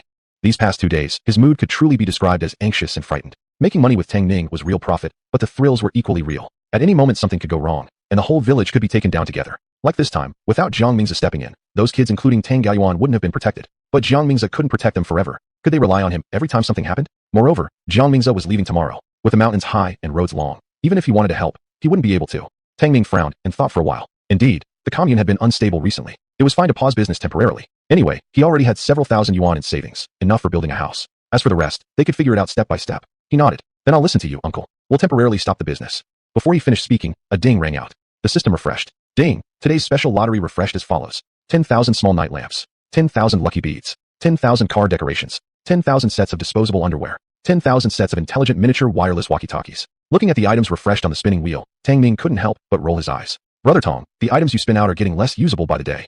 Previously, whether it was roasted whole lamb, solar-powered mini fans, mosquito coils, fruits, etc., at the very least, he could sell them for money. Even tints could be used for himself. But what were the items today? Not one of them could be sold. Nor was there any he could actually use. That intelligent miniature wireless walkie-talkie was the funniest one. He wasn't filming a police drama or acting as an undercover cop.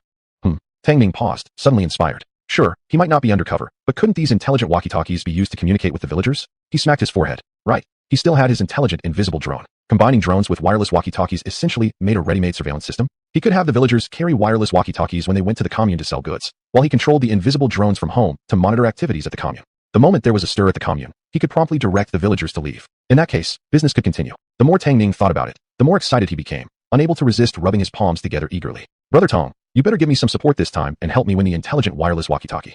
The system didn't respond, simply reminding him coldly. The special offer price today is 3 yuan. Tang Ning's eyes lit up. At least today, Brother Tong was acting human and not overcharging him. He immediately pulled out 3 yuan and recharged. Draw immediately. The golden pointer began to spin rapidly. About 3 seconds later, it slowed down, wavering between disposable underwear and intelligent wireless walkie-talkies. Tang Ning widened his eyes, clenched his fists tightly, and stared intently at the pointer. He mentally repeated, walkie-talkie, walkie-talkie, walkie-talkie. With a click, eventually, by a tiny margin, the pointer really stopped on the intelligent wireless walkie-talkie. Ding! Congratulations, master. You have drawn 10,000 sets of intelligent miniature wireless walkie-talkies.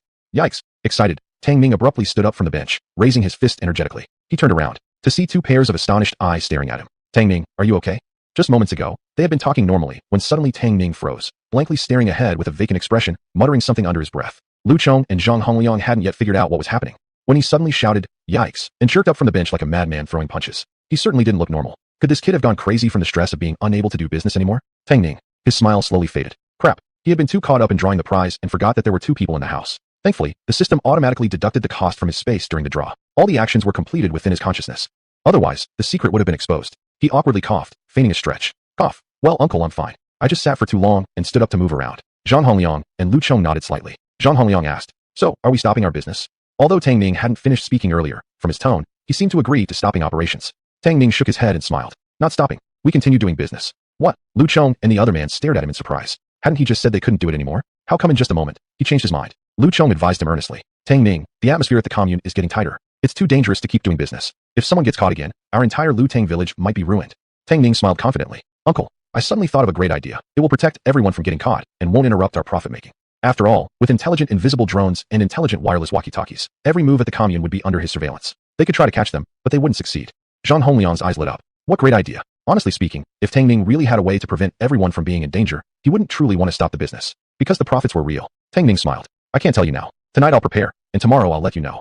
After sending Lu Chong and Zhang Hongliang off and closing the gate, Tang Ning hurriedly opened the Rubik's Cube space. Sure enough, another square inside the space had lit up, neatly filled with 10,000 sets of intelligent wireless walkie-talkies. He couldn't resist taking one out to examine it carefully. This intelligent miniature wireless walkie-talkie was black, even smaller than the wireless Bluetooth earpieces of his previous life. It could simply be placed directly into the ear canal and wouldn't easily fall off even during intense movement. Moreover, it was solar-powered. As long as sunlight existed, it could recharge infinitely. A 1-hour charge would last at least 60 continuous hours. According to the system's explanation, this wireless walkie-talkie could operate independently or connect freely with others. This meant that Tang Ning, by leveraging the system's artificial intelligence, could simultaneously or individually communicate directly with everyone wearing these earpieces. The communication range was unlimited. Thinking about how busy he had been from yesterday until now, he hadn't yet tested the flying capability of the invisible drone. Tang Ning took an intelligent invisible drone from the space. It was entirely silver, palm-sized, and came with a similarly sized remote controller. But the system explained that Tang Ning could control it just like he controlled the wireless walkie-talkie, directly using the system AI. With thought-guiding action, the drone's wings flickered twice, and with a buzz, it slowly lifted off, stably hovering 3 meters in front of him with almost no noise audible. Before Tang Ning's eyes, an option also appeared asking whether he wanted to activate the invisibility function. He selected yes. Then, a magical scene unfolded. The drone suddenly vanished into thin air. However, the system indicated it remained right in front of Tang Ning. It was simply invisible to the naked eye. It seemed to simulate the surrounding environment automatically, blending perfectly with it. Holy crap, this is awesome. After figuring out the drone's actual performance, Tang Ning couldn't help blurting out a swear. Deactivating the invisibility function, the drone reappeared from thin air. Instinctively, Tang Ning directed it toward himself. The two little wolves had just finished eating, their bellies round and full, lying lazily by Tang Ning's feet. Seeing the drone appear, they curiously lunged forward together. These cute pups even attacked side by side, one from the left and one from the right. At the very moment they both jumped, Tang Ning immediately maneuvered the drone to dodge. The drone shot outward with a whoosh. The two little wolves crashed headfirst into each other with a loud bang, landing heavily on their backsides. Tang Ning shook his head while smiling and maneuvered the drone to fly rapidly toward the commune. Chapter 82, Jiang Mingza leaves. The intelligent stealth drone could fly not only to the commune, but even to the county town or the provincial capital as long as its battery lasted. And this model of drone, produced by the system, could charge while operating as long as there was light. Therefore, in theory, it could achieve nearly infinite endurance. Looking at the footage transmitted back by the drone, Tang Ning was surprised once again. It must already be past 1 o'clock in the morning. At this time of night without streetlights, everything was pitch black. He had originally thought the video quality would be very blurry, but unexpectedly, the footage coming back was crystal clear, vivid full-color 1080p. Every fallen leaf, every insect, every running wild animal, all were clearly visible, and even in 3D. It was no different than watching a blockbuster in a movie theater. Most importantly, Tang Ning also discovered a screen mirroring function. He immediately mirrored the video feed onto the wall. In an instant, the virtual screen that had been right in front of him was enlarged onto the wall. It was such a joy to watch. Tang Ning even lay semi-reclined on the bed, watching the mirrored footage while controlling the stealth drone toward the commune.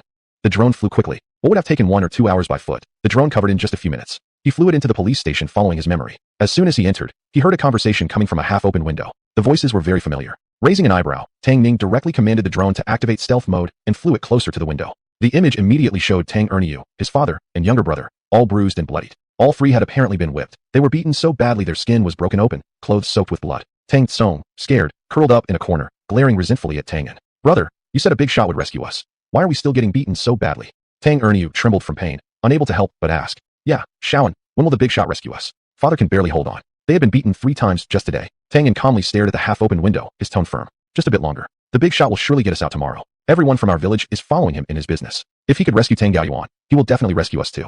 Didn't you notice that the moment we said we're from Lutang village, they stopped beating us? It must be what the big shot arranged. Hearing these words, both Tang Ning and Tang Tsong rekindled their hope and nodded in agreement. That's right, they must be afraid of the big shot, and that's why they won't beat us anymore. Tang Ning's eyes widened in surprise. He hadn't expected that even in this situation, they still believed in that so-called big shot. At this moment, he didn't know whether to admire Zhao Youqian's convincing performance, or to lament how foolish and unaware Tang Ning and the others were. After becoming familiar with the drone's operation, Tang Ning no longer watched the pitiful state of Tang Ning and the others. He piloted the drone back to the tent and retracted it into his space. Time passed quickly. After Jiang Shui and Tang Ning got engaged, Jiang Mingza also needed to return to the military base. Besides a group of village officials including Lu Chong, Zhang Hongliang, and Tian Guang coming to see him off, Tang Gaoyuan and the Lu Zhong family, in gratitude for Jiang Mingza rescuing them, specially brought eggs and chickens from home as gifts for him. They spoke nothing but sincere gratitude. But Jiang Mingza politely refused all of them, explaining that as a soldier, he couldn't accept even a single needle or thread from the public. Besides, during the time Jiang Shui had lived in Lutang village, she had been taken care of thanks to everyone's help. In the future, he would continue to rely on their help. His words filled everyone with admiration and joy. They all expressed that they would definitely take good care of Jiang Shui and not allow anyone to bully her. In addition, Gao Wei specially drove over with Zhang Er and Bao Tianyu to see him off. Looking at Jiang Shui with red-rimmed eyes, clearly reluctant to part, Gao Wei directly pulled Zhang Er over and smiled. Xiao Xue, let me introduce you. This is Director Zhang, head of our Huashan commune. Director Zhang, this is the girl I told you about. This little girl came all the way here from afar. It's not easy. As she's on your territory, you must treat her well as a considerate host and make sure she doesn't suffer any hardship. Jiang Shui smiled and extended her right hand confidently. Hello, Director Zhang. Oh my, hello. Xiao Xue, since you've come here, we're family. In the future, if you need anything, don't be shy about asking me for help. This was finally a chance to make a good impression in front of a high-level leader, so Zhang Er spared no effort in buttering Gao Wei up. His face almost hurt from smiling too much. Then Gao Wei pointed at Tang Ning. This is Xiao Xue's boyfriend, Tang Ning. They got engaged yesterday. As he said this, he glared discontentedly at Jiang Mingza. You didn't even tell me in advance that my little sister got engaged, so I didn't even have time to prepare a gift, he complained. He had only found out on the way over that Jiang Shui had become engaged to Tang Ning yesterday. Jiang Mingza smirked slightly, giving off a bit of a rebellious vibe. She's with you now anyway, so you can just make up for it later with a gift. The two were close friends, so their conversation was casual. Gao Wei clicked his tongue twice, pointing mockingly at him from a distance, but still pulled out a red envelope from his pocket and handed it to Jiang Shui. Take this, little sister. This time for the engagement doesn't matter, but next time for the wedding don't forget to invite brother Gao for a cup of celebratory wine. Jiang Shui glanced at Jiang Mingza, and seeing him nod, accepted the envelope with a smile. At this point, Zhang Er had also finished exchanging greetings with Tang Ning, and seeing this, quickly pulled out a red envelope from his pocket as well and handed it to Jiang Shui. This is a small token of my goodwill. Wishing you both an early wedding and eternal happiness. Jiang Shui and Tang Ning thanked him at the same time. After everyone had exchanged greetings and pleasantries, Jiang Mingza ruffled Jiang Shui's hair and smiled. Alright then, big brother is off. He then looked at Tang Ning again and reminded him seriously. I'm entrusting her to you now. You'd better take good care of her. If even a single strand of hair is missing, I will hold you responsible. Tang Ning gripped Jiang Shue's hand and made a solemn promise. Big brother Fengxian, I will definitely make sure Jiang Shue never suffers any attack. Oh, and big brother, I put some local specialties on your car. I hope you'll take them back and try them. While Jiang Shue and her older brother were speaking earlier, he had placed 2 boxes of fruit, 2 whole roasted lambs, and 10 fried chickens onto Jiang Ming's car. All of them had been sealed inside empty fruit crates. He had even considered giving all the firearms in his space to Jiang Ming's. After all, being a soldier, Jiang would surely find them useful. But for one thing, the origin of the guns was hard to explain. And secondly, he feared that if Jiang Ming's suddenly brought out so many guns, he might be mistaken for a spy and end up detained again, which would definitely be no fun. After much deliberation, to be safe, he only prepared some food gifts for Jiang Ming's. As for other high-tech items, he would look for another opportunity to contribute them to the country. Otherwise, he really didn't want to get captured and dissected like a lab rat. Chapter 83, Zhao Yuqian brings money. After Jiang Ming's left, Tang Ning began intensively training the villagers, teaching them how to use the intelligent wireless intercoms. Currently, a total of 45 households were working with Tang Ning on this business venture. Everyone sat obediently in the courtyard of the village headquarters, curiously examining the small device in their hands. Tang Ning, you called us all here, but instead of teaching us how to do business, are we going to get caught by the commune people? What is this little thing you're giving us? As soon as he spoke, everyone burst into chatter. Tang Ning raised his hand to quiet them down. At the same time, he held up the intelligent wireless intercom and showed it to the crowd. Uncles, elders, and fellow villagers, the device you hold in your hands is called a walkie-talkie. When you're out doing business, you put it into your ear like this, then simply tap the center part to turn it on. Once it's on, I can talk directly to you. I will monitor the movements of the commune in real time. If the commune people are about to come out to catch you, I will warn you through this device. Then, you just follow the escape route I suggest and leave before the commune people arrive. You'll be safe. They won't catch you. As he explained, he physically demonstrated how to operate it. The intelligent wireless intercoms had already been linked and tested by the system ahead of time. All the villagers had to do was tap the middle section and turn them on. Thus, the villagers found the operation extremely convenient. This little thing can transmit messages. But there are so many of us. How can you warn everyone at once? Hey, I get it. Isn't this basically a telephone? But phones can only call one person at a time. How can all of us hear it at once? Tang Ning smiled. Just try putting on the intercoms in your ears, and you'll see for yourselves.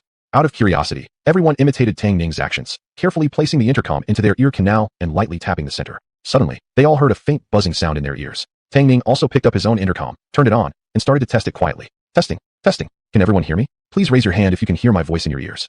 The crowd blinked in confusion, then stared wide-eyed in disbelief and excitement, all pointing to the devices in their ears. Wow, I really can hear something in here. Same with mine. Goodness me, when it's in the ear you can hear it, but when you take it out, it's completely silent. Everyone was caught up in their own astonishment. No one raised their hand to comply with Tang Ning. He raised an eyebrow, patiently waiting for them to calm down before testing again. Please raise your hand if you can hear sound in your ears. Although the devices produced by the system were all top quality, he wanted to make sure they were all connected. No one must be left behind. This time, everyone obediently raised their right hands. Tang Ning nodded in satisfaction. He then began systematically testing group and single contacts one by one. As expected, every test was successful. This was the first time the villagers had ever seen such an amazing device, and now they felt much more confident heading out to do business. Tang Ning methodically arranged for each person to come collect their goods. When Tang Gaiyuan and others were caught by the commune, the incident had caused panic in the Lutang village. Families who still had inventory had handed over all their goods to Tang Ning. Tang Wenshan had kept records, so retrieving the goods based on the accounts was straightforward. As for the house construction, Lu Chong had already arranged for the workers to continue. While the men went out to earn money, the women and children who were idle at home were now led by Tian Guang to begin buying seeds, fertilizer, and planting crops. It wasn't until noon, after everything had been properly arranged, that the village meeting finally came to a close. Just as the crowd was dispersing, a scream of anguish pierced the air. Village chief, secretary, help! Everyone turned around. There came Li Xiaoyi, her hair disheveled, staggering toward them. Her face was streaked with tears, eyes swollen and weary, clearly crying through the night. The moment she rushed in, she saw Tang Ning standing in the center of the crowd, giving instructions. She hesitated, then bypassed him and rushed to Secretary Zhang Hongliang, falling to her knees and grabbing his legs. Secretary, please save us. Save my husband. Save my Xiaozong and Xiaoan. They've been taken by the commune people and haven't come back at all. Li Xiaoyi was full of regret. Her family had lost everything this time, both money and people. All the money from their home had gone to support the 3 men's business venture. She had originally hoped they would earn a fortune and gain recognition from powerful figures. Who knew those 3 would never return? After inquiries, she learned that they had been captured by the commune. At first, when she first heard the news, she didn't feel particularly worried. After all, Tang Ning had described the big shot as someone unmatched in heaven or earth, someone so powerful that even the commune director had to listen to him. Didn't she see that when Tang Gaiyuan and others were caught, it was the commune director himself who drove them back home? Besides this big shot, who else could have such power? Therefore, when she first heard that the 3 men had been arrested, she still believed they would come back soon. But who knew that after waiting for a full day and night, not only had they not returned, but the so-called big shot had completely vanished without a trace. She couldn't even find this big shot person. Only then did she panic and rush to the commune to inquire. After some time, she found out that Tang Erniu and his family were nearly beaten to death. With no other choice, she came back to beg Lu Chong and Zhang Hongliang for help. Men are the pillars of the family, the sky that holds everything together. If Tang Erniu and his 3 generations were ruined, how would she survive? Zhang Hongliang nearly had his pants pulled off when Li Xiaoyi lunged at him. His face turned red, and in a fluster, he quickly pulled his legs away from her embrace. You, speak calmly, stand up and talk. Li Xiaoyi sniffled, wiping her nose with a sob, tears streaming down her face. Secretary, my husband and son have been taken by the commune people. Please, save them. Zhang Hongliang sighed and looked up toward Tang Ning. What good does it do to beg me? You should beg the one who can actually get them out. Begging me won't help either. Meeting Zhang Hongliang's gaze, Tang Ning shrugged helplessly. He had no intention of wasting time watching Li Xiaoyi make a spectacle, and simply turned and left. Zhang Hongliang looked at the retreating figures and shook his head helplessly. All right, stand up. I'll arrange for someone to go find out the situation later. As for whether they can be rescued, I can't promise anything. After all, he didn't hold much sway in the commune. Just as Tang Ning reached the tent, he saw a familiar figure. He raised an eyebrow and called out loudly. Old Zhao. Zhao Yuqian turned around, gave a couple of hearty laughs, walked toward him, and at the same time pulled out a stack of money receipts from his pocket and handed them over. Bro, everything's been handled. This is the 100 yuan collected from Tang Erneu's house. Count it if you want. Chapter 84. The desperation of the Tang Erneu family. Tang Ning looked at him, smiled, and then put the money away. While leading him toward the booth, he teased him. Important people are indeed important. You can tell their power as soon as they act. I thought it would take a few more days before they got caught. Zhao Yuqian waved his hand. TSK, it was a joint effort from me and my brother. When Jia Yin went to deliver goods to their family, I had people report to the commune at the same time. The people from the commune had been staking out near the steel factory since early morning. The moment these three showed up, they were watched. They were caught just before completing the first transaction and couldn't even run. When Zhao Jiayin went to deliver goods to the Tang Erneu family, he had casually mentioned that business was good on the steel factory side. The goods were sold for a higher price, making bigger profits. The Tang Erneu family had their eyes clouded by the prospect of profit. Immersed in the delight of making money and stomping on Tang Ning, they naturally had no idea that this was a setup especially made for them. Zhao Yuqian couldn't even believe how smoothly the whole thing went from start to finish. After hearing the whole story, Tang Ning nodded appreciatively. Although the idea was his, the entire operation was planned by Zhao Yuqian, proving his tremendous execution ability. Tang Ning poured a glass of water for Zhao Yuqian and then began discussing business again. At this, Zhao Yuqian immediately sat up straight. With all the tension in the commune lately, won't it be too risky to start operations now? Of course, he also hoped to run a business and earn money, but he feared that the commune might raid his home base. Tang Ning shook his head, took out 15 smart wireless walkie-talkies from the warehouse, and taught him how to use them as he had taught the villagers. Zhao's eyes lit up, and he immediately declared he'd start right away. He directly took 1,000 boxes of mosquito coils from Tang Ning and went back to distribute wholesale to his relatives for sale. He also took 10 intelligent wireless walkie-talkies. For now, only 10 relatives were willing to work with him on this business. Tang Ning offered the mosquito coils at the wholesale price of 4 jiao per box to Zhao Yuqian. After all, Zhao also needed to resell the goods to his own distributors, so he had to leave a space for profit for Zhao. Otherwise, if the wholesale price was too high, the sellers wouldn't be able to get rid of the inventory, and everything would be in vain. Although the price was lowered, with large volume sales, Tang Ning could also make a substantial profit. Tang Ning placed the 400 yuan just received in a bundle of receipts into his storage space. Not long after, the villagers came to pick up their goods. Meanwhile, at the police station of Huaishan Commune, a pitiful, painful cry tore through the sky, startling a flock of birds. In the dimly lit interrogation room, Tang Erneu was covered in cold sweat, his face distorted in pain, and a clear whip mark was now visible on his face. Blood continuously seeped out, his face swelling visibly. When he opened his mouth to cry out in pain, 2 missing front teeth were clearly visible. Tang En and Tang Tsong crouched in a corner, shivering in fear. Another whip was swung at them. Tang Tsong shrieked in terror. Big shot, save us. Big shot, please help us. After being beaten for 2 consecutive days, Tang En's mind was completely broken, and he knelt on the ground, sobbing and wailing. Please, stop hitting us. We are men of Big Shot. You should ask again. Big Shot won't just let us go. We are from Lutang village. Like Tang Gaiyuan and Tian Youtiao, we are all working for Big Shot, selling goods. You can't release them and not release us. If Big Shot hears of this, he certainly won't let you off. You better release us if you know what's good for you. His words were incoherent and all over the place, to the point he didn't even know what he was saying anymore. The strong man holding the whip looked contemptuously at the three. Big Shot? What damn Big Shot? Once you're in here, even if you're a dragon, you've got to coil up for me, he said and swung the whip again. With a paw sound, Tang En's skin was torn open. The strong man sneered. Dogs. You dare to threaten me when you've committed speculation and profiteering. Let's see if I don't beat you to death today. One lash after another. Each blow landed solidly on the three. Before long, their clothes were stained red with blood. Unable to bear the beating any longer, Tang Tsong screamed in agony. Stop beating me. Stop beating me. I want to report someone. You spare me. I want to report someone. I also know someone who's speculating and profiteering. Tang En's eyes lit up, scrambling and crawling over to grab the strong man's pant leg. I also want to report someone. From Lutang village, apart from us, the entire village is secretly running a business. They also committed speculation and profiteering. Tang Tsong nodded repeatedly. That's right. All of this was led by that Tang Ning. It was him who led us to do business. He has made a lot of money. He's building a house now. If you don't believe it, you can go check. Tang Erneu struggled, rolling on the ground once, and said weakly. There's also the village chief and the party secretary. All the village cadres in Lutang village are leading violations of the policy, openly allowing villagers to run businesses, and they protect Tang Ning regardless of right or wrong. You should arrest them all immediately. At this moment, the 3 generations of father and sons shared the same intention of redeeming themselves through this report. So many people from Lutang village had committed crimes. By reporting so many individuals, they surely earned credit. Reasonably speaking, the commune should release them. But unexpectedly, the strong man remained unmoved. He kicked Tang In away and sneered. The entire village is secretly doing business, and the village chief and the party secretary are leading the way. You're spewing nonsense. Why don't you say everyone in the entire commune is doing secret business? The strong man felt ridiculed and swung the whip at them fiercely several more times. Each strike sent the 3 rolling on the ground, eyes turning white, barely breathing like dying dogs before he finally stopped. Spitting with disgust, he threatened viciously. You just wait until your bones rot in jail. The door slammed shut, blocking out the outside light. Tang Erneu, overwhelmed by anxiety and despair, buried his face in his hands, sobbing. How did this happen? Didn't the big shot rescue people like Tang Yuan already? Why won't he help us? Tang Tsung turned his head, glaring fiercely at Tang Ning. Speak up. What exactly happened? They had been caught without even getting a single penny in profit, ending up losing everything. All because of that big shot. But until now, they didn't even know that big shot's name or where he lived. Tang Ning lay on his back, eyes hollow. Forget Tang Erniu and Tang Tsung. Even he himself wanted to ask, what exactly went wrong? Which part went wrong? They were all doing business following the big shot's lead, so why was Tang Ning unharmed? Why was Tang Yuan released after being arrested? Yet for them, nothing worked out. Tang Ning's brain was a complete mess, unable to make sense of anything. But an uneasy intuition whispered in his heart. The big shot refusing to save him definitely had something to do with Tang Ning. It must be that Tang Ning poisoned the big shot's ears against them. Clenching his teeth tightly, he regretted and hated Tang Ning with all his heart. He couldn't accept it. Why did he always lose to Tang Ning? It must be that damn Tang Ning. He's the one behind the backstabbing. Otherwise, the big shot wouldn't abandon us.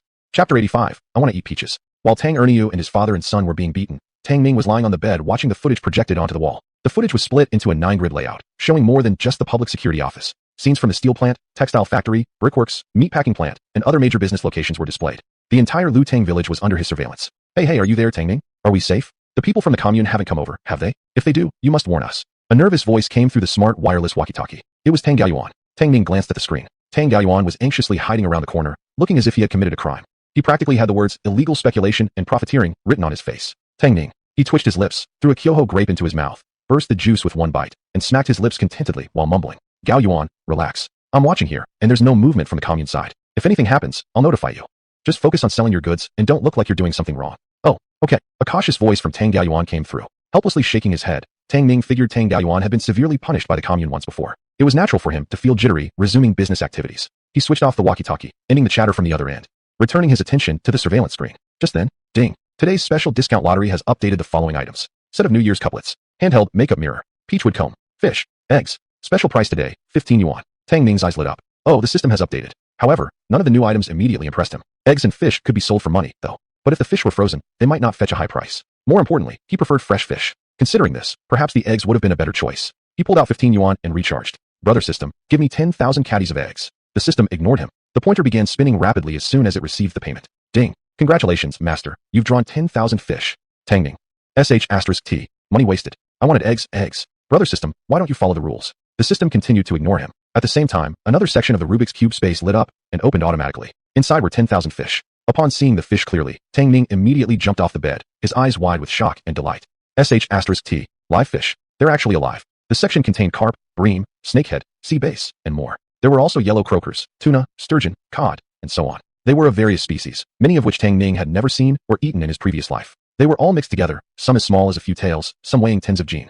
The key point was that all the fish were alive. Tang Ning held his breath. Since awakening the system, everything he had drawn was inanimate. This was the first time he had obtained live fish. So, does this mean that, in the future, he might also draw live chickens, ducks, pigs, etc.? As if sensing Tang Ning's confusion, the system's cold voice sounded again. Ding. Detected that master has drawn lots 17 times. The system space has upgraded by one section, which can now be used to store any living things produced by the system, excluding living beings from the real world. Tang Ning nodded. Got it. So, the system rewards and the storage space automatically upgrade as the number of lottery draws increases. He'd earned an additional space section after drawing 17 times. Did that mean another 17 draws would further upgrade the space?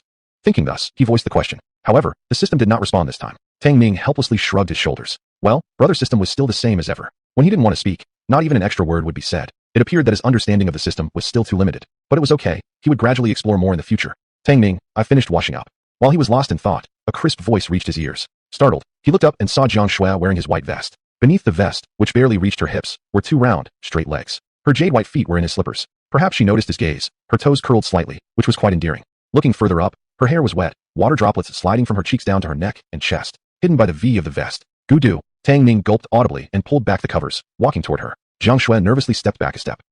I'll go dry my hair first. Jiang Shui had been called over by Tang Ning. The two were already engaged, and Tang Ning could hardly contain himself anymore. She was deeply in love with him as well. Thinking that they were already engaged, she took the opportunity to say she wanted to move in with Tang Ning directly. However, considering how unconventional premarital cohabitation would be, Tang Ning refused to let Jiang Shui move in, worried about the gossip from villagers. Wanting her was out of love, but not wanting her to face rumors and criticism was also out of love. There was no contradiction here. Jiang Shui naturally understood Tang Ning's feelings for her and followed his arrangement. After having dinner together, she went to take a shower because she felt hot. She had barely taken one step when she was pulled back by Tang Ning. Tang Ning immediately swept her off her feet in a princess carry and placed her on the bed. He pinched her cheeks that had turned rosy from the steam. Wait, I'll dry your hair for you. He turned around, went out to fetch a dry towel, climbed back onto the bed, sat behind her, and began carefully drying her hair. At first, Jiang Shui was a bit nervous, but since Tang Ning was so gentle, she gradually relaxed her body, closed her eyes slightly, and enjoyed the moment like a lazy cat. Tang Ning raised his eyebrows slightly. When her hair was about halfway dry, his hand slowed down. His right hand, hesitantly, brushed against her cheeks, then slid down along her face. Hiss! Jiang Shui suddenly opened her eyes wide, gasped with shock, and her face visibly flushed red. You? He leaned forward and gently bit her luscious lips. Words caught on the tip of her tongue, mingling with seduction and hoarseness. Big sister, I'm so thirsty. I want to eat peaches. Jiang Shui truly thought he was thirsty. She pushed him away gently and spoke softly. You, move aside. I'll go get you something to drink. Fruits were never missing in Tang Ning's home. There were washed peaches, grapes, and honeydews in the kitchen. He liked eating fruits after meals, and she prepared some every day for Tang Ning. Just as she tried to stand up, Tang Ning blocked her by the waist and pushed her back onto the bed. Immediately, his tall figure loomed over her. The man's eyes looked like they were on fire, burning with intensity. Chapter 86, Zhang Dafu's Harassment. Before Fang Hui and the other two girls came back, Tang Ning had already sent Jiang Shui home. The two had spent a passionate night together, leaving Tang Ning exhausted, and upon returning, he went back to sleep for a while. When he woke up again, the sky was already bright. As soon as he stepped out of his room, he saw Li Xiaoyi kneeling at the door, crying her eyes out. Seeing Tang Ning, Li Xiaoyi's eyes lit up, and she rushed straight toward him. Tang Ning, you have to save your uncle and your two brothers. They've been taken away for public denunciation. Don't refuse me now, considering we raised you for over a decade. Save them. Your uncle is old and won't survive such a beating. And your two brothers still haven't found girlfriends yet. If they're paraded around the street, their entire lives will be ruined. Tang Ning, your auntie begs you. Please help us find a powerful person to intervene, and let them go. Li Xiaoyi cried uncontrollably. She had just returned from the brigade headquarters, where people said that Tang Ning and his sons had been dragged off for criticism and condemnation. After being denounced, they would be paraded through the streets, and possibly even sentenced. When she first heard the news, her legs nearly gave way in fear. After thinking it over, she could only come to beg for Tang Ning's help. After all, Tang Ning was closest to the big shot. He was the only one who could talk to him. Li Xiaoyi didn't even know the big man's full name or address. Moreover, she'd heard that Tang Gaoyuan, Tian Youtiao, and Lu Zhong had been released from the commune precisely because of Tang Ning. Although unwilling, Lu Zhong and Zhang Hongliang could no longer be counted on, so she could only come to plead with Tang Ning. By now, it was already time for the workers to come build the house, and Li Xiaoyi's weeping had already attracted many onlookers. Tang Ning glanced at her, then quietly turned his gaze away. I don't know any big shot. Did they really think he'd fall for a guilt trip now? Besides, the original Tang Ning had died because of his family. He had finally managed to dig a pit and throw them into it. How could he possibly pull them out now? Tang Ning turned to leave, but Li Xiaoyi grabbed his leg. You can't go, you can't leave. Tang Ning, if you still have a conscience, you must save your uncle. Otherwise, I won't let you live in peace. Her plea turned into an ugly, threatening tone when she saw that Tang Ning wasn't moved. Lu Chong and Zhang Hongliang had hurried over just in time to hear her last words. Lu Chong strode forward, yanking the woman away with one step, angrily shouting. No one here can save Tang Ning. If you have the guts, go ask that big shot yourself. Stop playing these weepy dramatic scenes here. Lu Chong and Zhang Hongliang had wanted to help save them too, at least partly out of village camaraderie. But Tang Ning had gone and revealed that the people of Lu Tang village were all running businesses illegally. Hearing that news, Lu Chong's heart had shot up to his throat. The idea of rescuing Tang Ning and his bunch completely vanished from his mind. Save them. Let that kind of person rot in jail. Zhang Hongliang gave Tian Guang a glance. Tian Guang immediately signaled for the patrol team to drag her away. Li Xiaoyi, caught between two strong young men, kept kicking and struggling on the ground. No, I won't go. Tang Ning, please save your two brothers. I beg you. Tang Ning, if you don't save them, may you meet a bad end. You'll be struck by lightning for betrayal and ungratefulness. Her curses slowly faded into the distance. Lu Chong said to Tang Ning, something's happened. Lu Zi went to the commune to investigate, and it turns out those three monsters, Tang Ning and his family, reported us all. They reported the entire Lu Tang village for profiteering. Maybe we should pause the business for now. Lu Chong was so angry that his face turned pale. Tang Ning obviously wanted to drag everyone down with him. How despicable could one man's heart be? Zhang Hongliang also added. Your uncle Lu and I were afraid the commune people might come to investigate. If they catch us in the act, we'd all get dragged down. We can earn money more slowly later, but we mustn't get ourselves arrested. After hearing Lu Chong and Zhang Hongliang's words, everyone began to understand. Tang Ning's group had actually sold out the entire village in hopes of lessening their own punishment. Immediately, people started cursing the Tang family as heartless and unscrupulous. They had been working with Tang Ning's business, barely earning enough to feed their families properly. But Tang Ning's report cut off their source of income completely. Some had initially felt a bit of sympathy for them, but now they all hated the family with a vengeance. Tang Ning thought for a moment and shook his head. I've been keeping an eye on the commune, and there's no movement for now. Everyone can continue working on the business. If anything happens, I'll let everyone know in time. Also, strengthen the patrols. If anyone comes asking about our village's business, say absolutely nothing. Make sure the kids at home know too. Keep them quiet. I don't think anything will go wrong. So, there was no need to stop the business. If anything happened at the commune, he could still stop then. After hearing Tang Ning's words, Lu Chong and Zhang Hongliang both felt relieved. Tang Ning's brother-in-law was Colonel Jiang Mingze. With Colonel Zhang's protection, everyone felt much safer. After seeing Lu Chong and Zhang Hongliang off, Tang Ning sat at home monitoring the feed from the smart stealth drone. At the same time, he kept an eye on the workers building his house. Besides the workers Lu Chong had originally hired, villagers who had free time would also come voluntarily to help out. So the construction was progressing quite quickly. The foundation had already been dug, and people were now piling stones into it. 8 skilled masons were working together, starting to build walls from 4 different directions. The laborers mixed mud, carried bricks, and the clatter of activity never ceased. The 2 little wolves were joyfully cuddling up to Tang Ning, showing off their cuteness. At noon, Tang Ning was watching the surveillance feed when Li Wanwan suddenly came running over, her face full of panic. It's terrible. Xiaoxue is being harassed by a Limong. Tang Ning.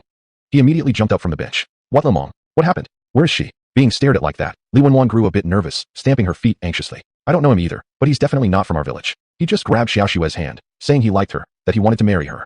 Xiao Xue was nearly furious enough to cry. It happened by the riverbank. You should go and see quickly. The four of them had been washing clothes by the river when suddenly three big men appeared. The leader approached Jiang Shui with flowers, saying he wanted to start a relationship with her. Jiang Shui told them she already had a boyfriend, but the big man refused to give up. Li Wenwan sensed trouble and, fearing Jiang Shui might get hurt, ran right away to find Tang Ning. Tang Ning didn't have time to think carefully. He immediately rushed toward the river. In these past couple of sunny days, the ground had dried enough and wasn't slippery anymore, so he could run quite fast. When Tang Ning arrived at the riverbank, he saw three muscular men surrounding Jiang Shui, Feng Hui, and Jiang Ai in the center. Jiang Shui was glaring furiously at the three men. Are you Lemong? I already told you, I'm engaged. I already have a boyfriend. Chapter 87. A beating for Zhang Dafu. Zhang Dafu looked at Jiang Shui with a gleam in his small eyes, grinning happily. Xiao Xue, I fell for you the first moment I saw you. What future could you possibly have stuck in this remote mountain village? I work at the police station and earn a monthly salary of 20 yuan. If you're with me, I can give you a good life. I'm not even bothered that you're already engaged. As long as you call off your engagement with that peasant, I promise, I'll even fetch you the stars from the sky if you want. So what if she already has a boyfriend? Zhang Dafu was confident. With his background, how could he possibly be worse than some dirty farmer? Staying with him would let Jiang Shui live comfortably, indulging in delicacies and luxuries, which would be very impressive to others. But sticking with that peasant, she would have nothing but hardship and hunger. Any woman would know which choice to make. Seeing his conceited, I'm number one attitude, Jiang Shui almost laughed out of sheer anger. He actually dares to boast about a 20 yuan monthly salary as being able to give her a good life? Let's not even mention that Tang Ning could earn hundreds or even thousands in a single night. As for Jiang Shui herself, before dating Tang Ning, her family sent her 50 yuan every month as spending money. Since she started dating Tang Ning, he practically worshipped her, lavishing her with the finest things. Her daily meals included roasted whole lamb, white flour buns, and various fruits. In this sweltering summer, she had electric fans and mosquito coils. She drank chilled soda. She wore cotton dresses and stylish sandals that Tang Ning had specially bought for her. How many families in the commune could even dream of this lifestyle? Zhang Dafu truly dares to brag. She just hoped the wind doesn't slap his tongue away. Still, since Zhang Dafu worked at the police station, Jiang Shui didn't dare to say these things openly, afraid of causing trouble for Tang Ning. She could only say impatiently, I've already told you my heart belongs to my boyfriend. I'm willing to share bitter times with him. I don't like you. Please just leave. Rejected repeatedly, Zhang Dafu's expression darkened. As the commune director's son, even the police station officers treated him with respect. When had he ever been turned down like this? And all in front of his subordinates. Instantly enraged, he pointed at Jiang Shui and mocked. You little whore, being chosen by me is your luck. Don't you know how to appreciate kindness? Have you forgotten? If I hadn't turned a blind eye and quietly let you go, you'd already have been paraded through the streets for speculation and profiteering? Do you think you'd still be yelling at me like this? If you know what's good for you, immediately call off your engagement with that farmer and come back with me. Otherwise, I swear I'll lock you up and hand you over to others for some fun. By then, even if you beg me, I'd find you too filthy. He hadn't finished spewing his insults when a powerful fist slammed into his face. Letting out a scream of pain, he nearly fell, but was supported in time by two of his men. Lifting his head, he saw Tang Ning glaring at him, a dark expression on his face. Zhang Dafu spat out a mouthful of blood with a few. What son of a bitch dares to lay hands on me? Do you even know who you're messing with? Listen up, you son of a bitch. I'm not hiding my name. I'm Tang Ning, Jiang Shui's fiancé. Jiang Shui watched the man standing protectively in front of her, her eyes lighting up instantly. Yet, the humiliating words from Zhang still stung her heart, leaving her feeling hurt. Tang Ning, he hummed gently, crooking a finger toward her and soothingly adding, I'm here now. Don't be afraid. Jiang Shui smiled slightly and nodded, finally feeling safe in her heart. Li Wenwan quickly ran over to stand with Feng Hui and the others. Jiang Ai glanced nervously at the now livid Zhang Dafu and whispered, Brother Tang Ning, you must be careful. He works at the police station. She and Jiang Shui had once been taken to the police station by Zhang Dafu. Back then, he hadn't pursued the matter, which puzzled them both as to why he had released them so easily. Only now did they realize this animal had been scheming for Jiang Shui all along. Hearing Jiang Ai's warning, Zhang Dafu pushed away his men, stood straight up, and puffed his chest like an arrogant rooster, looking mighty pleased with himself. Did you hear that? I'm from the police station. Kid, if you're playing hero here, have you considered whether you're even worth it? Now, come crawl over and kowtow to me twice, then break things off with Jiang Shui quietly. Only then will I spare your life. Otherwise, I'll lock both you and this little whore up together. As his words rang out, his henchmen burst into mocking laughter. Kid, we advise you to mind your own business. Our big brother Fu is the director's son. He's definitely someone you can't afford to offend. Woman, go with our big brother Fu and you can indulge in life's pleasures. Don't be too ungrateful. With his men fawning over him, Zhang Dafu's vanity soared. He cast a sidelong glance at Tang Ning with disdain. Kid, life in the countryside is pretty hard, isn't it? Just hand Jiang Shui over to me nicely, and I might as well give you a job. In this day and age, it's incredibly hard to get a proper job. He absolutely refused to believe Tang Ning could resist such an offer. As their words grew more and more outrageous, Jiang Shui trembled with anger. How could someone be so shameless? The police station was supposed to be a place to uphold justice for ordinary people, yet he actually used his position to openly oppress others? Tang Ning curled his lips disdainfully. The police station? The director's son? Do you really think I was raised to be afraid of that? If you kneel down right now and kowtow to Jiang Shui 3 times to apologize, I might consider sparing you. Zhang Dafu's arrogant grin slightly faded as he glared viciously at Tang Ning. Doggy, you're begging for death. From childhood to adulthood, when had anyone ever dared speak to him like that? He waved at the 2 strong men beside him. Zhang Er and Lu San, both of you attack together. Teach this bastard a lesson, cripple him. Then we'll see if this little whore is willing to go with me. Zhang Er and Lu San were the 2 big men Zhang Dafu had brought along. For convenience in their actions, all three wore plain clothes, so Tang Ning's drone surveillance had failed to detect them in advance. Upon receiving Zhang Dafu's order, the two clenched their fists and charged straight at Tang Ning. Zhang Dafu followed closely behind. Tang Ning gently pushed Jiang Shui behind him, placing her safely among Feng Hui and the others. Then he turned around and confronted the three head-on. Left hook, right hook, spinning kick, shadow fists. He handled everything effortlessly, pushing the three men back and leaving Zhang Dafu with two black eyes. Zhang Dafu gritted his teeth furiously, his mind completely overtaken by rage. He grabbed a stone from the ground and charged forward again. Tang Ning clicked his tongue, reached into his coat, and directly pulled out a Type 95 automatic rifle, loaded the bullets, chambered a round, and fired. Bang! The bullet struck Zhang Dafu's leg. Blood splattered, and before Zhang Dafu could even react, he stumbled forward a few steps before collapsing onto the ground.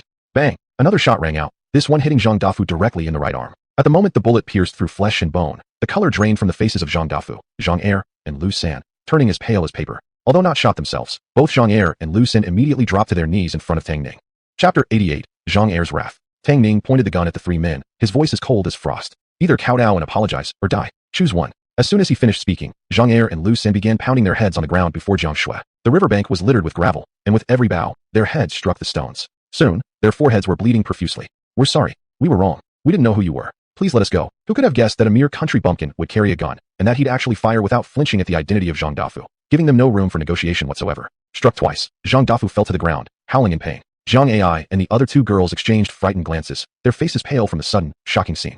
Protected well within their families, they had never witnessed such a bloody sight before. At that moment, they looked at Tang Ning with both respect and fear. In contrast, except for the initial shock, Jiang Shui quickly regained her composure. Besides her older brother Jiang Mingze, elders from her family had also fought on the battlefield and still held significant influence in the capital. She had grown up listening to their stories and had even visited the battlefield herself to witness its brutality. Therefore, besides the initial fright, she easily accepted the scene before her. Moreover, Tang Ning had fired at Zhang Dafu for her sake. She didn't feel afraid of Tang Ning at all, thinking instead that at this moment, he seemed especially imposing and noble. Yet, a question lingered in her mind. Where did Tang Ning get the gun? Could it be that Jiang Mingze had given it to him before leaving? Zhang Er and Lu San had bled enough from their kowtows. Tang Ning frowned and kicked them away with one foot, then walked toward Zhang Dafu and coldly said, kowtow and apologized to Jiang Shui.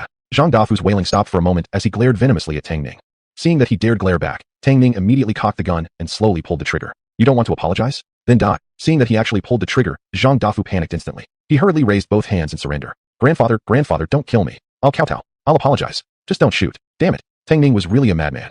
Knowing he couldn't mess with a madman, he could only mimic Zhang Er and Lu San, banging his head repeatedly on the ground while apologizing to Jiang Shui. Blood from his wounds on the leg and arms spread across the floor. His face turned pale visibly with each passing moment. Only when he nearly fainted did Tang Ning mercifully stop him. Scram. If you dare harass Jiang Shui again, I'll beat you every time I see you. Zhang Er and Lu San, waiting nearby, seemed to receive a pardon and quickly rushed forward to help Zhang Dafu up from the ground. Dragging him, they ran. If it weren't for the fact that Zhang Dafu was the son of the commune director, a position they couldn't afford to offend, they would have already abandoned him and fled. Now, they could only drag along this burden. As Zhang Dafu was dragged along, he glared coldly at Tang Ning. Tang Ning, Jiang Shui, I remember both of you. I will definitely return to take you both down. You just wait. As his threatening voice rang out, Zhang Er and Lu San trembled in fear. They desperately wished to rush forward and cover the mouth of this ancestor, urging him to shut up and stop provoking Tang Ning. After all, the other party carried a gun and was still within his own territory. If this ancestor didn't know how to hold his tongue and dared curse openly, their facial expressions were going to get even worse. They dragged him faster, disappearing in the blink of an eye. Feng Hui looked worriedly at Tang Ning and Jiang Shui. Tang Ning, you wounded Zhang Dafu. He suffered such a huge loss, and he probably won't swallow this anger easily. Recalling Zhang Dafu's earlier threats, she was filled with anxiety. After all, that man was the son of the commune director. If the director really decided to pursue this matter, they would find themselves in serious trouble. Smiling, Tang Ning shook his head and holstered the gun, then looked at Jiang Shui. I promised your older brother that I wouldn't let anyone harm Jiang Shui, not even the son of a commune director. He had fired at Zhang Dafu with full confidence that they could all escape unscathed. After all, Jiang Shui was Jiang Mingze's younger sister. Even County Party Secretary Gao Wei treated her politely. Zhang Er himself had always remained humble and never dared to provoke her. Even if he shot Zhang Dafu, as long as he didn't die, Zhang Er wouldn't dare do anything to Tang Ning openly. At least not publicly. After all, who would end up in trouble if the matter blew out of proportion? Besides, the reason was clearly against Zhang Dafu. He hadn't killed Zhang Dafu on purpose because he had thought it through carefully. If Zhang Dafu died in Lutang village, once Zhang Er found out, it might escalate to a deadly confrontation, hurting both sides equally. Thus, giving Zhang Dafu a shooting lesson was okay, but killing him outright wasn't. At least not here, and not yet. When Zhang Er and Lu San brought Zhang Dafu back to the commune and rushed him to the hospital, he had already lost consciousness. Zhang Er stayed behind to take care of Zhang Dafu, while Lu San hurried off to notify Zhang Er. It wasn't until after the surgery to remove the bullets that Zhang Er and his secretary, Bao Tianyu, finally arrived in a rush. Where's my son? Where's Dafu? How bad is he hurt? Which bastard dared to shoot my son? Has he lost his mind, huh? He had just finished a meeting when Lu San came running to tell him that his son had been shot. The news nearly made his legs give out in fear, and without asking for details, he rushed straight to the hospital. Zhang Dafu was his late-in-life son, spoiled and pampered since childhood. As he grew up, Zhang Er had arranged for him to join the local police station early on. Though not particularly capable, with his father's open and secret protection, life had been smooth sailing for him. He had never expected that today someone would actually shoot his son. Zhang Dafu groggily regained consciousness, only to face his father's anxious gaze. His lips trembled and he wailed pitifully. Dad, someone attacked me. You must take revenge for me. Otherwise I'll never be able to swallow this humiliation. This was truly the first time he had ever suffered such a heavy loss. Zhang Er quickly sat on the edge of the bed and gently patted his son's hand, his voice full of concern and pain. Don't worry, take your time. Who did this to you? Your father will get you justice. Zhang Er was genuinely furious. In the entire Huaishan commune, no one dared to disregard him like this. Attacking his son was like directly challenging his authority. He absolutely couldn't let this slide. Before Zhang Dafu could even speak, Zhang Er stepped forward and quickly explained everything from start to finish. Director, here's what happened. Elder brother Dafu met a girl and wanted to court her, but it turned out she already had a fiancé. When her fiancé saw Dafu courting her, he started a fight without even listening. He pulled out a gun and shot without giving us a chance to explain. He even forced us to kowtow and apologize. If it weren't for our quick escape, we'd probably be dead by now. As soon as he finished, Zhang Er slammed the table beside the hospital bed. Utter lawlessness. Complete and utter lawlessness. Shooting someone in broad daylight. What kind of dangerous criminal is this? Where does he live? Take me there immediately. Zhang Dafu shot up from the bed, his face burning with fury. Dad, I'm coming too. I want to personally watch that animal suffer until he begs for death and finds none. Chapter 89. Dad, why did you hit me? When Zhang Dafu saw that Zhang Er wanted to personally go over and back him up, he sat up from the bed. Dad, that damn dog is in Lutang village. He shot me. Throw him in jail and get that little bitch back for me. I'll make her suffer. Excitedly speaking, he forgot about the wound on his arm. Clenching both fists, he swung them hard in the air, which pulled at his wound and caused him to cry out in pain. He fell back on the bed, clutching his arm. Zhang Er, frightened, quickly bent over to check him. My son, don't go alright. I'll bring the person back myself. Then you can deal with them however you want. Beio Xianyu, quickly go call a doctor. Can't you see Dafu is in excruciating pain? When Beio Xianyu heard the name Lutang village, he hesitated for a moment, about to ask who from Lutang village had injured Zhang Dafu. But this sudden turn of events scared the question right out of his head. He hurried off to call the doctor. From the hallway, one could still hear Zhang Dafu wailing. Dad, I have to go. I must personally make that bastard kneel and apologize to me, and personally bring him back. Alright. Go then. Seeing his son's persistence, Zhang Er had no choice but to agree. Noticing that Zhang Er and Lu Xin were still standing there dumbly, he shouted angrily. For crying out loud, what are you two waiting for? Hurry and get the stretcher. Dafu's legs are so injured, do you expect him to walk? Already panicking over not protecting Zhang Dafu properly, they became even more terrified when scolded like this. They forgot to even mention the names of Tang Ning and Zhang Shui, scrambling away to prepare the stretcher. When the group arrived at Lutang village, Tang Ning was tinkering with his intelligent invisible drone at the team headquarters. After inquiring through the system, he learned that the intelligent invisible drone could input facial recognition. So he wanted to enter all the villagers of Lutang village into the facial recognition system. This way, as soon as anyone not entered into the system appeared within the surveillance range of the intelligent invisible drone, the drone would issue a warning.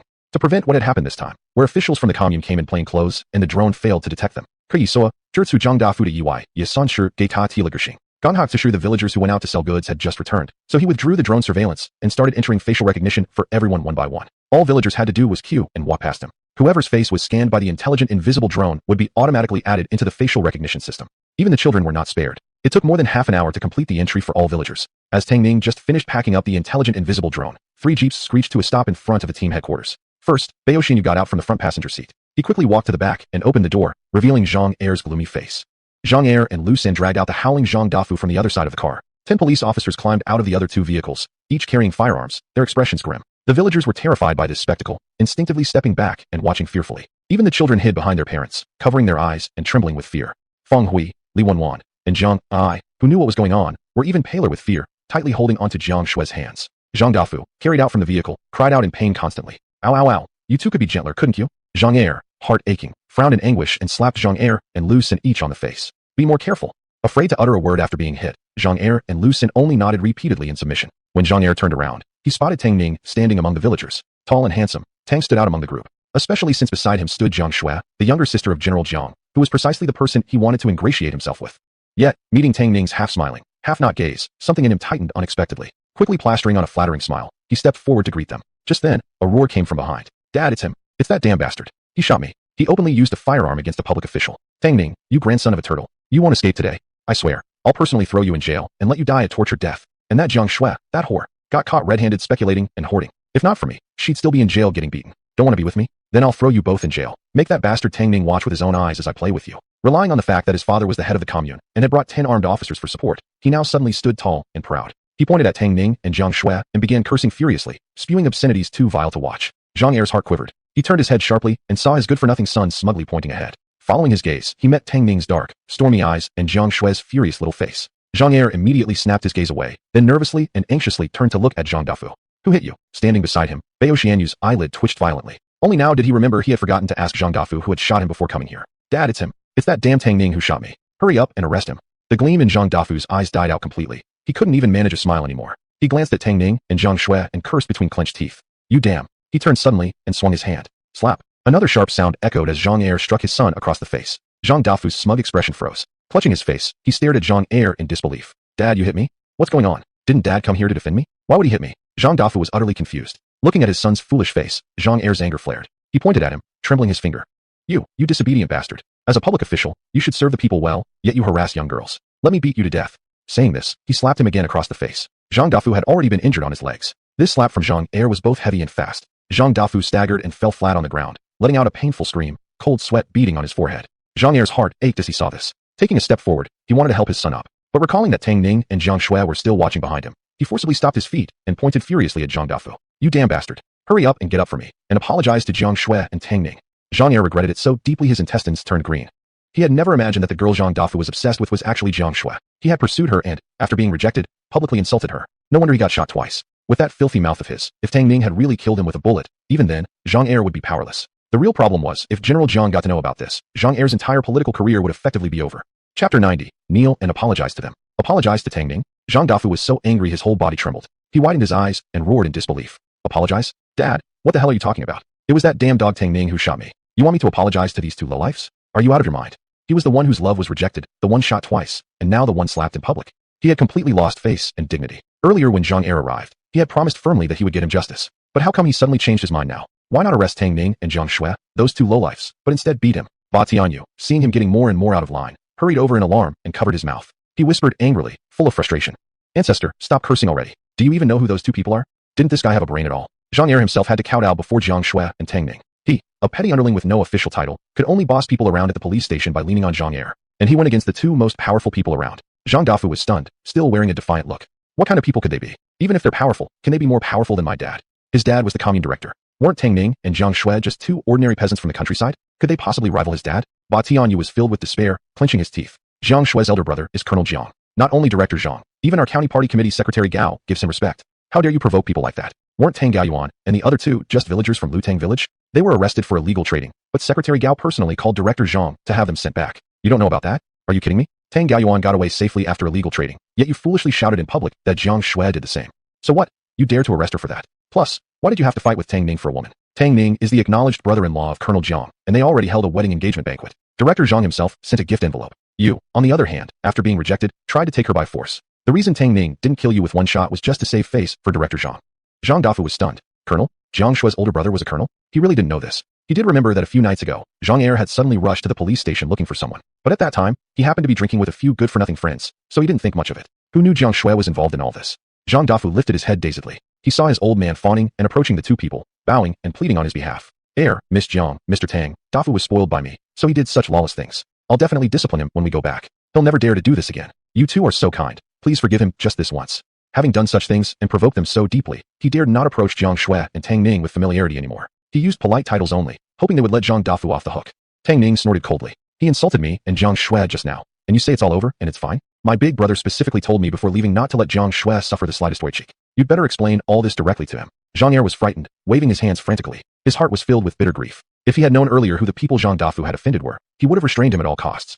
How dare he lead people to stir up trouble at their doorstep? No, that's not what I meant. His peripheral vision caught Zhang Dafu spacing out. His face darkened, his look both savage and desperate. It was all that little bastard's fault. If he couldn't please these two ancestral deities today, his political career would be ruined. He marched over to Zhang Dafu, raised his hand, and slapped him hard across the face, gritting his teeth. Beast, hurry and go kneel down to apologize to Miss Jiang and Mr. Tang. You fool with eyes but no insight. I'm going to be ruined because of you. The slap brought Zhang Dafu back to his senses. Only now did he understand how serious the matter was. He forgot all about the wounds on his legs and arms, panicking and immediately kneeling down. Pong pong pong, kowtowing three loud heads to Zhang Shui and Tang Ning. While kowtowing, he slapped his own face repeatedly. In no time, his face swelled. I'm sorry, I was wrong. Forgive me this once. You are so magnanimous. Please spare me this time. I deserve death. Truly I deserve death. I know my mistake now. I really do. Seeing his son like this, Zhang Er turned his head away, unable to bear watching. But he couldn't plead for leniency. Unless Zhang Shui calmed down, his entire family would be finished. Seeing Zhang Er and Lu Sandai staring as Zhang Dafu slapped himself, Zhang Er flew into a rage and stomped forward, kicking both of their knees. He sent both crashing to their knees. It's all because of you two bastards. When you saw him acting foolishly, why didn't you try to stop him? Kneel down and apologize to Miss Jiang and Mr. Tang. If they don't forgive you, you two will kneel here until you die. Zhang Er and Lu Sen didn't dare resist. They knelt on the ground like Zhang Dafu and slapped themselves, crying and begging for mercy. Who could have known these two people were so powerful? It wasn't just them. Villagers from Lutang village were also shocked by the scene. Zhang Er had led over a dozen policemen into Lutang village with a menacing aura, and they had originally assumed they were coming to arrest someone. But instead, he had slapped his own son publicly, making him kowtow and apologize to Tang Ning and Jiang Shui. In no time, everyone's gazes toward Jiang Shui and Tang Ning became a mix of reverence and fear, and silently, they decided they must cling tightly to these two powerful figures in the future. Sounds of loud slaps echoed continuously, but Jiang Shui had already grown impatient. She tugged on Tang Ning's sleeve. Seeing this, Tang Ning spoke gravely. Enough. Stop hitting yourselves. Zhang Dafu, Zhang Er, and Lu San froze, quickly lifting their heads to look at the two. Tang Ning glanced at Zhang Er and said coolly, Director Zhang, today's incident ends here. I don't want this to happen again. Zhang Er hurriedly replied, Yes. Dafu knows he was wrong. He knows he was wrong. Don't worry, he'll never dare again. Saying so, he gave a meaningful glance to Zhang Dafu. Zhang Dafu immediately responded, promising to reform and start anew. The group arrived with a menacing seizure, yet departed in humiliation. Zhang Dafu not only failed to get back at Tang Ning, but also ended up with bruises of his own. His frustration for now will remain unspoken. After Zhang Er left with his group in disgrace, Tang Ning took Jiang Shui and the four girls back to the tent. They hadn't eaten dinner yet, having been busy the entire time. As it happened, all five hadn't dined together in a long while, so tonight would be perfect for a meal together. While the four girls prepared dinner in the kitchen, Tang Ning once again controlled the intelligent invisible drone to monitor the commune. As the image was projected onto the wall, the system refreshed automatically. Chapter 91. The Deserved Fate of the Tang Ning Family. Ding. The following special discount lottery is available today. 10,000 pieces of long-lasting delay mini condoms, 3-in-1. 10,000 sets of Durex toy family. 10,000 hairpins. 10,000 bags of premium compound fertilizer. 10,000 gene of premium pork belly. Special discounted price today, 50 yuan. Seeing the first two options, Tang Ning couldn't help but begin to grumble. Big brother system, you're being inappropriate again. What kind of long-lasting, delay 3-in-1 was this? He was already this strong. Last night, if it wasn't for Sister Jiang Shui crying and begging for mercy with soft whimpering, he wouldn't have stopped. He wasn't called an overnight 7 times guy for nothing. As for the so-called toy family, maybe he could draw that to play with Sister, adding a bit of excitement between them. He was indeed quite tempted. It's just that Jiang Shui's shy nature might prevent her from agreeing. They had only just started getting closer, and jumping straight into something so adventurous might scare her. As for the hairpins, forget it. These days, girls all preferred braids. No one actually wore hairpins anymore. Even if he drew them, he probably wouldn't be able to sell them. What truly excited Tang Ning was the compound fertilizer. At this time, chemical fertilizers and compound fertilizers had not yet been widely used in rural areas. Farmers mainly relied on organic manure, human and animal excrement, wood ash, pond silt, fermented straw, and leaves. These were used as fertilizers in farming. Although organic manure is pollution-free, its nutrient content is relatively low. It couldn't really meet the needs of crop growth, which is why grain yields were generally low during this period. It wasn't until later, when chemical fertilizers, compound fertilizers, and pesticides gradually became more common, that grain production began to increase. If he could draw premium compound fertilizer, selling it to farmers would be doing a good deed. After all, the more grain produced, the more grain everyone could get at the end of the year. Of course, he wouldn't mind drawing 10,000 gene of pork belly either. After all, pork belly could also be sold at the commune, making just as much money. After thinking carefully, aside from the hairpins, everything else refreshed by the system today seemed quite acceptable. If he drew the first or second options, he would profit. If he drew the fourth or fifth ones, he would still profit. As for the hairpins, he wasn't even considering them. There was only a 1 in 5 chance. Surely the system wouldn't be so cruel. Tang Ning rubbed his hands together and took out 50 yuan to pay. Big brother system, please don't let me draw the hairpins. The golden pointer spun rapidly. Ding. Congratulations to the host for drawing 10,000 bags of premium compound fertilizer. Tang Ning was stunned. The system had offered 2 minor temptations this time, making him think he'd draw either the condoms or the toy set. He had to admit, he felt slightly disappointed when the pointer stopped at the 4th option. Sigh, looks like I'll have to wait for next time to play with Sister Shui. Just as he finished speaking, a head suddenly peeked playfully from the doorway. Play what with me? Jiang Shui walked into the bedroom, looking at him curiously. Tang Ning unconsciously rubbed his nose. Nothing. Seeing her continue to stare, Tang Ning shrugged and smiled. Pulling radishes, you didn't like it much? Want to continue tonight? Jiang Shui froze, but then quickly flushed red when she understood. Seeing Feng Hui and the others weren't paying attention, she lightly punched him. You're shameless. Who liked it? Tang Ning frowned. Aren't you feeling well? Jiang Shui covered her face, stubbornly retorting. I'm not feeling well. Tang Ning nodded understandingly. Then no way tonight. I must make you feel good. Jiang Shui. In terms of shamelessness, she was definitely no match for Tang Ning. She shot him a resentful glare and pouted. Hurry and go eat dinner. Then she hurriedly ran out. Tang Ning smirked, briefly glancing into the magic cube space. Sure enough, another grid had been lit up, filled with 10,000 bags of premium compound fertilizer. It included 2-element, 3-element, and multi-element compound fertilizers, as well as organic and inorganic compound fertilizers, composite microbial fertilizers, functional compound fertilizers, and more. In short, the system's compound fertilizers could satisfy all the nutritional needs of crop growth. In addition, they also featured water and nutrient retention, drought resistance, pest resistance, and other benefits. Each bag weighed 80 gene, perfectly sufficient for fertilizing 1 mu of farmland. Hearing Jiang Shui calling him for dinner again outside, Tang Ning satisfiedly closed the space and secretly thought about letting the villagers first promote the compound fertilizer in nearby villages. It just happened to be the planting season now. Perfect timing. Dinner was prepared together by Jiang Shui, Jiang Ai, Feng Hui, and Li Wanwan, the 4 girls. Since Feng Hui and the other 2 girls started working with Tang Ning, they hadn't eaten at his place before. It had been a long time, and this was the first time the 5 of them had dined together. The 3 girls felt awkward about eating for free, so they all brought out their own good stuff, things they had bought at the supply and marketing cooperative. There were eggs, desserts, and preserved pork. Now that they had earned some money, they were willing to spend a little on nice food. Dinner was quite lavish. Stir-fried pork belly with chili peppers, roasted whole lamb, stir-fried eggs with cucumber, garlic sprout stir-fried with preserved pork, braised yellow croaker, and cold mushroom salad. The staple dishes were white flour steamed buns and millet porridge. Fruit after dinner included blueberries, winter jujubes, and strawberries. There was also ice-cold happy soda. With a table like this, not only would villagers from Lutang village be unwilling to spend this much, even city dwellers wouldn't eat this extravagantly unless during major holidays. The five of them sat together, happily enjoying the meal. Feng Hui and the other two girls chattered about the things they had seen at the commune. Suddenly Li Wenwan bit her chopsticks and said, "I saw the three of the Tang Ning family today." Everyone paused, instinctively looking toward Tang Ning. Tang Ning picked up a piece of preserved pork with his chopsticks and tossed it into his mouth. The salty aroma of the cured pork and the strong fragrance of garlic sprouts kept stimulating his taste buds. Seeing all the girls staring at him, he couldn't help but curl his lips slightly. "What are you all looking at me for? Me and the whole Tang Ning family have long since broken all ties. What happens to them has nothing to do with me." At this, the four girls finally relaxed completely. Jiang Ai babbled on. "I saw them too. Tang Inu, Tang In, and Tang Tsong were beaten pretty badly. Tang Inu's leg was broken, Tang In's arm was broken, and Tang Tsong had his head injured. They all wore big placards around their chests and were paraded through the streets. Many people threw rotten vegetable leaves and stones at them. It looked quite pitiful." Feng Hui followed up. "I heard they got sentenced. They have to serve 5 years in jail." Also, when the three were being criticized at the meeting, Li Xiaoyi rushed over, screaming and fighting with the people from the police station, begging them to release them. She was beaten by the Gongshira people directly, then pushed to the ground. There were too many people around. She was trampled several times. When she got up from the ground, her face was badly bruised. She was shouting madly something about powerful people helping them make money, Tang Tsong and Tang and getting married, and having a chubby baby boy. She looked like she had gone insane, and she ran off in a flash. "I don't know if she's come back yet." She couldn't help sighing as she finished. Just thinking back, the Tang Inu family used to be so domineering in front of Tang Ning, beating and scolding him whenever they felt like. Now it was a case of karma. Those who did evil ended up in jail or mad. In contrast, Tang Ning, who had suffered for so long, finally turned his life around, getting richer and happier each day. One couldn't help wonder, if they had a second chance, would they treat Tang Ning better? Chapter 92 Selling compound fertilizer in the village. After dinner, Jiang Shui, Feng Hui, and the other two girls helped clean up before leaving together. Tang Ning wanted Jiang Shui to stay a bit longer, but since Feng Hui and the others weren't going out to sell goods tonight, he felt it was inappropriate to ask her. After they left, Tang Ning thought for a moment while stroking his chin, then pulled out 500 bags of premium compound fertilizer from his space and placed them in the warehouse.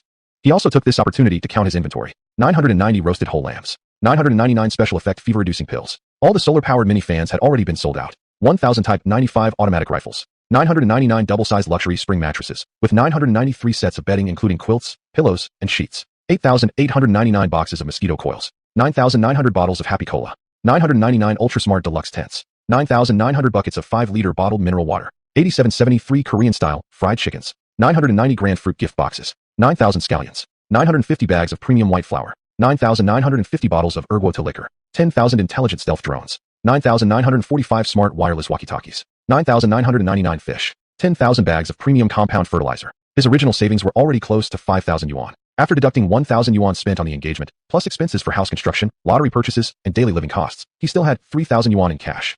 He also had numerous ration coupons, cloth coupons, steel coupons, manure coupons, grain and oil coupons, chicken, fish, meat, and egg coupons, among others. With such supplies, he could confidently say that not doing anything at all, the villagers in Lutang village could survive for a whole year without running out of food. Tang Ning fetched a carrying basket and lined the bottom with newspapers. He opened a bag of compound fertilizer and poured it into the basket. Then, he hoisted the basket onto his back and started walking toward Lu Chang's home. Arriving at Lu Chang's house, they were just having dinner. The dinner was coarse grain rice, stewed chicken soup with sweet potatoes, and cold mixed cucumber. Li Hongying was holding Arya in her arms, feeding her spoonfuls of chicken soup. The little girl squealed in delight with each sip, jumping excitedly. Noticing Tang Ning, she pointed her tiny hand and started babbling excitedly at him. The others finally noticed Tang Ning's arrival. Lu Chang quickly wiped the oil from his mouth and stood up from the floor. "Tang Ning, what brings you here at this time? Have you eaten yet? Please, quickly sit down." Qin Jingjing enthusiastically fetched a stool for him. "Just now we made chicken soup. Let me go ladle you a bowl to taste."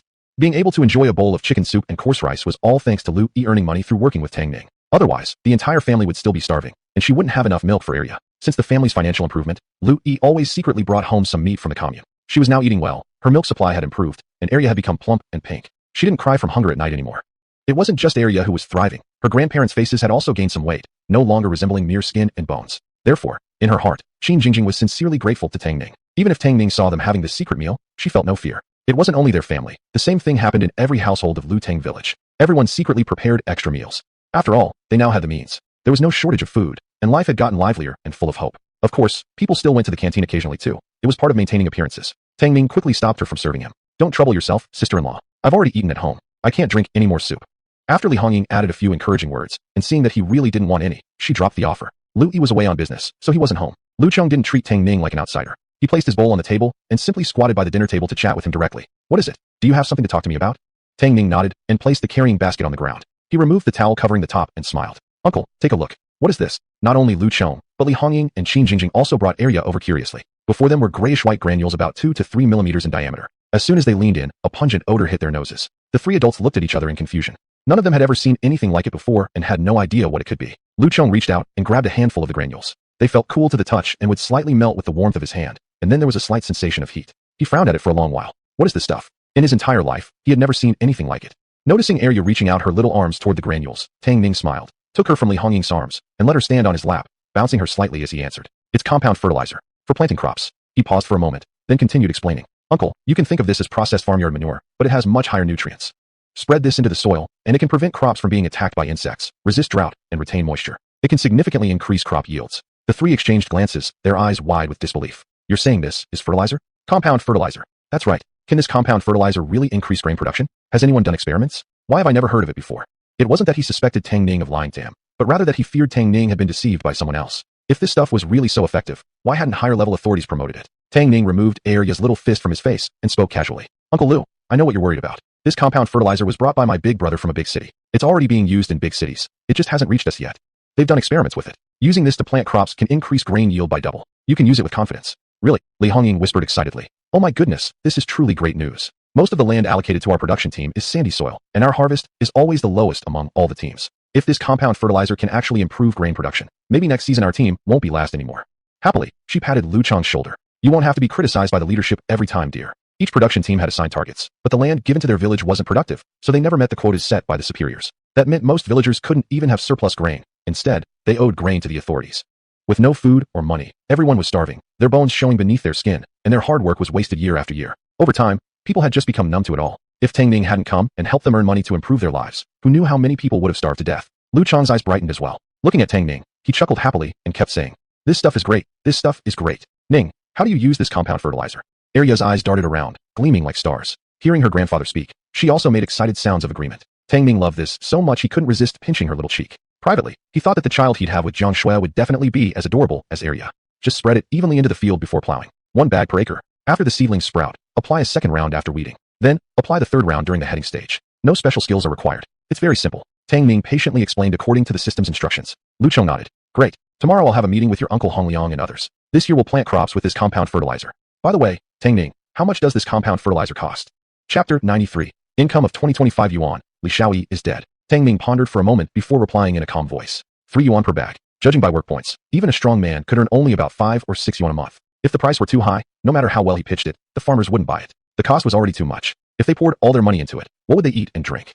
Lu Chong nodded, immediately blurting out. 3 yuan a bag isn't expensive. Everyone fell silent, looking at him in surprise. Lu Chong himself quickly caught on, surprised that he had actually come to think 3 yuan wasn't much at all. Back then, not only 3 yuan, if it had been even 1 cent, he would have to think carefully and spend it only on necessities. Thinking about this, he looked at Tang Ning gratefully. Kid, I have to thank you. If it weren't for you, we'd all still be starving today. And this compound fertilizer too. If it really can boost grain yields, you're our village's great benefactor. If it weren't for the anti-feudal superstition campaign, he would have even made a longevity tablet for Tang Ning. This child was truly kind-hearted. Blessings surely awaited him in the future. Tang Ning smiled. He noticed that when Arya had eaten her fill, she became drowsy, nodding off with her little eyes half closed, so he quickly handed her over to Qin Jingjing. Even after Qin Jingjing had laid the little one down to sleep, Tang Ning could still smell the lingering milky fragrance. Uncle, let's not speak of such things. I've already said before, as long as everyone follows me and works the business, I will make sure everyone gets enough to eat, gets electricity, and lives a good life. Right now, it's just about filling our stomachs. Our revolution has yet to succeed. The playful words made Lu Chong chuckle heartily. Tang Ning continued. By the way, uncle, there's another matter. I'll keep enough compound fertilizer for our village, but the rest I want to sell to other villages. This matter will probably require you and Uncle Hong Liang to step in. Compound fertilizer was agricultural material. It wasn't like soda or mosquito coils, which individuals could buy privately for personal use. The land now belonged to the collective, and crop seeds were uniformly distributed by the state. Even tools and organic manure were allocated by the village committee. Therefore, compound fertilizer couldn't be sold like mosquito coils, with villagers pulling carts and shouting in the commune. It wouldn't find buyers. It had to be officials like Lu Chong or Zhang Hongliang, who had authority to approach village leaders of other villages for negotiations. How much other villages needed, they would send people accordingly. Lu Chong was taken aback and cautiously asked, You want to sell it to other villages? With such a good product, why not keep it for ourselves? What we don't use this season can be saved for next. Li Hongying and Qin Jingjing also nodded repeatedly, disagreeing with Tang Ning's decision to sell the fertilizer. Tang Ning sighed helplessly. Uncle, with the current hot weather, compound fertilizer easily melts. It won't last until next season. Storing it would just be a waste. Looking around the dimly lit house, he smiled and added, Once we sell it for money, I'll find a way to get that big brother to bring back a generator. Then we can install electric lights in the village, and everyone can use electricity. After drawing this grand picture, Lu Chong was delighted, smiling and nodding. Fine, Then later I'll go with Uncle Hong Liang and visit nearby villages and try my best to help you sell all the compound fertilizer. Mainly, he also felt keeping the fertilizer would lead to waste as it would melt, so he might as well listen to Tang Ning and sell it all. Ah, great. Thank you for your hard work, uncle. After finishing the conversation, Tang Ning left. The sun slowly rose from the east. As soon as Tang Ning opened his eyes, he met a pair of sorrowful eyes. Melancholy like lilac blossoms became vividly tangible in that moment. Gently stroking the corner of her eyes, his voice was hoarse from sleep. What's wrong? The workers would come to the tent early in the morning, and the two little wolves could already guard the house. So he had not activated the defense system before sleeping. Jiang Shui often stayed here overnight, and the two little wolves had long grown familiar with her, so it was normal that they hadn't alerted her presence in the tent. Jiang Shui pursed her lips slightly, murmuring softly, Tang Ning, Li Xiaoyi is dead. A villager returning from business had found her. The cause of death was drowning. Her entire body was swollen and bloated beyond recognition. Only when someone recognized the clothes she wore when alive could they identify her. Tang Ning slowly sat up from the bed, casting his eyes downward to conceal the emotion in them, and replied in a calm tone. Jiang Shui thought he was sad and hugged him tenderly. Don't worry, from now on you've got me. Although Tang Ning kept insisting that he had completely severed ties with the Tangs, Jiang Shui didn't believe he could feel absolutely nothing for the family he had grown up with.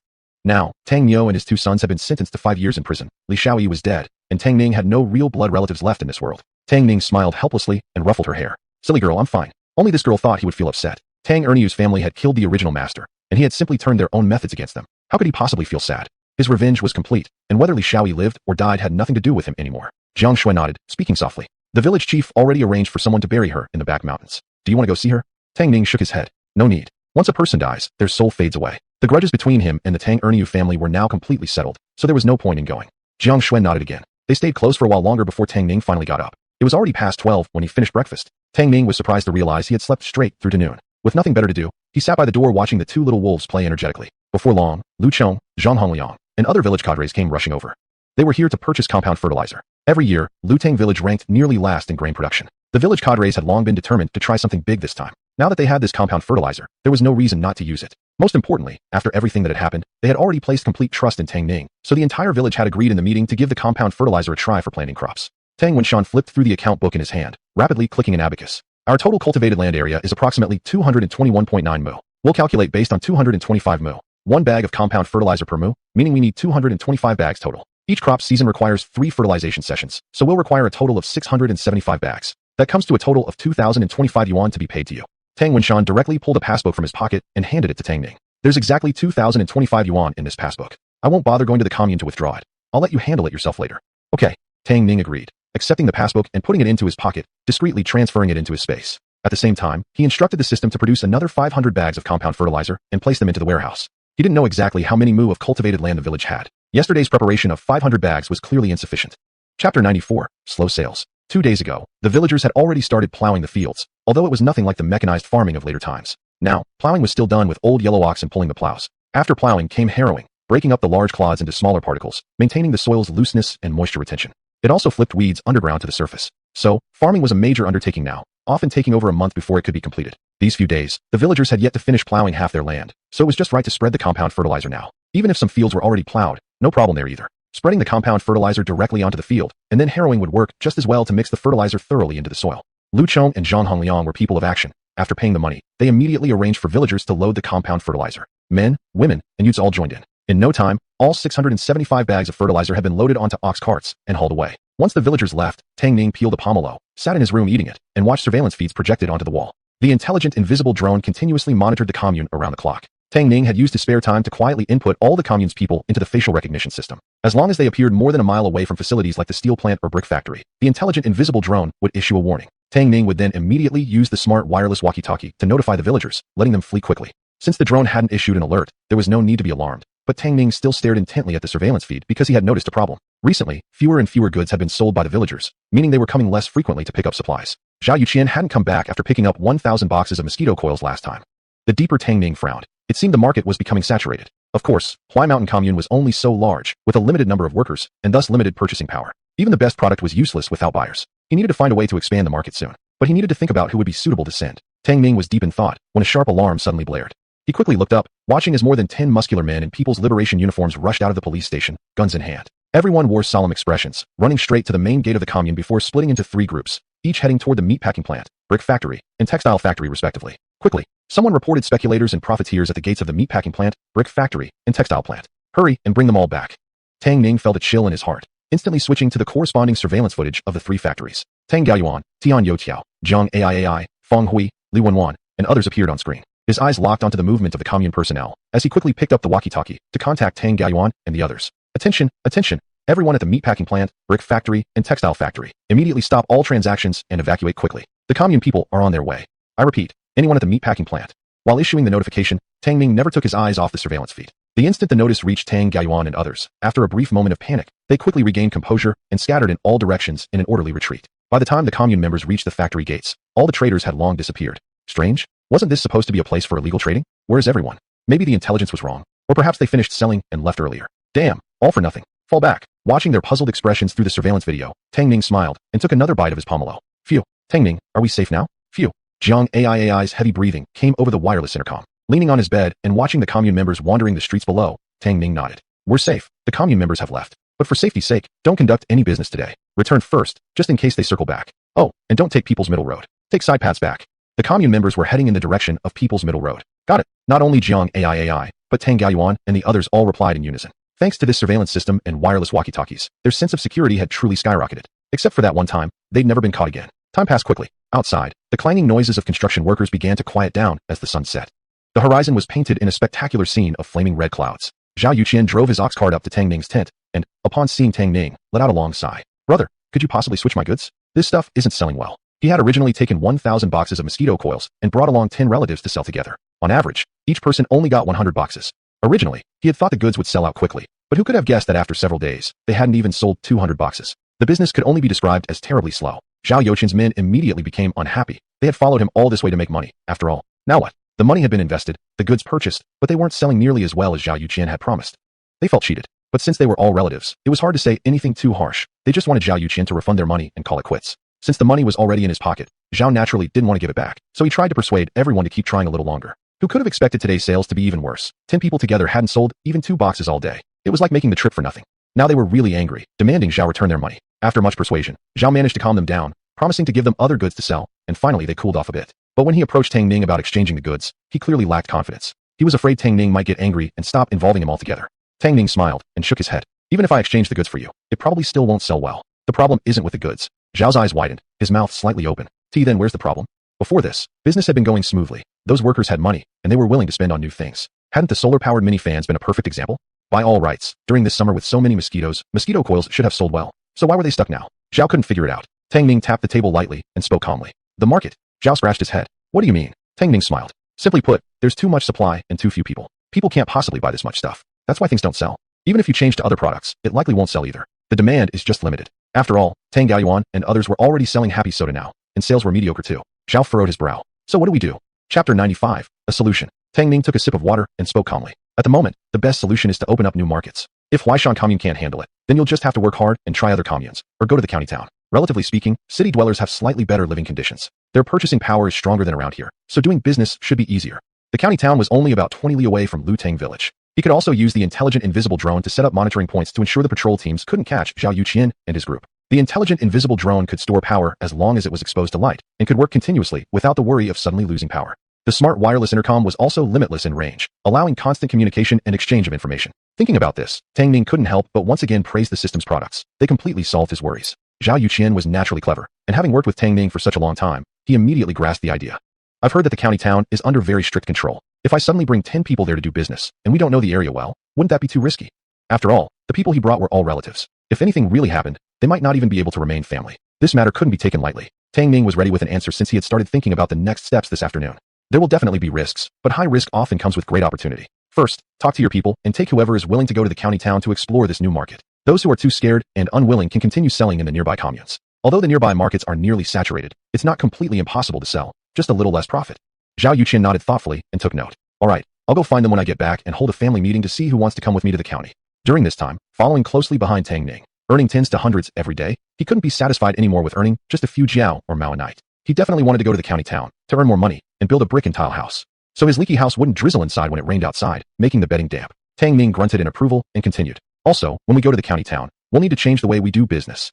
Upon hearing this, Zhao Yuqian quickly straightened his posture and looked at him with suspicion. How to change? Wasn't business just going around asking people if they needed it? How could that change? Tang Ning explained. We can't stand at the factory gates like we do in the commune, nor can we knock door to door. This would be too obvious. You should first bring 2 trustworthy brothers to investigate the black markets throughout the county. Deliver the goods directly and secretly to the street vendors there. They've been operating in the black market for a long time and know the tricks of the trade better than you do. Delivering goods directly to them reduces your risks, and you'll still make money. This was the safest method he could think of at the moment. Developing lower-level agents step by step, he could stay at home while others sold for him. If someone got caught, he could quickly cut off contact to protect himself. Except for Zhao Yuqian, nobody else knew of his existence. Even if someone wanted to implicate him, they wouldn't have enough evidence. Of course, Zhao Yuqian was an exception. If he did turn against himself, it would take some effort. But after cooperating with Zhao Yuqian for so long, he had completely understood his personality. The chance of him betraying himself was almost zero. This was exactly why he only interacted with Zhao Yuqian and not even his family members. Zhao's eyes lit up, and he couldn't help but show a hint of excitement on his face. That's right, selling goods directly to the vendors. Though profits may be less, it's much safer. Brother, you're truly brilliant. I hadn't thought of that at all. At this moment, his admiration for Tang Ning grew even more. No wonder the man earned so much. He had an excellent mind. Tang Ning grinned and thoughtfully gave him another assurance. When you're doing business in the county town, always remember to act cautiously. If you're unlucky enough to fall into the patrol team's hands, don't panic too much. The county party secretary, Comrade Gao, is a friend of my older brother-in-law. As long as you don't say the wrong thing, I can find a way to get you out. But you just need to keep this in mind yourself, don't spread it around. If everyone knows, it will be harder for me to operate. As the saying goes, always be cautious of others. He said this mainly to ensure that if Zhao Yuqian were ever caught and under pressure confessed under torture, he would still know what to say and what not to. Mentioning his older brother-in-law was just to give him some reassurance and a clear understanding. Zhao Yuqian's eyes flickered as his mind churned with emotions. The suspicion he had long held was finally confirmed. He had always suspected that Tang Ning's power was unfathomable. Without any high-level backing, how could Tang Ning get hold of so many high-quality goods? Moreover, the last time Zhao Gaoyuan and the other two were arrested by the commune, they had only received a few lashes and were not sentenced. Clearly, someone had pulled strings to let them off lightly. So it turned out that behind Tang Ning stood none other than the county party secretary. At this thought, Zhao Yuqian felt even more determined to support Tang Ning. His eyes shone with the kind of conviction usually seen in someone about to join the party, as he eagerly promised. Brother, you know the kind of person I am, right? What's been said here today will rot inside me. I won't breathe a word to anyone. I swear on my entire family. Even if I'm caught by the patrol teams and beaten to death, not a single word about you will come out of my mouth. Tang Ning patted his hand and laughed. Zhao, I certainly trust you. People of this era were quite traditional. Even by a huge stretch of imagination, parents in future times would not swear on their children's lives. Thus, Tang Ning believed that Zhao Yuqian's words came from the depths of his heart. Zhao lowered his hand, smiling. As long as you trust me, that's enough. All right, brother, I'll go back now and have a meeting with my people. Tomorrow, I'll go to the county town to check things out. Good. Watching Zhao Yuqian leave, Tang Ning stretched lazily and walked back into the tent. Inside the tent, the light was bright, but the place was in a mess. There were red bricks cut in half, mud splattered everywhere, the soles of workers' feet, pieces of wood scattered in all directions. The workers were fast indeed. The four walls of the main house had already been built up to almost 3 meters high. At this pace, within a month or so, he would be able to move into his new house. Life really had something to look forward to. Thinking that the system hadn't refreshed for a while, he couldn't help but open it. Ding! Today's special lucky draw has refreshed as follows. Chapter 96, winning 10,000 tons of diesel. Ding! Today's special discount lottery has been refreshed as follows. 10,000 boxes of beauty-enhancing osmanthus brown sugar flower tea. 10,000 thermos cups. 10,000 pots of pot hose plants. 10,000 tons of diesel. 10,000 packages of hot pot seasoning. Today's special price, 25 yuan. Tang Ning's eyes lit up slightly when he saw the hot pot seasoning. Since he had come to this world, he hadn't tasted hot pot at all. At the sight of the seasoning, his appetite was instantly awakened, his mouth watering. He didn't lack vegetables at home. Villagers had given them to him as gifts because they felt fortunate to earn money following him. Sweet potatoes, small green vegetables, tomatoes, winter melons, and radishes were all available. 2 days ago, Feng Hui had even made radish meatballs and gave him a big bowlful. He hadn't finished them yet. The meatballs soaked in hot pot broth. One bite and his soul would be enchanted by the aroma. He also had fresh fish, thinly sliced, which would be incredibly tender in the hot pot. Of course, the osmanthus brown sugar tea wasn't bad either. In this era, brown sugar was a scarce product, often consumed by women during their postpartum period. Selling it at a low price should bring good profit. As for the other 3 options, Tang Ning selectively ignored them. He took out 25 yuan to recharge. Recharge immediately. He stared longingly at the hot pot seasoning. He wasn't short of money now. He simply wanted to enjoy a hot pot meal. Ding! Congratulations to the master for winning 10,000 tons of diesel. Tang Ning stopped smiling. He watched expressionlessly as a square lit up in the magic cube space, automatically opening. Inside was 10,000 tons of diesel. The pungent odor of diesel immediately filled his nostrils. The fuel was neatly packed in barrels. Each barrel was about 100 jin, very convenient to carry. Since he had won it, Tang Ning couldn't just refuse. He could only accept it for now and see if it could be used later. If it turned out to be useless, he could always let the system reclaim it later. It wasn't a big deal. After the lottery, Tang Ning chased the 2 little wolves into the adjacent room, washed up, and went to sleep. The next day at 10 a.m., Tang Ning was squatting at the door holding a bowl of rice, chatting with the workers. Ding ling ling, ding ling ling. A ringing sound reached his ears, and all the workers, including Tang Ning, turned their heads to look. Zhang Hongliang was riding an old 28-inch bicycle, carrying Lu Chong on the back. The mountain path was bumpy and difficult to navigate. Lu Chong behind was being jolted painfully, his grimacing face synchronized with the creaking sounds of the bicycle, making the scene quite comical. Don't look down on this battered bicycle. It was the only one in the entire Lutang village. Usually kept in the village committee building, it could be borrowed whenever someone had urgent business, making it somewhat convenient for the villagers' transportation. As the bicycle drew closer, Tang Ning's gaze flickered. If he wasn't mistaken, today was Jiang Shue's birthday. It would be perfect to buy a bicycle as a gift for her. He might as well buy one for himself too. Though not as fast as a car, it would certainly be more convenient, at least faster than walking everywhere. While he was lost in thought, Zhang Hongliang and Lu Chong arrived right in front of him. The workers greeted them enthusiastically. Secretary, village chief, what did you two do so early in the morning? Lu Chong jumped off the bicycle, rubbed his almost dislocated buttocks, and waved his hand with a wry smile. Nothing big. Just carry on with your work. Saying that, he glared at Zhang Hongliang. You old fellow did that on purpose, didn't you? You deliberately chose the bumpy road instead of the smooth one. I swear, my old bones were about to fall apart from the jolting. Since the kickstand of the bicycle was broken, Zhang Hongliang could only lean it against a tree. Hearing Lu Chong's words, he looked at him with an innocent expression. All the roads have bumps. I couldn't avoid them even if I wanted to. You wanted me to ride and bring you, but you said you don't know how to ride. Seeing the two old men bickering like children, Tang Ning shook his head with amusement. He stood up from the ground and called out, Uncle Hongliang, Uncle Lu, come inside and have a seat. Since they had ridden all the way here on the bicycle, it was obvious they had just returned from outside the village. Tang Ning guessed they had probably gone to the nearby villages to discuss the sale of compound fertilizer with other village cadres. After all, he had just spoken to Lu Chong about the compound fertilizer 2 days ago. Aside from that, Tang Ning couldn't think of any other reason why the two would come together to find him. Zhang Hongliang and Lu Chong immediately stopped bickering, following Tang Ning into the adjacent room and sitting down on the stools. As usual, Tang Ning poured them a cup of warm water and also brought out a sliced watermelon. Uncle, have a slice of watermelon to cool off. Due to the continuous rains recently, the weather had become increasingly hot. Standing outside for a while doing nothing would make one sweat all over. The two men had run around several villages since morning. Their shirts were already soaked through. Seeing the chilled watermelon, their eyes immediately lit up. Without bothering to be polite, they grabbed a slice and started eating heartily. After 2 slices, they finally felt the heat somewhat subside. Lu Chong took out his tobacco pipe, filled it with tobacco shreds, lit it, took a puff, and looked at Tang Ning through the smoke, his eyes showing a hint of guilt. This morning, your uncle Hongliang and I went to nearby villages to sell the compound fertilizer. In fact, the two of them had already started running around for the fertilizer yesterday. They had visited every village within a 10-mile radius. But the results? Sigh. Tang Ning nodded, already guessing what was coming. Noticing the two men's gloomy expressions, he cautiously asked, Uncle, the results weren't good, were they? Lu Chong glanced at Zhang Hongliang, who sighed deeply. They just don't believe this compound fertilizer can actually increase grain yield. No one is willing to buy it. There were multiple reasons. First, everyone used farm manure for farming. This was the first time they had heard of compound fertilizer, so they subconsciously doubted its ability to boost crop production. Second, the whole country was suffering from famine now. The farmers were struggling even to feed themselves, let alone afford to buy compound fertilizer. Moreover, the fertilizer wasn't cheap, 3 yuan per bag. For a family, spending 3 yuan in a month was already a significant expense. If the grain yield didn't actually increase, they might not survive the winter.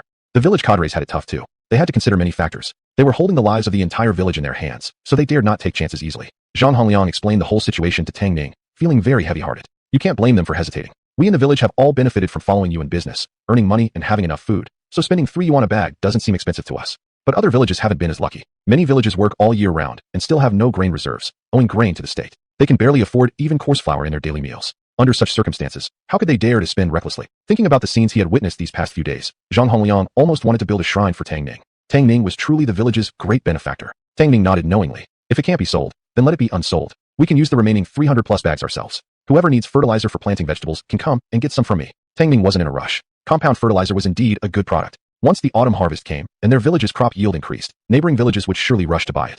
Anyway, the fertilizer wouldn't degrade in his magic cube space. He could afford to wait. Chapter 97, Buying a Bicycle. Lu Chong and Zhang Hongliang had originally been feeling guilty towards Tang Ning because they hadn't managed to sell the compound fertilizer. But after hearing what he said, their minds suddenly became clear, and they no longer felt troubled. Everyone else was still working in the fields, so after finishing their conversation with Tang Ning, Lu Chong and Zhang Hongliang didn't stay long, munching on 2 pieces of watermelon to quench their thirst before heading back to work in the fields. As soon as Lu Chong and Zhang Hongliang left, Tang Ning took out all the coupons stored in his space and scattered them randomly across the entire bed. He lay on the bed flipping through them slowly and actually found 2 bicycle coupons. Besides those, there were also coupons for sewing machines, tape recorders, watches, and large wardrobes. They were probably all brought back by Zhao Yuqian. The guy always gave him any tight and valuable coupons first, and at the beginning even took pride in showing off what kinds of coupons he'd obtained. Later on, he just rolled them into bundles and handed them over directly. Tang Ning grinned slightly, put the bicycle coupons into his pocket, put the rest of the coupons back into his space, stood up, left the stall, and headed towards the female educated youth's dormitory. Unexpectedly, Jiang Shui wasn't there. Upon asking around, he found out the girl had gone to the fields with Feng Hui and 2 other girls. Tang Ning thought to himself, no wonder Jiang Shui hadn't come to prepare breakfast for him today. When he finally found Jiang Shui, she was carrying a basket and scattering compound fertilizer in the field. Her small face was flushed with heat, her hair disheveled and sticking to her forehead. There was a lazy kind of beauty about her. Seeing Tang Ning, her eyes lit up. She took a few quick breaths and, under the suggestive gazes of everyone else, softly asked, why are you here? Tang Ning helped tidy her messy hair. I went to the dormitory, but couldn't find you. Auntie Lu said you had gone to work in the fields. Of course I have to work. If I don't work, I won't earn any work points. Then we won't get our grain ration in winter. I know you have money, but constantly buying food is so expensive. Tang Ning, thinking about the nearly 1,000 bags of premium white flour in his space, he almost wanted to say that even if Jiang Shui didn't work, he could still support her. But eventually, he stayed silent. There really was no way to explain that to her. After all, whenever he took out white flour from his space, he always told her he bought it. Tang Ning placed the basket she had been carrying on the edge of the field and smiled. Stop working. I'll take you to the commune to buy something. Buy what? You'll know when we get there. Together, they went to ask Lu Chong for leave and borrowed his bicycle. Jiang Shui went back to wash up and change into clean clothes. Then the two set off to the commune together. The supply and marketing co-op at the commune sold bicycles. Besides bicycles, they also sold tape recorders, sewing machines, and watches. However, these were all scarce commodities and often out of stock. Sometimes goods had to be transferred from elsewhere. Tang Ning was quite lucky. Today the co-op had just received 2 bicycles in. One was a women's bike, smaller in frame, with a red body and smooth flowing lines. It looked very elegant. Perfect for Jiang Shui. The other one was a standard 28-inch men's bike, entirely black with a glossy coat of paint so bright that people's reflections could be clearly seen. Comrade, how much for that bike? Tang Ning asked. The sales clerk raised his head, looked at Tang Ning, then at the women's bicycle he was pointing at, and muttered, 159 yuan plus 1 bicycle coupon. Tang Ning nodded. How about that 28-inch bike? Seeing that he only asked about the price, the sales clerk became a bit impatient, rolled his eyes. 169 yuan plus 1 bicycle coupon. Are you buying or not? If not, stop hovering around asking questions. Can't you see I'm busy? Tang Ning was about to speak when a sharp voice interrupted him. He turned around and saw a female sales clerk in her 30s, frowning as she walked this way. Tang Ning recognized her. It was the same female clerk who had served him and Jiang Shui the last time he came to buy clothes with her. Zhang Lu first gave Tang Ning an apologetic smile, then sternly scolded the bicycle sales clerk. Xiao Ju, how can you treat customers like that? Have you already forgotten what the director said at yesterday's meeting? The girl called Xiao Ju mumbled something, but dared not talk back. After scolding her, Zhang Lu politely turned to Tang Ning and Jiang Shui. The two of you are here to look at bicycles, right? Which model have you got your eye on? I can roll it out so you can take a closer look. Zhang Lu greeted them with a friendly and enthusiastic manner. She had a very deep impression of Tang Ning and Jiang Shui. When she first served Tang Ning, she assumed he was a poor fellow and had looked down on him. However, that day he spent over 20 yuan at once, which completely changed her worldview. Then when Tang Ning came to buy things for his engagement, coincidentally, she was the one serving him again. And on that day, he spent over 100 yuan at once, buying 6 sets of bed sheets and pillowcases alone. Because her sales performance was good, the director promoted her directly. So, as soon as she saw Tang Ning, she hurried over. Coincidentally, she had just heard Xiao Ju speaking sarcastically towards Tang Ning. Xiao Ju was a new employee who didn't recognize Tang Ning. Zhang Lu, fearing Xiao Ju might offend the customer, immediately scolded her. Tang Ning understood the attitude of sales clerks like her, so he didn't take it to heart. He pointed at the 2 bicycles and said calmly, I'll take both of them. Jiang Shui was shocked and quickly tugged his sleeve. You want to buy a bicycle? One is enough. Tang Ning smiled and whispered, today is your birthday, right? This one is your birthday gift. The 28-inch one is for me to ride. You won't be able to manage such a big frame. Jiang Shui was surprised. Since moving to the countryside, she had never celebrated her birthday again. She had completely forgotten, yet Tang Ning still remembered it was her birthday today. She felt touched and stopped trying to persuade him. Xiao Ju, standing nearby, stared so hard her eyes nearly popped out. Goodness gracious. How rich was this guy? Buying 2 bicycles at once. The happiest was Zhang Lu. Selling 2 bicycles today, maybe the director would be so pleased he would promote her again. With various thoughts swirling in people's minds, Tang Ning paid the money and coupons. Then he took Jiang Shui around the commune, had lunch, and went back. Jiang Shui had always lived in a big city, so riding a bicycle was no problem for her. She rode the women's bike. Tang Ning rode the 28-inch men's bike, his left hand also pulling the broken old bicycle from the village. The two rode along, chatting and laughing as they headed toward Lutang village. They completely failed to notice 2 pairs of eyes watching them from a corner. Brother Fu, that Tang Ning really has good luck, doesn't he? Hooking up with Jiang Shui turned him from a nobody into someone important overnight. Now even a peasant can afford a bicycle. Zhang Er looked at Tang Ning's retreating figure with envy. If only Jiang Shui had taken a liking to him, he wouldn't have to grovel in front of Zhang Dafu every day. Lu Sin rolled his eyes and whispered, Brother Fu, your family background is obviously better than Tang Ning's, yet he snatched Jiang Shui away from you. He even made you suffer a huge loss. Can you just swallow this humiliation? Zhang Dafu narrowed his eyes and slapped Lu Sin across the head. What the hell can I do about it? He's already engaged to Jiang Shui, and above him there's Party Secretary Gao and Colonel Jiang backing him up. You expect me to forcefully snatch her?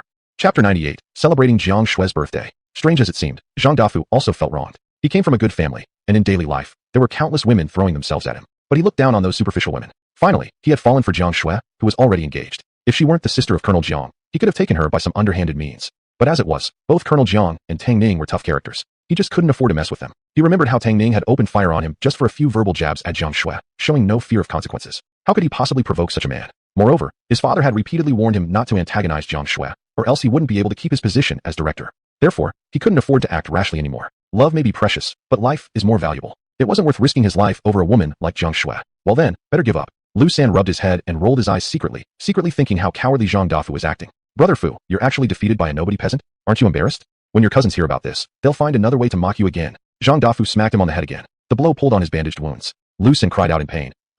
His injuries hadn't healed yet, but he couldn't stand being stuck in the hospital anymore. So he asked Lu San and Zhang Er to accompany him out for a walk. He didn't expect that upon stepping outside, he saw Tang Ning and Jiang Shui buying bicycles. Enraged, Zhang Dafu shouted, I didn't lose to Tang Ning. I just couldn't mess with Colonel Jiang. Don't you understand? Huh. With every question, he knocked hard on Lu San's head with his uninjured hand. Lu San cringed and scrambled away, repeatedly exclaiming, I do. Zhang Dafu glanced down the street. The figures of Tang Ning and Jiang Shui had long disappeared from view. His eyes flickered. His tone suddenly changed, lowered. But you're right. I suffered such a big loss. I need to restore my reputation. Lu San and Zhang Er immediately lit up with anticipation, looking at him expectantly. Brother Fu, what do you want to do? Just tell us. Zhang Er and I are ready to go through fire and water for you. Zhang Dafu's face grew serious, and he clenched his teeth. I want to invite Tang Ning to dinner. Zhang Er was stunned. What? Lu San's mouth fell open. Who are you inviting to dinner? Zhang Dafu looked at the two seriously. Invite Tang Ning to dinner. I've thought it through. Since he's protected by Colonel Jiang, if I swear him as my big brother, Colonel Jiang will also be like my big brother. If Colonel Jiang protects Tang Ning, and Tang Ning protects me, that means Colonel Jiang is also protecting me. Then in the future, I'll be part of Colonel Jiang's group. Under his protection, maybe I'll achieve more than my father ever did. And when that time comes, my cousins, even if they dislike me, will have to flatter me. Zhang Er asked in disbelief. This is your way of restoring your reputation? Humph, once I connect with Colonel Jiang, don't I immediately show my cousins who's boss? Zhang Er and Lu San. Tang Ning and Jiang Shui were unaware of the three's conversation. When the two rode back to Lutang village on their bicycles, the villagers had just finished work for the day. Men and women alike were carrying hoes and baskets, with their pants rolled to the calves, legs and feet smeared with mud. Seeing the two returning each on a bicycle, everyone rushed over excitedly.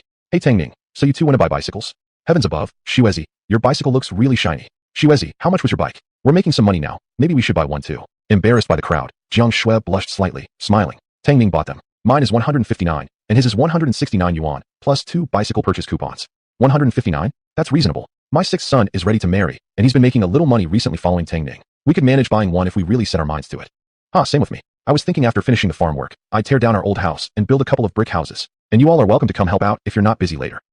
Tang Ning, did you see sewing machines available in the commune? We want to buy one, but we've been tied up with farming. Tang Ning chuckled. There are no sewing machines in stock now. I guess we'll have to wait a while.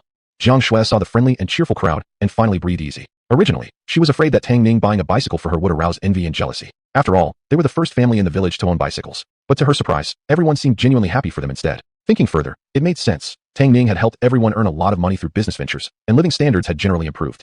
Now many families could afford bicycles and sewing machines themselves, so no one would envy them anymore. Watching Tang Ning chat back and forth with the villagers, Jiang Shui felt her heartbeat quicken involuntarily. After saying goodbye to the villagers, the two returned the old 28-inch bicycle to the brigade headquarters and then rode back to the tent together. The workers had already gone home for dinner, and the two little wolves were lying at the entrance guarding the house. Upon seeing the two return, they joyfully jumped up and ran toward them. Seeing bicycles for the first time, the pups stood on their front paws, curiously sniffing around the bikes. Tang Ning patted Debing's head and pushed the bicycle into the tent. Jiang Shui followed closely behind. The two played with Debing and Airbing for a while before starting to prepare dinner. Jiang Shui tried to enter the kitchen, but Tang Ning gently pushed her out. Today is your birthday, you rest. Let me handle this. This was the first birthday he was spending with Jiang Shui. Deep down, he wanted it to be just the two of them, so he didn't invite Feng Hui and the others. Jiang Shui, wearing a happy smile, couldn't resist leaning forward and kissing him softly. I want to help too. Unable to resist her coquettishness, Tang Ning held the back of her head and kissed her again. Only after that sweet moment did the two start cooking together. For dinner, there was braised eggplant with oil, steamed sea bass, scallion tofu salad, and a dish of braised pork. The main dish was longevity noodles. At that time, there were no cakes. Since Tang Ning didn't know how to make one either, he took out 6 pieces of sponge cake, arranged them on a plate, and placed a single candle on top, treating it as a birthday cake. The two sang happy birthday together, and Jiang Shui, her eyes brimming with tears, made a wish. After dinner, they sat together inside the tent, gazing at the moon. Tang Ning had opened the tent's panoramic view mode. Jiang Shui rested her head on Tang Ning's shoulder and whispered softly, Tang Ning, I miss my parents. Then I'll go with you to visit them in the capital. Jiang Shui's eyes filled with tears as she sniffled and replied hoarsely, okay. She looked deeply at Tang Ning and smiled. I'm very happy today. Tang Ning, thank you for being with me and making this birthday so unforgettable. Eyes met. Emotions could no longer be restrained. Tang Ning pulled her into his arms and kissed her. A shooting star passed overhead, trailing a long tail, offering the couple the most beautiful blessing. Chapter 99. My story is all made up. At the same time, 2 unfamiliar faces appeared at the black market on Dong Street in Xianghua County. Zhao Yuqian and his brother Zhao Jiapian were wearing hoods and covering their faces, leaving only their big eyes visible, glancing around nervously. The Dong Street black market was located on an open street. Not only the vendors, but also the customers who came to buy goods had their faces tightly covered. They cautiously glanced left and right, ready to flee at any moment. Zhao Yuqian whispered to Zhao Jiapian, I've secretly inquired. This Dong Street black market is the largest in Xianghua County. Let's start expanding our market here. All the vendors here are our targets. He glanced around and gave Zhao Jiapian a signal. You go to the south, I'll go to the north. We'll act separately and see if we can get rid of the mosquito coils we have tonight. We'll temporarily set the price at 60 cents per box. If the vendors find it too expensive, we can lower it a bit, but don't go below 50 cents. If we make a success of this, then in the future you and I only need to expand the market, letting the people we hire deliver to customers, and we just need to pay them wages. That way, we'll make even more money. This was what Zhao Yuqian had thought of based on Tang Ning's suggestion. He and Zhao Jiapian would focus on market expansion, while delivery could be entrusted to relatives and friends, developing them into delivery workers. This way, those relatives and friends wouldn't worry about goods getting stuck and incurring losses and could still earn a salary. Thus they would be loyal to Zhao Yuqian and wouldn't feel jealous or report him. When the market expanded large enough, the Zhao brothers could, just like Tang Ning, do nothing but sit at home counting money. Thinking about this, Zhao Yuqian couldn't help but smile with anticipation. Zhao Jiapian nodded excitedly. Brother, I understand. I'll do exactly as you say. They split into 2 groups. Zhao Yuqian set his sights on a vendor selling mixed grains and smiled as he approached. Brother, want a cigarette? Facing the vendor's cautious gaze, he first took out a pack of Deqianmen cigarettes from his pocket and handed them over. The vendor's caution immediately vanished, replaced by a friendly smile. He took the cigarettes from Zhao Yuqian's hand and tucked them behind his ear, mouthing the question. What do you need, brother? Zhao Yuqian glanced around and whispered, "Brother, I've got a great deal here I want to cooperate with you on." Seeing the vendor's cautious look return, Zhao Yuqian quickly took a box of non-toxic mosquito coil from the basket on his back. "Brother, I've got some mosquito coils for a low price. Take a look and see if you need any. Mine are definitely easier to sell than your mixed grains. I've tested it myself. Each box contains 40 coils. When lit, it's non-toxic and smokeless, doesn't sting the eyes, but effectively kills mosquitoes and small flying insects in large numbers. There won't be even a single fly left indoors." He enthusiastically promoted the product to the vendor, imitating Tang Ning's persuasive manner. He had already taken a look around earlier and noticed that the vendor's business wasn't doing well. That was why he chose to start here. The vendor looked suspiciously at the mosquito coil. "Does this really work as well as you claim?" Zhao Yuqian, confident with his wealth, immediately opened a box and took out a coil, lighting it, and placing it by the vendor's feet. "Instead of me just talking it up, you should try it yourself. I stood here for just a while, and my legs were bitten by more than a dozen mosquitoes. Now tell me, do you still feel mosquitoes around your feet?" Zhao Yuqian was no longer the same man he used to be. In the past, he would certainly not have opened a box for customers to test. But now he had plenty of mosquito coils, and money wasn't a concern. Wasting a box wasn't a big deal. After all, winning the customer required convincing them with facts. After the mosquito coil was lit, the vendor was amazed to find there really were no mosquitoes around him. Zhao Yuqian took out a flashlight from the basket, turned it on, and shone it on the ground. In just a short moment, a layer of dead mosquitoes lay on the ground. Some were already dead, while others, probably newly affected, were dizzy from the coil, struggling aimlessly on the ground. Besides mosquitoes, there were even several large horseflies. These creatures were powerful, and their bites hurt terribly. The vendor was completely amazed. "My goodness, it even kills horseflies. So effective." He seemed to sense a business opportunity and stared intensely at the burning mosquito coil on the ground. He whispered, "Brother, how can I get these mosquito coils?" Zhao Yuqian smiled. "Easy, 60 cents a box. 2 notes of any kind will do." His cost from Tang Ning was 40 cents per box, and he sold them wholesale at 60, keeping a profit of 20 cents. As for the notes, Tang Ning required only 1, so collecting 2 from vendors wasn't unreasonable. The 2/10 of a coin profit later had to be shared with the delivery workers. After deducting these costs, what he earned wasn't really much. But now was just the beginning. Earning a little less at this stage didn't matter. Once they built up a customer base, there would be plenty of money to make in the future. The vendor inhaled sharply through his teeth. 60 cents per box, and you still require notes? That's way too expensive. Not expensive at all, brother. I used to sell them retail at 80 cents a box, and people were practically fighting to buy them. The vendor suspiciously interrupted him. "If they sell so well, why don't you just sell them yourself?" Zhao Yuqian stiffened, his face changing slightly. He lit a cigarette for himself, took a deep drag, exhaled a thick smoke ring, and muttered solemnly, "Brother, you don't know. The boss above me ran off with my younger sister-in-law." He spun a story filled with mystery, horror, romance, and betrayal, successfully making the vendor's eyes tear up. The vendor wiped his eyes, clearly empathizing.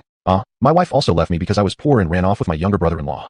Zhao Yuqian sighed deeply, then took out another cigarette, lit it, handed it to the vendor, and patted his shoulder sympathetically. "Smoke it. After this cigarette, let's sell these mosquito coils well and make a fortune.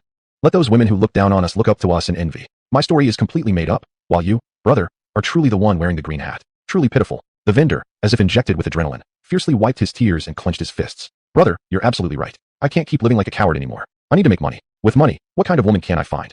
Give me 20 boxes of your mosquito coils first." Zhao Yuqian beamed with a wide smile. Coming right up, after the transaction was completed, money in one hand, goods in the other, Zhao Yuqian looked at the vendor and said, "Brother, if you want more stock next time, you can go under the bridge 2 li east of the black market. Even if I'm not there, my brother will supply you." Before coming here, he had already thoroughly mapped out the routes and buildings around the black market. The vendor hurriedly arranged the newly obtained mosquito coils on his stall and responded without looking up. Zhao Yuqian smirked, stood up, and scanned the area. His eyes immediately landed on Zhao Jiapian stuffing money into his pocket. Their eyes met from afar, exchanging a knowing smile. Then they each turned to search for their next customer.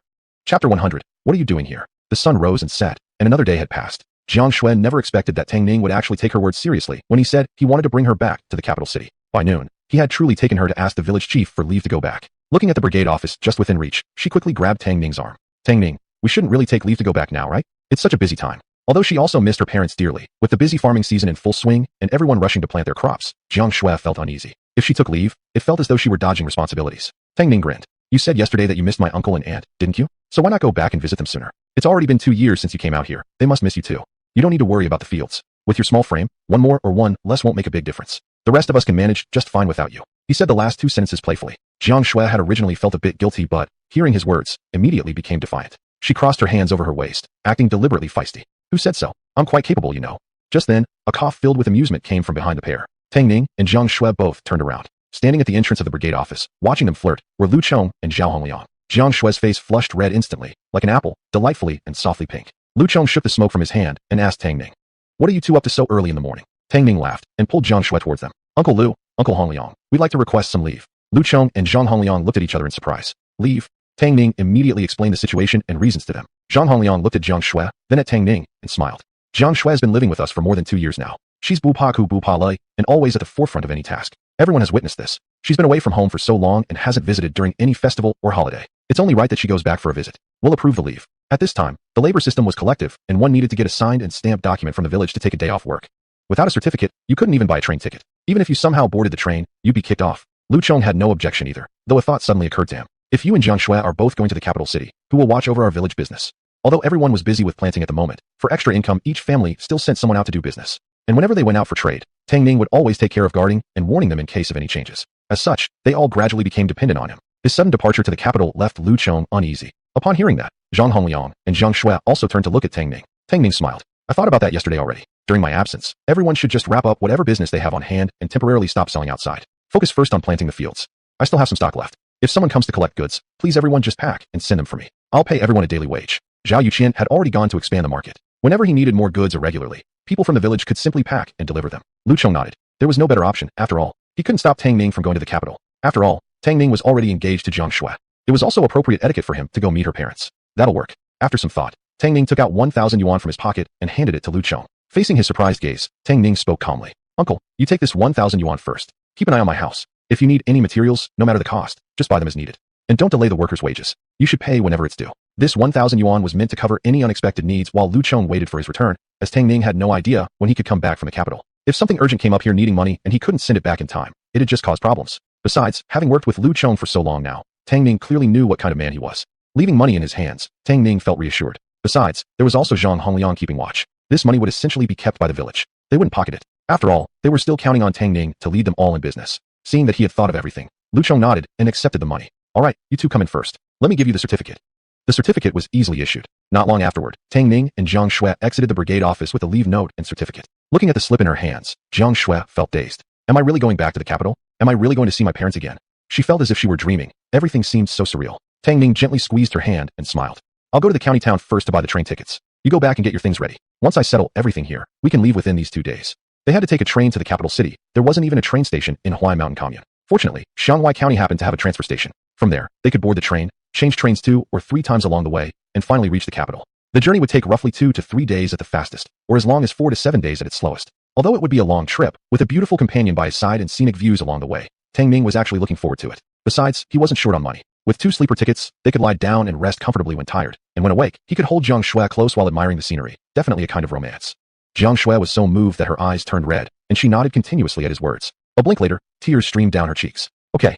Tang Ning sent Jiang Shui back to the female educated youth's dorm, retrieved her household registration book from her, and then returned to the tent on his bicycle. It would take about 4 hours to cycle from Lutang village to Shanghai County. Tang Ning had already mentally prepared himself to spend a night in the county town if he couldn't return before dark. There was no helping it. Transportation was terribly underdeveloped now. You either walked, rode in an ox cart, or, if you were better off, cycled. All of them were equally slow. It wasn't like the future world where cars made travel fast and convenient. However, Tang Ning had grown tired of the fast-paced, exhausting lifestyle of his past life. Now he truly enjoyed this slow-paced one where communication relied on letters. Before he even reached the tent, Tang Ning saw from a distance a jeep parked in front of his home. 3 young men were standing in front of the jeep. One of them had a leg wrapped in bandages, tiptoeing to avoid putting weight on his foot. One of his arms and his forehead were also wrapped in gauze. Combined with his monkey-like stance, he looked both comically ridiculous and somewhat pitiful. But Tang Ning didn't feel pity, because the injuries had been inflicted by his own hands. Frowning slightly, Tang Ning stared at Zhang Dafu and coldly questioned, "Why are you here?" Chapter 101, One Big Brother After Another. He had gone to ask for leave with Jiang Shui and wasn't watching the monitor, so he didn't know that Zhang Dafu had actually come over. At this moment, Tang Ning's mind flashed with many thoughts. Could it be that one of the brothers who went out to do business had been caught? Or was it that Zhang Dafu, after his failed harassment of Jiang Shui, had been shot twice and forced to kowtow in public apology, now holding a grudge and deliberately coming to cause trouble? Zhang Dafu shivered slightly when he saw Tang Ning, quickly turned around and saw Tang Ning narrowing his eyes, looking at him dangerously. He hurriedly stood straight, but accidentally touched his wound and clenched his teeth in pain, too afraid to let out a sound. Instead, he grinned with sweat on his forehead, flattering Tang Ning as he spoke in a fake voice. "Big brother Tang Ning, I came here to invite you to dinner." His effeminate voice gave Tang Ning the creeps, and his body immediately broke into goosebumps. "Do you have something wrong with you? Family, anyone who understands. Imagine a huge, burly man acting cute and flirtatious towards you. It's unbearable for anyone. Is this guy even human? Just a short while ago he was being arrogant and bullying when he harassed Jiang Shui. What made him turn into this kind of person?" Both Zhang Er and Lu Sen were also startled by Zhang Dafu, nearly vomiting as they covered their mouths. Zhang Dafu looked wronged, but finally returned to normal. He limped forward to meet Tang Ning, saying sincerely, "Big brother Tang Ning, I came today to apologize for my recklessness last time. I want to treat you and Jiang Shui to a meal to show my sincere regret." Tang Ning couldn't figure out his real intention and instinctively refused. "Forget it, you already apologized last time. I also shot you twice. Our past grudges are already settled." He added after a pause, "Besides, you're clearly older than me. Don't call me big brother. Not some delicate beauty." Hearing that, big brother Tang Ning again creeped him out. Upon hearing this, Zhang Dafu immediately became anxious and quickly blocked Tang Ning's way. Okay, whatever you say goes. But Tang Ning, I really want to treat you to dinner. I really want to become friends with you. I've also given up on Zhang Shui. Don't worry, I'll definitely never bother her again. He looked so anxious that he scratched his head and pulled his ears, almost ready to swear on oath. Tang Ning paused and carefully examined Zhang Dafu up and down. Strangely enough, this guy truly showed no calculating intention. Could it really just be his sincerity to befriend him? Since the other party showed goodwill, there was no need for him to keep his distance. Besides, behind Zhang Dafu stood Zhang Er and the commune director. If he could get along well with Zhang Dafu, it wouldn't be a bad thing for him. Thinking thus, Tang Ning nodded in agreement. Seeing this, Zhang Dafu's eyes lit up. He immediately gestured to Lu San to open the car door and invited him to get in. They picked up Zhang Shui at the female educated youth point and headed toward the commune together. Zhang Dafu treated them at Huaishan Commune's largest state-run restaurant, Economic Dining Hall. He often dined here with his gang of questionable friends and knew which dishes were tasty and which ones the girls might like. He ordered a full table of food and thoughtfully asked for a bottle of soda for Zhang Shui. He poured wine for both himself and Tang Ning, raised his glass first to drink with Tang Ning and Zhang Shui sincerely. Brother Tang Ning, comrade Zhang Shui, the first cup is to apologize. I admit it was my fault last time. I will drink 3 cups as punishment myself. You are generous and please don't hold a grudge. Saying so, he downed 3 cups of white liquor consecutively, demonstrating sincerity. Zhang Shui glanced at Tang Ning. Seeing him nod, she smiled and took a sip of soda. Comrade Zhang Dafu, the past is past. We've forgotten about it. Please stop dwelling on it too. Tang Ning also tilted his head and drank his cup in one go, smiling. We got to know each other after a fight. If Xiao Shui doesn't care anymore, then it's all in the past. Zhang Dafu nodded repeatedly, looking at Tang Ning. Putting it behind us is good, really good. I accept you as my brother from today. If you need any help in the future, just speak out. As long as I can help, I will do it without hesitation. After a few dishes served and wine passed around, even Lu San and Zhang Er dropped their past grievances and started calling Tang Ning brother as equals. After dinner, all the grievances between them were completely resolved. The meal lasted until the moon rose high in the sky. Lu Er drove them back to Lu Tang village with Tang Ning and Zhang Shui. Although Tang Ning had drank quite a lot, he wasn't drunk. He pinched Zhang Shui's face slightly. I didn't manage to buy the tickets today. Tomorrow I will go early and come back as soon as I can. Zhang Shui hadn't expected him to still be thinking about this, smiling as she said, I know, go to sleep quickly. Tang Ning nodded slightly and then threw himself backward onto the bed, immediately falling sound asleep. Zhang Shui brought warm water and carefully wiped his face and feet. The tent was chilly, so she feared he might catch a cold. She covered him with a quilt before turning around and leaving to return to the educated youth point. Tang Ning slept deeply until he heard a ding sound in his consciousness. He suddenly sat upright from a near-death dream. The system had refreshed. He rubbed his eyes and switched to panoramic mode to check the outside sky. It was pitch black everywhere. The system had just refreshed for the day, so it must not have passed midnight yet. Every day like this, 2 eyes wide open but seeing nothing, not even knowing the time. Tomorrow I'll go to the county town and buy 2 watches while I'm at it. One for him and one for Zhang Shui. He'd also buy some snacks to keep for the train ride. In the future, the train sold peanuts, melon seeds, drinks, and boxed meals, but he really wasn't sure if they had them now. To be safe, better prepare in advance. Ding! Today's special discount lottery has refreshed as follows. The system's icy voice pulled him back to reality. Tang Ning rubbed his face and focused intently on the lottery wheel. 10,000 crates of instant noodles in buckets. 10,000 crates of spicy strips. 10,000 steamer baskets of soup dumplings. 10,000 packs of bagged melon seeds. 10,000 crates of self-heating hot pots. Today's special discount price, 0.01 cent. Tang Ning. What the heck? Brother system, did you know I'm about to travel? All the items refreshed today are food. As always, the system ignored him. Tang Ning shrugged. He simply took out 0.01 cent and made the recharge. Lottery. Lottery. Since everything that appeared today was food, he didn't really care what he got. Any of them could be sold anyway. Just as he thought that, the pointer stopped with a click. Ding! Congratulations to the host for winning 10,000 crates of instant noodles. Tang Ning grinned. Instant noodles are fine too. On the train there's boiling water available anyway. When hungry, just take out a bucket, pour the hot water in, and eat. Besides, it could be eaten and sold, so it was really great. A golden light flashed, and the Rubik's Cube space appeared before his eyes. One compartment lit up and opened automatically. Inside were neatly stacked 10,000 crates of instant noodles, all sorts of flavors. Old jar pickled cabbage, spicy hot, tomato, numbing spicy, and prickly ash. All were available. Just looking at them made one's appetite soar. He drank a lot of alcohol earlier at night, then took a nap. Now Tang Ning was hungry. Just as he was about to grab a crate of instant noodles to make some and satisfy his craving, a familiar voice rang from outside. Brother Tang Ning, are you asleep? Chapter 102. Income of 650 yuan. Zhao Yuqian heads to the capital together. Tang Ning paused. It was Zhao Yuqian. Zhao Yuqian's voice caught the attention of the 2 little wolves. Before Tang Ning could react, the 2 pups had already rushed out, howling excitedly. Tang Ning took out a box of instant noodles and dropped it on the ground. He retracted the magic cube space and strode outside. As soon as he stepped out, he saw the 2 little wolves jumping onto Zhao Yuqian, licking his face with their slimy little tongues. Zhao Yuqian often came to get goods from him, so the little wolves had long remembered his scent. Crossing his arms over his chest, Tang Ning watched the scene unfold and chuckled softly. Old Zhao. Seeing Tang Ning come out, Zhao Yuqian immediately put the wolves down, got up from the ground, and while brushing off the dirt from his clothes, walked toward him. A look of excitement spread across his face. Brother Tang Ning, you're really something. I wholesale your goods to street vendors, which is much faster than braving wind and rain myself. All the goods cleared out. Mostly. I just came back from the county town. Tomorrow I still need to arrange delivery there, but I don't have much stock left, so I figured I'd come by tonight to get more. He followed Tang Ning back into the side room, plopped himself down on a bench, and recounted everything about his trip to the black market with Zhao Jiayan. Tang Ning's stomach started growling from hunger. While listening to Zhao speak, he tore open the box of instant noodles on the ground. Taking out 1 cup, he added the seasoning packet and hot water. Instantly, the rich aroma of the noodles filled the small room. Zhao Yuqian paused mid-sentence and took a deep sniff. Wow, what's that smell? So fragrant. At the same time, his stomach loudly growled. He sheepishly patted his stomach. Since returning from the black market, he hadn't even had time for a bite before hurrying over. Originally intending to take the goods back and eat, the sudden scent of food made it hard to resist. He stared at the cup in Tang Ning's hand, swallowing hard several times. Seeing Zhao's hungry look, Tang Ning smiled. Haven't had dinner yet, old Zhao? Try this good stuff I just brought back. Oh, let it steep for 2 minutes first before eating. Putting the instant noodles in front of Zhao Yuqian, Tang Ning opened a new cup and poured hot water over it. Looking at the well-packaged cup and the small yellow fork inserted into the lid, Zhao asked curiously, Brother, what's this? I've never seen it before. Instant noodles. Just brought them from the south. Not available here yet. My, what a rare item. How much stock do you have? If plenty, I'll take some back to sell. We can't just wholesale mosquito coils. Zhao's first instinct upon seeing something unusual was to think about reselling. He had thought about it. The market in the county town was only so big. If he were to wholesale only a single category, competition would be fierce, which would actually hinder product sales. But if he offered a wide variety, that problem wouldn't exist. After the noodles were done steeping, Tang Ning used the fork to mix the seasonings thoroughly, scooped up a big mouthful, blew on it gently, and slurped it into his mouth. While chewing, he mumbled indistinctly. Plenty. 1 yuan 50 per case, 1 invoice per case. Each case contained 12 cups of noodles, at wholesale price equivalent to only 1 jiao 2 per cup. It wasn't expensive, but they had to consider the economic conditions of the time. At this time, pork was only 6 or 7 jiao per jin. If priced too high, who would buy? Besides, he had to take care of Zhao Yuqian and his vendor's survival. Leaving them no profit margin would make them reluctant to take his goods. At 1 yuan 50 per case, selling 10,000 cases would earn at least 15,000 yuan. Yet his cost for this batch was merely 1 cent, a profit-making opportunity practically without capital investment. Zhao, seeing Tang enjoying it, also imitated his manner and began eating.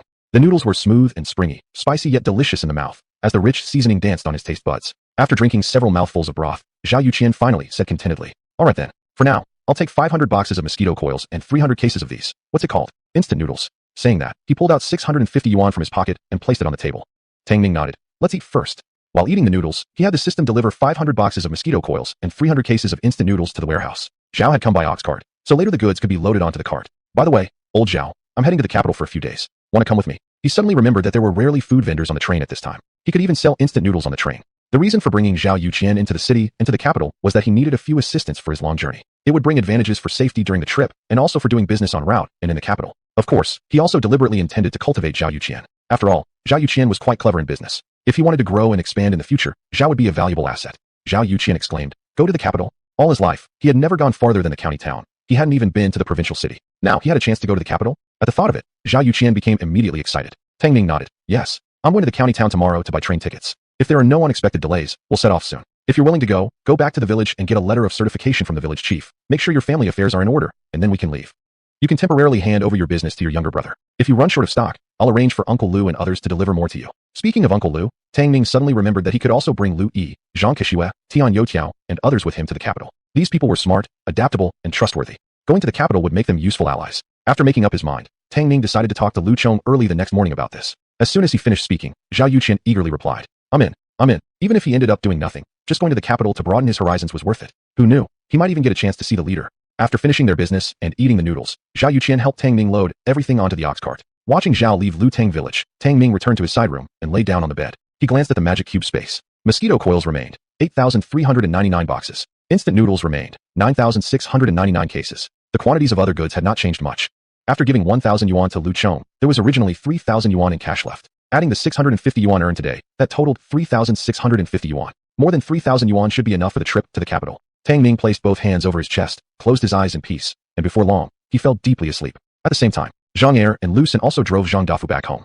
He staggered into the living room with a strong smell of alcohol on him, and as soon as he turned on the light, he saw Zhang Er sitting on the sofa, staring at him expressionlessly. Zhang Dafu shivered in fright. Oh my god, you scared me to death. Dad, what are you doing here? Why aren't you sleeping at such a late hour and hiding in the dark like that? At least turn on a light. His heart was pounding, and his hair stood on end from fear. Zhang Er stood up from the sofa and grumbled with dissatisfaction. Turn on the light for what? Don't waste electricity. Why aren't you resting in the hospital and recovering from your injuries? Where did you sneak off to this time? He could smell the alcohol from 2 li away.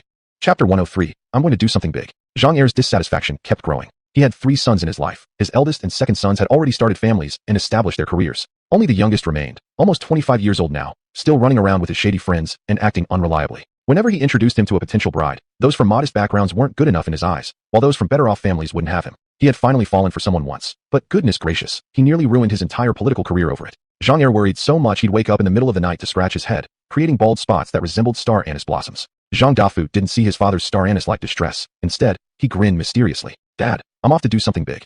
Zhang Er frowned at him. What big thing? This kid causing him trouble was already the norm. What kind of big deal could he possibly pull off? Zhang Dafu chuckled, limping over to the sofa and plunking himself down. He propped up his legs on the coffee table. Taking a sip from the tea Zhang Er had brewed, he wore a self-satisfied look. Dad, You definitely wouldn't guess. Tonight, I want to treat Tang Ning and Jiang Shui to dinner. What? Zhang Er's eyes immediately bulged. He rushed over in a few steps and slapped his son's head furiously. God damn it, you little brat. Didn't I tell you never to mess with them? Don't you know who's behind them? They have Jiang Daxiao backing them. We can't afford to provoke them. Neither can I. If you push them, they'll just go crying to Jiang Daxiao. And that'll be it for me. Zhang Er was so furious that his head buzzed with rage. He regretted it bitterly. If he had known this would happen, he should have tied the boy up and locked him in a cell to be taken care of long ago. He wouldn't have saved himself all this trouble from this little brat. The commotion was loud enough to wake Cheng Mei from her nap in the back room. She was Zhang Er's wife. Cheng Mei came out wrapped in a robe, and, seeing Zhang Er visibly upset, walked over to ask. It's the middle of the night. Xiaofu just got home. What's gotten into you again? Zhang Er pointed at Zhang Dafu, trembling. Ask him. What stupid thing did he do now? He slumped onto the sofa helplessly, cradling his head like a humiliated old dog. It looked pretty pitiful. Cheng Mei looked at Zhang Er, then turned her gaze to Zhang Dafu, who still wore a smug grin. She smacked her son on the shoulder. You're still smiling? Look what a mess you've made of your father. What nonsense did you pull now? Zhang Dafu spread his hands helplessly, shrugging his shoulders with an insouciant look. Mom, this isn't my fault. Before I even explained what I was doing, the old man just blew his top and called me immoral. Zhang Er snapped his head up, staring at his son with wide eyes. When had he called the boy immoral? Just tell me. What's the real reason you're inviting Tang Ning and Jiang Shui for dinner? What's your trick? He knew his son best. The boy had never been one to accept being wronged. Back when he was 2, he was bitten by a dog at his grandmother's place. He didn't rest until he bit the dog back. With such a nature, after suffering such a heavy humiliation, failed romantic pursuit toward Jiang Shui, then shot by Tang Ning twice, and forced to publicly kneel down begging for mercy, he wouldn't just forget that. So Zhang Er believed there must be some trick behind Zhang Dafu inviting Tang Ning and company. Cheng Mei also looked at Zhang Dafu with a stunned expression. Naturally, she knew about the tensions among her son, Tang Ning, and Jiang Shui. She had been furious too, but had since been reminded by her husband not to mess with those people. Out of concern for the bigger picture, she could only urge her son to swallow his anger and suffer in silence. Who would have thought that only a few days later, Zhang Dafu had already gone so far as to treat Tang Ning to dinner? It felt like the world was going mad. Zhang Dafu sighed. Dad, even though I act rough, I'm not stupid. I know I can't go charging at people I can't mess with head on. That's asking for death. It wouldn't be such a big deal if I died, but I'd hate for you and Mum to get dragged into this. So I've thought it through. Tang Ning's brother-in-law is Jiang Daxiao. If I can connect with Tang Ning, isn't that the same as connecting with Jiang Daxiao? I'll stick close to Tang Ning in the future. Who knows, maybe I can make a name for myself one day. After years at the police station, he had experienced a lot and matured quite a bit. He knew that the reason he could walk around with swagger at the station was all because of his father's influence. If his father fell, he'd be nothing more than a nobody. Knowing Tang Ning had mountains behind him that he couldn't possibly move, would he actually dare go after revenge? Was he stupid? Hadn't he already knelt down and begged people before? Even though his father was once the commune's director, hadn't he still bowed low before Comrade Gao from the county and in front of Jiang Daxiao? That's just how it was. When necessary, one had to swallow their pride. As long as Tang Ning could help him climb higher step by step, it was worth it. Zhang Er and Cheng Mei looked at each other in shock, both stunned that their youngest son's thinking had suddenly broadened so much. Zhang Er gave him a skeptical glance and probed. You really think that way? Yep. Seeing the serious look on his face and sensing no trace of resentment or sarcasm, Zhang Er immediately felt relieved. He let out a long breath and patted his son's shoulder approvingly. I didn't expect that going through this incident would actually make you grow up so much. Son, you must remember, since ancient times, those who achieve great things know when to bend and when to stretch. You've got more potential than your 2 older brothers. I've observed Tang Ning. He's not an ordinary man. If you can get close to him, you might one day soar into the skies and bring glory to our family. Hearing the first praise from his father, Zhang Dafu was ecstatic, nodding his head vigorously like a drum beater. Dad, Fengxin, I'll definitely hold on tight to this big opportunity. The result of Zhang Dafu's determination to cozy up to Tang Ning was that early the next morning, he had Zhang Er's driver Lu send pick up Tang Ning in a jeep to increase his visibility. Looking at Zhang Dafu's legs and arms still wrapped in bandages, Tang Ning couldn't help but smirk. Shouldn't you still be resting in the hospital? Zhang Dafu proudly shook his leg. I'm tough as nails. A few minor injuries don't mean anything. Hey, are you heading out somewhere? Tang Ning, who was pushing a bicycle, appeared ready to leave. He nodded, not bothering to hide his plans. I'm going to the county town to buy tickets. Xiao Xue misses home, so I'm taking her to Beijing tomorrow to visit her parents. Though they weren't married yet, he called them parents-in-law without the slightest sense of guilt. You're going to Beijing? Zhang Dafu stared at him, a little disappointed. He had just started building a relationship, and already Tang Ning was leaving for Beijing. Tang Ning smiled. Yeah, we'll get together again after I come back. While I'm away, please keep an eye on Lutang village for me. Nothing else particularly concerned him, except that some villagers might grow impatient and secretly start doing business. If the gongshira caught them and locked someone up in his absence, that would be terrible. Just giving Zhang Dafu a heads up in case anyone got caught for speculation and profiteering. Once they found out the person was from Lutang village, at the very least, Zhang Dafu could intervene and offer some protection. Upon hearing this, Zhang Dafu perked up immediately and nudged him with a grin. Of course, your uncles and aunts are my uncles and aunts. Your friends are my friends. Your wife is... Oh no, your wife remains your wife. What I mean is, leave Lutang village to me. I'll take perfect care of everything for you. Come on, get in the car. Biking to the county town will take too long. I've got nothing else to do anyway, so I'll drive you there. Tang Ning didn't stand on ceremony. He put the bike away and climbed straight into the jeep. Chapter 104. He and the system are mortal enemies. It was not until evening that Tang Ning was sent back by Zhang Dafu driving. Of course, since Zhang Dafu's leg was injured, it wasn't him driving, but Lu San. Tang Ning got out of the car, and Zhang Dafu stuck his head out of the backseat window. Bro, tomorrow morning at 5, I'll have Lu San drive over to pick you up and take you to the county town. I won't come myself. Allow me to wish you all the best in advance. Tang Ning waved his hand with a smile. All right, we'll treat you all to dinner when we come back. After the jeep left, Tang Ning returned to the tent partition, carrying bags big and small. Jiang Shui was already waiting in the partition. Since the two of them would leave early in the morning, and not wanting to wake up Jiang Ai and the other three, they had long planned together that Jiang Shui would sleep here tonight.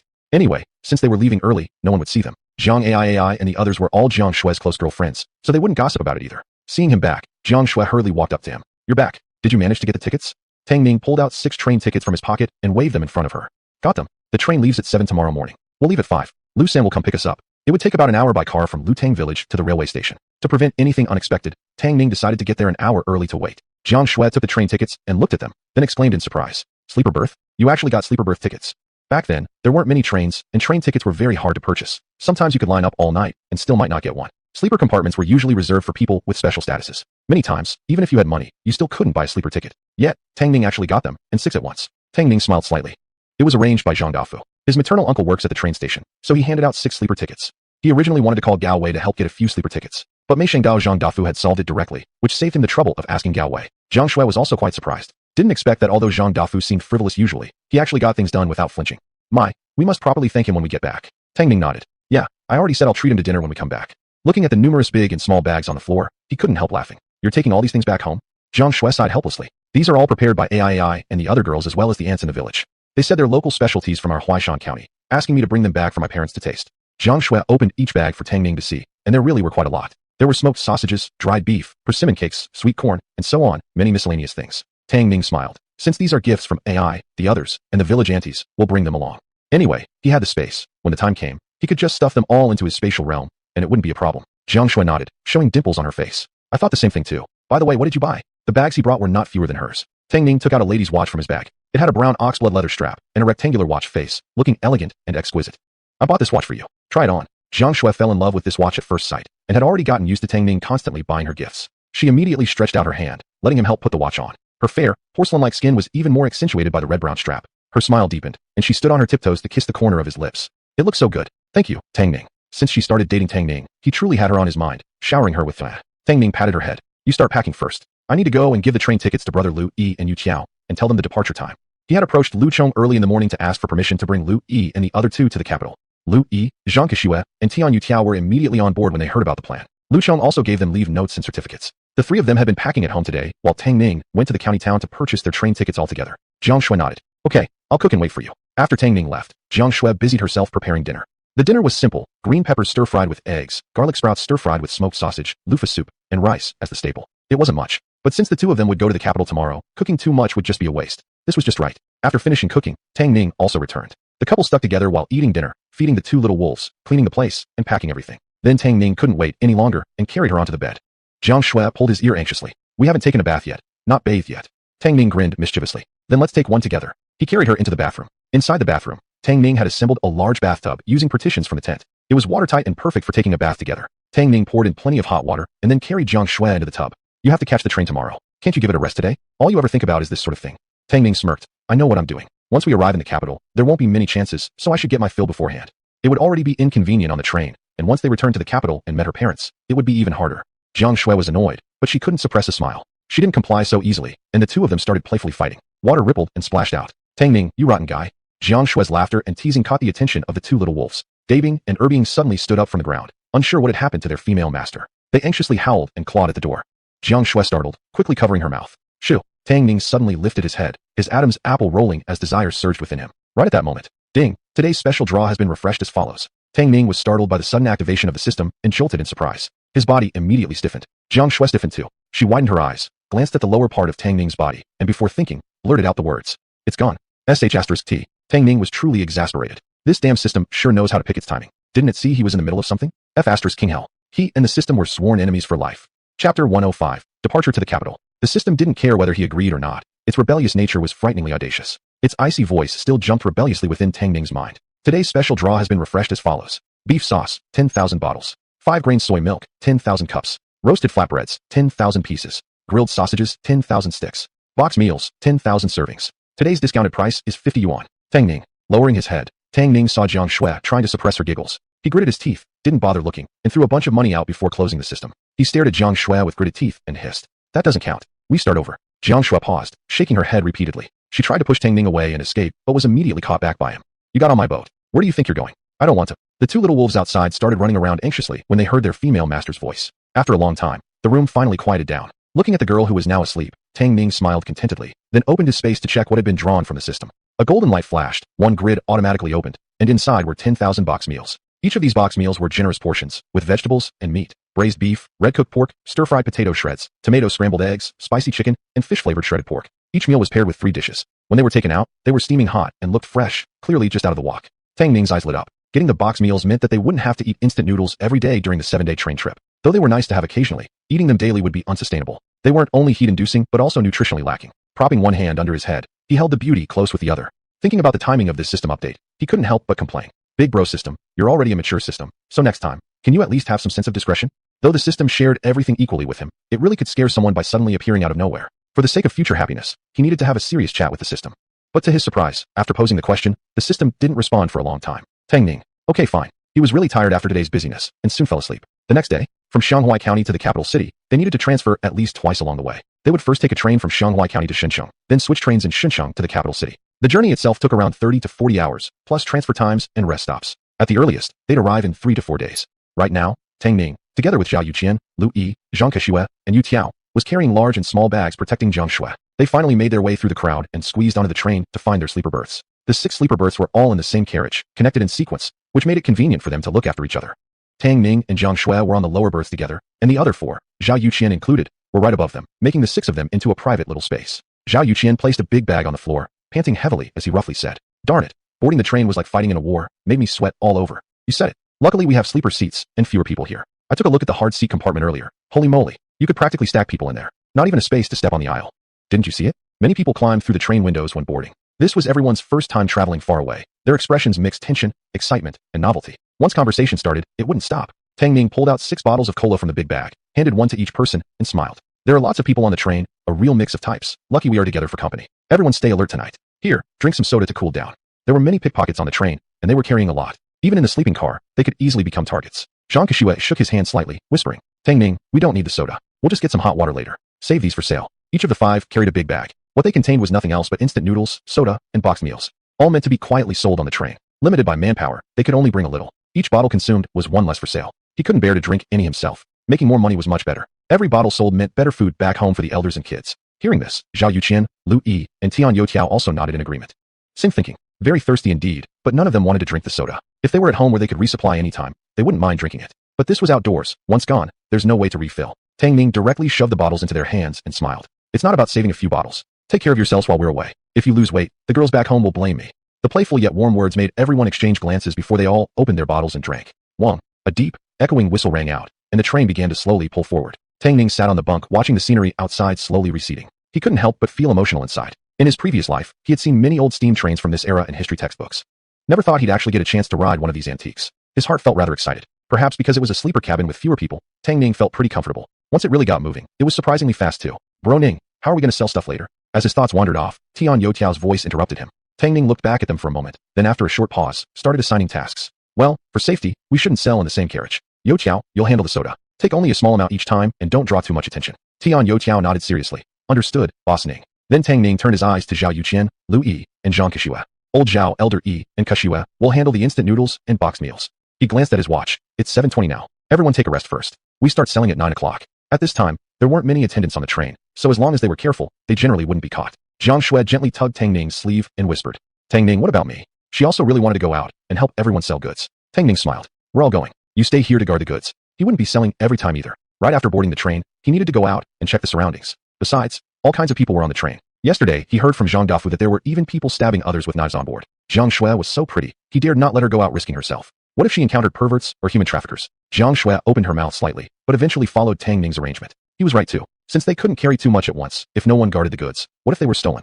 Chapter 106, Selling Goods on the Train. Woo woo rumble rumble. On the train, carriages 1 through 6 were sleeper and dining cars respectively. From carriage 7 all the way to carriage 18 were hard seat compartments. Tang Ning had Zhao Yuqian and Zhang Kexue spread out to sell goods in carriages 7 to 11. Tian Youtiao and Lu Yi were responsible for carriages 2 to 6. The first carriage was the dining car, so there was no need to go there.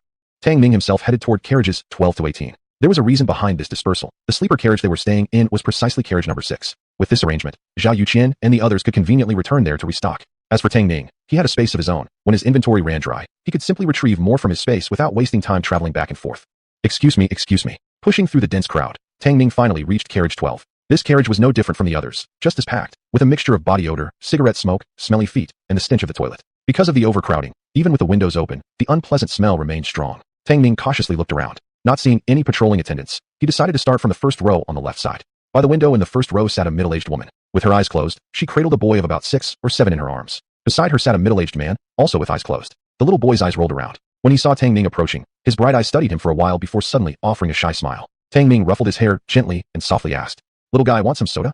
He had everything in his space and could choose his products according to different customer groups. The boy's eyes immediately lit up, and he nodded vigorously. "I want to drink it." The woman hadn't truly been asleep, just resting her eyes. Upon hearing this, she suddenly opened her eyes and watched Tang Ning warily. Tang Ning quickly whispered an explanation.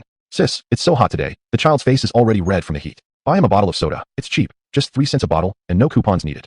Back then, an ice cream stick cost about 4 cents. 3 cents for a soda wasn't expensive, but well within what people could afford. Looking left and right to ensure no one was paying attention, Tang Ning took a bottle of soda from his sleeve. The soda bottle was covered with beads of water and let out a little puff of white vapor, seemingly instantly cooling to the touch. The sight was enough to make both the boy and the woman's eyes widen as they swallowed their saliva unconsciously. The boy quickly tugged at the woman's sleeve and pleaded, "Mama, I want to drink soda." Then he turned to the man beside him and acted cute. "Dad, I want to drink soda. I want to drink soda." It was only then that Tang Ning realized they were a family of 3. After being persistently nudged, the woman finally gave in, gently wiping sweat from the boy's face and neck before softly speaking to the man. "Honey, since the kid wants it, maybe we should buy him a bottle." The man nodded. He pulled out 3 cents and handed them to Tang Ning quietly.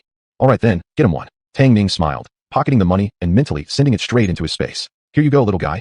As soon as the boy got the soda, he couldn't wait to twist off the cap and take a sip, his happiness evident as his mouth stretched into a grin nearly reaching his ears. "Dad, Mama, it's really delicious soda, the best I've ever had. You guys should taste it too." He passed the soda bottle to the woman first. She sipped just a tiny bit from the boy's hand, then shook her head affectionately. "Mama doesn't want it. You finish it yourself." The boy then offered the soda to his father, and the man, just like the woman, took a small sip before smacking his lips and declining further. Watching this scene with a smile, Tang Ning spoke again. "Brother, sister, it's almost noon. I also have boxed lunches here, if you'd like one. It's got vegetables and meat, 25 cents per box, no coupons either." Before selling, he had observed the situation inside the train. To his surprise, there were even attendants selling dishes like meat over rice served in metal boxes as well as bread, pushing food carts through the aisles. The boxed meals and iron containers cost 30 cents each and also required no coupons. Given that, he had to compete by offering a price advantage. He took off the backpack he was carrying and pulled out a boxed lunch. Instantly, the eyes of the entire family widened. Inside was fragrant, soft white rice, topped with green beans and several pieces of fatty yet lean meat. Once the lid was lifted, the rich aroma of rice mixed with meat wafted out, directly provoking loud growls from the bellies of the 3. The boy forgot even about his soda, staring wide-eyed at the slices of meat while swallowing hungrily. But since he had just asked for soda, he didn't dare ask for boxed lunch again now, only staring at it longingly. The middle-aged man noticed the boy's expression clearly. He gritted his teeth and took out another 50 cents from his pocket. "Give me 2 boxes, both with meat." Tang Ning's boxed lunch was half a cent cheaper than those sold on the train, with better ingredients and more oil. Most importantly, he didn't want the child to suffer. Tang Ning nodded, took the money, and pulled out another meat-packed boxed lunch from his backpack, handing it to the man. Just as he was about to pack up and find the next customer, 2 men from the back seat peeked their heads through the seat gap and whispered, "Brother, give me a boxed lunch too, one with meat." "Me too." As soon as the 2 finished speaking, a passenger from a nearby seat also waved his hand. "I'll also take one, and add a soda." Traveling was tiring, and naturally, people wanted to eat something warm if possible. Besides, Tang Ning was selling real steamed rice with vegetables and meat for only 20 cents per box, much cheaper than the train's meals. Thus, Tang Ning's business was thriving. After going through 1 carriage, he had already sold 50 boxed lunches and 60 bottles of soda. In just a short while, he had earned 14.3 yuan. Of course, all the boxed meals and soda came from his space, hidden beneath the cover of his backpack. After finishing this carriage, Tang Ning packed up and rushed directly to carriage 13, completely unaware that a pair of eyes were intensely watching his back. Once Tang Ning left, the owner of those eyes rubbed his nose, his lips curving into a charming smile as he cautiously followed closely behind. Meanwhile, Jiang Shui was sitting by the bunk bed looking at the goods, feeling bored. Her stomach growled, so she took out a cup of instant noodles from her backpack. Tang Ning had teased her late the previous night, leaving her too weak to get up and prepare breakfast. As a result, both she and Tang Ning had eaten instant noodles in the morning, so she knew exactly how to eat this. After pouring in the seasoning packet, the unique, rich aroma of instant noodles instantly filled the air throughout the entire carriage. Passengers started sniffling and murmuring curiously. "What is that smell? It's so fragrant. Is the dining car cooking? Did the smell drift here? The dining car is in the first carriage. How could the smell reach this far? I feel like this scent is coming from somewhere in front of us. I can't take it anymore. Just smelling this makes me hungry. Does anyone know what this is?" Jiang Shui was sitting right in the middle row of the bunks in the carriage. Passengers lying on the bunks in the rows directly in front and behind her quickly pinpointed her location. Chapter 107. Shui Xiao in disguise. Slurp. After the instant noodles were ready, Jiang Shui mixed the seasoning and took her first bite. Out of the corner of her eye, she noticed 1, 2, 3, 4, 5, 6 heads peering from the direction of the aisle. They stared intently at the instant noodles in her hands. Startled, Jiang Shui nearly dropped her noodles on the floor. "Why you guys?" A female comrade with braids smiled and asked. "Comrade, don't be afraid. We mean no harm. It's just that what you're eating smells so good. We want to try it too. We came over to ask where you bought it." As she spoke, she eyed the container in Jiang Shui's hand greedily. The container was brightly colored, with red broth and plump meat granules drawn on it, making it look even more appetizing.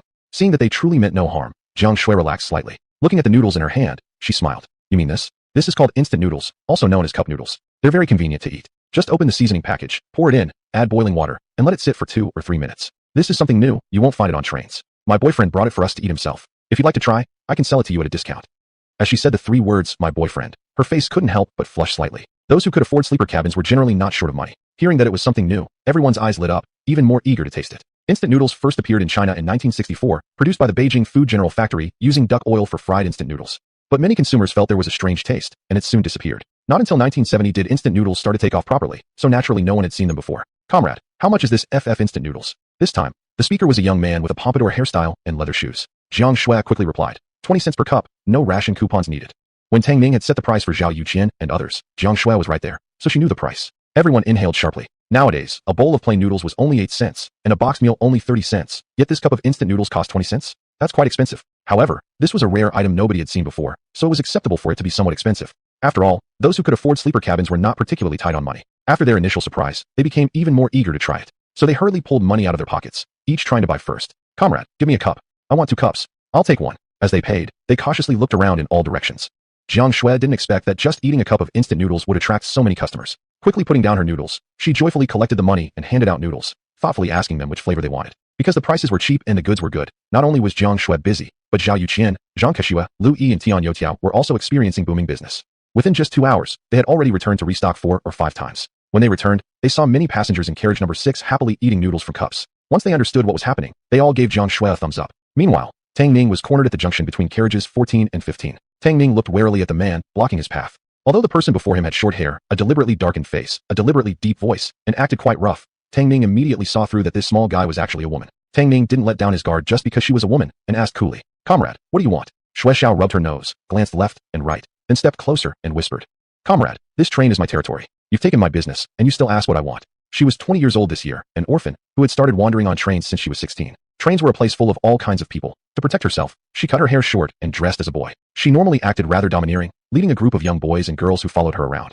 Whenever there was trouble, they all worked together, and things had generally gone smoothly without anyone daring to bully them. Instead, they had become a fairly significant power on the train. Her territory? Tang Ning's eyes flickered. These days, he had seen many men risking themselves to run businesses outside, but this was the first time he had met a woman so daring. Instantly a plan formed in his mind, before he could even speak. He saw the woman tilt her lips and smirk, somehow looking quite handsome. She tilted her chin toward a nearby area. If you don't want me to make a scene, let's go talk. On trains at that time, like in future generations, the junctions between carriages were occupied by restrooms and a tea area. The spot where she tilted her chin indicated was the tea room. Conveniently, nobody was there at the moment, making it convenient for the two to talk. Humph. Tang Ning chuckled lightly and walked in first, closely followed by Shui Xiao. The tea room was small, and the two of them instantly filled the space upon entering. Let me introduce myself first. I'm Shui Xiao. Tang Ning raised an eyebrow. Tang Ning. Shui Xiao nodded, continuing to take the lead. Let's be straightforward. I won't beat around the bush. I like your goods. Sell them to me cheaply, will you? She had more than 10 younger brothers and sisters working under her, roaming across various trains. If she could get hold of this batch of goods, she could distribute them to her people to sell. Tang Ning's mind stirred. He had originally planned to sell his goods to Shui Xiao, but Mei Shangdao, she actually shared the same intention. That saved him the effort of persuading her. Alright then. Soda is 3 cents a bottle, boxed meal is 2 dimes per portion. Shui Xiao's expression changed, staring at him with wide eyes. No way, that's too expensive. Soda for 2 cents, boxed meal for 1 dime and 5 cents. Tang Ning wouldn't be bringing a huge quantity of goods onto the train. At the price Tang Ning quoted, her people would have very little profit margin, which would make this deal pointless. Tang Ning smiled, not responding to her offer directly, but instead probing. By your accent, you're from Shenzhen? Shui Xiao looked at him cautiously. Tang Ning didn't seem to mind, and continued. Don't be so tense. We could even be considered half Lao Shangas. I don't mean anything else. I just want to ask if you're interested in a long-term partnership? Long-term partnership? Tang Ning nodded, keen on showing his sincerity, and explained. The goods I have aren't just soda and boxed meals. There are other unique items too. If you're interested in cooperating, I can supply them continuously. The passengers on the train were also a massive consumer group. On the way here, he had constantly been thinking about how to capture this market. Who would have guessed that when he felt the urge to nap, heaven had already sent Shui Xiao to him. From the moment Shui Xiao claimed this train was her territory, Tang Ning had suspected she had probably been active here all along. If they could work together, regardless of other benefits, Tang Ning could definitely expand his market from Xianghua County to Shenzhen. As for the supply issue, that was easy to solve too. Later, he could rent a warehouse near the train station in Xianghua County, have the villagers regularly deliver goods there, and let Shui Xiao collect them. What's the rare item this time? Shui Xiao asked curiously. Comparatively speaking, boxed meals weren't particularly rare, since they were also sold on trains. She wanted to purchase from Tang Ning because she had her eyes on the low price. He was selling each box for only 25 cents. If she could negotiate with him, she might even get them for under 20 cents per box. Then she could resell them for 27 or 28 cents per box, earning nearly 10 cents profit per box. As long as her price was cheaper than what was sold on the train, it would give her an advantage. The same principle applied to soda. Tang Ning smiled, reached into his bag, and, using the bag as cover, pulled out a tub of instant noodles from his space and waved it in front of Shui Xiao. This is called instant noodles. There's none of this available in the mainland yet. Even if you had money, you couldn't eat it. It's very convenient to prepare. Just pour in the seasoning packet and add hot water. Tang Ning placed the bag on the ground and began explaining how to prepare the noodles to Xue Xiao while swiftly removing the outer packaging, adding the seasoning packet, pouring in hot water, and securing the lid with a fork. The movements flowed smoothly, leaving Xue Xiao dazzled. However, she had already been irresistibly drawn by the bold, distinctive fragrance that belonged only to instant noodles and couldn't take her eyes off the tub in Tang Ning's hands. This is instant noodles? Where on earth did you get this stuff? As soon as the words left her mouth, she realized she might have probed too much. People like them, constantly walking on a tightrope, shouldn't reveal too much too soon. She hurriedly waved her hand to explain. Don't get me wrong, I didn't mean anything else. I just wonder, can this stuff sell well? Before she finished speaking, Tang Ning handed the tub of noodles toward her and smiled. Taste it. Xue Xiao was taken aback and pointed at herself with her finger. Me? This thing called instant noodles looked expensive. Tang Ning actually was willing to let her taste it? She could hardly believe it. Tang Ning nodded. You'll know if it sells well once you taste it. Go ahead, I won't charge you for it. After all, Xue Xiao could very likely become his future business partner. A single tub of instant noodles? He could definitely afford it. He extended the noodles a bit closer toward her. Xue Xiao pressed her lips together, accepted the tub, carefully removed the fork, and lifted the lid. The yellow noodle cake had already softened, the seasoning had melted, and tiny droplets of water clung to the inside walls of the tub. With a wisp of white steam rising, the powerful aroma rushed directly into her nose. It smelled delicious, so incredibly fragrant. Fragrant enough to stir an aching hunger deep inside. Xue Xiao swallowed hard. With a reminder from Tang Ning, she stirred the seasoning well and eagerly slurped up a big mouthful. The instant noodles touched her tongue, and she froze instantly. The noodles were smooth and chewy, coated with flavorful broth. Just one bite could steal a person's soul. Her eyes widened, and she managed only to give Tang Ning a thumbs up before not even minding the heat, nearly burying her entire face into the tub, head bowed deeply as she devoured it, sweat pouring down her face. In the end, she drank every last drop of the soup before releasing a satisfied belch, still feeling a little reluctant to stop. The instant noodles in the space were all in large tubs. Each cake was equivalent to 2 packets of regular instant noodles from later times. Generous portions, filling enough for a regular person. Xue Xiao boldly wiped the oil from her mouth, her eyes sparkling with excitement, and some of her initial wariness toward Tang Ning dissipating. Brother Tang Ning, how much stock of this instant noodles do you have? After all, she had been through several years of tough experiences and immediately saw that the commercial value of instant noodles was much higher than that of the boxed meals. Tang Ning smiled. There are 500 boxes on the train right now. Interested, he had carried 4 large bags with him together with Zhao Yuqian and the others. These bags were filled with instant noodles, boxed meals, and soda. But since human carrying capacity was limited, there were only about 300 bottles of soda, 300 boxed meals, and around 100 boxes of instant noodles. Most of these were left for Zhao Yuqian and the other 4 to sell. As they swept through from carriage 12, most of the goods he sold were pulled from his space, so the items in the bags hadn't decreased much. If Xue Xiao wanted to buy, he could manage to retrieve 500 boxes from his space for her. Xue Xiao looked at him in surprise. She hadn't expected that he could bring 500 boxes of instant noodles onto the train so secretly without being noticed. I'll take 100 boxes first. What's the wholesale price? 1.5 yuan per box, no coupons needed. Each box contains 12 tubs. That comes to less than 1.3 cents per tub at wholesale. You can sell each tub at 2 to 25 cents, leaving you a profit margin of 7 cents to 1.2 dimes per tub, guaranteeing a steady profit. Xue Xiao did some detailed calculations and tried to bargain for a lower price. After much negotiation with Tang Ning, she couldn't bring the price down. Really can't come down even a little? Tang Ning shook his head. Truly can't. This is a rare product to begin with. Hard to bring in even under normal circumstances. The price I gave you is already the lowest I can offer. Any lower, and I myself won't make any profit. How about this? I'll give you a discount of 1 cent per bottle on soda, selling it to you at 2 cents per bottle. He was selling it himself at 3 cents per bottle, but selling in volume at 2 cents was still acceptable. Xue Xiao could only agree. Then it settled. I'll take all the instant noodles from you, and also 100 boxed meals and 100 bottles of soda. At 2 a.m., at carriage 1, money and goods exchanged hands. After midnight, the dining car would be empty and pitch black, making it the perfect place for a transaction. She had just met Tang Ning by chance, and she wouldn't hand over the money without seeing the goods first. As for the long-term cooperation you mentioned, we can talk after I've sold out this batch. In simple terms, she still didn't fully trust Tang Ning. After all, she had more than 10 younger members under her command. She couldn't afford to risk them all. Tang Ning nodded understandingly. Deal. Anyway, he planned to stay on this train for at least 3 days. He could wait. After finalizing the arrangement, Xue Xiao stared intensely at the bag behind Tang Ning and whispered, How many tubs of instant noodles do you have in your bag? 20 tubs of instant noodles and 10 boxed meals. Actually, the bag was filled entirely with boxed meals. He hadn't brought any instant noodles out. But it didn't matter. He could exchange the boxed meals for instant noodles later since the system could help him. Xue Xiao waved her hand generously. I'll take them all. There were still 4 younger members of her group on this train. After eating 1 tub of instant noodles earlier, she wanted them all to try some too. Because she was so generous and always thought about her people when she encountered something good, her subordinates were unwaveringly loyal to her. Xue Xiao took out 5 yuan from her pocket and handed it to Tang Ning. Tang Ning accepted the money and gave her all the instant noodles and boxed meals from the bag. Xue Xiao had brought a bag of her own, and she quickly packed everything inside, hoisted it onto her back, smiled at Tang Ning, and waved goodbye. See you at 2 a.m. Don't be late. Absolutely. Watching Xue Xiao disappear into the crowd, Tang Ning retrieved another 10 boxed meals, 20 soda bottles, and 10 tubs of instant noodles from his space, and packed them into his bag. Slung over his shoulder, he resumed heading toward carriage 18 to continue selling. As the sky gradually darkened and dinner time approached, Tang Ning began making his way back from carriage 18 while carrying his bag of goods. He planned to finish this round before heading back to rest. Just then, the system refreshed again. Chapter 109, 10,000 packs of Defonchen cigarettes. Ding! Today's discounted raffle prizes have been updated as follows. 10,000 waterproof makeup cushion compacts for raincoats. 10,000 sets of playing cards, 10,000 packs of Defunction cigarettes, the complete Kotobukiya Machine Girl series, 10,000 KFC hamburgers. Today's special discounted price, 3 yuan. Tang Ning handed the cup of instant noodles to the customer, collected the money, and packed it into a bag before finally focusing on the prize list displayed on the lottery panel. Funny, today's prizes aren't all food. For 2 consecutive days, the system had been showing only food items, and Tang Ning thought this trend would continue until he got off the train. He never expected that today, the only food item would just be the hamburgers. Still, aside from the Kotobukiya Machine Girl series, no matter which prize he drew, he could make a profit. At the moment, the best 2 options were definitely the Defunction cigarettes and the hamburgers. Hamburgers were rare items, but Defunction cigarettes were a real treasure, the kind of item that smokers loved and was essentially hard currency. So without hesitation, Tang Ning immediately pulled out 3 yuan to recharge. Draw immediately. Ding, congratulations, master. You have won 10,000 packs of Defunction cigarettes. The Rubik's Cube space instantly appeared and automatically opened another compartment. As expected, the compartment was completely filled with Defunction cigarettes. The packaging of the Defunction cigarettes was gray, with the character Man in traditional Chinese calligraphy. In the center was the pattern of Zhengyang building, making it look very refined. Tang Ning grinned in delight. Meisheng Dao Shitung, Jingran Shou Zhong Le Da Chenman. Compared to the hamburgers, he was more thrilled about getting Defunction cigarettes, as there were already so many food items in his space. Getting something different like this naturally made him happy. He glanced around. Many men were sitting together in the carriage, smoking and playing poker. The smoke was thick, and most of them were clearly very pleased. Rubbing his chin, Tang Ning murmured to himself, "The Defunction is good, sellable. When I arrive in the capital, I can even give some to my future father-in-law."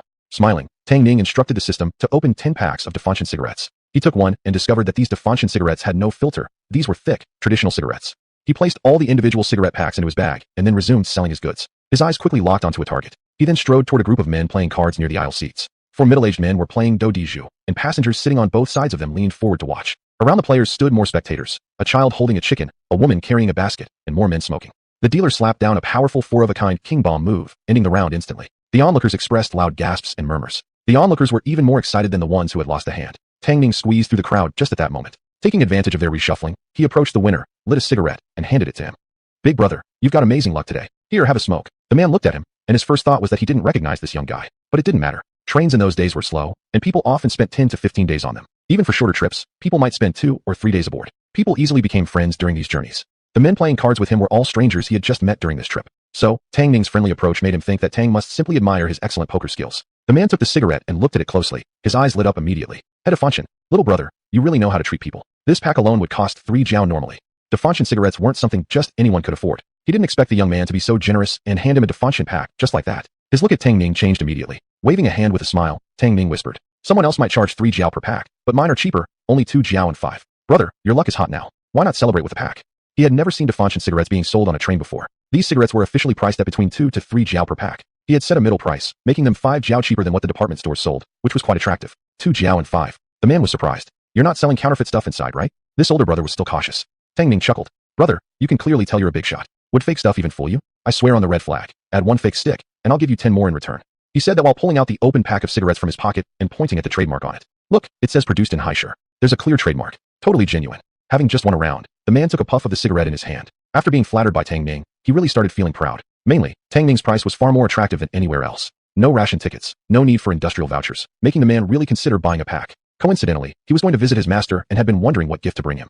This pack of Defunction cigarettes really was like rain on a dry day. Perfect timing. "Great, give me 2 packs. All right." Tang Ning took 2 packs of Defunction cigarettes from his bag and handed them to the man, then took the money and put it into his pocket. At that moment, the man's card partner sitting across from him leaned over. "Brother, you're the one selling boxed meals this morning, right? Do you still have any left? Give me a boxed meal and another pack of Defunction. Here's the money.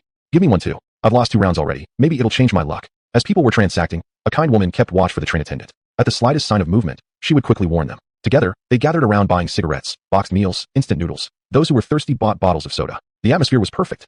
Even Tang Ning couldn't help but sigh and admit, there really were more good people in the world. From carriage 18 all the way to carriage 6, it was already almost 9 p.m. The 20 bottles of soda, 10 boxed meals, and 10 buckets of instant noodles in Tang Ning's bag had all been sold out, and he had already sold 10 cartons of cigarettes. When he returned to the compartment, Zhao Yuqian, Lu Yi, Tian Youtiao, and Zhang Keshue were each holding a bucket of noodles and eating heartily. They had just returned too. Seeing him come back, Zhang Shui quickly prepared a bucket of noodles for him. "The boxed meals are sold out, so have a bowl of instant noodles." After a busy day, Tang Ning was already starving. He nodded, took the noodles, and began eating. While eating, Lu Yi and the others gave him a report on the sales. Tian Youtiao said, "Brother Ning, I sold 200 bottles of soda total." Lu Yi said, 40 buckets of instant noodles sold." Tang Ning nodded. At this rate, Zhao Yuqian and the others had sold 300 boxed meals, 200 bottles of soda, and 480 buckets of noodles total. In total, today had earned them a visible income of 177 yuan. But all the goods Tang Ning sold were taken from his space. He himself had sold 200 bottles of soda, 100 boxed meals, 200 buckets of noodles, 100 packs of Defunction cigarettes, and also supplied goods to Shui Xiao. By himself he had earned 273 yuan. Adding Zhao Yuqian and others' earnings together, that meant they had earned a total revenue of 455 yuan today. It was clear that the consumption level on the train was actually quite decent. Partnering with Xue Xiao was a wise decision. Tang Ning briefly shared his plan to capture the train market with the others. Still, the details about cooperating must wait until we return to the capital. He didn't mention that tonight he was already planning to supply goods to Xue Xiao. After all, the four of them only carried this limited amount of stock. If he suddenly pulled out so much supply, he'd scare the wits out of them. Zhao Yuqian couldn't help but give Tang Ning a thumbs up. Brother Tang Ning, it's really you who's the real genius. I originally thought it was already impressive when you told me to take over the Xianghua County market, but I never expected you'd even think of the trains.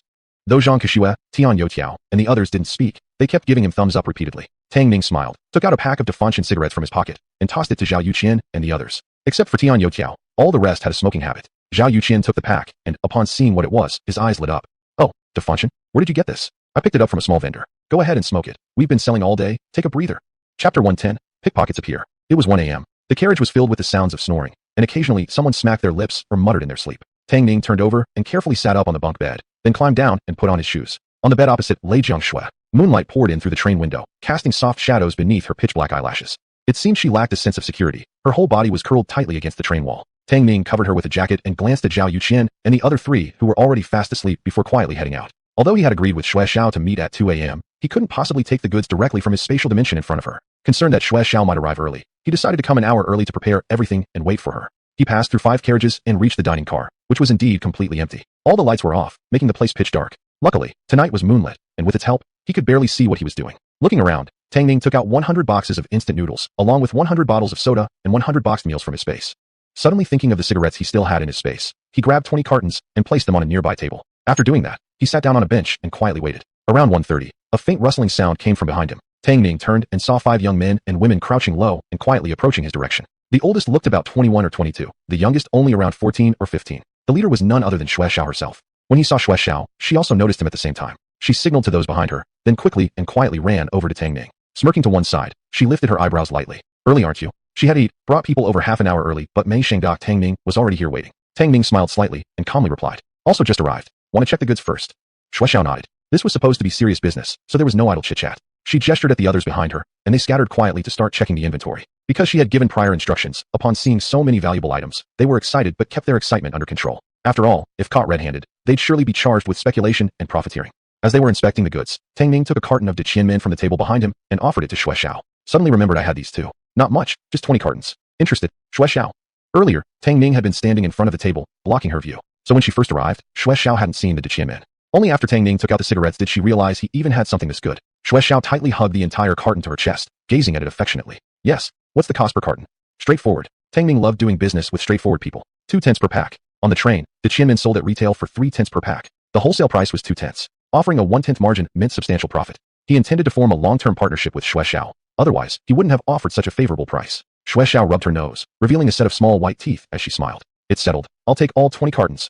At that moment, Xue Xiao's juniors had finished checking the stock. Boss Xue, exactly 100 boxes of instant noodles. Boss Xue, 100 boxed meals accounted for. Boss Xue, all 100 bottles of soda checked. Even though Xue Xiao was a woman, her people always respectfully called her Boss Xue. Xue Xiao nodded. Pack and carry. Hurry up. They all had large bags on them, so transporting these goods wouldn't be an issue. The group nodded and got to work immediately, clearly well trained. Xue Xiao wound 10 cartons of De Qianmen around her waist and covered them with an oversized People's Liberation jacket.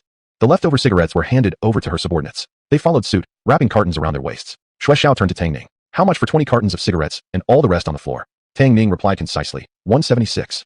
Xue Xiao took a bundle of notes from her pocket, counted them carefully under the moonlight, and handed them over to Tang Ning. 176 yuan, you count too. Tang Ning accepted the money, counted it, and then placed it into his pocket. Okay then, I'm off. Having completed the business, he wasted no time and immediately turned to leave. By the time he returned to the 6th carriage, he found Jiang Shui already awake, sitting on the bed lost in thought. Seeing Tang Ning approach from outside, she looked slightly confused and whispered, "Where did you go?" Without answering, Tang Ning kicked off his shoes, climbed onto her bed, and pulled her into his arms. To the toilet. What's wrong? Can't sleep? Jiang Shui nodded slightly. After all, they were traveling far from home. The clattering sound of the train, the snoring of other passengers, the grinding of teeth, and murmurs and sleep all blended together. It was noisy. She couldn't sleep well either. Wrapping her arms around his waist and resting her chin on Tang Ning's shoulder, Jiang Shui blinked her eyes and was about to speak. Suddenly, she met a pair of sparkling eyes. The owner of the eyes had neat short hair. Even with a big bag on his back, it didn't affect his quick pace. Hush! He made a shushing sound at her, playfully winked, and quickly disappeared from sight. Jiang Shui tilted her head, wanting to look more, but could no longer see his shadow. Tang Ning noticed her strange expression and asked in confusion, "What's wrong? What are you looking at?" Jiang Shui shook her head. "Nothing." Tang Ning nodded, patted her head. "Okay then, we'll arrive in the capital city in a couple of days. Go to sleep quickly and get well rested. Otherwise, if you look exhausted meeting my parents, they might think I mistreated you. Jiang Shui couldn't help but laugh bitterly, yet she didn't object. Lying down again, she soon fell asleep. Tang Ning had a dream. In the dream, Jiang Shui was smiling and feeling around on his body for something. No, wait, that sensation. He suddenly opened his eyes and saw a man with narrow, triangular eyes and a face so thin it was almost unrecognizable. The man's rough hands were feeling across his chest. Seeing that he had woken up, the man froze in shock, actually forgetting to remove his hand from Tang Ning's chest. Fuck! Tang Ning cursed softly, grabbed the man's wrist, and twisted it forcefully. Ah! The man immediately screamed in pain, scaring Zhao Yuqian and the others in the upper bunk, who shot up from their beds. What? What happened? What's going on? Chapter 111, Gotcha. Jiang Shui was the first to react. She screamed loudly. Thief! Catch the thief! Thief! Thief! The man had beady eyes and a suspicious look. It was already late at night, yet he was squatting beside Tang Ning's bed, groping all over him. Jiang Shui certainly didn't think this man had fallen for Tang Ning. There was only one possibility then. He was a thief. Coming here to steal from them. Thief! Zhao Youqian's expression changed. Supporting himself with his arms on the bed rail, he jumped straight down. What he saw was Tang Ning frowning, pinning a smaller man face down on the bed. The small man looked vicious, covered in cold sweat, and his left arm dangled uselessly. Wow, it was actually broken. Seeing that the man was still trying to struggle, Zhao Yuqian kicked him in the butt. I'll fuck your mother. Didn't you even bother finding out who old Tang is? Dared to steal from old Tang himself. I'll kick your ass to death. By now, Tian Youtiao, Lu Yi, and Zhang Keshua had all climbed down from the upper berth. They took the small man from Tang Ning's grip, pulled him off the bed, and forced him onto his knees. A few punches quickly left the man dazed, bleeding from the nose.